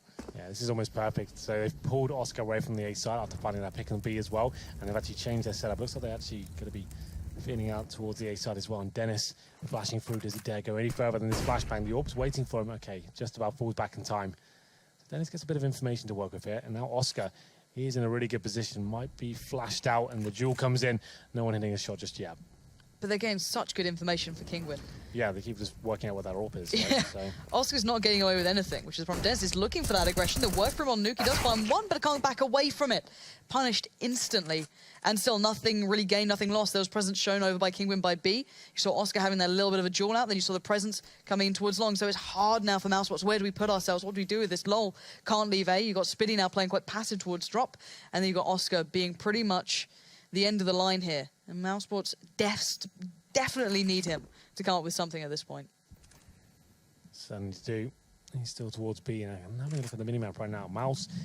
Kinguin Mouse, that is, makes his way towards long A, and he's just going to throw in some sort of fake here. He's making a lot of noise, trying to pull over anyone he can. He's just firing redundant shots at that point, but they're not going to buy it. Oscar's hitting absolutely everything. And the time is running out, and Oscar is the master of it at the moment. 10 seconds remain. Mouse is nowhere to be found. Player for Kinguin, of course, and Oscar, he was the end of the line, and it certainly was for that round coming in from Kinguin. It was a nice foray into the round from Kinguin. It seems as though they had a nice approach to it, but you still have to take him down. Yeah, well, Mouse tried to do what he could. He could see the time ticking away, and he just runs out long A, fires his AK while he's trying to pull something over there. But Oscar in position, ready for it, and we said he had to find something in that round. He hit his 20th frag, and maybe, just maybe, a lifeline for Mousebots here as we enter round number 8. So they managed to keep a decent number of lives there. So 3 players surviving. So the reset potential is definitely still there. They lose this round, but it's not as devastating as it could have been. Now we'll see what Kinguin now bring to the table as well. Early smoke goes in, you can see the boost coming out, the AWP up above. Lol could be in a little bit of a predicament, but no, not the case. The early smoke coming through is certainly going to help that out. So, Kinguin not going to be gifted any early chances at this point. Not quite yet, but full default for now. Just going to boost it up and towards the upper platform position. The Molotov won't do any damage to him, but it will to his teammates, and then Lau strikes first, okay, with the AK-47, wins the duel there. And look at Lol just crouching up. He's looking for these fights so actively. He's got Chris J beside him. I guess you've got support on that, but very brave to be just stood out there. Now going to back away. So showing a little bit of presence, falling off from it. Maybe Mousebots starting to feel out this map at the moment. Dennis left very much alone, long boosted up there. He could have some problems if he doesn't check it. I can imagine he might have a little glimpse. And now Dennis... Oh, God. Oh, God. That could have been so much worse, but in the end, it just trades out for him. It's a 3v4. Mouse will still have the man advantage, so they still have a little bit more flex to play with. They don't have to overcommit anywhere just yet, and Oscar is still the warden of this A site. He certainly is, with the AWP as well. You feel like he's about to hit a shot momentarily as he goes towards middle. There it is, takes down Rylan, and it's going to be a 4-on-2 now. And no reason for the CDs to commit at this point. Just get trades, wait for the commitment to come in from Kinguin, and it should be round secured. Yeah, especially with the time running so low. Oscar is adjusting so well. Look at this guy. Doesn't feel the need to run through that. He's fine over here. He's done more than enough right now. Maybe that's the answer Mousebots needed. Just putting Oscar into the action, get him up on the AWP, get everyone else in the right position. And Kinguin are running this time down incredibly far as well. They're running down to the last 20 seconds in most of these rounds now. Well, this round should be quite an interesting one. Kinguin now to the very last of their economy. It's going to be 3 AK-47s and Spiro with the Tech 9, running with the UMP as well. This suggests some sort of execution has to come in very quickly. Chad talked about the T-spawn smokes. They like to throw in towards B, and they will be committing straight away. First frag not coming in quite yet. Everyone's flashed, and Chris J, he'll open things up. An absolute carpet bomb of flashes came through, but it doesn't matter. Mouse come out of it completely fine in the end. 5 alive. Chris J taking a bit of damage, but even sometimes the best made plans don't always work out here, and now just a Sparrow left, and he knows this is not a nice situation to be in. Lol will at least fall to his hand, but any more is starting to get a little bit of a reach on that, and there we go. Will be shut down in the end by Dennis, and Mousewood's certainly building back into this one. We're getting the match we wanted. Absolutely. Kingwin, we thought they were going to run away with it. That's Mouse Sports, especially the likes of Oscar and now Chris J in that previous round as well, managing to get themselves in an actually feasible situation to win this one. It will be an eco at this stage for Kingwin. They managed to get a couple of sets of body armor here, P250s, and just 2 Tech 9s, 2 smokes once again. And I was surprised that round didn't have more impact than it should have done, potentially. All the smokes are perfect, lots of flashbangs, but everyone jumped off the upper platform, flashed themselves, and Mouse Sports ran away with the round. But Michu, he does find something with the P250 to kick things off there. Okay, of course, the P250 is the one. And they doesn't actually get around the corner either, so he stays alive. Chris J now utilising that slightly deeper position that was just put in not too long ago as well. That's a nice new touch. But at the moment, not too many threats on the board after that initial little bit of damage that came through towards low. A little bit of I guess a bit of a blow for him, a little bit of a knockback, but beyond that, it shouldn't go too far. But this P250 is causing a lot more problems than expected. Speedyzo had enough of this, and we're almost back all even now. We're getting very close to this one now, 12-13, and I can imagine this might be the tactical timeout. Yeah, it's for Kingwin this time. So, going into the next round, it's going to be 13-12 in favour of Kingwin still, but in terms of the previous rounds, it's going to be 4 against them after winning the first 6. So this is actually looking a little bit rough for them. I think Oscar's been the difference maker overall, been fantastic with the AWP, just controlling the play towards the B side, hitting absolutely everything. He's moving around the map as well, winning clutches for them. So we'll see whether King can bounce back here. I'll have a look at that buy. I won't break it down just yet. But still rolling that double AWP setup will be Mouse Sports, of course. Chris J and Oscar looking like quite a deadly duo. And I guess on paper it sounds quite tantalizing, and so far living up to expectations, especially Oscar. Yeah, Oscar, this was the map, I guess, back when he was originally with this roster that caused so many kind of bits of confusion where he was meant to be AWP, he just refused. You can see him dropping it time and time again to Chris J. They kept giving it back to him, and that was just the previous event prior to him leaving the team, being asked to leave, however you want to see that one going down. But this was the map that it happened on. He was completely and utterly blocked out, and then he was envious here playing at one of the Gfinity events quite some time ago now, I guess. But yeah, so clearly finding confidence, and it was quite a unique statement he put out afterwards as well, saying that he felt he let himself down and his team down. He's very hard on himself in that aspect, but so far he seems to maybe find this roster to work with him. Maybe again, not having to be constantly under the pressure of performing. You've got someone like Nico, putting up numbers. Might work for him. We know Oscar's a very emotional player. Yep. Like the pressure gets to him a little bit too much sometimes, and we have said Nico, yes, he's an amazing player, but you can see him having a lot of frustration with this lineup and emoting. Sometimes rightly so as well. Yeah, absolutely. Yep. But I guess we saw Dennis and Nuke look a lot more comfortable, taking some risks, and now Oscar, he's looking like he's hitting a lot more shots. So maybe this lineup does have some legs to it, and we'll see whether they can continue this form into round number 11 now. It's quite limited buy for Kingwin. They do have, I think it's a 4th stage loss bonus, enough to buy up with the AK-47s. No AWP this time. Oscar changes position once again. This will be a little bit of a one-way split. I think there's a slight gap in it for him to try and experiment and see whether he can get something going. Boosted up, in fact. So here we go. Is he going to be... I don't think he can be seen. Is he still just off to the right as well? And these steps are going to be heard. Got to be a little bit careful now. Furlan, Mouse, Mishu, and Sparrow all around that area. If they got that frag, if they got that opening opportunity, they could have hit that A site pretty darn quickly. But for now, LOL and Chris J as well. Look at this aggression throughout the map. They really are not allowing Kingwin any step towards this without having to take some sort of fights. Every area could be a contested sort of piece of ground. Now, Oscar's going to be under a little bit of strain now. You can see that Molly's starting to burn, and Dennis and Oscar going to be asked a lot here. They have to stop this before it starts, and they do. Already, Oscar finds one. No one's really watching middle right now. That is a little bit of a danger, but Oscar just going to work around it, going to back away through the smoke, leave now Dennis to come into the action, and he's done just that. Really nicely played so far by Mouse. He's actually looking very good. Dennis, he was actually covered by Oscar there as well. Didn't have to overcommit to that situation, getting a bit ahead of himself. They do have the man advantage for now, and Lau will continue it as well. So recovered, no harm, no foul, I guess, but still a little bit of danger here. Dennis will be wishing he never made that commitment, but it's going to be me who, with just 6 HP, does have the bomb, making it towards the ace side, but Lau, he finishes things off. So that was actually a really nice setup from Mouse Sports there. Like, going towards long A, Oscar takes all the attention away from the boost for Dennis, but after he gets that kill, I just don't understand why he runs around the corner by himself. He had the backup there just to stay in that position and bait the terrorist to be scared to walk around the corner. It is strange to see it from a caliber of, a player of this caliber as such. It normally takes a little bit, I guess these players normally have a little bit more discipline, kind of understanding this. It was initially a really nice piece of synergy between the two players, so a bit of a shame that didn't quite work out as far as it could have. But Oscar, right back at it, he's not going to take a break, and he's going to see that, and oh my word, Oscar plucks the head just off the shoulders of Furlan. That was just pixel perfect. Yeah, really beautiful stuff there from Oscar. Double orb setup still going strong, and Oscar seems to be finding the opening pick every single time in the last 5 or 6 rounds as we get into this one. 5-on-4. This was a limited buy from Kinguin as well.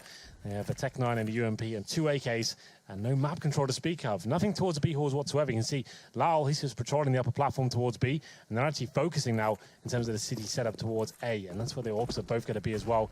And Oscar looking to find the next frag here. Might be a little bit unlucky with the timings as the player jumps across him. You can see Dennis trying to swing into the action, find somewhere to just kind of lock it down, allow Oscar some more freedom, but he doesn't hit the shot on the cross. That's a problem. And now here we go. Let's see how much pressure Kinguin can put on. Finally, they have a chance, but they didn't account for Dennis. And Dennis gets 3 players basically pouring towards him. And now Speedy has to be asked the next question. Can he step up? No, gets run over again. Kinguin yet to make it to the side, though, and Chris J is still alive. Lol on the flank as well. His positioning, his timing has been good so far. And we've got Mouse left alive for Kinguin in a 1v2. Yep. Smoke in hand, but the bomb is down for now. It's just in front of him, so that's not a huge deal. 30 seconds remaining. You can see him hunting for another kill here before he commits to the plant. As soon as he goes to that plant, he's out of the round for 4 seconds. He needs to make sure he's absolutely safe here. And now time's ticking away. Oh, I don't think this was the play to make, as he's now found himself exposed and still has to plant. He was so desperately looking for one of these players, find an angle, find somewhere to make something happen, but with 10 seconds remaining, and Lol already spotting him earlier, just denied anything before it started, and Mousebots finally take this lead back in their hands. They certainly do. It's going to be 6 rounds to get things off for Kinguin, and now Mousesports return their favour with 6 rounds in a row themselves, and another difficult buy for Kinguin. 14-13, 4 AKs, a UMP, double orb setup, still going to be causing troubles here. But what's the reply from Kinguin? Maybe just go for a fast B again, use those same smokes we saw from T-Spawn, and hopefully they can just use the flashbangs to try and break through that upper platform position. Well, Lol so far loves a bit of aggression up here, so we'll see if he can get anywhere close again. Might not be the case this time. Molly's going to just allow him to...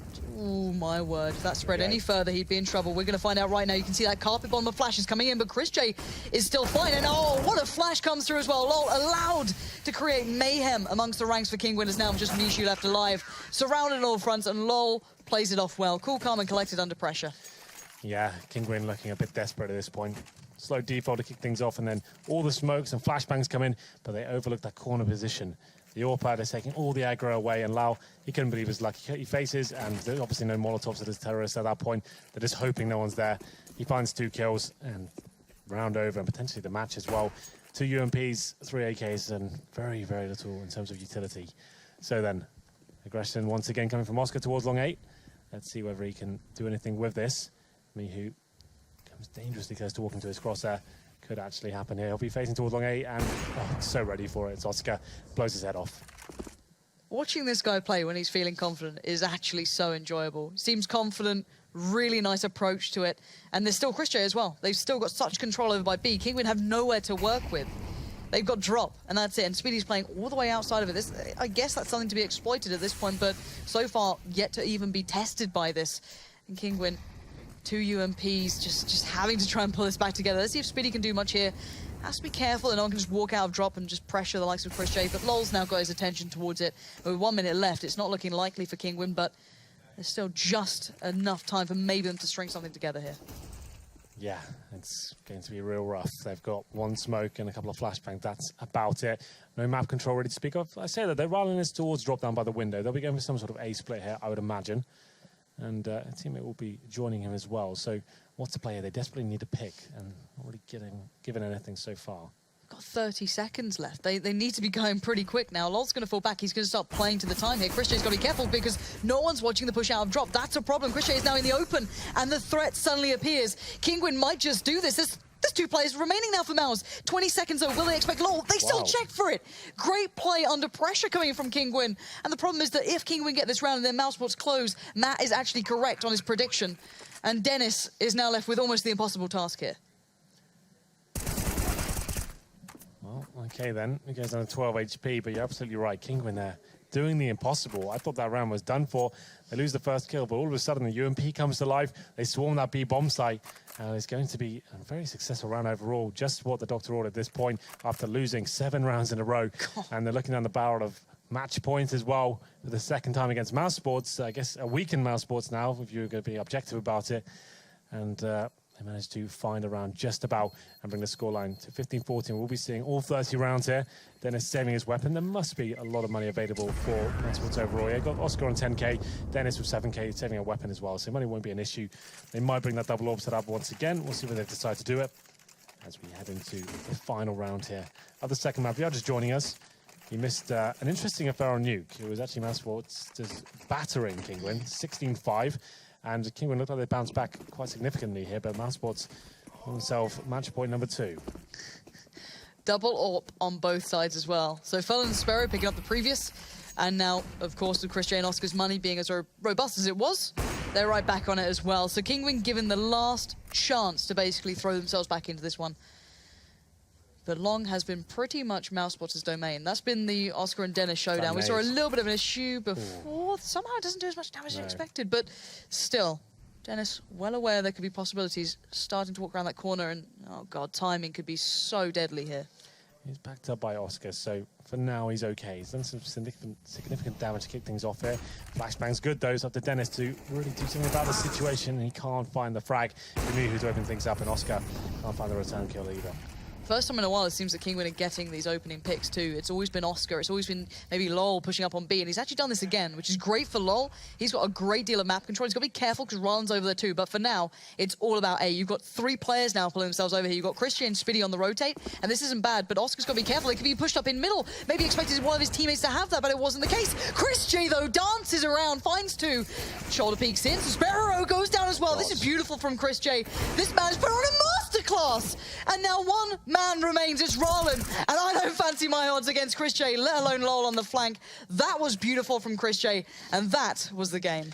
Such an exciting finish there. Opening picks coming in there from Kingwin across the board. Look, they've done enough to force us to overtime. But Chris J, we know he's good with the AWP, but that was something very special indeed. 4 kills to finish it off, and Mousesports close the series out 2-0 as well. I don't think anyone saw that coming, especially on Cobble as well. It's one of Kingwin's absolute best maps. Well, someone who did see it coming, disgustingly enough, was Matt. Yeah. He predicted the exact scoreline, if I'm not mistaken, so I can't wait to see his smug face. But what a brilliant game, though.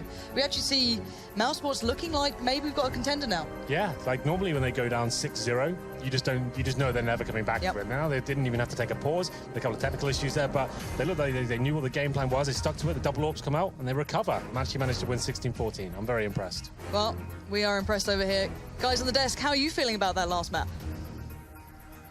There is one member of our desk who is particularly happy with this one, Lauren. Thank you. Yes, you guessed it. Sadakist has called it easiest prediction of my life. 16-14. Told you, my predictions are always correct. I am never wrong. It's hard enough sitting next to Matt as it is, but when he gets a prediction right, based off of absolutely no analysis at all. That is horse poo. I knew they had Oscar, and I knew they had Chris J. Chris J on the rifle has been reliable. 2 of the 5 members. And you look on the CT side, Oscar goes nuts in B. Last round, who steps up with an AWP? The second man who needs to. This double up potential on Mousesports. No Nico to bring the rest of the team down. Watch out, lads. To pull on a thread and to take a line, that line from Alex, you're right. Oscar basically turned the game around when it looked like they were out of it. He had some amazing plays. His ult was going off. He was going nuts. And yeah, you're right. Fantastic prediction, Matthew. I mean, can we give? I appreciate it, we do have to kind of run with that for a moment. Not necessarily of the prediction being right, but well, we could do that too. We could run with that if you want. Okay, but also we could talk about the simple fact of the matter that Mousesports just did what I don't think any of us were expecting. And I know that sometimes we see an underdog pick up a surprise win, but they've done it twice now. Nuke, a very convincing 16-5, and then you go into Kingwin, which, as Henry was saying, this is one of their very best maps. This is where they made VP sweat. You know, we've seen this team do spectacular things on Cobble, and Mousesports, not only did they win it, they did it from a deficit. Like, this is just everything that they shouldn't be able to do right now. And so far, so good. Sure, online J, whatever, all of these different, you know, stupid excuses the community will come up with. But fantastic work from Mousesports. I'm a bit upset for RERUN. He was playing fantastically in that drop rune. He was doing a great job at locking that down. He was assisting his players to what to be platform as well. He also had a decent first map. And unfortunately, he dropped off on the second half, but unfortunately they weren't able to close that one out. It did look like their game. We saw those inventive smokes that they were doing, especially on that T-pistol. They threw the door smoke and ran straight up mid. I don't know. They're going to be very frustrated. Oh, absolutely. Kingwin will be frustrated, but I think Mousesports can kind of not breathe a sigh of relief by any stretch of the imagination, but you know what? For losing your star player, who a lot of people would, on analyst desks like we stand on now, or sit on, excuse me, we would have sat there and say Nico has to perform. Turns out, I think there's a couple things to read into that. First and foremost, it's kind of what Chad said. They get to play more freedom. They get to play more into... Someone's got to fill in and step up those roles. If you look at frag distribution, it's very close. And the second is... Nico not bringing the team down? There's no... there's no monster standing over them that, like, takes off his belt and gets ready to whip them and send them scurrying back into their rooms. Instead, he actually gets to step... They all get to step up and they go, guys, we can do this together. We can do this. And there's no one to say, no, you can't. Do it this way. They get to play their own game. Now they get milkshakes with whipped cream on top, Alex. Why? Sure. Well, because they're all having fun. Having fun, bit of whipped cream. I want milkshake with whipped cream. Yeah, our casters are big fans of whipped cream as well. We'll be talking to them as we do venture into our next map. But we have to take a break before we can do that. We get a real good one next. We get to see basically David versus Goliath. Astralis are going to be taking on LDLC. Defending world champions versus the newest addition to the Pro League. Will Maniac truly be able to go ahead and throw that pebble into Goliath's eye? Or will it just prove a little too much? We'll find out after the break. He's a maniac.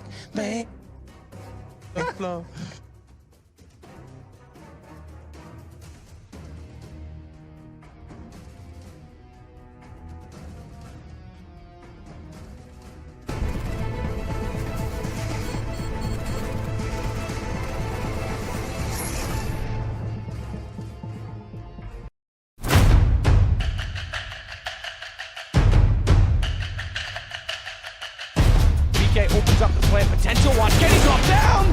Hits exist up. 1v1 spotted up. Oh, Kenny! Once again, very quickly, they tried it before. They're going to shut down time after time again. Automatic!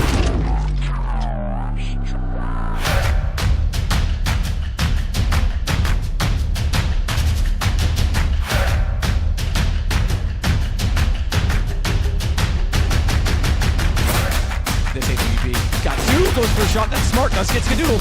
Jumps up. Still a bit of time on this. It's going to be a 10-second defuse. He's got to hit the shot right. Oh! Oh my God, Fallen!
One series down and another one to go. It was Mouse Sports who came out firing on all cylinders. Chris J, Oscar combining forces with their various scoped weapons, as you can see on your screen, doing damage with those zoom bangers and actually bringing home the victory on both Nuke and Cobble. Hi, I'm your host Alex Machine Richardson, and so far so good for Mouse Sports as they're going to be standing 5 wins, 1 loss in their standings coming into the 3rd week, which will of course kick off just next week after Katowice. Still, introducing my panel, we have Chopped and Changed. We've got a bit of an upgrade. Lauren Pansy Scott is joining us, as well as Chad Burchill. Loz Dogger. No, Dogger, we shouldn't call it. The ER are a dangerous addition. Yeah. Loz Dog. Yeah. Not great if you're thinking of like British. I don't think we call British that the mentality's same not great. anywhere else. Us Brits are just horrible human beings. I agree. But if you're not a horrible human being, and you fancy playing some Counter-Strike, if you actually want to, you know, maybe be talked about heading into Season 6, 7, and maybe even 8, who knows where this one's going to go, you can compete in the Mountain Dew League. And, of course, the details are beneath all the details on how to get involved and how to play, very much potentially be within this Pro League coming into the next season. Mountain Dew are kindly giving you the opportunity to do so. And talking of opportunities, you guys have also been hitting us up on social media. You guys were asked, who is more likely to go further in the tournament? Will it be, I believe the question was Virtus Pro and Astralis. If not, it was SK. We can bring up those poll results now.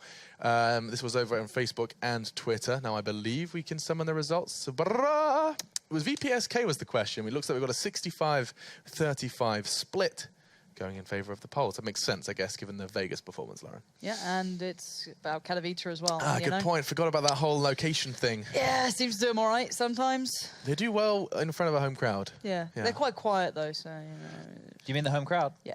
Oh, yeah. We're being sarcastic. Yeah, a little bit. Absolutely crazy. Anyway, do you know what else is nuts? Is the Counter-Strike we could very well witness. Because look at this. This is Maniac, of course, new addition, and actually has done well for LDLC so far. Playing against Astralis tonight, David versus Goliath much. Lauren, you think that's a fair summation? I think it is. I think it's nice to see teams who are competitive coming into the Pro League. Yes, I think that's always a lovely feature. You know, we've been talking about a couple of them so far, and it's like, okay, you know, LDLC, they're not just an easy pickup. It's not like the previous times we've seen teams coming in and it's just a little bit of a whitewash. They show that they can fight back, but it's still Astralis here. Absolutely. Defending world champions. Now, just given that we just saw our tweets mentioning David and Goliath, Chad, why have you got the Wikipedia page up for Goliath? I just wanted to make sure I had the storyline. Do you want to give everyone a summary? Well, I just like this bit. The phrase David and Goliath has taken on a more secular meaning, denoting an underdog situation, a contest where a smaller, weaker opponent faces a much bigger, stronger adversary. Yeah. Well, I just really like the picture. I wish we could have seen that. If we could have brought that up, is it really? Just throwing a little pebble at him. He's quite tiny. Nice. Yeah, he's a small boy. God. So, recover, Alex. No. So Virtus Pro, we would continue this as the strand of discussion. Before we do delve into our LDLC, you saw what Maniac had been saying. But Virtus Pro, of course, fresh off their victory in Vegas, this has been tweeted out, and this is just absolutely insane. This is over in Moscow. This is apparently Virtus Pro's new boot camp. Now, it may look real. It does look like it's CGI. Chad, you fell for it as well. I think it's a render. Chad fell for the rendering. I just loved it because it was Portal on all of the PCs there. Was it actually? Yeah, if you clicked on the picture, I think it's Portal on every single one. Or at least there's a background of Portal. Somebody just Googled video game when they were making it. Yeah. I'm super envious though. Imagine that as the place that you got to practice. Oh, and there's SK's boot camp. Boot camp is ready to receive our boys. They're right here in Cologne. Yes, how cool is that? They're going to be hanging out in Cologne for their boot camp ahead of Katowice. Certainly makes sense. Get on European time. Get ready. Interesting for them to have to play some of their NA games though. Oh, that's good going to be grief. tough. Maybe I think they play playing tonight. their NA So games. keep that considered for your fantasy. If you're It's too late now, boys. Yeah, it's over. I think they're playing Rush tonight. I've got fur in mine. No, I traded them out just before. I've got fur in my roster. Yeah, Matt's got Virtus Pro, but he's told us that 19 times already. No, you wouldn't, Matt. Let's move swiftly away from fantasy, which And of course the you peanut can gallery. partake in, of course, at fantasy.eslgaming.com. In case you're not playing, you can actually keep track of our league. Who's winning? Someone's made. Just don't sleep on Lauren. No. She's just climbed up the ranks. Been really, really sweaty about it all. Yeah. What's your team again? Just NA. A whole lot of NA The right now. NA strat, I appreciate that. It makes an awful lot of sense. Well, back to Europe, I'm afraid. I'm pulling you back because LDLC are out to take on Astralis. Now, while we do focus on the French side, you can see some of their gameplay going down. They haven't been awful, Chad. I mean, if you look at their past results, I'm seeing a fair few greens. They did beat Hellraisers. Two wins under their belt already. And then we saw them against Heroic, and it went one each way, I believe. But yeah, they haven't been terrible. It's a weird change, with Maniac coming in. Sure. They lost XMS, who went to Envious. This team is one which you will get praised for structure and strategy and existence, using all of his pieces and getting the most of them as he can. The player who I would like to see more from is Toinu. I don't have a French accent. Anyway, I think like he needs to get a bit more happening with the AWP. Maybe a few more star performances from him to get that going, because he's from Belgium. Oh gosh, I don't think he's actually French. Let me dig for a flag. See what I can do. It looks like it's a Belgian flag. Yeah, he is. Yeah. So I know what I was talking about. But yeah, this team, it's very difficult to look for positives in this matchup specifically, because they are outgunned. And obviously experience, they don't have the same level as Astralis. And Astralis are coming off a high, right? Obviously they didn't do fantastic in Las Vegas, but they're still on that major high. Yeah, they're on an upward trajectory, right, Lauren? I mean, yes, it wasn't necessarily mirroring the performance of the major, but I think Katowice, we saw the tweets from Dupree saying, like, we're just going to come out and we're going to defend our world champion title. Yeah, I just want to see how much work they get to put in towards it now. They've had a little bit of time, of course, to come back, just refresh themselves and start focusing on what they have ahead of them. It's a new thing for them to be the #1 real team out there as well, to be looked up to, because normally it was like, oh, they're a threat, they're a potential, they can always do well, but everyone expects them to choke. Honestly, how they deal with the pressure now that everyone looks to them to succeed. I think there's quite a few who have been saying, Lauren, this isn't directed specifically about Astralis being the #1 team. You said the world champions and stuff. They're the title holders of the major. Yep. Whether they're the best team in the world still right now remains to be seen, because of the way that they... I just want to clarify, when I say defending world champions, I think that's the major. Because we use the major as like a gauge. I agree. Yeah. I'm just... Not world's best team. I think that's a different status. Oh, is it? I would argue so. Okay. I'd say defending world champions means they currently hold the belt, as it were. Okay. And I like that. The world's best team is something that is more opinion-based. Okay, cool. And I think probably the argument would be towards Virtus.pro in this instance, given their Vegas performance and given what they did at the major as well. I mean, they were close to winning the major as well. So I'm glad we clarified that for me. Does that help? Okay. Yeah, no, I like that now. Okay. I get the reference more. Yeah. Because like basically they won't have a chance to defend their title until the next major. Yeah, I'm with you. Okay, cool. Right, so we should start talking maps. I think Overpass is up first. That's the one. That's the way I like it. Going into this quickly, jumping over all the basic talk about Overpass, if I was LDLC and I'd watched any demos, you would have noticed how much Astralis liked hitting B at the major, and then again at Las Vegas. They loved their B hits. They like to go over to the playground area and feign a default, throw some nades, maybe get device to shoot an AWP bullet or something like that, get a person in connector, throwing the Molotov, all that kind of go gear, and then they just go back to B, they execute, they have lots of numbers there, at least 4 players, and they did that quite a lot. They were able to do multiple different executes and different styles of doing that, but I would be stacking the B bomb site, or maybe going for some information plays at A if I was LDLC. Yeah, I want to know how much work LDLC have put in. They're a team in a position where they can put that time in. It's something you expect of an underdog team. You can look up to what the team you're coming up against is going to do. Astralis, well known on this map, as they have something to look at in Inferno, in the next one afterwards. But yeah, Astralis, their approach has changed so much now with the addition of Glaive. I love the way he in-game leads. I remember talking to the team at the time when the Carrigan change came in. The stricter kind of structure really helped them out. So again, that's something I'm really loving seeing, especially on Overpass. Yeah, well, I'm afraid we haven't got much more time to talk. We are going to have to throw it straight over to our casters. There is so much more to be talked about. Maniac was so good on this map last time we saw it here in the Pro League. Let's see what our casters are saying. It's Henry G and Sado. Indeed, and we're going to jump straight into things. I know your pretty face is still on screen. Don't turn your head too far sideways. It will break, but it is going to be Overpass. And immediately LDLC start out on the CT side with aggression. Why not? Nothing to lose, Matt. You're the massive underdog here, so might as well see what you can do here and surprise Astralis a little bit here towards the connector. Mistu getting himself in a decent position. Got some teammates backing up as well, but Dupree, he's the master of this area, and he manages to find the head of existence, but Mistu strikes and gets one. Back out play, baited in, finds bomb as well. Kierby falls down. Bomb flung slightly forward around the corner. Mistu gets aggressive, gets Zipix. 3 in the round. An excellent task, all things considered, considering the underdog, considering they lost the first pick. Twanu's going to fight his way out. It leaves Glaive in a 1 versus 3. He has the bomb to work with, but he's not sure of which direction to go. He elects to use the P2000. Opening this door, though, Maniac has position, and Maniac makes no mistake about lining up the shot to make it 1-0 LDLC. Mistu doing a very good job there with... Mistu, Twanu. Twanu, Mistu. Yeah, working our pronunciations. We don't really speak that good of French in UK, but... yeah, that's a very good pistol from them. Nice little crossfire coming in. Dupree opens things up, but Mistu bides his time and manages to nail the first headshot and gets 2 more as well. Pause comes in, and you can assume this is technical or tactical, we sometimes say, when it all goes wrong. Yeah, the tic-tac Tactical. What was the word we had for it once? Tactical. Technical. Well, it's going to be we a are pause phenomenal either at way. what we do, Henry. We are so gifted with words. Either way, LDLC opening things up to 1-0, and Astralis. Let's just talk about it a little bit. We didn't have a chance to kind of give our thoughts on it. So Astralis, the current major champions, a very, very difficult team to beat. And LDLC... Number 2 in the world. It is 1-0 the other way around, just in case you're a little bit confused. It's LDLC that won the pistol. But...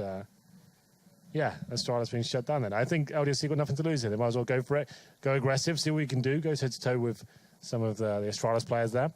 And so far, I'm not on the server this game, so I can't really give you much information. But it doesn't really matter, Henry. There was no bomb plants. People like to know. There was no bomb plants. I imagine there'll be a pistol force on the terrorist side. Maybe grab some Tech 9s and try and rush it toward a site and get a bomb plant. Good music to kind of keep us. Yeah, it's good insight. Up, Do you want another incredible prediction from me this game? Yeah.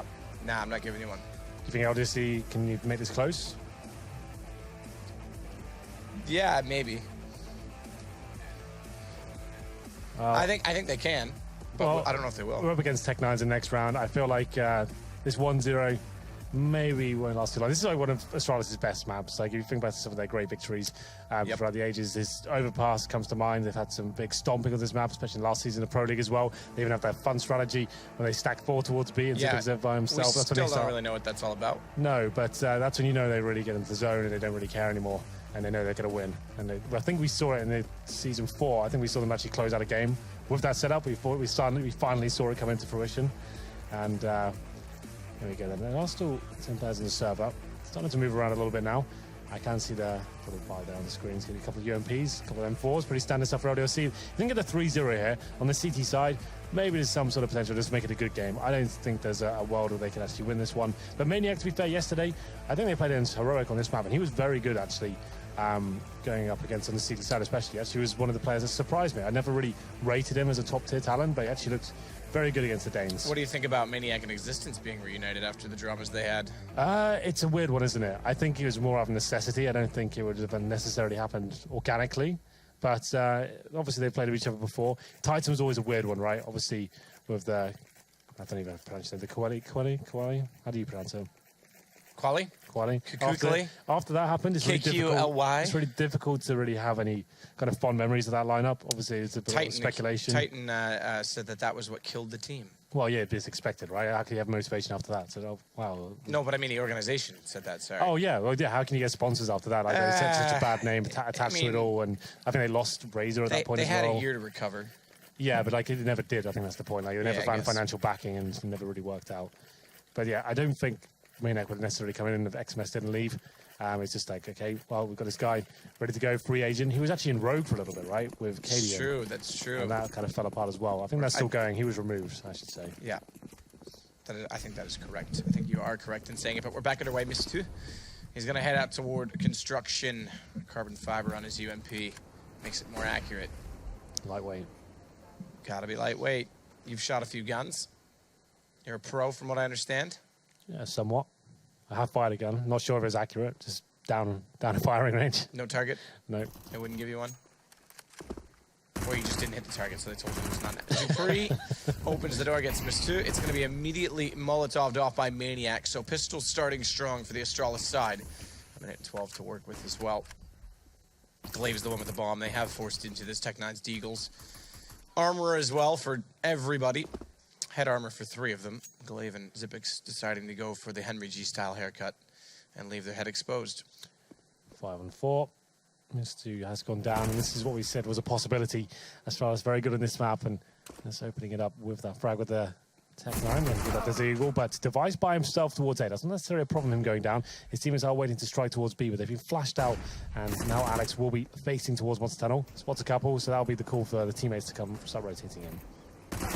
Shot from Kierby on the way through, though. Tech 9 again, run and gun. It's Maniac found and downed. It's Alex that has to step up. Twonyu does the same. Alex gets that 3rd one without even realizing it. Last bullet out, catches Dupree in the face. Yeah, he'll take that all day long. So, after losing that first pick, Astralis actually sending Device towards long A, and not really getting much done at that point, and they funnel themselves back in towards the B side.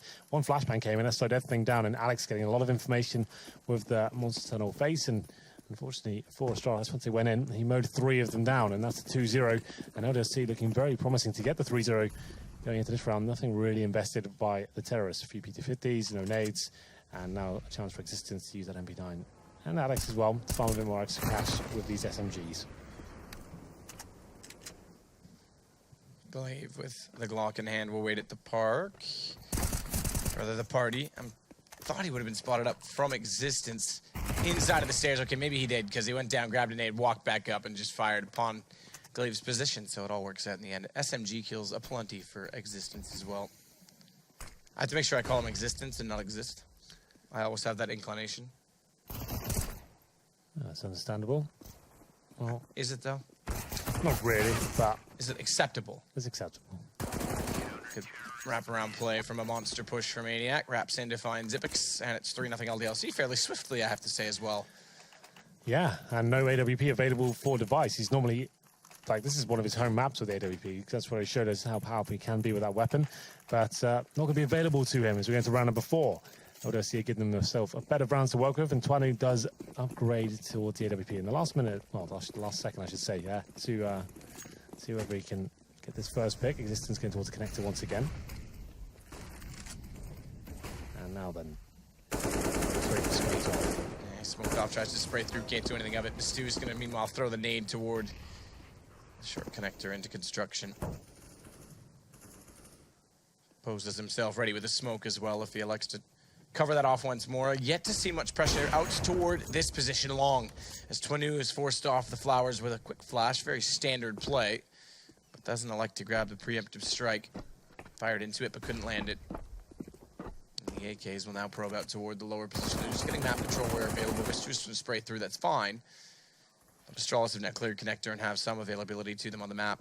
If I'm not mistaken, and the position is quite interesting right now from Existence. He's put himself in behind the flower pot. They're going to make some noise. If he gets flashed in from Twanu, or even this, baited in with information, that's not a bad spot to be.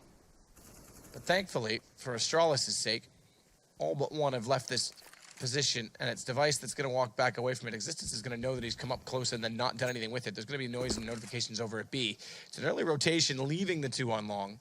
But how fast can they get on the flank? And Miss2 aggressive again. So LDLC trying to take advantage of the aggression. They spray in, can't quite land it, do some damage, but don't realize that he's in behind the bags. Meanwhile, Maniac's gonna rotate back. Miss2 is still inside of the smoke. Dupree gets him, but it's the nade from Alex, more importantly, that finds Zippix as they smoke their way into the site. And Alex continues to be an absolute menace inside of the water position. Finally downed by Device, but it's Existence on the flank. The man from long is going to shut this down. Yeah. Device has 8 HP in 8 seconds. Yeah, and the incendiary on the bomb as well. Nothing they can do about it. Astralis, it was quite equal up until the point they really committed to the bomb side. Alex picks up 2 frags once again. Existence, intelligent play, drops the bomb carrier down and gets the incendiary on top of it as well. 10 seconds remaining. Nothing Device could do about that. And 4-0.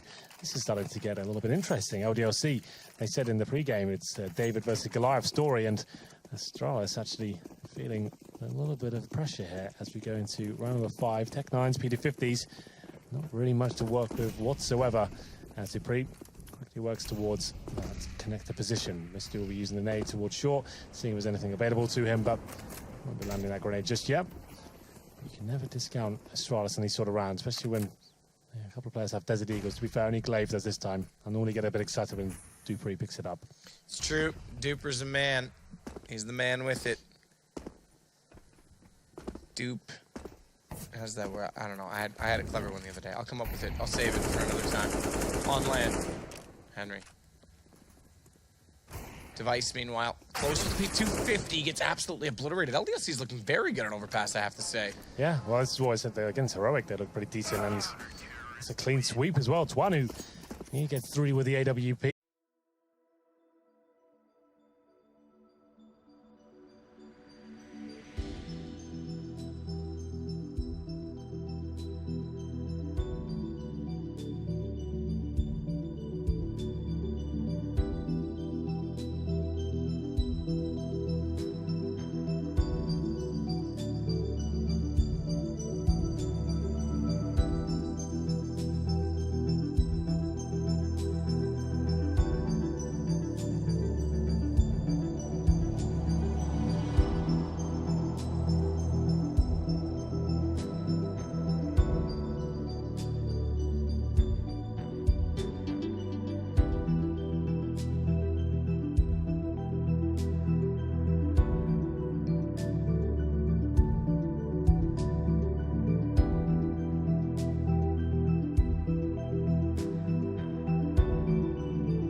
joining in as well.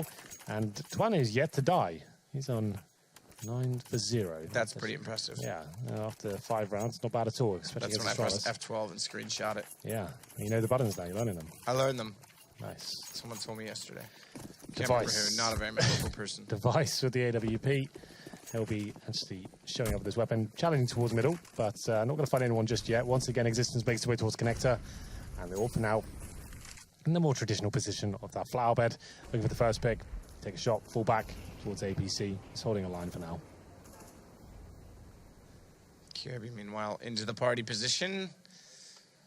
He's going to send out invitations to see if anyone wants to join him for a drink. So far, no one even close by. The good news is if I was going to have a party, that's not a bad position to do it because the bathroom is nearby.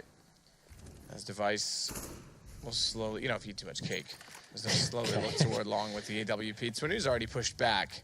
But Kirby this time has a lot more ground inside of the bathrooms to work with. Again, they go for that setup with Existence up close. And the bait in from Twanu. So this is something they want to continue to try and use. And not a lot of teams do it exactly in this fashion.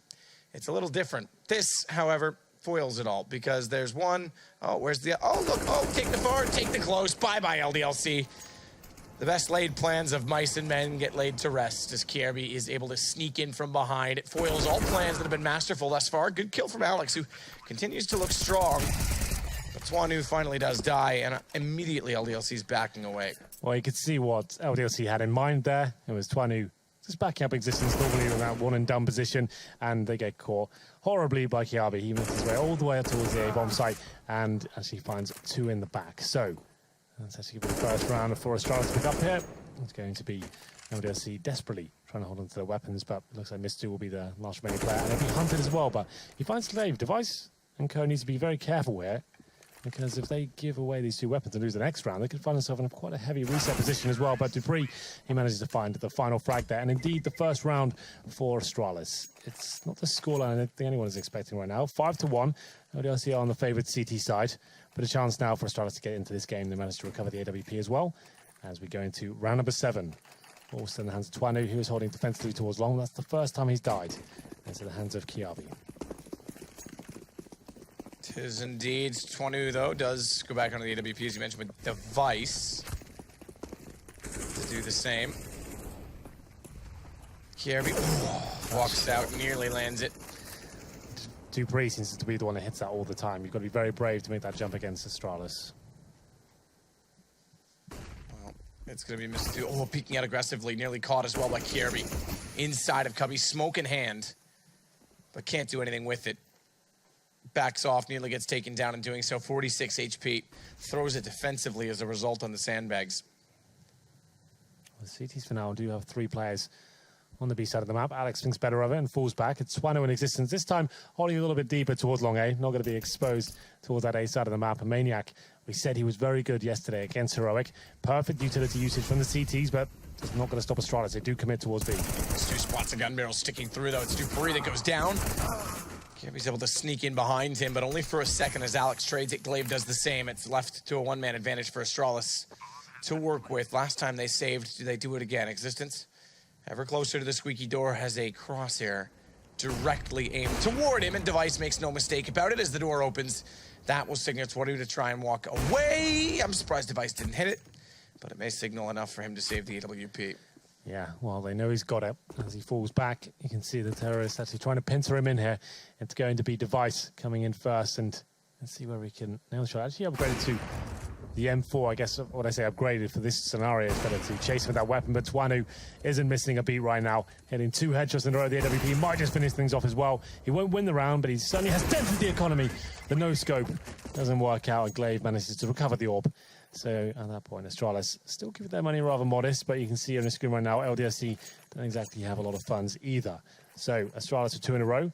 As we enter round number 8, it has to be an eco, maybe a little partial buy or a force buy from LDLC. They're going all in. UMPs and 5.7s. Like we said, we know the money's weak for Astralis, so you might as well take a bit of a gamble here, see what we can do. Twanu's a little bit closer this time toward bathrooms in itself. Device, meanwhile, waiting for a push that does not exist. As the UMPs play back closer onto the site. In fact, Twanu in behind the yellow boxes is going to wait and see if they go for default plant onto the A side.